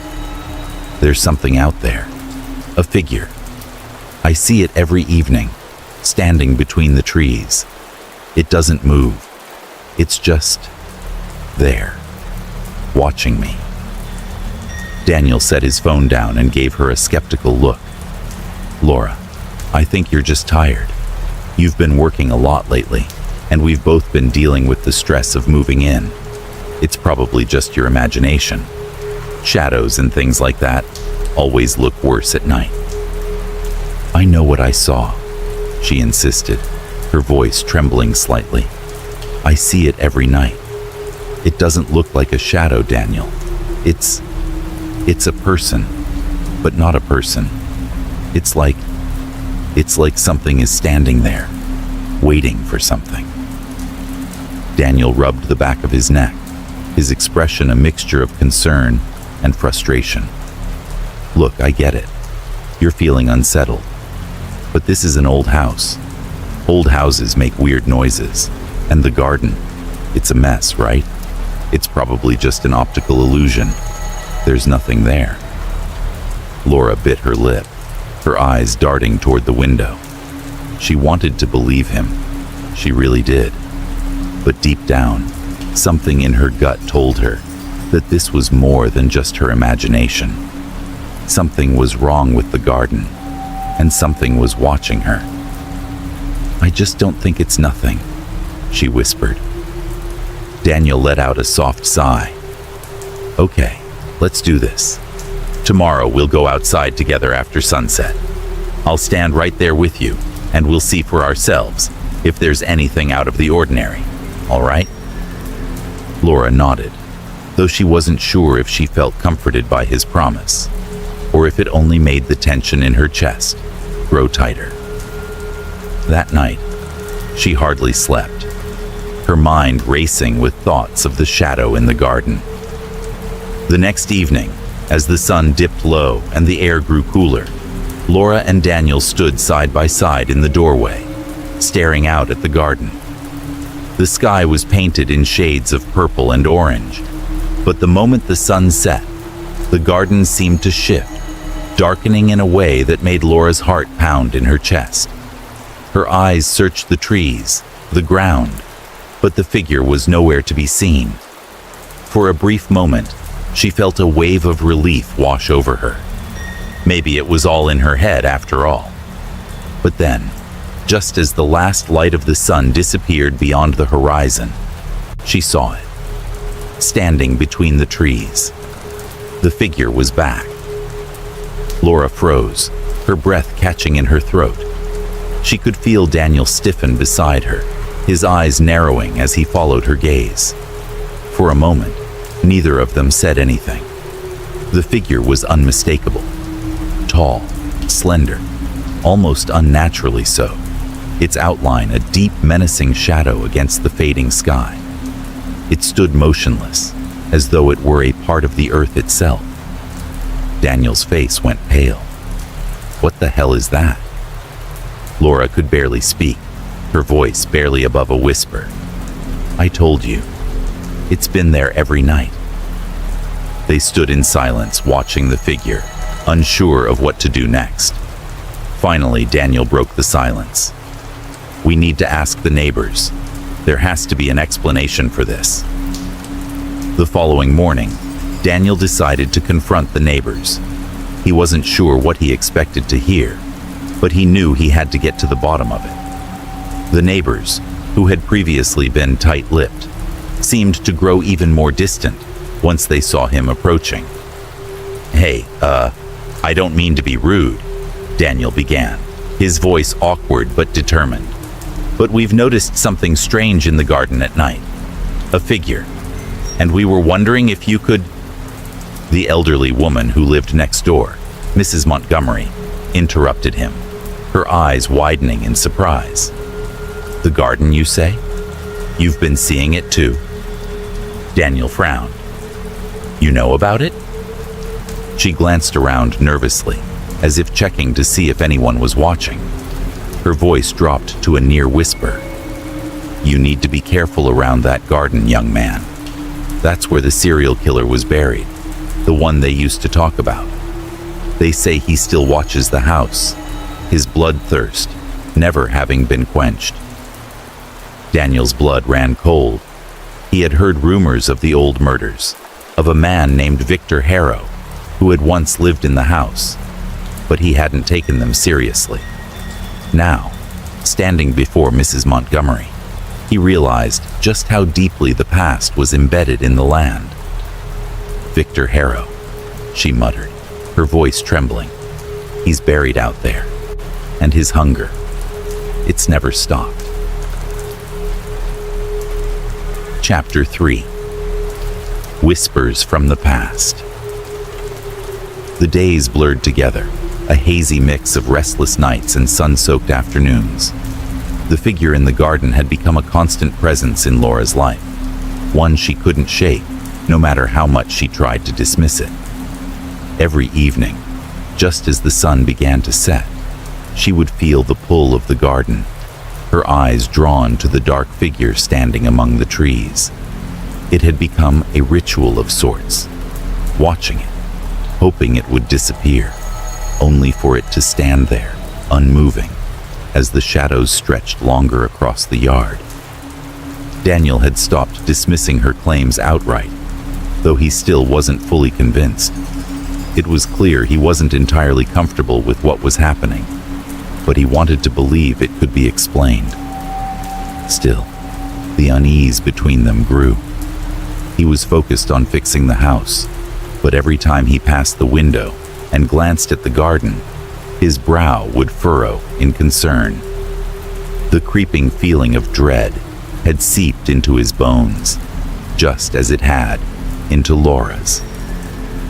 In the midst of all this, Laura found herself returning to the one thing that had always calmed her in times of confusion: research. She had always been drawn to history, to old stories and forgotten places. And now, more than ever, she needed to understand the origins of the house, to uncover the secrets hidden in the soil beneath her feet. It started with the local library, an old building at the edge of the town square, filled with dusty books and crumbling newspapers. Laura combed through old records, newspapers, and town archives, hoping to find something, anything, that would explain what was happening to her.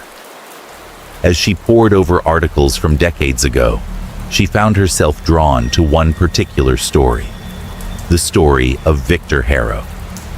Victor Harrow had been a name whispered in the town for years, but Laura hadn't paid much attention to it until now. He had once owned the property where her new house stood, long before she and Daniel had arrived. The house, the garden, the land.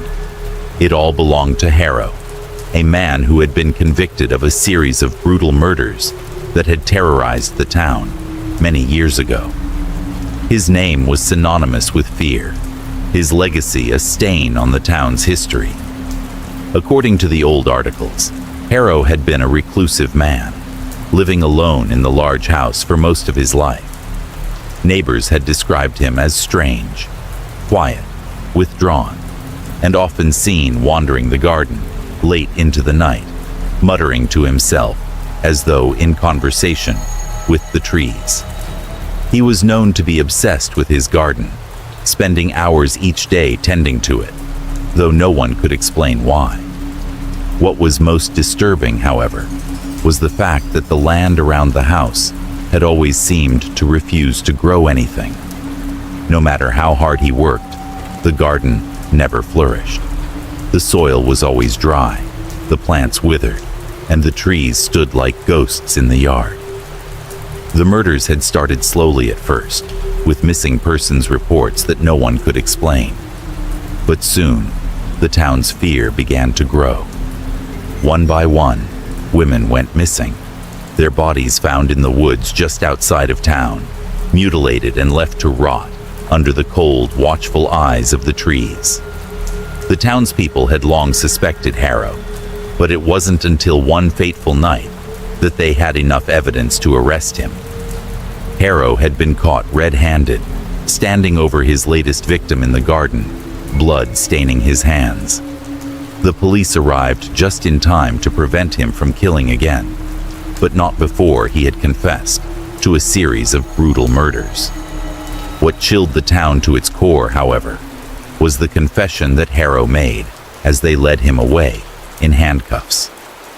"I will feed the earth with my blood," he had said, his voice eerily calm. "My soul will never leave this place. The land is mine, and it will thirst forever. You cannot stop it." The words had become legend, and the townspeople began to whisper that Harrow had made a pact with the land, that his blood had somehow seeped into the soil, leaving a stain that could never be washed away. His death had done nothing to quell the rumors. It was said that his spirit still wandered the garden, still watching, still waiting for the blood to flow once more. Laura felt a shiver run down her spine as she read the final line of the article. She had expected the usual rumors, the town gossip that painted Harrow as a monster, but something about the words resonated with her in a way that made her stomach turn. Was it possible that the man's death had left a mark on the land, something darker and more sinister than anyone had imagined? As Laura dug deeper, she uncovered more articles detailing the aftermath of Harrow's arrest. The house had been abandoned shortly after his conviction, the garden left to wither and rot. No one had dared to live in the house again, and the property had been sold off several times over the years. Each new owner had tried to cultivate the garden, to restore it, but none had succeeded. The land seemed cursed, its thirst for blood never quenched. Laura couldn't stop herself from reading more. The idea that something so vile could be buried beneath the earth, that it could persist in the soil, seemed almost too much to bear. But as she flipped through the yellowed pages of the old newspapers, a chilling thought settled into her mind. What if the garden was still feeding, still waiting? And what if the land was calling to her, just as it had called to Harrow all those years ago? That night, as the sun began to set, Laura stood at the window, staring out at the garden. The trees, once barren and lifeless, now seemed to pulse with an unnatural energy. The air felt thick, almost suffocating, as if the very earth beneath her feet was holding its breath. It was then that she noticed something new, something she hadn't seen before. The plants in the garden were changing. What had once been dry, brittle bushes were now sprouting new growth. But this growth was unlike anything she had ever seen.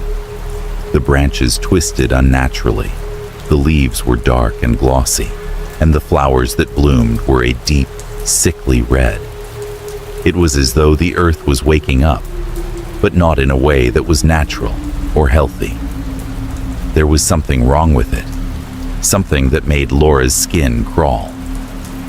She turned to Daniel, who had been sitting at the table, reading through some papers.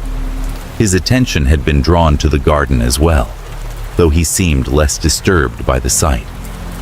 "The plants, they're changing," Laura whispered, her voice barely audible. Daniel glanced up, his brow furrowing. "What do you mean?" "They weren't like this before," she said, her eyes wide with unease. "The garden, it's growing too quickly. The plants are different." Daniel stood up and walked over to the window, his eyes scanning the garden. "It's probably just the time of year," he said, though his voice lacked conviction. "Things bloom in the spring, right?" But Laura couldn't shake the feeling that this wasn't just a normal change. The plants were growing too fast, too violently, their roots twisting and turning beneath the surface, as if something was pushing them from within the earth. She felt a strange pull toward the garden, an urge to step outside, to walk among the flowers and the trees, to understand what was happening. But she knew better than to trust the feeling.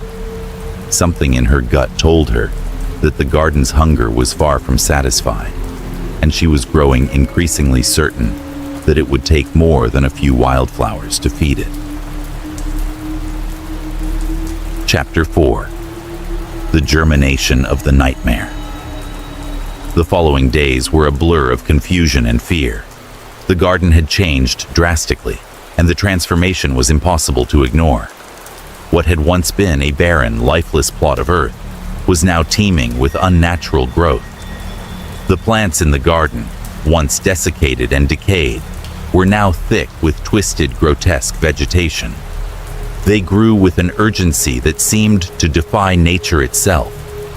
The dark, dead trees had taken on a new, unnerving vitality, their branches arching toward the sky like skeletal arms reaching for salvation. But it was the flowers that disturbed Laura the most. She had always loved flowers, the way they bloomed, vibrant and full of life, a symbol of renewal and beauty. But the flowers in the garden now were not like any she had ever seen. They were bloated, dark-colored blossoms, with petals that seemed to twitch, as if they were alive in some sinister way. The scent they exhaled was foul, a sickly mixture of decay and something worse, something metallic. The deeper she inhaled, the more she felt her stomach churn, but she couldn't tear herself away. It wasn't just the flowers that were wrong. No, the worst part was what was growing from the earth beneath them. The first time she noticed it, she thought it was her imagination. But when it happened again, she could no longer ignore it. From the base of one of the flowers, she saw what looked like a pale, wrinkled finger emerging from the dirt. It was thin and discolored, the skin stretched and unnatural. She recoiled, heart pounding, unsure whether she was seeing things. But as she looked closer, she realized that it wasn't just one finger. It was part of a hand, and it wasn't alone. Beneath the soil, more and more body parts began to emerge. Fingers, toes, fragments of skin, as though the earth itself was giving birth to pieces of human flesh. It was as if the garden had become a grotesque graveyard, pulling bits of bodies from the depths of the earth, feeding the plants with human remnants. Laura's breath caught in her throat, and for a moment, she stood frozen in disbelief, her mind scrambling to understand what she was seeing. The land, the garden, the earth. Everything about it felt wrong. This was no ordinary place. The soil had become a conduit for something monstrous, something that could not be explained by mere superstition or old legends. At night, the garden became even more disturbing. The shadows grew longer, and the wind howled through the trees, carrying with it a sense of dread that seemed to settle over everything. Every evening, just as the last rays of sunlight dipped below the horizon, Laura would see the figure. She could no longer deny it. There was something standing out there in the dark, watching her with its unseen eyes. And each night, it seemed to be getting closer. She had tried to tell Daniel, but he was increasingly dismissive. He still believed that the garden was simply a matter of natural decay, something that time and effort could fix. "Laura," he had said one evening, his voice filled with frustration, "you're letting your imagination get the best of you. The garden's just overgrown. There's nothing to be afraid of. We'll get it cleaned up." But Laura knew that wasn't true. There was something far more sinister at work. Every night, she lay awake, her eyes drifting to the window, unable to sleep as the garden outside seemed to pulse with life, its strange growths reaching further and further into the night. It was on one of these restless nights that Laura decided to do something she had been avoiding. She had to confront the truth, no matter how terrifying it might be. She could no longer wait for Daniel to understand, or for the world to make sense of what was happening. She needed answers, and she needed them now. The next morning, she went into the garden alone. Her heart raced as she stepped outside, her eyes scanning the grotesque landscape of twisted plants and half-formed body parts. The air was thick with the stench of rot, and the ground beneath her feet felt spongy, as though it was alive, pulsing with a terrible hunger. The fingers that had once been half buried in the soil had now emerged fully, twitching, as though they were searching for something or someone. Laura took a deep breath, steeling herself. She couldn't turn back now. She needed to find the truth, no matter the cost. She knelt down beside one of the larger patches of flowers, examining them closely. The petals trembled as if reacting to her presence, and she recoiled, a shiver running up her spine. She reached out slowly, her fingers trembling as she touched one of the flowers. The moment her skin made contact, the flower seemed to pulse, as if it were alive. The sensation was sickening, wet and soft, like touching something far too human. Suddenly, the ground beneath her feet shifted. Laura gasped, stumbling back as the earth cracked open, revealing more fragments of bone, more fingers, and now even entire hands reaching toward the surface. Her stomach lurched, and she barely held back the urge to scream. What was happening here? What kind of nightmare had she stumbled into? At that moment, she saw it. Something that made her blood run cold. Carved into the soil, just beneath the flowers, were strange symbols. They weren't like anything she had ever seen before. They were intricate, looping designs, as though someone, or something, had etched them into the earth with deliberate care. The symbols pulsed with an eerie, unnatural energy, and the air around them seemed charged, crackling with a sense of malevolence. Laura's heart raced as she traced the symbols with her eyes, trying to make sense of them. She had no idea what they meant, but she felt a deep sense of dread settle in her chest. The symbols were old, far older than anything she could have imagined. They didn't belong in this world. In that moment, Laura knew she wasn't alone in the garden. Something had been watching her from the shadows, and now it seemed to be drawing closer. Panicked, she turned and ran toward the house, her footsteps frantic and loud against the earth. The shadows seemed to chase her, moving with an unnatural swiftness, but she didn't dare look back. She had to get inside. She had to find Daniel. But when she reached the door, she found it locked. She banged on the wood, desperate to get inside, but there was no response from Daniel. The silence was deafening. Her heart pounded in her chest, the pounding noise in her ears drowning out everything else. She turned back toward the garden, her blood running cold. Through the window, she saw something that made her knees go weak with terror. The figure was closer than ever before.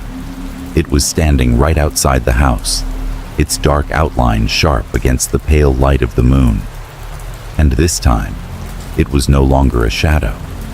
It was human, a form that seemed to writhe and shift, its features constantly changing, flickering like an old film reel.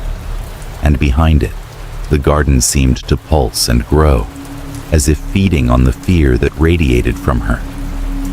Laura stumbled back from the window, her breath shallow and erratic.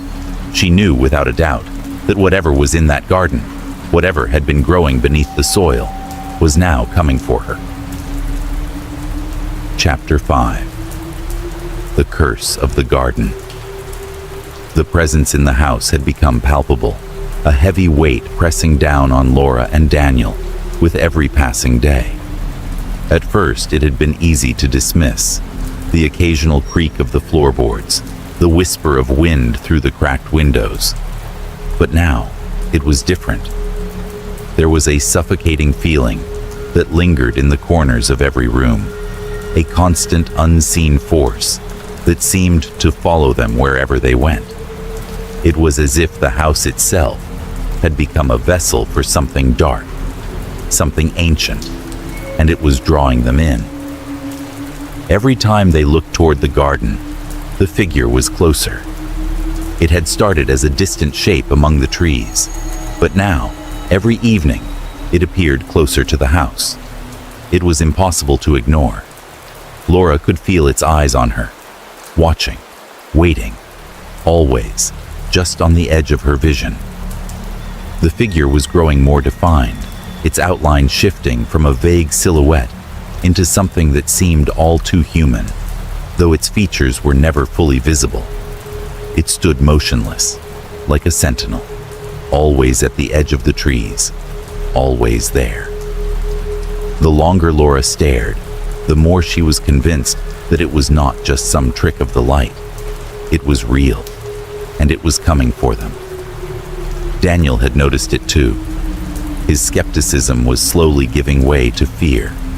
He had spent countless hours trying to rationalize what was happening, trying to dismiss the impossible as mere coincidence or the result of stress. But as the days wore on, he could no longer ignore the mounting sense of dread that had settled over their home. The garden, once a curious eyesore, had become an inescapable force, its hold on them tightening with every passing day. One evening, as they sat in the living room, the tension between them was unbearable. Neither of them spoke about the figure in the garden, but it hung in the air like a storm cloud, unspoken but undeniable. Laura glanced out the window, her heart leaping into her throat as she saw the figure once again standing at the edge of the garden. This time, it was closer than ever, its shape becoming more defined. "I think we need to do something about it," Laura whispered, her voice trembling. Daniel looked up from his book, his eyes weary. "I know, but what can we do? The garden is changing, and I don't understand it. What we're seeing doesn't make sense, Laura." "Exactly," she replied, her voice catching in her throat. "It doesn't make sense, but it's happening, and I can't keep pretending that everything is okay. We can't just keep ignoring it." He stared at her for a moment, and then sighed. "You're right. But what do we do? We don't know what we're dealing with." Before Laura could respond, a knock on the door interrupted their conversation. Daniel stood up and walked to the door, opening it cautiously. Standing on the porch were two of the neighbors, Mrs. Montgomery, the elderly woman from next door, and a younger man whose face was drawn and serious. "Can we talk to you?" Mrs. Montgomery asked in a hushed tone, her eyes darting nervously behind her. "We need to warn you." Daniel stepped aside to let them in, and the neighbors quickly entered, their expressions grim. Once the door was closed behind them, Mrs. Montgomery wasted no time. "The garden," she said, her voice low and shaky. "It's cursed, and you've awakened something that's been buried for a long time." Laura and Daniel exchanged a glance, their confusion palpable. "What do you mean?" Daniel asked, his voice sharp with concern.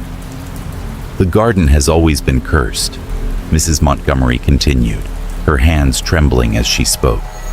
"Ever since Victor Harrow lived there, the land has been tainted.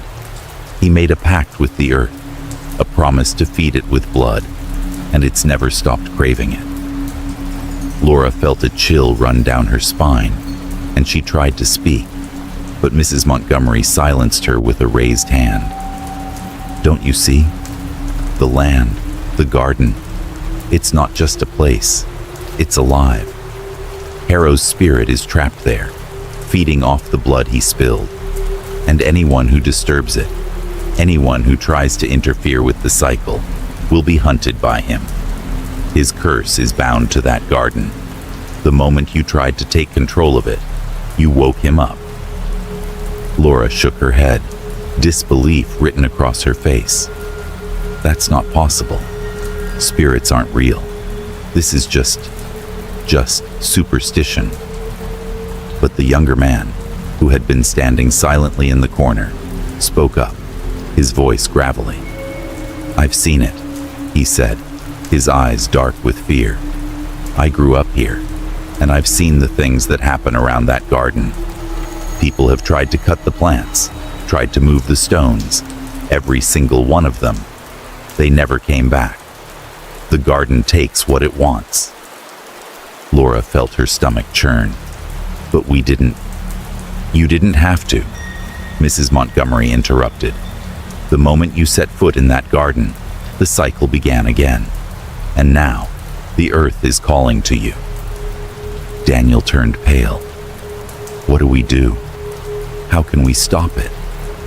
You can't, Mrs. Montgomery whispered. No one can stop it. The land will take what it needs. The more you try to interfere, the stronger it will become. You must leave. Leave now before it's too late. Laura felt a wave of panic rise in her chest. We can't just leave. We can't run away from this. Then you'll be the next ones to feed it, the younger man said, his voice cold. That's how it works. The garden always takes what it wants. You can't fight it. The room fell silent as the weight of the words settled over them. Laura's mind raced, her heart pounding in her chest. Was this really happening? Was the garden really cursed? Could they really escape what had already been set in motion? But before she could respond, a loud crash sounded from outside. Laura and Daniel rushed to the window, their eyes wide with terror. The garden, once so still and lifeless, was alive with motion. The earth was shifting, pulling things down into its depths. The plants were growing with unnatural speed, their roots curling and twisting around anything they could reach. A large branch from one of the trees whipped through the air, crashing into the porch. The ground beneath them seemed to tremble, as though the earth itself was awakening. No, Daniel shouted, his voice hoarse with fear. We have to do something. We can't just let it take everything. But even as he spoke, the garden reached out, pulling at the very foundation of their home.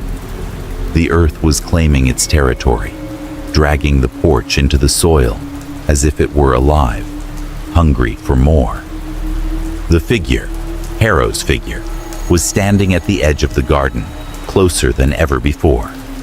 Its features were still indistinct, but Laura could feel its presence, its malevolent intent.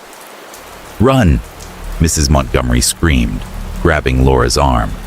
Run, before it's too late. But it was already too late. The earth had begun to reclaim everything it touched, and they were next. Chapter 6. The Shadow Moves. The days had become a blur of restless nights and a deep, gnawing dread. Each evening, as the sun dipped below the horizon, Laura would feel the weight of the garden's presence settle into the house, pressing down on her chest like a physical force. It was as though the darkness itself was waiting, just beyond the edge of the trees, waiting for her to slip into its grasp. The figure had never been so clear before. At first, it had been a vague shape, barely discernible against the backdrop of the dying trees. But now, it was unmistakable. Every evening, when Laura looked out the window, the figure was closer, moving silently between the twisted trunks of the trees. It had begun to take on a more distinct shape. Tall, gaunt, with limbs that stretched unnaturally long, like a marionette pulled by invisible strings. Its outline was sharp, its presence impossible to ignore. And the worst part? It was moving. At first, Laura had told herself that it was a trick of the shadows, that the figure was a figment of her imagination, brought on by stress and the horrors she had witnessed in the garden. But now, it was impossible to deny. The figure shifted, step by slow, deliberate step, as if it were stalking her, watching her every move. She could see it at the corner of her eye, always standing there, waiting. The way it loomed, just beyond the trees, unsettled her in a way that words couldn't capture. It felt like it was drawing closer with every passing night. Laura began to lose sleep. Every time she closed her eyes, the figure was there, looming over her, waiting for her to wake. Her dreams were filled with shadows and whispers, with the image of the figure standing motionless at the edge of the garden, its eyes glowing with an unnatural light. The sense of dread that had gnawed at her from the very first night seemed to have taken root inside her mind, creeping into her thoughts until she could think of nothing else. It was a cycle she couldn't break, and it was driving her mad. One night, after another sleepless evening spent watching the figure move closer to the house, Laura reached her breaking point. She couldn't keep living in fear. She had to confront it, had to understand what it was that had taken root in the garden. She couldn't let this thing, this presence, continue to haunt her. If she didn't do something, she was afraid it would drive her to the edge of insanity. She grabbed her coat, her heart hammering in her chest as she stepped outside. The wind had picked up, howling through the trees and rattling the windows of the house. The garden was shrouded in an eerie, unnatural stillness. The darkness seemed to hold its breath, waiting.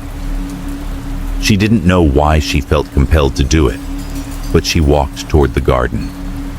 The figure was there, standing at its usual spot between the trees, watching her with its unseen eyes. But tonight, it wasn't standing still. Tonight, it was moving. Slowly, deliberately, it began to step forward, its elongated limbs creaking as if they were being stretched out of shape. Laura's breath caught in her throat as she realized just how close it was getting, how close she was to the thing that had haunted her for so long.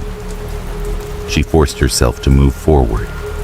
Her heart was in her throat, and her steps were shaky, but she couldn't stop herself. She had to know.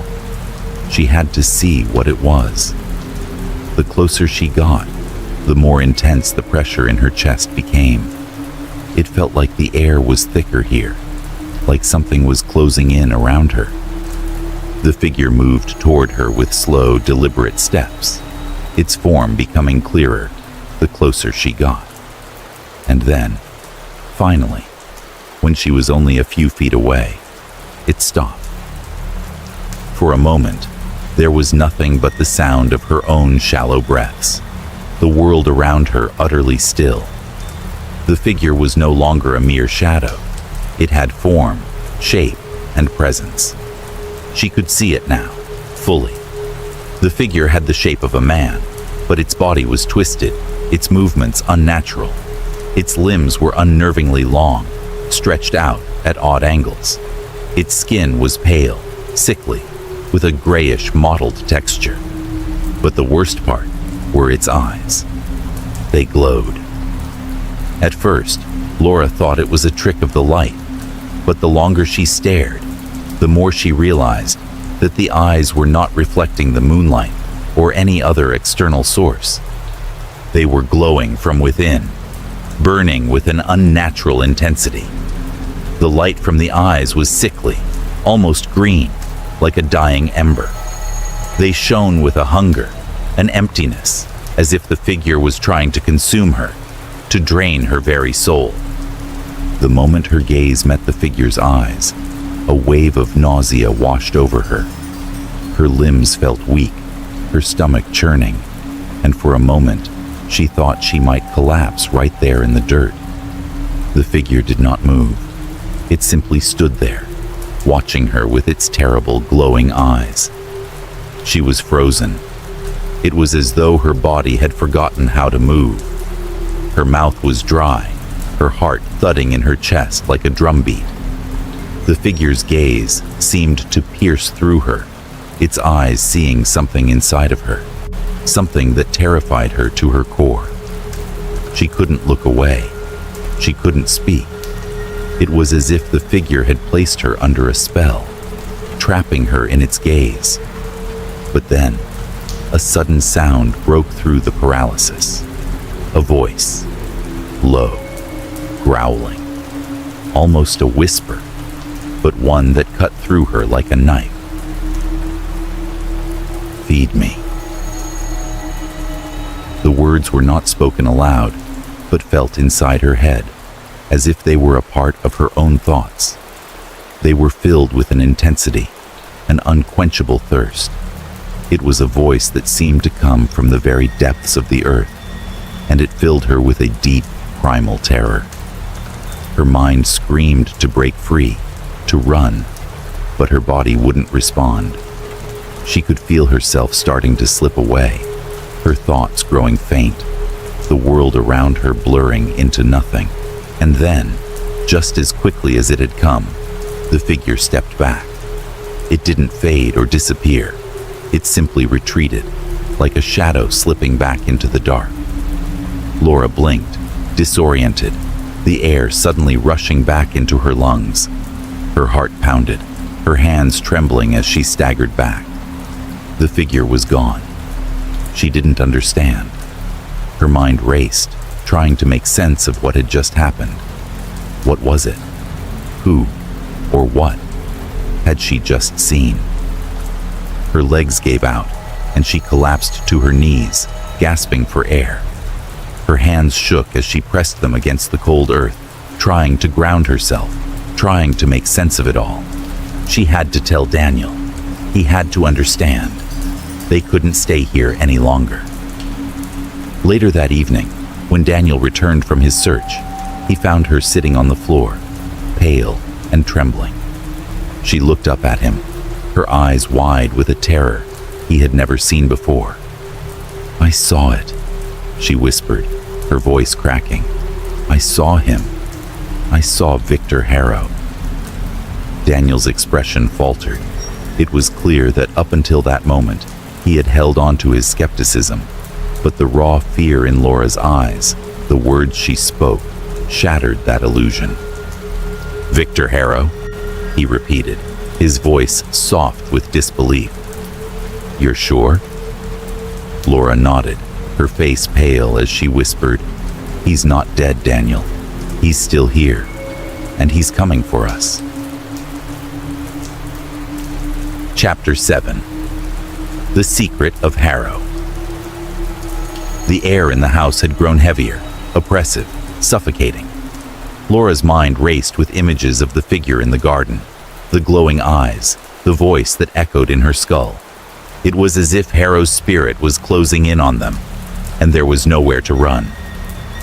Every night, the darkness seemed to draw nearer, creeping closer to their doorstep, whispering its promises of torment and blood. But it was the symbols, the strange, cryptic carvings Laura had found in the garden, that haunted Daniel's thoughts. He couldn't shake the feeling that they were part of something much larger, something older and far more dangerous than just a cursed garden. He had to know more. That night, while Laura slept restlessly, Daniel sat in front of the fireplace, his eyes scanning through the stacks of old books, records, and newspaper clippings he had gathered over the past few days. The historical archives from the town's library were thick with stories, some of them old, some of them recently written. But the deeper he dug, the more the pieces of the puzzle began to fall into place. The more he read, the more he began to understand that Harrow was not merely a killer, a maniac whose bloodlust had driven him to murder. No, Harrow was something else entirely. His need for power, for control, had driven him to practices far darker than anyone could have imagined. Victor Harrow had been a man consumed by a desire to live forever. It was said that, long before he had been arrested for his string of gruesome murders, Harrow had been a recluse, an enigmatic figure who spent most of his time alone in the house and its surrounding garden. The neighbors spoke in hushed tones of the strange rituals he conducted late into the night. They spoke of the odd symbols that had appeared in the garden, carved into the trees, scratched into the stones. It was said that Harrow had studied forbidden texts, ancient grimoires filled with dark incantations. He had been obsessed with the idea of immortality, convinced that his soul could be bound to the earth, that he could escape death by becoming one with the land. According to the records, Harrow had performed a ritual in the garden, one that involved blood sacrifice and the binding of his soul to the earth itself. His desire to live forever had driven him to make a pact with the forces that lay beneath the land, forces older than any. Living memory. The ritual was supposed to grant him eternal life, but it had come with a terrible price. Harrow had used the garden as a conduit to connect himself to the earth. The blood he spilled, his victim's blood, had fueled the ritual, allowing him to bind his soul to the land. His body had died, but his spirit remained, trapped. The earth had become both his prison and his feeding ground, and the garden, once neglected and barren, had come alive with unnatural power. The blood that had soaked into the ground kept him anchored to the earth, while the spirits of his victims lingered in the soil, unable to rest. Daniel's heart sank as he read further. The symbols in the garden, the ones Laura had discovered, were part of the ancient pact Harrow had made. They were not just random carvings. They were a map, a guide to the ritual that had bound him to the land. Each symbol represented a part of the ritual, each mark a step in the process of keeping his soul tied to the earth, feeding the land with the blood of the living. And as he read more, Daniel realized the terrible truth.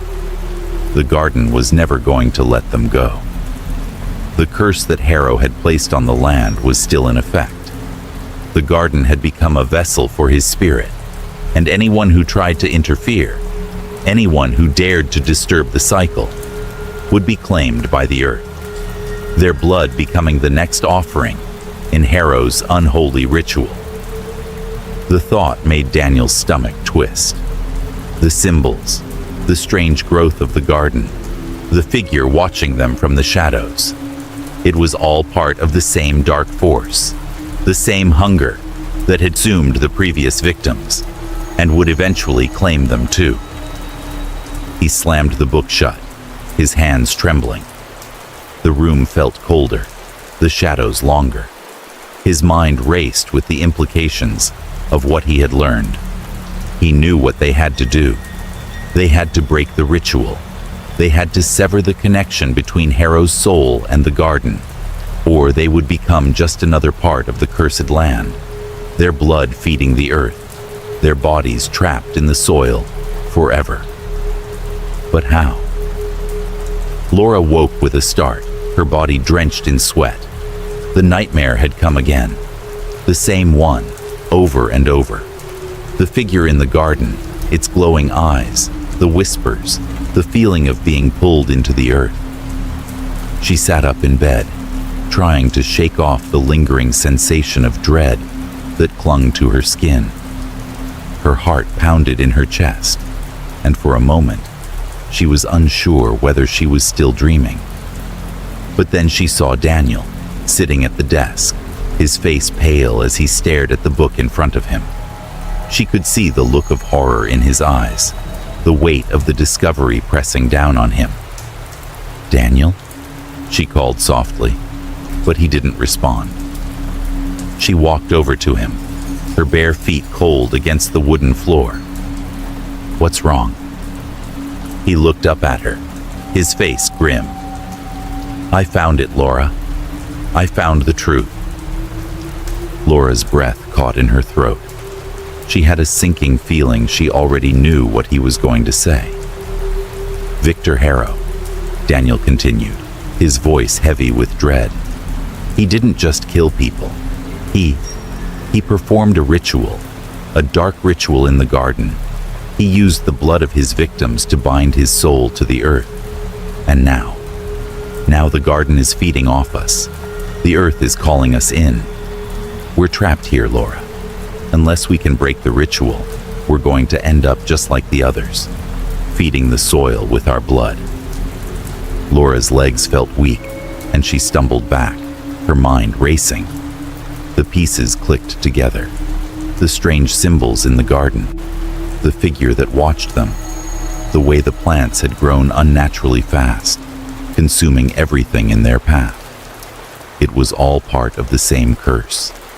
They had been drawn into a deadly trap, one that they could not escape unless they destroyed the very thing that had kept Harrow's spirit alive. The garden. Daniel looked at her, his face filled with desperation. "We have to break the cycle, Laura. We have to destroy the symbols, sever the connection between Harrow's spirit and the earth.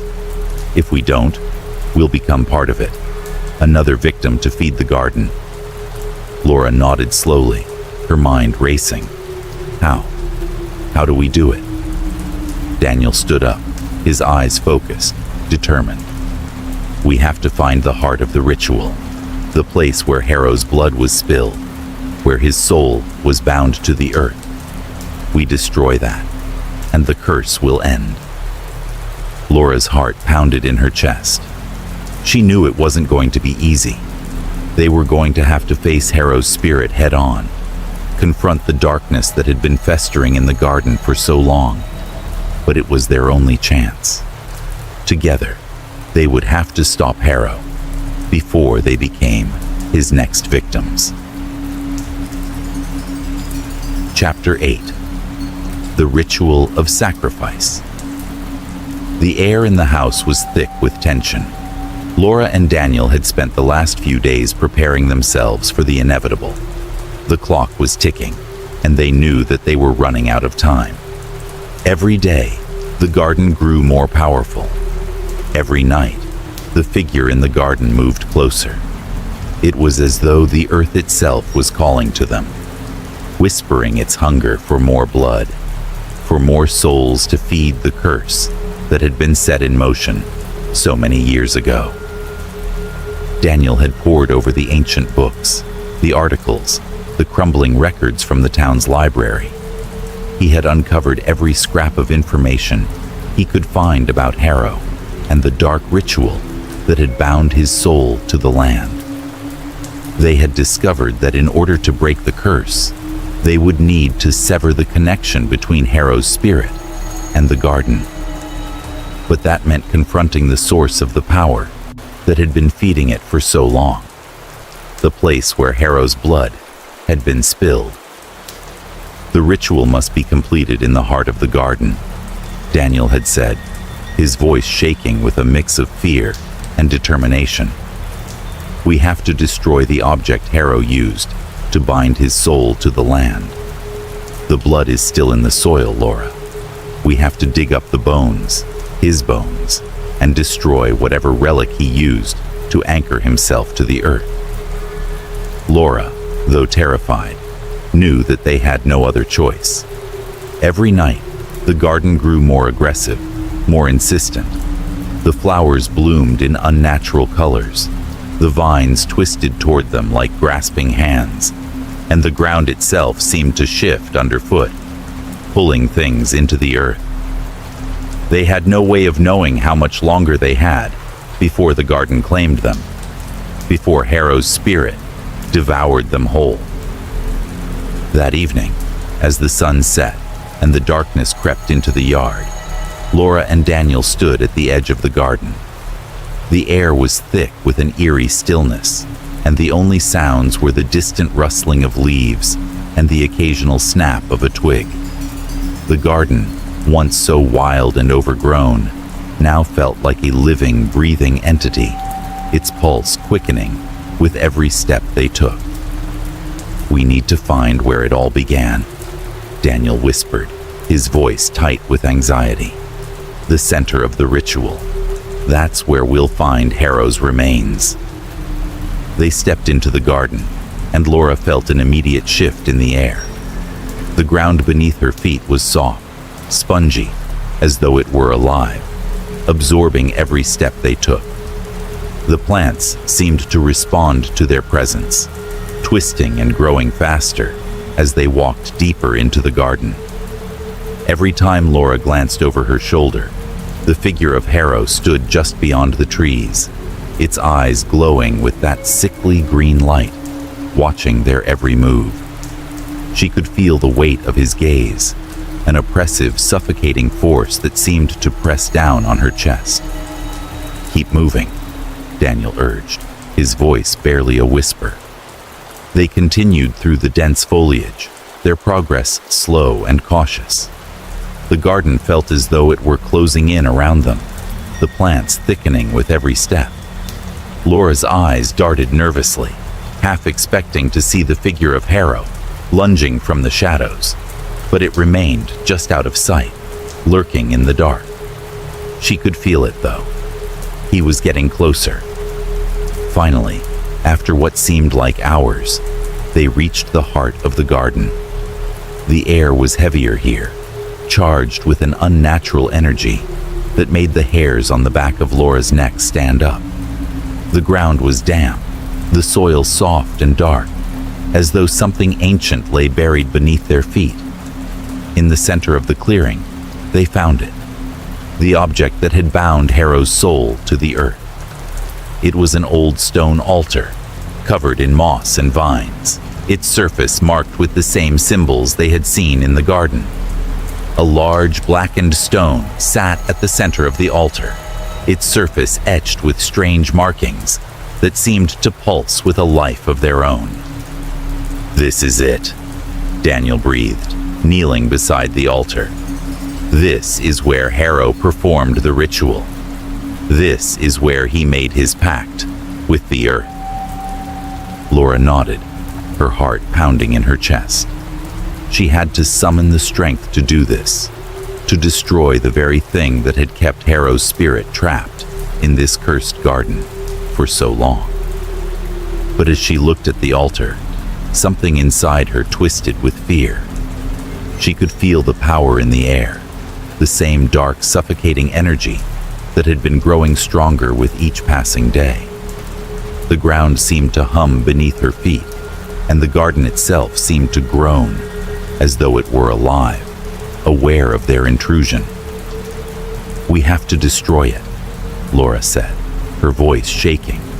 "If we don't—" "We will," Daniel interrupted, his eyes locked on the stone.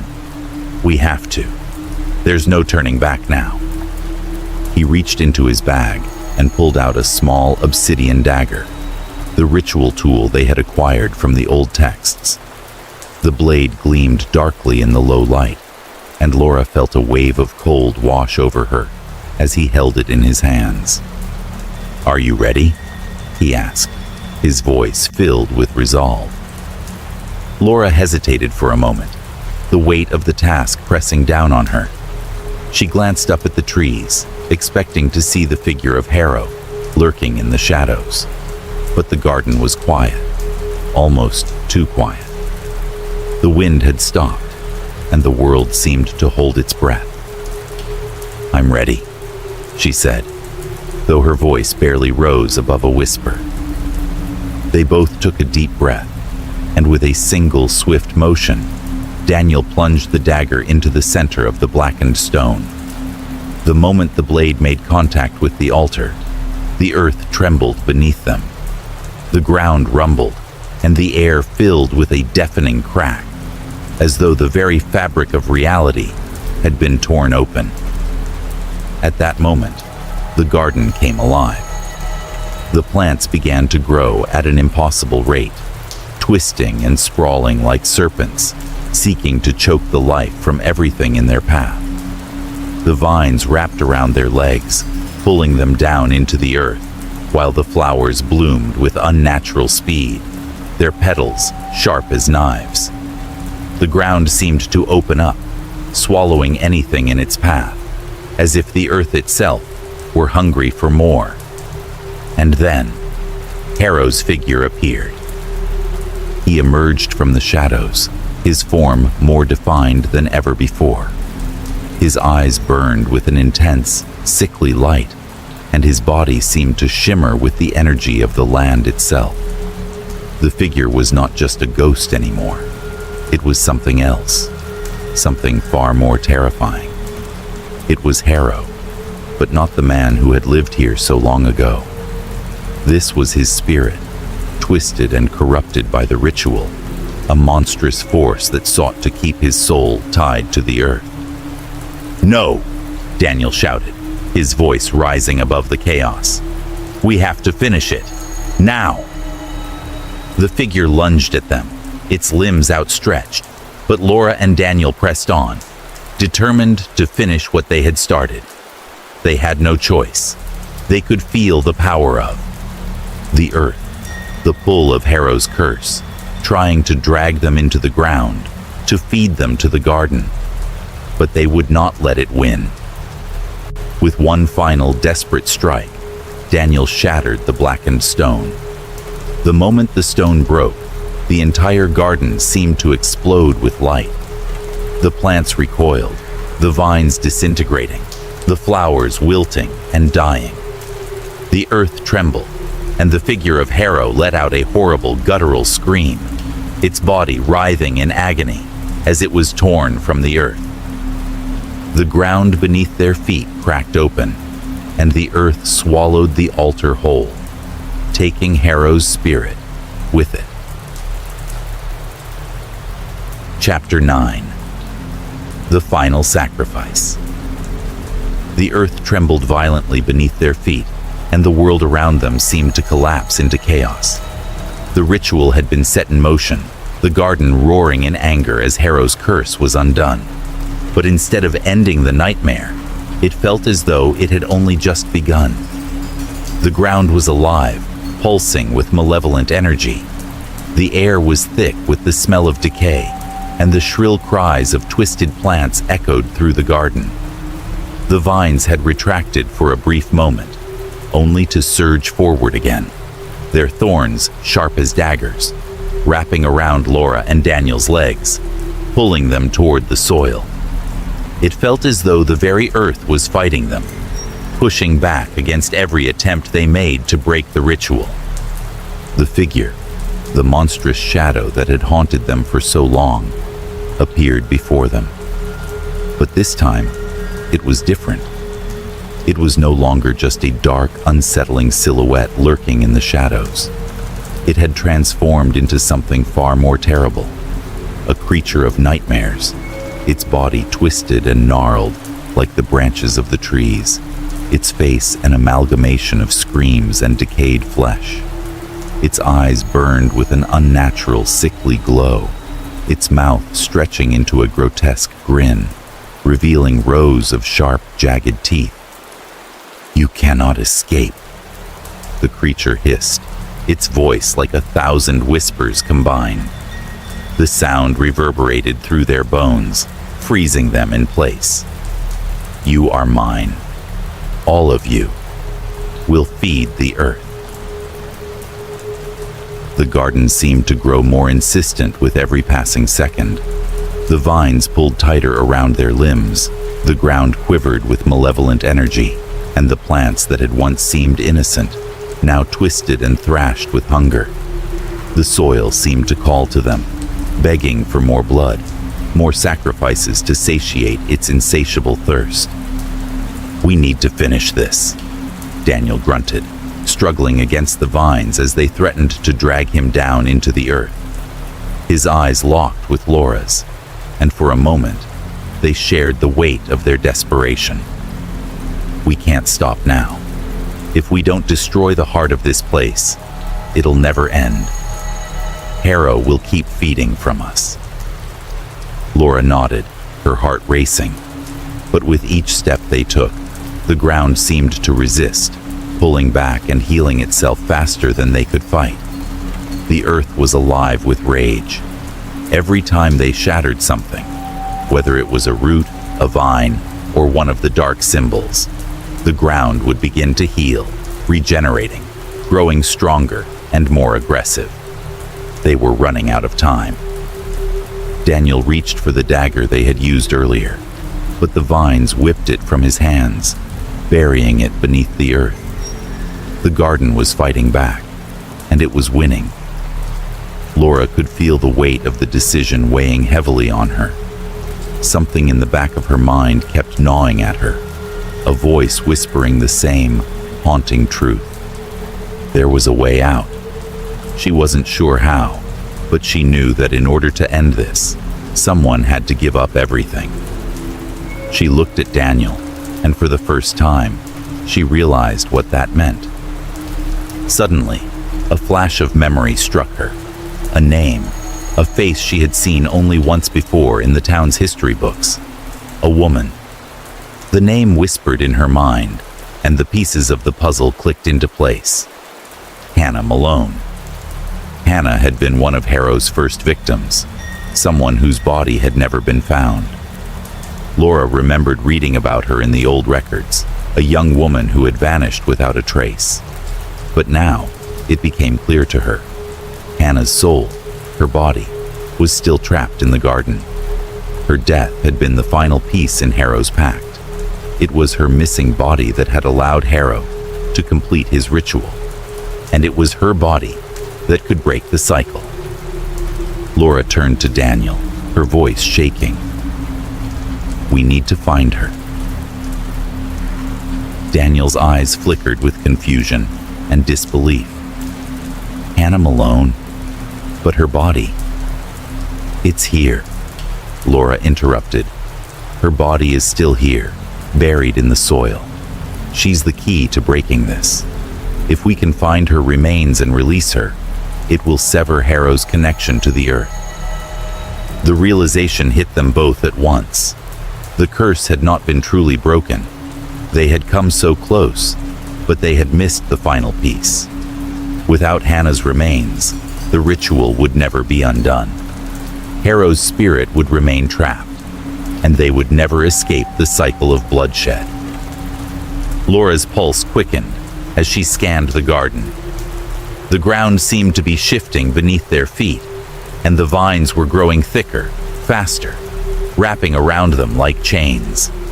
They had to act fast. But as she moved closer to the center of the garden, the ground seemed to open up, a deep fissure appearing where the altar had once stood. A horrible shrieking noise echoed from the depths of the earth, and she realized the figure, the creature that had once been Harrow, was closing in on them again, its ghastly form twisting and writhing as it pulled itself from the soil. "You cannot escape," the monster hissed, its voice like the tearing of fabric.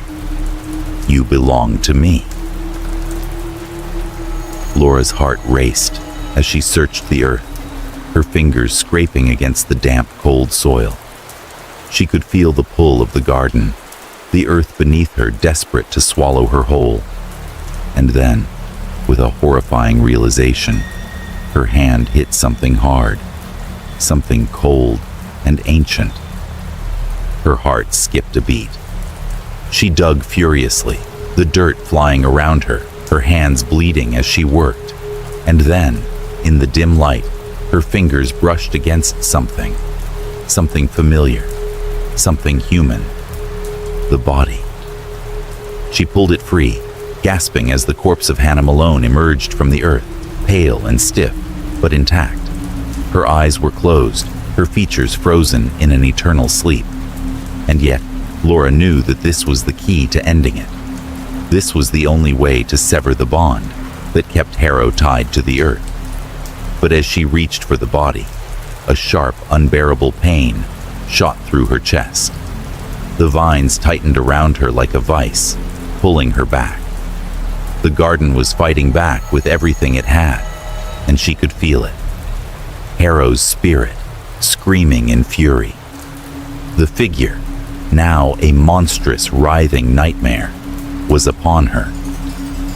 "You will never escape," the figure snarled. "You are mine." Laura's breath quickened as she realized what needed to be done. She knew what she had to do. It was the only way to save Daniel, to save herself, to break the curse for good. The choice was clear. She had to sacrifice herself. Turning to Daniel, her eyes filled with terror and resolve, Laura spoke, her voice barely a whisper. "I have to do this, Daniel. I have to sacrifice myself. I can't let you become part of the garden. You have to go. You have to live." "No, you can't.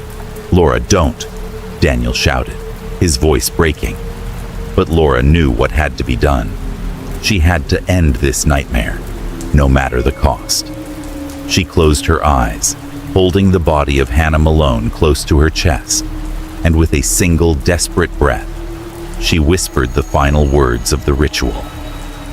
"May your soul be free, and may this curse end." The earth trembled beneath her, and the garden exploded in light. The vines recoiled, the creature howled, and Harrow's spirit was torn from the land, dragged into the depths of the earth. The curse was finally broken, and Laura, with her final sacrifice, was consumed by the soil, forever part of the land she had saved. Chapter 1. The Arrival of the Fog. Isabel had always believed that a change of scenery was the cure for any writer's block. So, when the opportunity arose to escape the bustling city for a while, she eagerly accepted. The small coastal town of Greyhaven seemed like the perfect place to find the solitude and inspiration she needed. Nestled between rugged cliffs and the churning sea, it promised the kind of isolation that would fuel her creativity.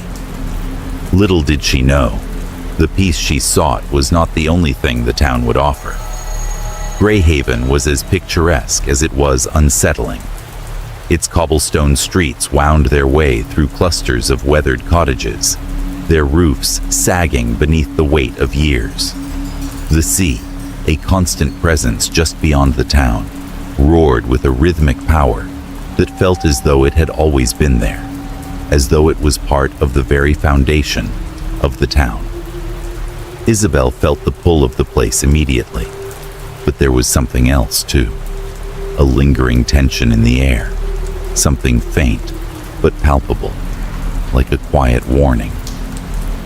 As she stepped out of the inn she had booked for her stay, Isabel inhaled the salty air, trying to shake off the city's stale energy.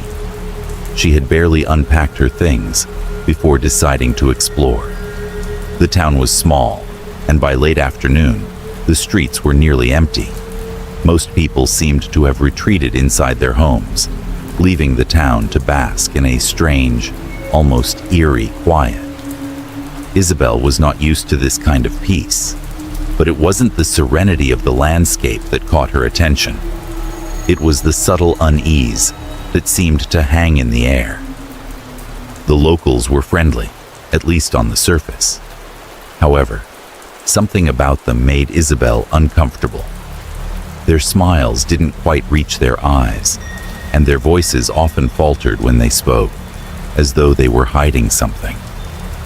As she made her way through the narrow streets, she overheard snippets of conversations. Phrases like, "It's starting again," and "We'll have to keep our doors shut tight tonight," floated by her ears, hushed and anxious. Curiosity gnawed at her, but Isabel dismissed the whispers as local superstition. She had always been skeptical of small-town rumors, and she was certain that there was some logical explanation for the strange atmosphere she was sensing. It wasn't the first time she'd heard townsfolk muttering about mysterious events, after all. But there was something about Greyhaven, something she couldn't quite place, that kept her on edge. As night fell, the fog rolled in, a dense, cold blanket that obscured the town like a living entity. Isabel had heard about the fog before arriving, how it appeared every evening, but seeing it in person was something else entirely. It wasn't just a natural phenomenon. It felt almost deliberate. The mist crept slowly through the streets, swirling and thickening as if guided by some unseen force. By the time she reached the town square, the fog had completely enveloped the place, turning the warm glow of street lamps into dim halos of light that barely cut through the swirling mass. Isabel stopped to adjust the collar of her jacket, feeling the sudden drop in temperature. She had been warned about the fog, but it felt unnervingly alive, moving in unnatural ways. Her breath came out in visible puffs, and her footsteps were muffled as they echoed faintly in the thick air. The fog seemed to make everything quieter, as if it absorbed sound, leaving behind only an eerie silence. It was then that she heard it. A voice, faint at first, barely a whisper against the thick mist. Isabel. Her heart skipped a beat. The voice was unmistakable. Her name, spoken softly but clearly. She spun around, her eyes searching the fog for its source, but there was no one. The streets were empty, the town square still and silent, save for the shifting mist. She called out, her voice trembling more than she had intended. "Hello? Who's there?" There was no reply, only the soft rustle of fog swirling around her. Isabel felt her pulse quicken as an unsettling chill crawled up her spine. The air had grown colder, and the fog seemed to press in around her like a living thing, brushing against her skin with a soft, wet caress. She took a deep breath, trying to calm her nerves. There had to be an explanation for it, she told herself. Maybe it was just the wind playing tricks on her, or perhaps, in the strange quiet of the town, her mind was conjuring up things that weren't there. She had heard rumors of the town's oddities, the way the fog always rolled in at night, the strange disappearances that seemed to happen when it did. It was probably just her overactive imagination, fueled by the stories she had overheard. But even as she tried to rationalize, a part of her couldn't shake the feeling that something was wrong, that the voice had been real, that it had been meant for her. Shaking off the unease that crept into her thoughts, Isabel continued on her way, though with a heightened awareness of her surroundings. As she passed the local tavern, she noticed several villagers gathered near the door, speaking in hushed tones. Their eyes flicked toward her, then quickly turned away, as if they hadn't been talking about anything important at all. She caught the tail end of a conversation, something about another person going missing, but the words were too muffled to make sense of. Isabel's instincts urged her to leave, to return to the safety of her room and lose herself in her writing. But her curiosity, as always, won out. She wasn't one to shy away from mystery, especially when it seemed to be waiting for her at every turn. The fog, the whispers, the strange tension in the air, it all beckoned her, urging her to dig deeper. That night, as she lay in bed, the weight of the silence pressing down on her, Isabel found it impossible to sleep. The fog outside continued to swirl, its tendrils creeping under the window, as though it wanted to come inside. She tried to close her eyes, tried to shut out the feeling that something was watching her. but every time she did, she heard it again. Isabel. The voice, as faint as before, drifted through the window, a soft whisper on the wind. Her eyes snapped open, her heart racing. The fog was thickening, the whispers growing louder. There was no denying it now. Something was happening in Greyhaven, and Isabel was going to find out what. Chapter 2. Voices in the Fog. Isabel had never been particularly superstitious. She had spent her life dismissing the ghost stories and folklore that seemed to cling to every small town she visited. But tonight, as the fog thickened outside her window, the atmosphere in Greyhaven felt different. The air was heavier, colder, as though the very town was holding its breath, waiting for something. She pulled the blankets tightly around her, trying to push away the growing sense of unease that refused to let go. The first whisper came just after midnight, soft, almost imperceptible at first, like a breath carried on the wind. Isabel frowned, her eyelids fluttering as she tried to focus on the sound. It was a voice, familiar, yet foreign. She strained her ears, attempting to hear more clearly, but the sound seemed to fade before it could take shape. She convinced herself it was just the wind or her overactive imagination. After all, it had been a long day of travel and exploration. Her mind was probably playing tricks on her. But then, just as she was about to drift into sleep, the voice came again. Isabel. The whisper was clearer this time. Her name, spoken softly but unmistakably. It echoed in the stillness of the room, sending a chill through her. Isabel's eyes snapped open, her heart pounding in her chest. The voice was too real, too distinct to be a figment of her imagination. She sat up in bed, her pulse racing as she listened intently, trying to discern the source. But there was nothing. No footsteps, no rustling of clothes, just the fog, thick and impenetrable, pressing against the window like a living, breathing thing. She quickly got up, her feet cold against the wooden floor, and moved cautiously toward the window. The fog outside was thick, swirling like a misty tide, obscuring the view of the town. She opened the window just a crack, her fingers trembling as she peered out into the night. The mist was alive, creeping closer to the edge of the house, its ethereal fingers stretching toward her. She could see no one, no shadow moving within it. Yet she felt a presence, an oppressive weight that seemed to press in from every direction. Suddenly, from the depths of the fog, she heard more voices, soft, mournful whispers, all calling out names. First one, then another, and another.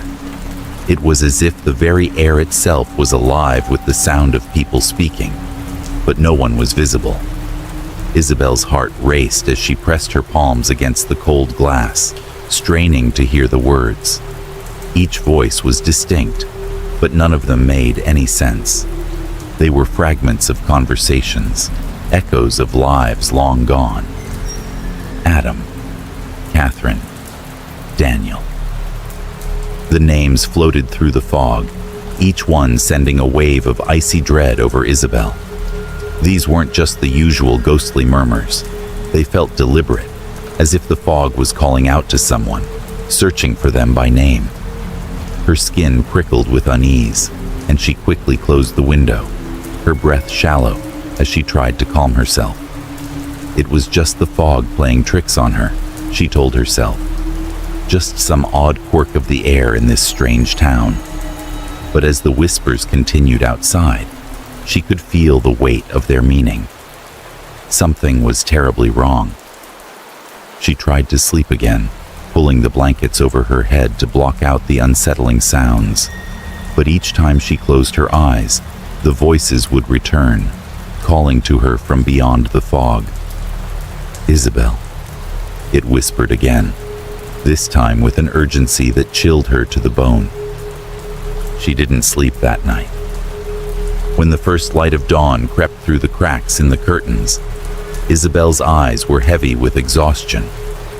She had spent the entire night listening to the fog, its whispers growing fainter with the rising sun, until they were nothing more than a distant memory.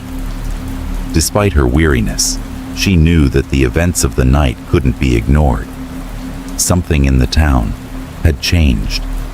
She couldn't shake the feeling that the voices were more than just the product of her tired mind. They were a warning, a call to something darker. The next morning, as Isabel stepped out into the crisp morning air, the fog was gone. In its place, the town appeared serene, bathed in the soft glow of the early morning light. The streets, usually deserted at this hour, were alive with movement. People bustled about, going about their daily routines, though there was an underlying tension in the air, a sense of unease that hadn't been there before. Isabel took a deep breath, trying to clear the fog from her mind, but she couldn't escape the feeling that something had changed overnight. As she walked through the square, she noticed a gathering near the town hall. A small crowd of people had formed, their voices hushed, their faces grim. Isabel's curiosity piqued. She approached slowly, trying to get a better look. It was then that she saw the group gathered around a man and woman, both in their mid-30s, their faces pale and drawn with worry. One of the women, a familiar face from the inn, was crying. Her husband stood beside her, his face tight with sorrow. Isabel approached cautiously, trying not to intrude. "What's happened?" she asked, her voice tentative. The man turned to her, his expression dark and guarded.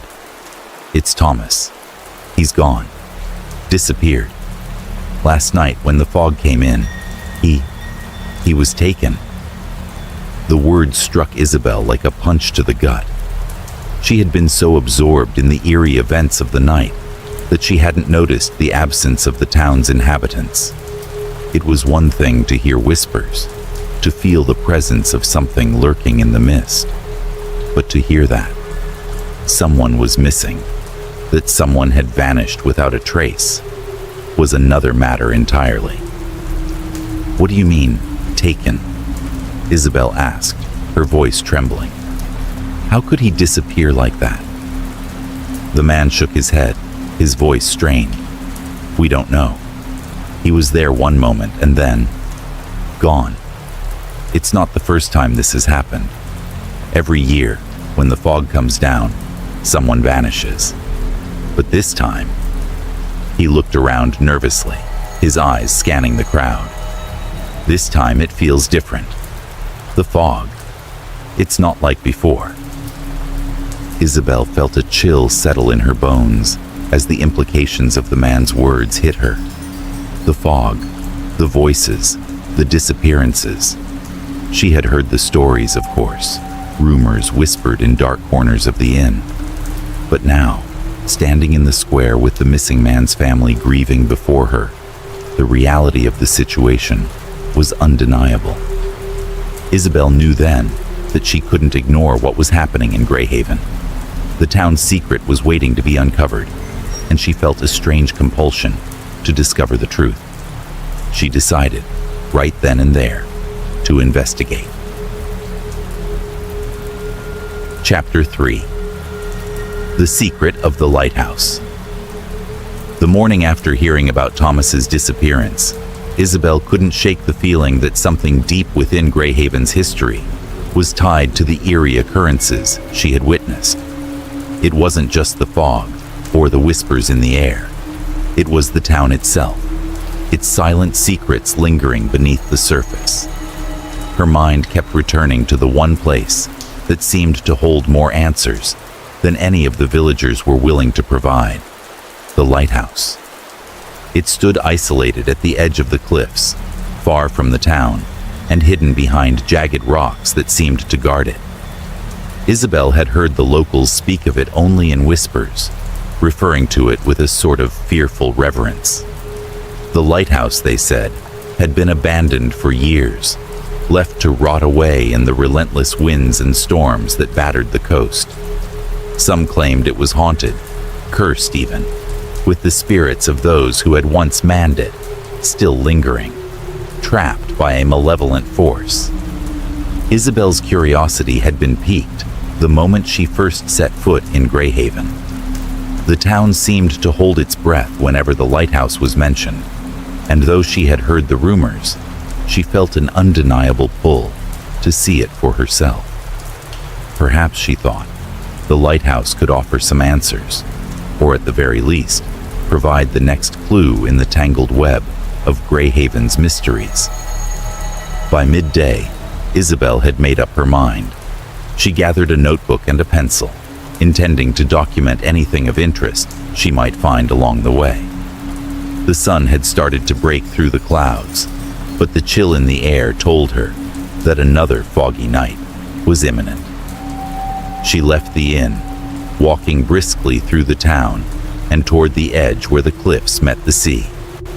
As she approached, the lighthouse appeared, rising like a sentinel against the vast expanse of the ocean. Its once white paint had long since peeled away, leaving the stone beneath, weathered and gray. The lantern at the top was no longer lit, and the structure stood in eerie silence, as though it were mourning something lost. The path to the lighthouse was narrow and treacherous, winding between sharp rocks that seemed to claw at her as she walked. With each step, the air grew colder, and the wind picked up, carrying the salty scent of the sea. The fog that had been absent earlier in the day began to creep back in, swirling around her ankles like a living thing. She quickened her pace, the chill of the fog sinking into her bones. As she neared the lighthouse, she saw the figure of an old man, standing just outside the door, his hands clasped behind his back. His silhouette was gaunt, and his long white beard seemed to blend with the fog. Isabel hesitated for a moment, but then stepped forward, determined to find out what he knew about the lighthouse and the mysteries surrounding the town. "Excuse me," she called out, her voice carrying through the mist. "Are you the keeper of the lighthouse?" The old man turned slowly, his eyes narrowing as he appraised her. For a long moment, there was silence between them, as if he were deciding whether to answer her at all. His eyes were sharp, piercing through the mist with an intensity that made Isabel feel as though he could see right into her soul. Finally, he spoke, his voice low and gravelly. "I am the keeper, though I have little to keep these days," he said, his words heavy with the weight of years. "You're the outsider, aren't you? The writer." Isabel blinked in surprise. "Yes, that's right. I've just arrived in Greyhaven. I'm looking for information about the town, about its history, really, and I was hoping you might be able to help." The old man studied her for a long time, as if weighing her intentions. Then, without a word, he turned and motioned for her to follow him into the lighthouse. Isabel stepped forward, feeling the cold stone beneath her feet as she entered the small, dimly lit interior. The smell of salt and mildew filled the air, and the creaking of the lighthouse seemed to echo in the silence. The old man led her up a narrow staircase that spiraled toward the top. The walls were covered in peeling wallpaper, and the handrail was worn smooth from years of use. As they climbed, Isabel couldn't help but notice the clutter of old nautical maps and sea charts that were strewn about in the corners of the room. The place felt frozen in time, as if the world outside had forgotten it existed. At the top of the stairs, they reached a small room with a single window that looked out over the churning sea below. The fog had thickened by now, and the world outside was a blur of gray. The man motioned for her to sit in a worn wooden chair by the window. She obeyed, feeling the weight of the atmosphere press down on her as he took a seat across from her, his eyes never leaving hers. "Do you know the story of the mariners?" he asked, his voice low and heavy, with years of sorrow. Isabel nodded, her curiosity growing. "I've heard bits and pieces, something about traders, but the villagers don't speak much of it." The old man's eyes flickered with something like bitterness. They wouldn't. It's a story they'd rather forget, but it's tied to everything here. The fog, the disappearances, all of it. He leaned forward slightly, his gaze piercing. Many years ago, there were sailors, mariners, who served on a ship that called at Greyhaven's port. The captain was corrupt, ruthless. He led the crew into a mutiny, accusing the mariners of treason. They were cast out, blamed for a crime they didn't commit. The captain, drunk on power, sentenced them to death, and they were hanged on these cliffs. Isabel listened intently, her pulse quickening as the old man's words painted a vivid picture in her mind. "But before they died," he continued, "the mariners cursed the land. They swore that their spirits would never rest, that the sea and the fog would become their tomb, and that anyone connected to their betrayal would suffer. The fog, it's their vengeance. Their spirits still roam, trapped in the mist, calling out to those whose names they remember. And every year, when the fog comes down, someone is taken, another soul claimed by the curse." The weight of his words sank in, and Isabel felt a shiver run down her spine. So, the fog, the disappearances, it's all tied to them? The old man nodded slowly. Yes, their spirits are bound to the mist, forever searching for those they hold responsible. And anyone who dares to stay too long will eventually be drawn in. The fog feeds on fear, on guilt, on the memory of the wrongs that were done. It's a cycle, and it's never been broken. Isabel's mind raced. The pieces were starting to fall into place, but she still couldn't quite believe what she was hearing. Spirits, curses, it all sounded too fantastic, too impossible. Yet, everything about Greyhaven, the strange disappearances, the whispers in the fog, felt real. "I'm not sure I believe in curses," Isabel said carefully, trying to keep her skepticism in check. "But there's something happening here. I've heard the voices, felt the presence of something in the fog. It's as if the town is being haunted by something more than just stories." The old man's gaze softened, and for a moment, there was a flicker of something almost like pity in his eyes. "You will see soon enough," he said quietly. "You're not the first to come seeking answers. But be careful, young one. The fog doesn't let go easily, and neither do the spirits of the mariners." Chapter 4. The Echo of the Dead. The more Isabel delved into the strange history of Greyhaven, the deeper the feeling grew that the town's mystery was far older and far darker than she had initially imagined. The fog, the whispers, the disappearances, they were all tied to something hidden, beneath layers of time and fear. The townspeople avoided talking about the past, but Isabel could sense that there were pieces to the puzzle that no one was willing to reveal. She knew that to uncover the truth, she would have to dig deeper into the records, the history that had been buried beneath decades of silence. After her unsettling visit to the lighthouse and the cryptic tale the old keeper had shared with her, Isabel knew she couldn't rely solely on the word of the superstitious villagers. She needed proof, something concrete that would either confirm or disprove the eerie connection between the fog, the deaths, and the cursed mariners. So, she set off for the town's historical archives, a small, dusty room tucked away at the back of the local library. The room was dimly lit, filled with the musty scent of old paper and leather-bound books. Shelves lined the walls, some stacked with faded tomes, others with neatly organized file cabinets. A lone desk sat in the center of the room, piled high with papers and books, as though someone had been poring over them for hours, if not days.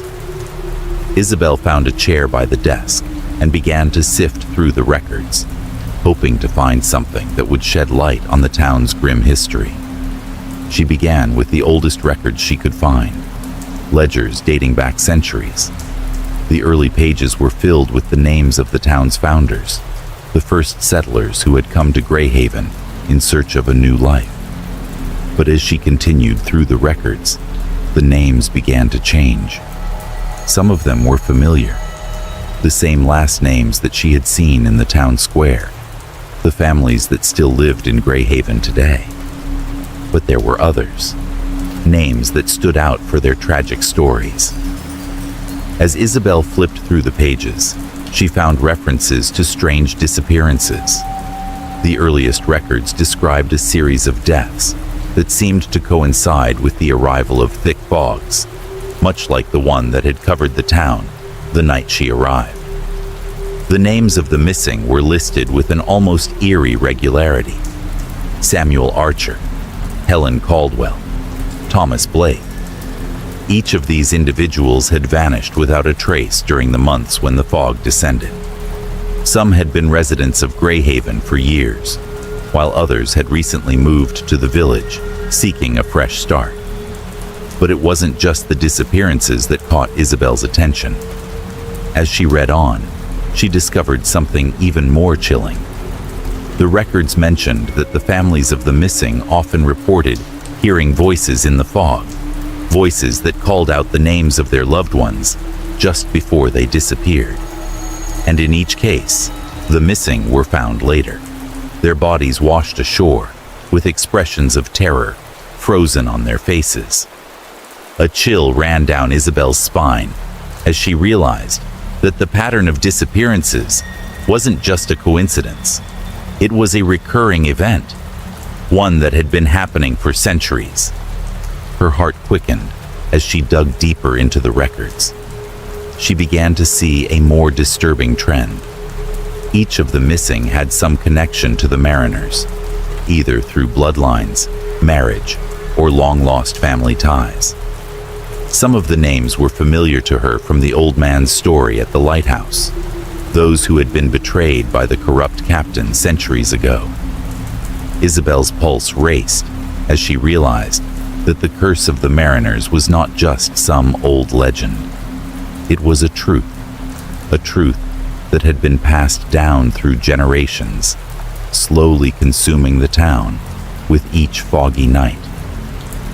As she continued to examine the records, Isabel found that the town had tried to make sense of these disappearances over the years. The early settlers had blamed the fog, but later generations had begun to suspect that the disappearances were more than just a random occurrence.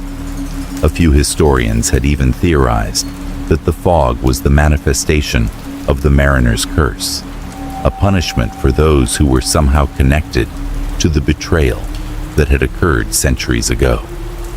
But no one had ever been able to prove it.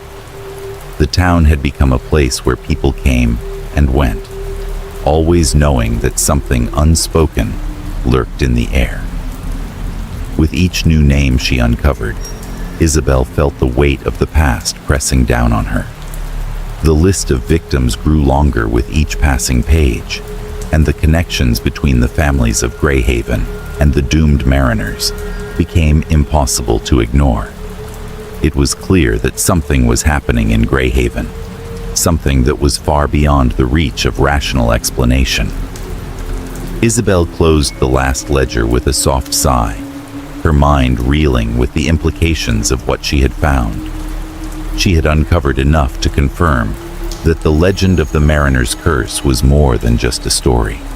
The deaths, the disappearances, the voices in the fog, it all made sense now.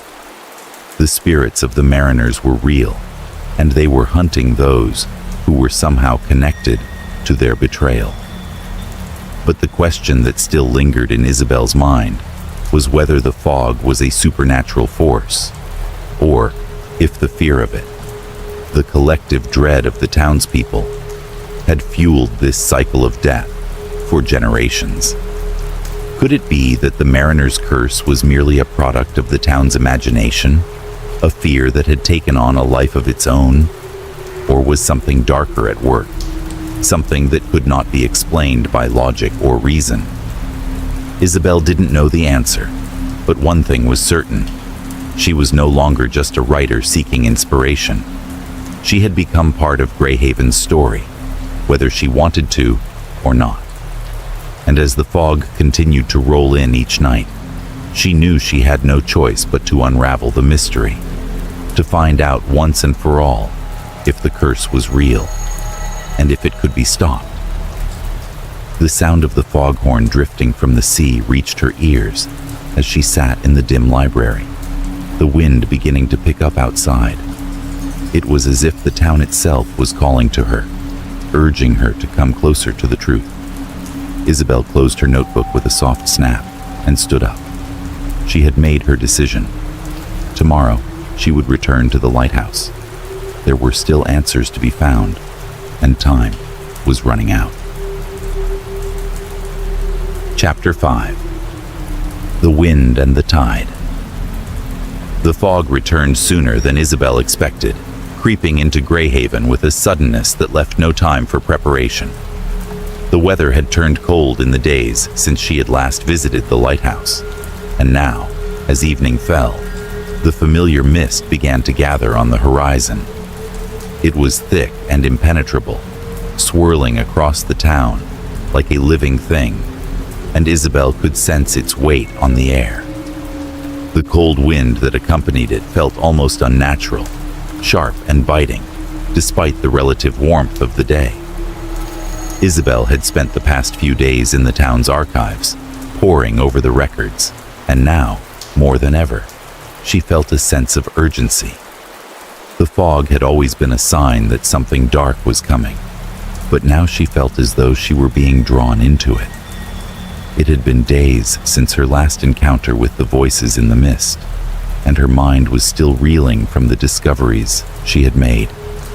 The ancient mariners, their curse, the growing list of disappearances, they were all connected, and Isabel couldn't escape the feeling that her investigation was no longer a mere search for answers, but a descent into something far more dangerous. That evening, as the fog began to curl around the streets like tendrils of smoke, Isabel stepped outside, determined to confront whatever was waiting in the mist. She had heard rumors of more disappearances in the past few days, people vanishing without a trace, their loved ones frantic but powerless to stop the cycle. It seemed that no one was safe, not even those who had lived in Greyhaven for generations. The fog had claimed them all. As Isabel walked through the streets, her footsteps muffled by the thick fog, she heard the sounds of the town slowly fading away. The bustling shops and the quiet chatter of the townspeople had vanished, replaced by an eerie silence.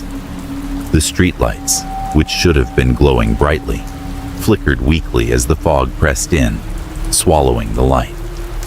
The air was dense with the scent of salt and decay, and Isabel could taste the heaviness in her throat. It was then that she heard it.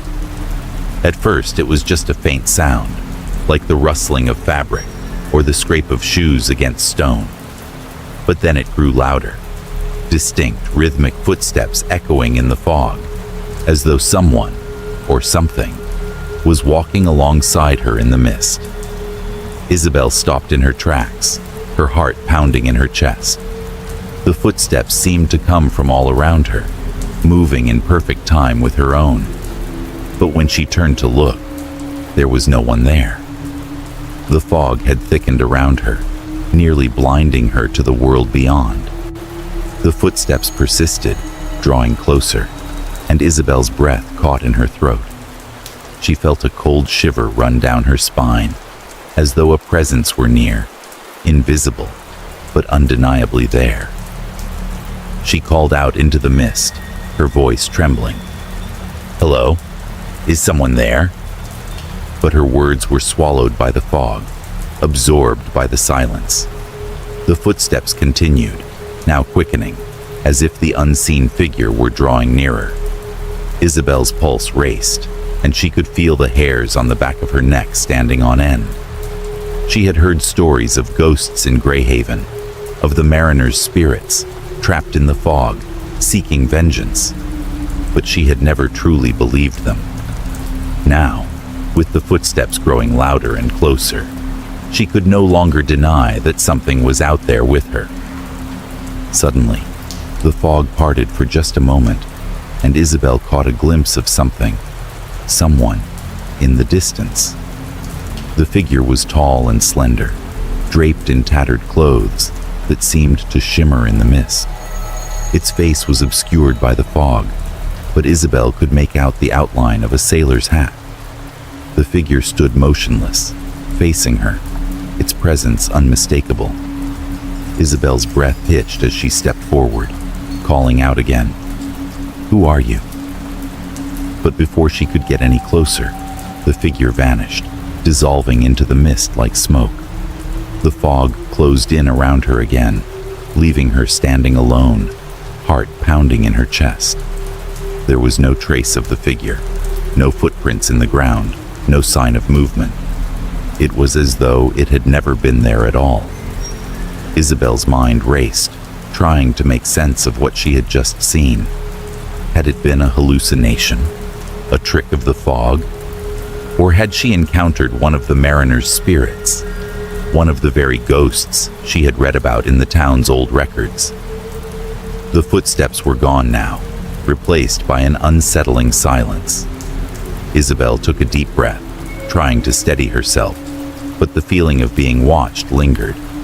It was as though the fog itself had eyes, waiting for her to make a mistake, to step too far into its grasp.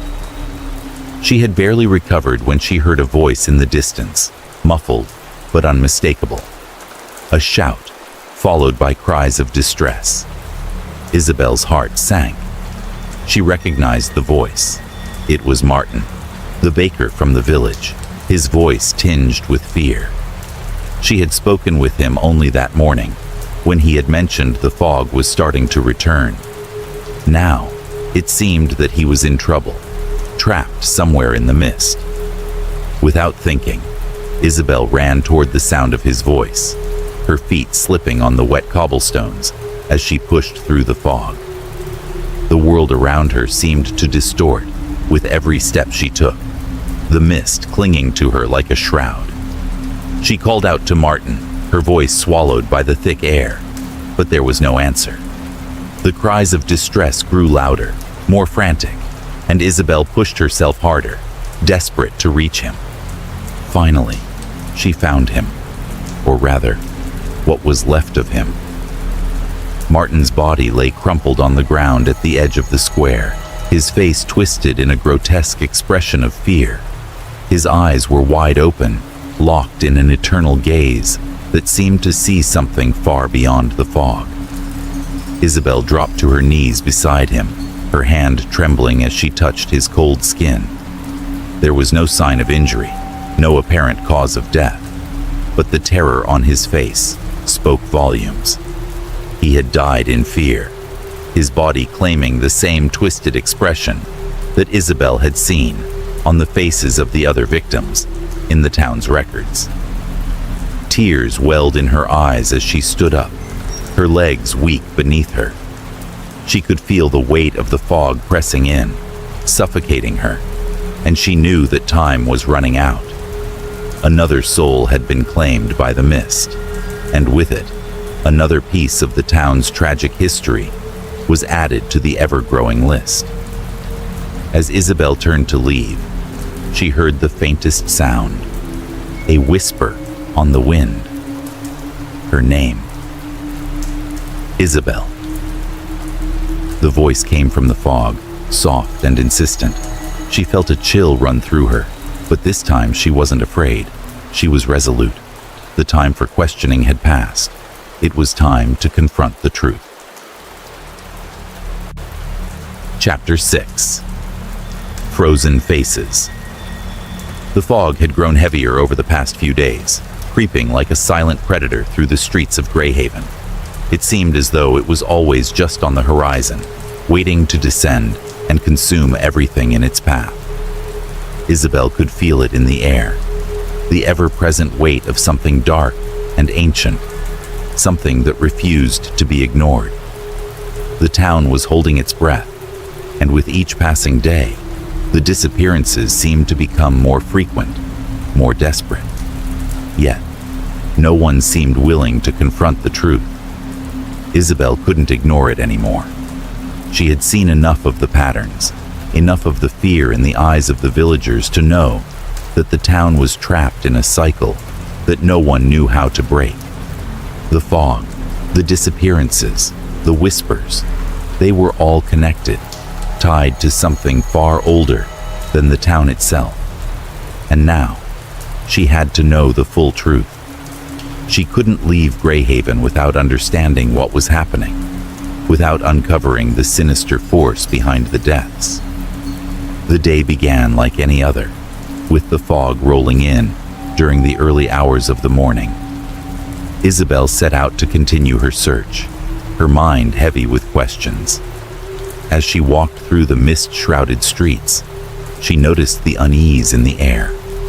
The people of Greyhaven were on edge, avoiding one another's gaze as they went about their daily routines. It seemed as though everyone knew something Isabel didn't, something they weren't willing to share. Her footsteps echoed through the empty streets, a strange sense of isolation pressing in around her. It wasn't just the physical distance.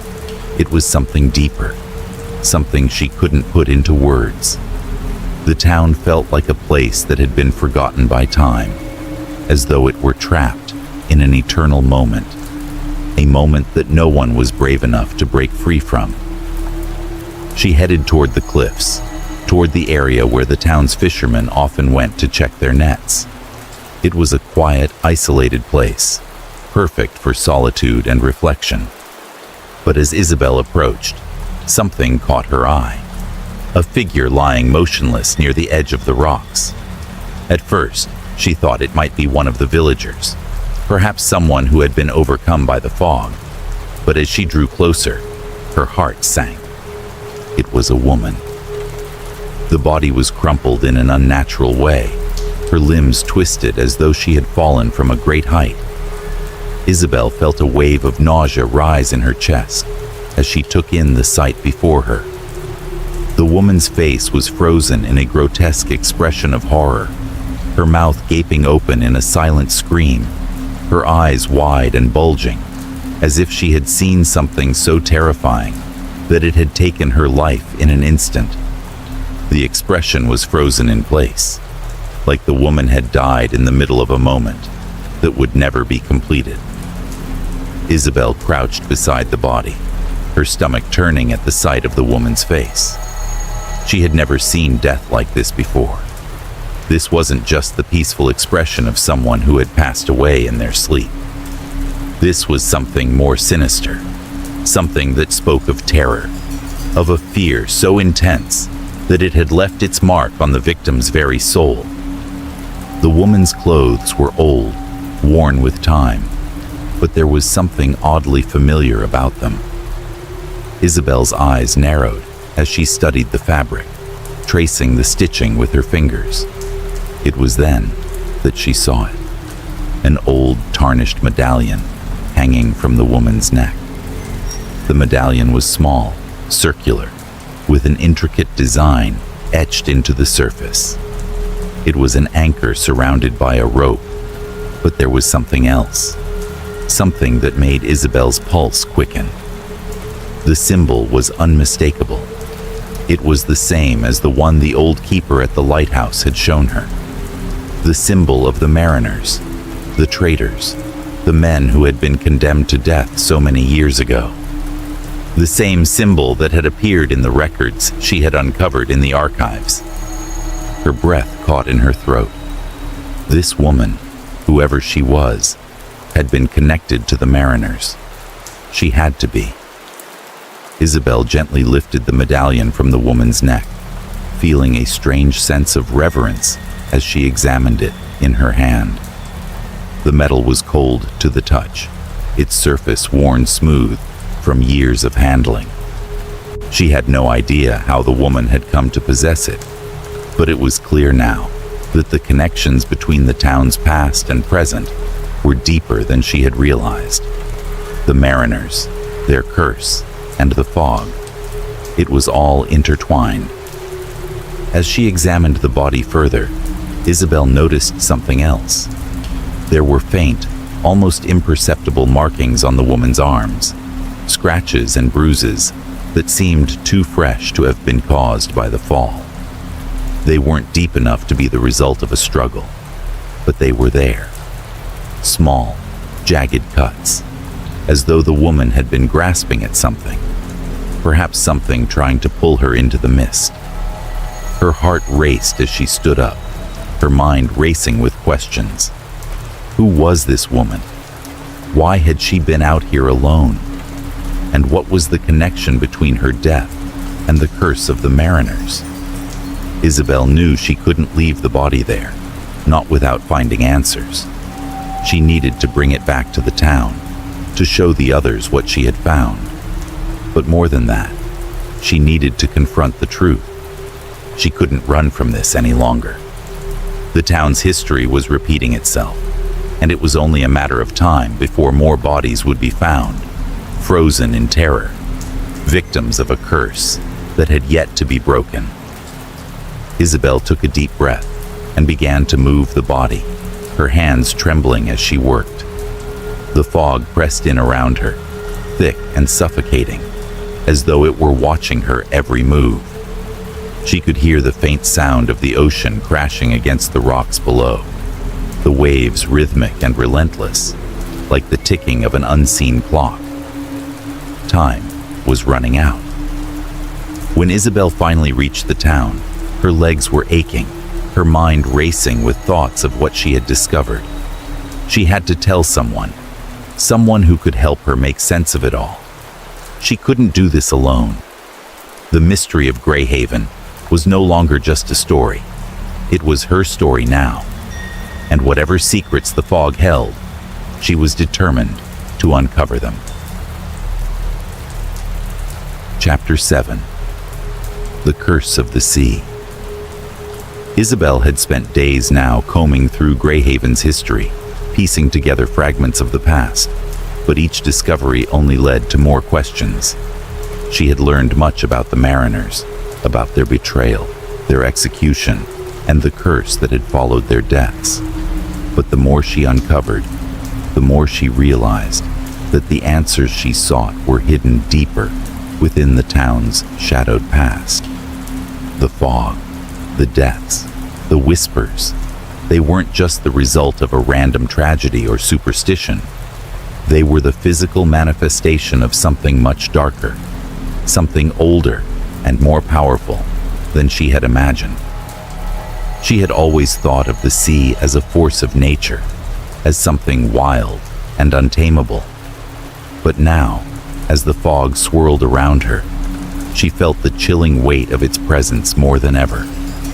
It wasn't just the sea that had taken hold of Greyhaven. It was the dark force that the mariners had invoked with their dying breaths, something that had bound their spirits to the town for eternity. That afternoon, Isabel found herself once again in the town's small library, surrounded by dusty tomes and ancient documents. She had been there for hours, going through every scrap of information she could find, when something caught her eye.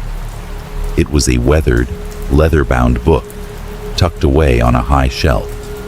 It looked old, older than anything else in the room, and when Isabel pulled it down, she noticed immediately that it was a diary.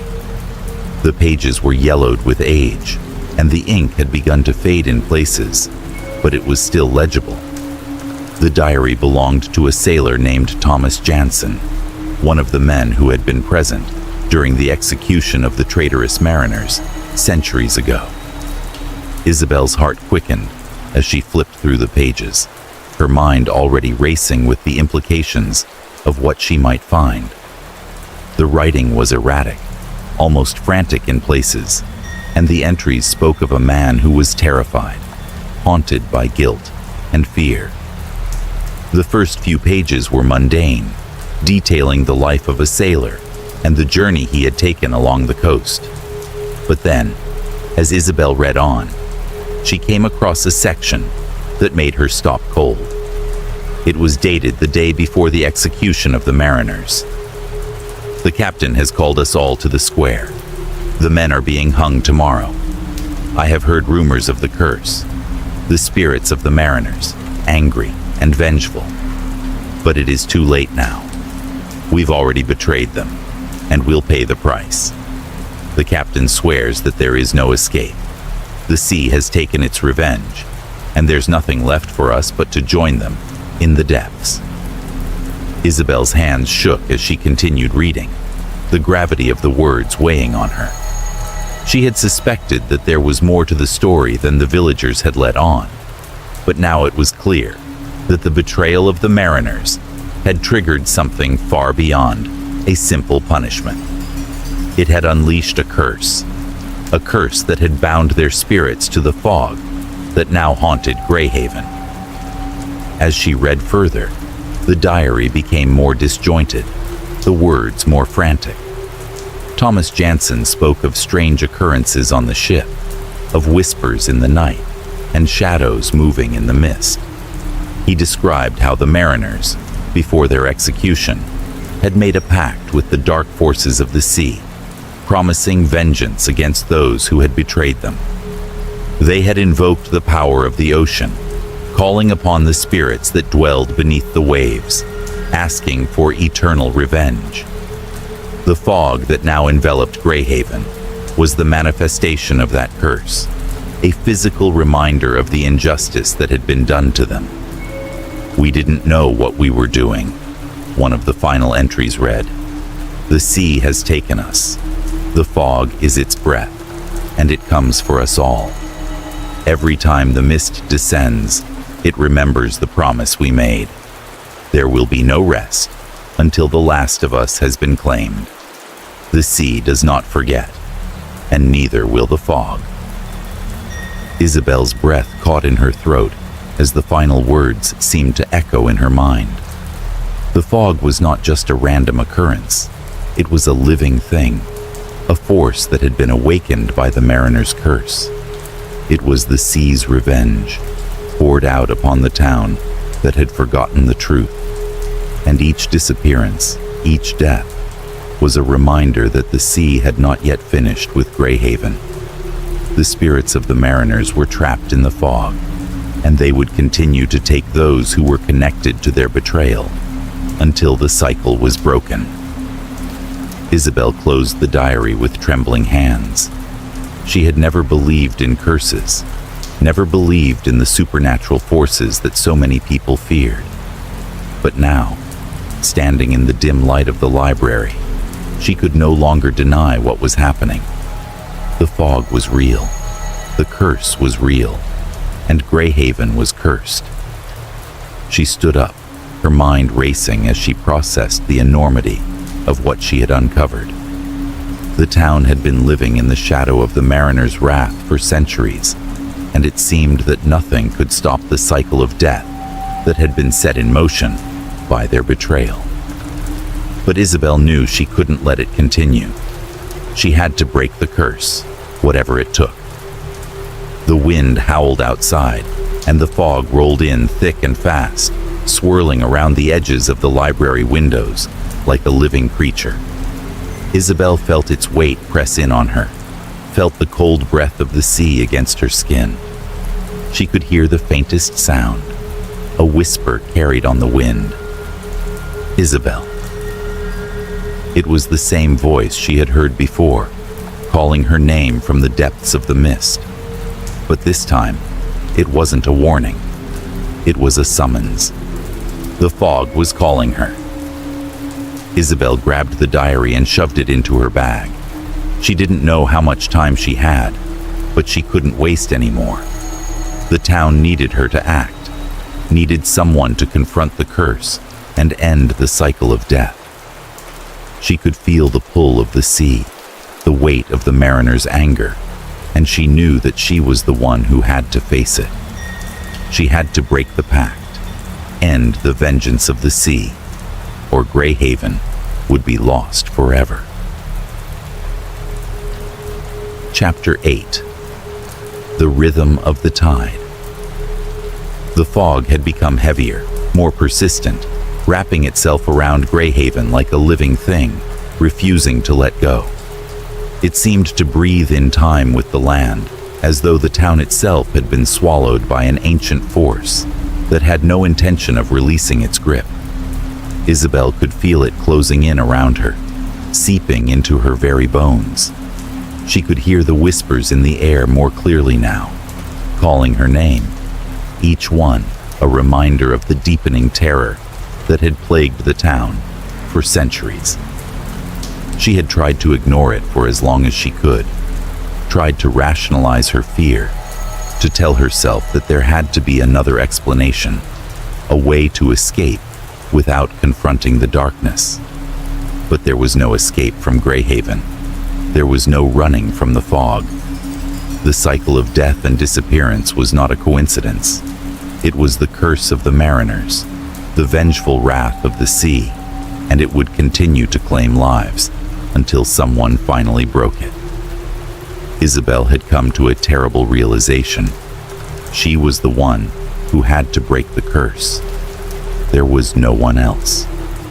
The town had grown desperate, their eyes filled with fear, their hands reaching out for answers that no one could give them. She couldn't sit idly by and watch the people of Greyhaven be consumed by the fog. But the weight of what she had to do, what she had to face, was almost too much to bear. It was in the deepest moments of her fear that she decided to seek help, to find someone who might know how to stop this madness. She had heard whispers of an old shaman who lived at the outskirts of the village, someone who had been around for as long as anyone could remember, always lurking at the edges of the community, but never fully involved. They said he knew the old ways, the forgotten rituals that had been passed down through the generations. Isabel didn't believe in magic, but at this point, she was desperate enough to try anything. The path to the shaman's home was winding, leading her away from the safety of the village and into the dense forest that surrounded it. The fog had already crept its way into the trees, casting an eerie, otherworldly glow over the woods. Isabel's footsteps crunched softly beneath her as she walked, the only sound in the heavy silence of the forest. She didn't know what to expect, but she was certain of one thing. Whatever answers the shaman had, they were her last hope. She reached the small, weathered hut just as the fog thickened further. The place looked ancient, covered in moss and tangled vines, as though it had been there long before Greyhaven itself had even been founded. The shaman was sitting outside, staring into the distance as though he had been waiting for her. His skin was weathered, his face lined with years of wisdom, but his eyes, sharp and alert, belied his age. There was a stillness about him, as if he had long ago accepted the weight of the world and the responsibilities it demanded. "You seek answers," the shaman said, his voice deep and calm, without question, as if he had been expecting her all along. Isabel nodded, her throat tight with the urgency of the situation. "I need to know how to stop the fog, the curse. The town is falling apart. People are disappearing. I don't know what else to do." The shaman motioned for her to sit beside him, his movements slow but deliberate. The air around them felt charged, as though the forest itself was holding its breath. "The fog is not just a weather pattern," he began. his eyes fixed on the distant horizon. It is the embodiment of a pact made long ago, a pact between the mariners and the sea. They invoked a curse, one that binds them to the land, to the water, and to the fog. It is a curse that feeds on fear. The more afraid the people are, the stronger it becomes. The fog is a manifestation of that fear, a reflection of the vengeance that the mariners sought before they died.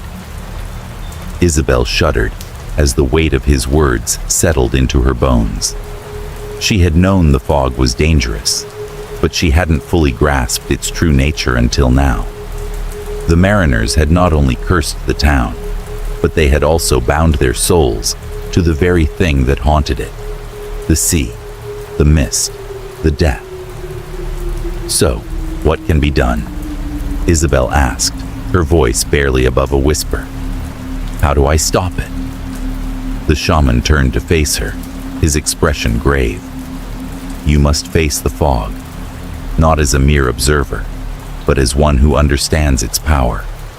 To break the curse, you must confront your own fears, your deepest, most hidden fears.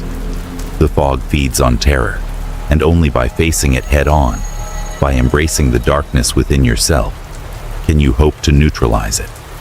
The ritual you must perform will not be easy, but it is the only way. Isabel's heart began to race. She had imagined that there might be some kind of physical action she needed to take, an incantation, a sacrifice. But this was different. It was personal. It wasn't just the fog she had to confront. It was herself. I don't know if I can, Isabel admitted, her voice shaking despite her best efforts to remain composed. How am I supposed to face something like that? What if I can't? What if I fail? The shaman's eyes softened, and he placed a hand on her shoulder. You will fail if you do not try. But remember this: the fog, the fear, it is only as strong as you allow it to be. It has no power over you unless you surrender to it. The ritual is not about defeating the fog. It is about confronting the darkness within you and finding the courage to stand against it. Isabel felt a wave of doubt wash over her. Could she really do this? Could she confront the deepest fears she had buried for so long? She had never thought of herself as a particularly brave person. She was a writer, after all, not a hero. Her life had been filled with quiet struggles, the type that didn't involve fighting vengeful spirits or confronting ancient curses. But as the weight of the town's suffering settled in her heart, Isabel knew that she couldn't turn back now. I'll do it, she said, the words almost a promise to herself, more than to him. I'll face whatever I have to, even if it scares me. The shaman nodded, his expression unreadable. You must go alone. The fog will try to deceive you.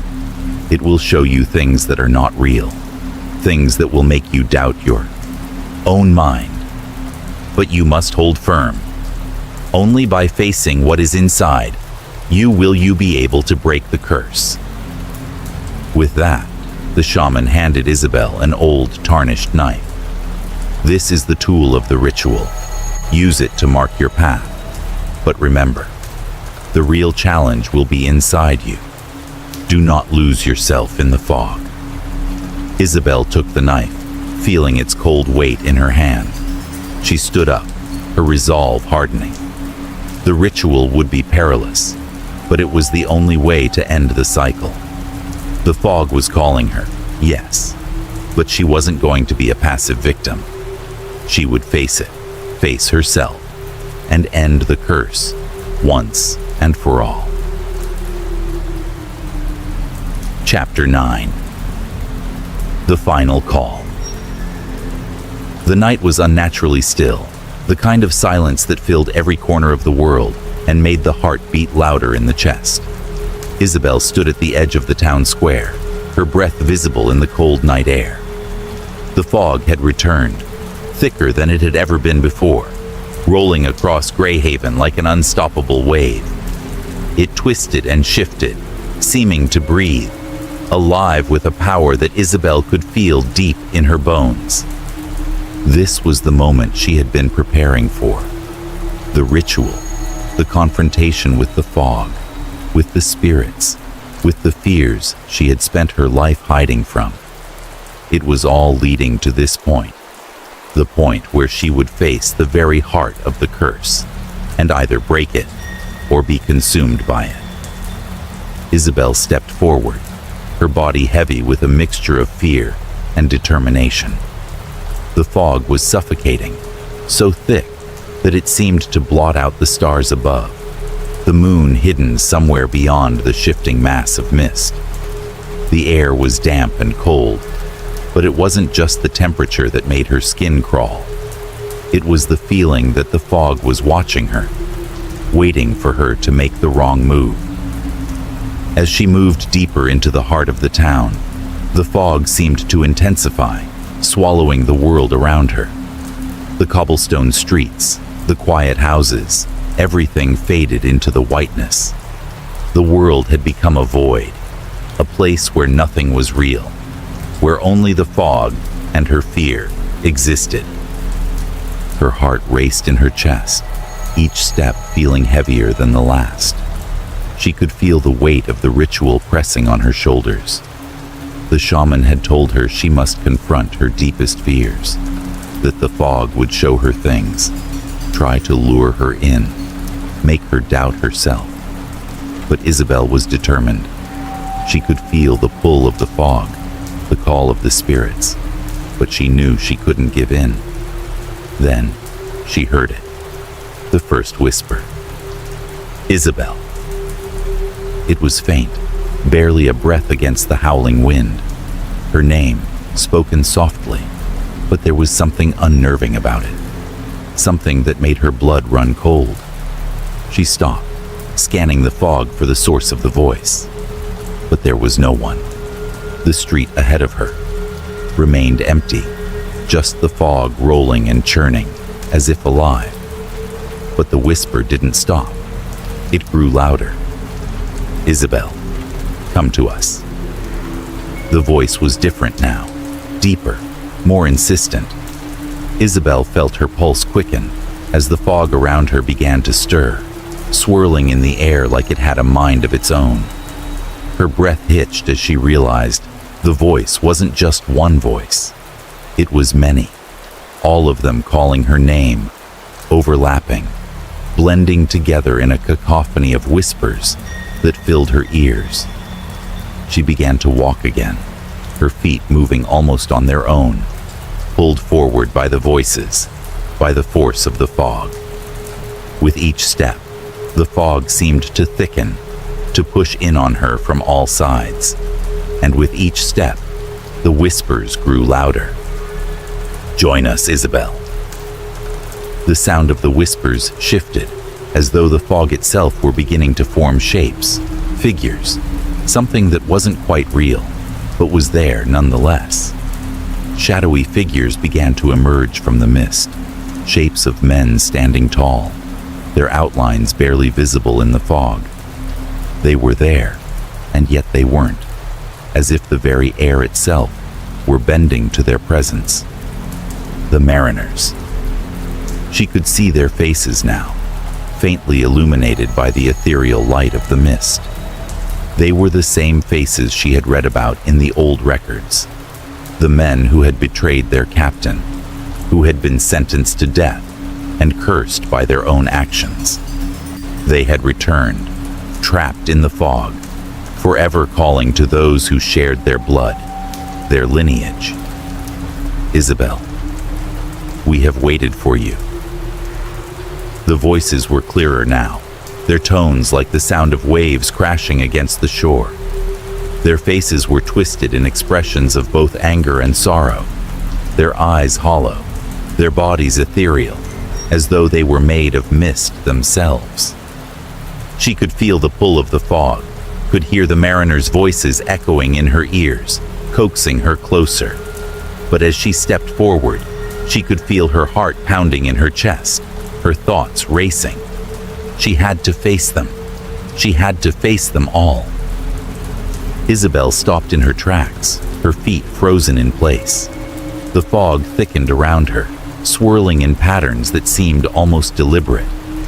The mariners' faces were growing clearer now, their expressions filled with anguish, their mouths moving in silent pleas. They were reaching for her, their forms stretching toward her, beckoning her to join them in the mist. But Isabel knew better than to give in to the temptation. This was not just a physical battle. It was one of the mind. "Why?" she whispered, the words slipping from her mouth before she could stop it. "Why are you doing this?" The figures paused, and for a moment, the whispers stopped. The air grew still, heavy with an unbearable silence. Then, one of the mariners spoke, his voice deep and resonant, like a drumbeat against the fog. "You are the blood of the betrayers," he said, his eyes glowing faintly. "You are the last link. You are the one who must pay." Isabel's heart skipped a beat as the realization struck her. She was tied to them. She was connected to the mariners through her bloodline, through her family. It wasn't just the curse of Greyhaven that had led her here. It was her own history, her own past. The fog had been calling to her because she was the one who could end it, but she was also the one who had to face it. She swallowed, her throat dry, but the words came anyway. "I won't join you. I won't be part of this." The fog swirled violently, the mariners' forms dissolving and reforming in the mist, as if they were struggling against an invisible force. Their voices rose in a chorus, louder and more desperate. "Join us, Isabel. The sea calls to you. Your fear will make you ours." Isabel closed her eyes, summoning every ounce of courage she had left. The fog was nothing but an illusion, a creation of their anger, of their unresolved pain. She knew she had to break the cycle. She had to face her own fear, not let it control her, and not let it consume Greyhaven any longer. With a sharp breath, Isabel stepped forward into the heart of the fog, the swirling mist pressing in from all sides. She felt her own heart pounding, but she forced herself to move, forced herself to push through the fear. As she walked through the fog, the figures of the mariners faded, their voices losing their power. The fear that had once threatened to overwhelm her began to dissipate, and with each step, the fog lightened. She was no longer hearing the whispers. She was no longer bound by the fear they had created. Finally, when Isabel reached the center of the square, the fog parted, revealing the first signs of light. The weight of the curse, the fear, the anger had lifted. The town was still, the fog gone, and for the first time in a long while, Greyhaven felt free. Isabel stood there, gasping for breath, her heart still racing. But now, it was done. She had faced the fog, and in doing so, had broken the curse. Chapter 10. The Liberation. The fog had finally lifted, but the silence that followed was heavy, oppressive in its own way. The town of Greyhaven, once shrouded in the thick mist that had consumed its every corner, now stood bathed in the first light of dawn. The streets, so often empty, were now full of life. People moving cautiously, yet with a sense of tentative hope, as if they were afraid to believe that the nightmare was truly over. Isabel stood in the center of the town square, breathing in the crisp air, her chest heavy but relieved. It was done. The curse had been broken. But as the village began to stir, with the first signs of normalcy, Isabel couldn't shake the feeling that something wasn't quite right. There was peace, yes, but there was also a question lingering in her mind. a question that had been gnawing at her since the night she had confronted the fog. What happens now? Her hands trembled slightly as she looked down at the symbol she held in her palm. The same symbol she had used to break the curse, an ancient mark that had been carved into the stone of the mariner's grave. The symbol had been there all along, waiting for her to find it, waiting for her to use it. Its power had been dormant, locked away for centuries, until she had called upon it. It was the key to releasing the spirits, to silencing the voices, to finally lifting the curse that had plagued the town. The mariners' voices had faded in the fog, their angry, tortured souls finally laid to rest. The town could breathe again. And yet, as Isabel walked back to the inn, her mind was heavy with questions. She knew the curse had been tied to the mariners, those men who had betrayed their captain and were punished by a cruel and unforgiving sea. But what of her own role in all of this? What had brought her to Greyhaven? Why had the fog, the voices, the spirits, all focused on her? Her own bloodline was a mystery to her. She had never known much about her family history, never asked too many questions. She had grown up in a small town, with no real connections to the past, no ties to anything other than the words she wrote. But as the fog cleared and the town began to heal, Isabel felt the deep, unsettling pull of her own past. Something had called her here. Not just the fog, but something in her own blood. She had felt it since the moment she had arrived in Greyhaven, that gnawing sense of being connected to the town in a way she couldn't explain. That night, after the sun had set and the town had quieted, Isabel returned to the library. The ancient records were spread across the table, each document a link in the chain of Greyhaven's tragic history. She had been through these records before, but now there was something different about them, something she had missed. She found it in a section of the records she hadn't noticed before, hidden beneath old letters and journals. A family tree, worn with age and ink, that had bled through the paper, revealing a connection that Isabel could never have expected. Her own name was listed there, a direct line to a figure she had never heard of, one of the mariners. Her heart skipped a beat as she read the name aloud to herself. Captain Elias Hale. Her breath caught in her throat. Elias Hale had been the captain who had condemned the mariners to death, the man whose betrayal had set the curse in motion. But what was even more unsettling was the realization that he wasn't just a figure in the town's tragic past. He was her great-great-grandfather. Isabel's mind reeled. She had always thought her family had come from nowhere, from nothing. But now, it was clear. She was connected to the very history she had been trying to understand, the very bloodline that had set the curse into motion all those years ago. Her ancestors' actions, his betrayal of the mariners, had tied her to this place, this story, in a way she hadn't been prepared for. As the weight of the discovery settled in, Isabel closed her eyes, trying to steady her breath. She had thought the curse was something external, something separate from her, something she could fight against and conquer.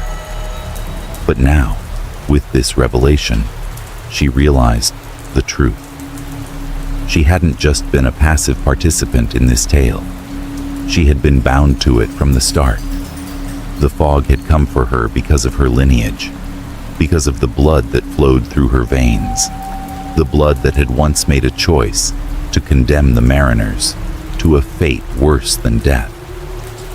For a moment, she wondered if she could have ever truly escaped this history, if there was any way to have freed Greyhaven without confronting the truth about her own past. But then she remembered the town, the faces of the villagers who had suffered, who had waited for someone to break the curse. and she realized that there was no going back. The fog had been defeated, but the past, her past, would always be a part of her. The next morning, Isabel stood at the edge of the town, looking out at the sea. The wind was strong, and the waves crashed against the rocks below, the sound of the ocean a constant reminder of the past. The curse was over, but Greyhaven would never be the same. She had broken the cycle, freed the town, but in doing so, she had uncovered the truth of her own history. And though the fog was gone, the echoes of the mariners' voices would linger in her mind forever. Isabel took a deep breath, feeling the weight of the past and the present pressing against her. She had done what needed to be done, but the knowledge of her connection to the mariners would always remain, like a shadow, at the edge of her consciousness. The town was free, but she wasn't entirely free from the story that had bound them all together. With a final glance at the sea, Isabel turned and walked back to the village.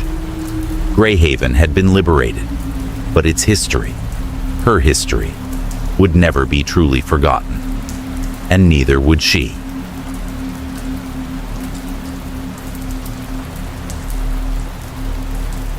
Hello and welcome. I know many of you use this video to fall asleep. Before you drift off, I'd love to know where you're listening from. If you enjoy it, don't forget to like and subscribe. Chapter 1. The Red Light. Alex stood at the base of the old lighthouse, gazing up at the towering structure as the wind howled from the sea. The waves crashed against the jagged rocks below, sending up mist that clung to the air like the breath of some ancient creature. The lighthouse was a lonely sentinel, standing guard over the small coastal village of Blackwater. Its whitewashed walls had long been weathered by salt and time, but it still served its purpose, guiding the fishing boats back home with the steady beam of light that swept across the dark waters. Tonight, however, there was something different about the lighthouse. A heavy, almost palpable feeling in the air made Alex uneasy. He had worked as the lighthouse keeper for nearly a year now, yet he couldn't shake the sense that something was wrong. Something was watching. He stepped inside the creaking wooden door of the lighthouse, letting the warmth of the lantern room wash over him. The light from the lantern was faint, but steady. Alex had become accustomed to the hum of the lamp, the way the beam illuminated the foggy night and cut through the darkness like a sword. But tonight was different. The lantern above him, hanging from its iron hook, flickered. For a moment, the light dimmed, and Alex's heart skipped a beat. This wasn't normal. The lighthouse had always been reliable, and though the machinery was old, it had never failed him in all his months of service. Yet tonight, it felt as if the light itself were reluctant to shine. He reached for the control lever, adjusting it, but the lamp grew even dimmer. He could see the faintest flicker of crimson, an eerie red glow that seemed to pulse from within the lantern. Alex frowned, staring up at the light. The red hue was unlike anything he had ever seen before. It wasn't the normal amber or white light that the lantern usually emitted. This was different, almost unnatural. It was as though the light were alive, thrumming with a life force of its own, as if something in the sea had reached up to grab hold of it. His hand trembled slightly as he adjusted the dial again, but no matter what he did, the light remained a deep, menacing red. The air around him seemed to thicken, a coldness creeping along his skin as the light flickered once more. Alex shivered and glanced out of the tall windows of the lighthouse towards the village below. The red light was unmistakable now, shining through the mist and cutting across the village like a bleeding wound in the sky. He could almost feel the eyes of the town on him, watching, waiting. For a long moment, Alex stood frozen, unsure of what to do. The fisherman had warned him about the light, about the strange occurrences that happened whenever it shone red. The red light, old Tomas had said to him the other day, as they shared a drink at the local tavern, his voice trembling with something between fear and superstition. It means death, lad. Every time that lantern burns red, someone in the village dies. And it ain't a coincidence, not anymore. Alex had dismissed Tomas's words as nothing more than the ramblings of a man who had spent too many years out on the water, his mind eroded by the isolation and the salt air.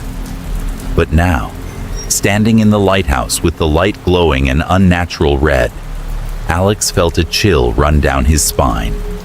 He hadn't believed in the old superstitions, but now, with the lantern casting its bloody glow across the village, he wasn't so sure. He walked to the window, peering down at the village nestled against the cliffs. The streets were quiet, bathed in the pale glow of moonlight. It was the dead of night, and most of the villagers were likely asleep, unaware of the ominous light that had begun to shine from the lighthouse. But Alex knew that soon they would wake up to its eerie glow and wonder, just like he did, if death had come for them once more. A shout echoed through the night, followed by the sound of rushing footsteps. Alex's breath caught in his throat as he turned back towards the stairs. It was the sound of someone running toward the lighthouse, someone in a panic. He rushed down the spiral staircase, his heart pounding in his chest, his mind racing. When he opened the door, the salty wind hit him like a slap in the face. Standing at the bottom of the steps was Tomas, the old fisherman, his face pale, his eyes wide with terror. "It's happening again, lad," Tomas said, his voice shaky. "You've seen it, haven't you? The red light." Alex nodded, his throat dry. "What does it mean, Tomas? Why does it always happen?" Tomas took a deep breath, his weathered face tight with fear. "It's the curse of the sea. 100 years ago, there was a shipwreck off these shores. They say it was no accident, that the souls of the drowned men came back for vengeance. And ever since, whenever that light shines red, someone dies. And that's not all. The sea, it calls to you. Once you see the red light, it wants you. It wants you to join them." Alex's mind raced as he looked back up at the lighthouse, at the red light burning ominously in the distance. He had heard the stories, the old legends whispered by the fishermen and the townsfolk, but he had never taken them seriously. The idea of a curse, a malevolent force tied to the lighthouse and the sea, seemed like nothing more than superstition to him. But now, as the red light illuminated the night sky, Alex felt a deep, growing unease. "Who's next?" Alex whispered, though he was afraid to ask. Tomas shook his head. "I don't know, but we have to find out before it's too late, before it takes you." With that, Tomas turned and ran toward the village, leaving Alex standing alone at the base of the lighthouse. The wind howled, and the red light burned in the sky, unblinking and unyielding. Alex stood still for a long time, unable to shake the feeling that the light was watching him, waiting for him. He had heard the stories, but now, as the cold night air wrapped around him, and the red glow bathed the village below, he felt as though he were part of something much larger than himself. Something dark and ancient, a force that had been calling to him long before he even set foot in Blackwater. With a final glance at the lighthouse, Alex made up his mind. He would uncover the truth behind the red light, no matter the cost. The mystery had to be solved, and if it meant confronting whatever malevolent force haunted the faraway shores, then so be it. But little did Alex know, the light wasn't just watching him, it was waiting. Chapter 2. Echoes of the Past. Alex had barely slept after that night. The night the red light had burned so bright, it seemed to seep into his bones. He lay in his small bed at the lighthouse, staring out the window at the restless sea. The waves seemed to whisper, and each gust of wind that rattled the old structure felt like a warning. The village below had remained silent since Tomas had left, but Alex knew that silence would not last. The fishermen's superstitions were more than mere tales. They were a warning that Alex could no longer ignore. By morning, the sun had risen, casting pale light over the town of Blackwater. Alex forced himself to rise, his muscles aching from the tension he had felt all night. The first thing he did was head to the small library in the village. It was tucked away in a forgotten corner of the town hall, its shelves lined with dusty books that no one bothered to read anymore. The librarian, an elderly woman named Mrs. Jenkins, sat behind the counter with a sharp gaze, peering over her glasses as Alex walked in. "I need to see anything you have on the history of Blackwater," Alex said, his voice strained, "especially about the shipwreck." Mrs. Jenkins looked up at him for a long moment, as though weighing his request. Then, she rose from behind the counter and shuffled to a nearby shelf, pulling down a thick leather-bound volume. She placed it gently in front of him. The book's cover was cracked and faded with age, and the title was almost entirely worn away. "Everything in here is old," she said quietly. Some things we try to forget, young man. But if you must know." Alex nodded, already flipping through the pages, hungry for answers. As his eyes scanned the yellowed pages, he found what he was looking for. A small handwritten entry near the back of the book, dated over a century ago, caught his attention. July 22nd, 1824. The Sea of Souls, the Lady of the Deep. The words leaped out at him. Alex's fingers trembled as he read the entry aloud in his mind. The ship, Lady of the Deep, sank off the coast of Blackwater during a violent storm. All hands were lost, save for a handful of survivors. The wreckage was found the following day, scattered along the cliffs. Some say the ship was cursed, but no one knows for sure.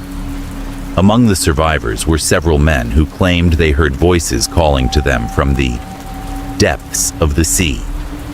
These men, who lost their comrades in the disaster, swore an oath of vengeance against the sea that claimed them. Alex turned the page, his heart racing. The next part was handwritten in a different, shakier script. Months after the wreck, strange occurrences began to plague Blackwater. Fishermen reported seeing a red light emanating from the lighthouse on the cliffs. The light shone only on stormy nights, casting an eerie glow over the waves. Villagers began to speak in whispers of the souls that lingered in the depths, their bodies lost, but their spirits not at rest.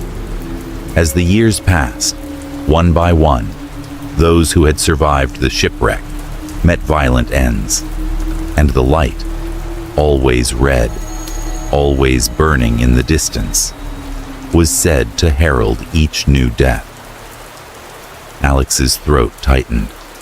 He had heard the stories of the shipwreck before, but never in such detail. The echoes of the past were growing louder, and with each new discovery, the weight of the mystery pressed harder on him. The light, the red light, it had to be connected. But how? "Is there anything else about the survivors?" Alex asked, looking up at Mrs. Jenkins, who had returned to her seat behind the counter. Her face was drawn, her eyes distant.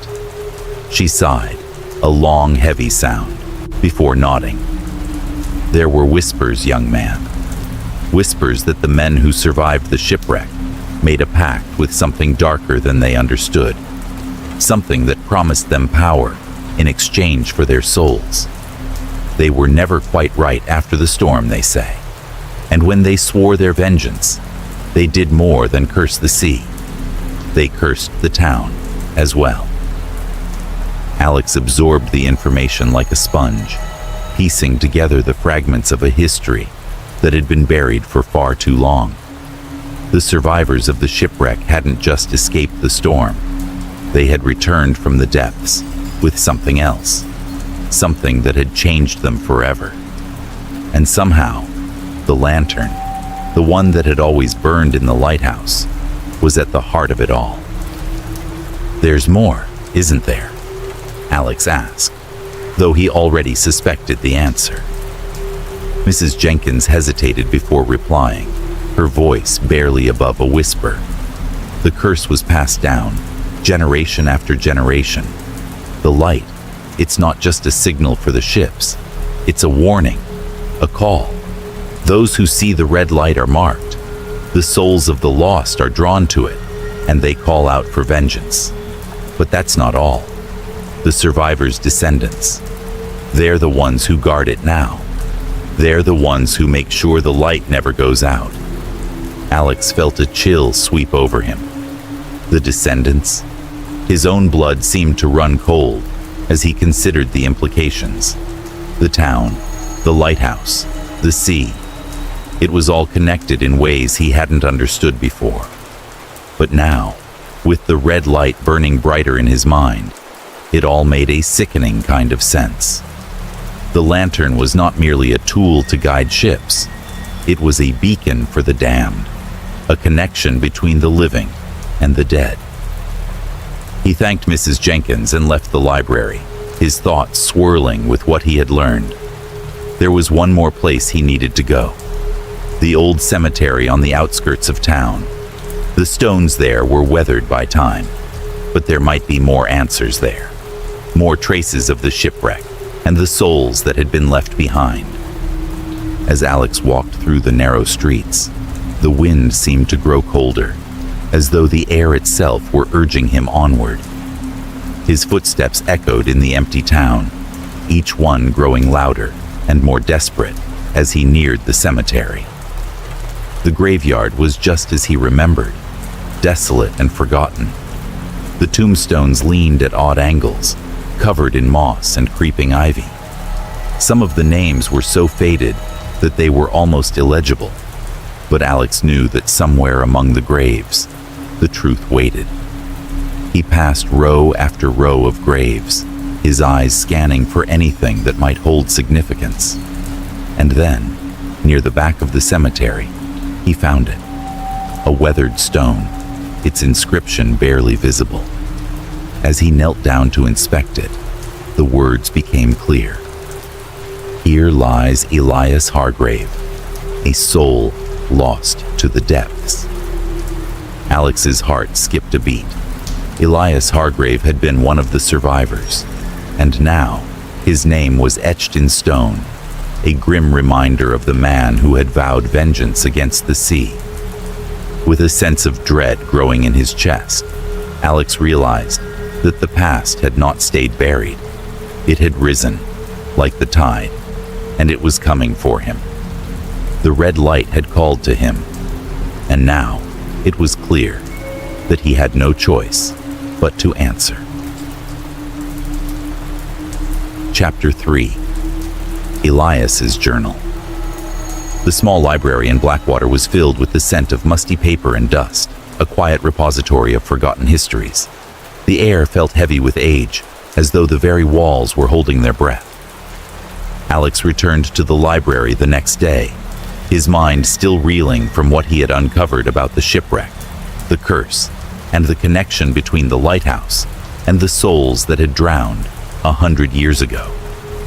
The more he learned, the more the weight of the past seemed to settle on him, as if he were being pulled deeper into the depths of a long-forgotten tragedy. Mrs. Jenkins, the librarian, had been a silent figure in the background, her sharp eyes watching Alex as he pored over every document, every letter that spoke of Blackwater's history. She had told him there was more to learn, but something in her gaze warned him that not all knowledge was meant to be uncovered. Anything else I can help you with, Alex? Mrs. Jenkins asked, her voice soft, yet carrying a weight that matched the atmosphere of the room. Alex hesitated before answering. I need to find more. A journal, perhaps. A personal account from someone who survived the shipwreck. Mrs. Jenkins didn't seem surprised by the request, though there was a flicker of hesitation in her eyes before she led him to a back corner of the library. The shelves there were older, dustier, and the wooden beams above groaned under the weight of years gone by. She stopped at a particular section of the bookshelf, her fingers brushing over the spines of several old leather-bound volumes. This one might help, she said, pulling out a thick journal, its cover worn and cracked with age. The pages inside were yellowed with time, and the ink had begun to fade, though it still held a faint trace of its original boldness. Elias Hargrave's journal, Mrs. Jenkins murmured, handing it over to Alex. He was one of the survivors. He kept a record of everything that happened after the wreck, but it's not all clear. Some things were never meant to be understood. Alex took the journal carefully, as though it might crumble to dust in his hands. The weight of it felt significant. This was more than just a record of a tragedy. It was a key, perhaps, to unlocking the mystery that had haunted Blackwater for so long. I'll return it when I'm done, Alex said, already flipping it open to the first page. The handwriting was neat, but carried the weight of urgency. Alex read the first entry aloud, in his mind. July 23, 1824. The Lady of the Deep is gone. The sea has claimed her. Our crew has perished, and only 5 of us remain. The storm was beyond anything we could have anticipated. I was thrown from the deck, and when I woke, I was clinging to a piece of the wreckage. The others, Cooper, Braden, Wells, survived with me. But I know the sea is never merciful. I hear it calling to me, even now, from the depths. We are marked, cursed. We have seen what the sea can do, and it will come for us. I am writing this so that the others will remember. We have made a vow, a promise. The sea will pay for what it has done to us. Alex's breath caught in his throat as he read those words. He could feel the pain and the anger behind them, the sense of betrayal and the need for revenge. These men had been survivors, but they had also been haunted by the sea, by the loss of their comrades, by the unrelenting force of nature that had taken everything from them. He flipped to the next page, desperate to learn more. August 2nd, 1824. It has been 10 days since we washed ashore. The villagers are kind, but I see the fear in their eyes. They don't understand the curse we carry. They don't know that we brought something back with us. The sea does not let go of those it claims. It pulls at us, tugs at our souls, demanding payment. I hear the voices calling from the deep. The others don't hear it, but I know they feel it too. Something is coming. I can feel it in my bones. Alex turned the page, his mind racing. These entries were becoming more and more unsettling. Elias's words were heavy with dread, but there was also a sense of purpose in them, a determination to confront whatever darkness had followed them back from the sea. August 15, 1824. We did something tonight. We took an oath, the 5 of us. We swore that we would take revenge on the sea for the lives it stole. We will sacrifice whatever it takes to claim that vengeance. I don't know if we are bound by the sea's curse now, or if it is simply our will driving us. But the light in the lighthouse, I see it burning. It calls to us. We have made a pact with something older, something darker than I can understand. And tonight, we sealed it. Alex paused. His pulse quickened as the words began to sink in. A pact. The survivors of the wreck hadn't simply mourned their losses. They had made a deal. But with whom? Or what? The next few pages were more erratic. The handwriting shifted from neat and controlled to frantic, as though Elias was growing desperate to make sense of the madness consuming him. September 1st, 1824. The light burns red again. We are no longer men. We are something else, something bound to the sea. Our oath has changed us. The voices are louder now, demanding that we return what we have taken. They want us to feed the sea, to drag others down with us. The lighthouse, it watches us. It is the keeper of the souls we have stolen. I don't know how much longer I can resist. The others have begun to change. They hear the call, and it calls to them more than it calls to me. I fear I will be left alone.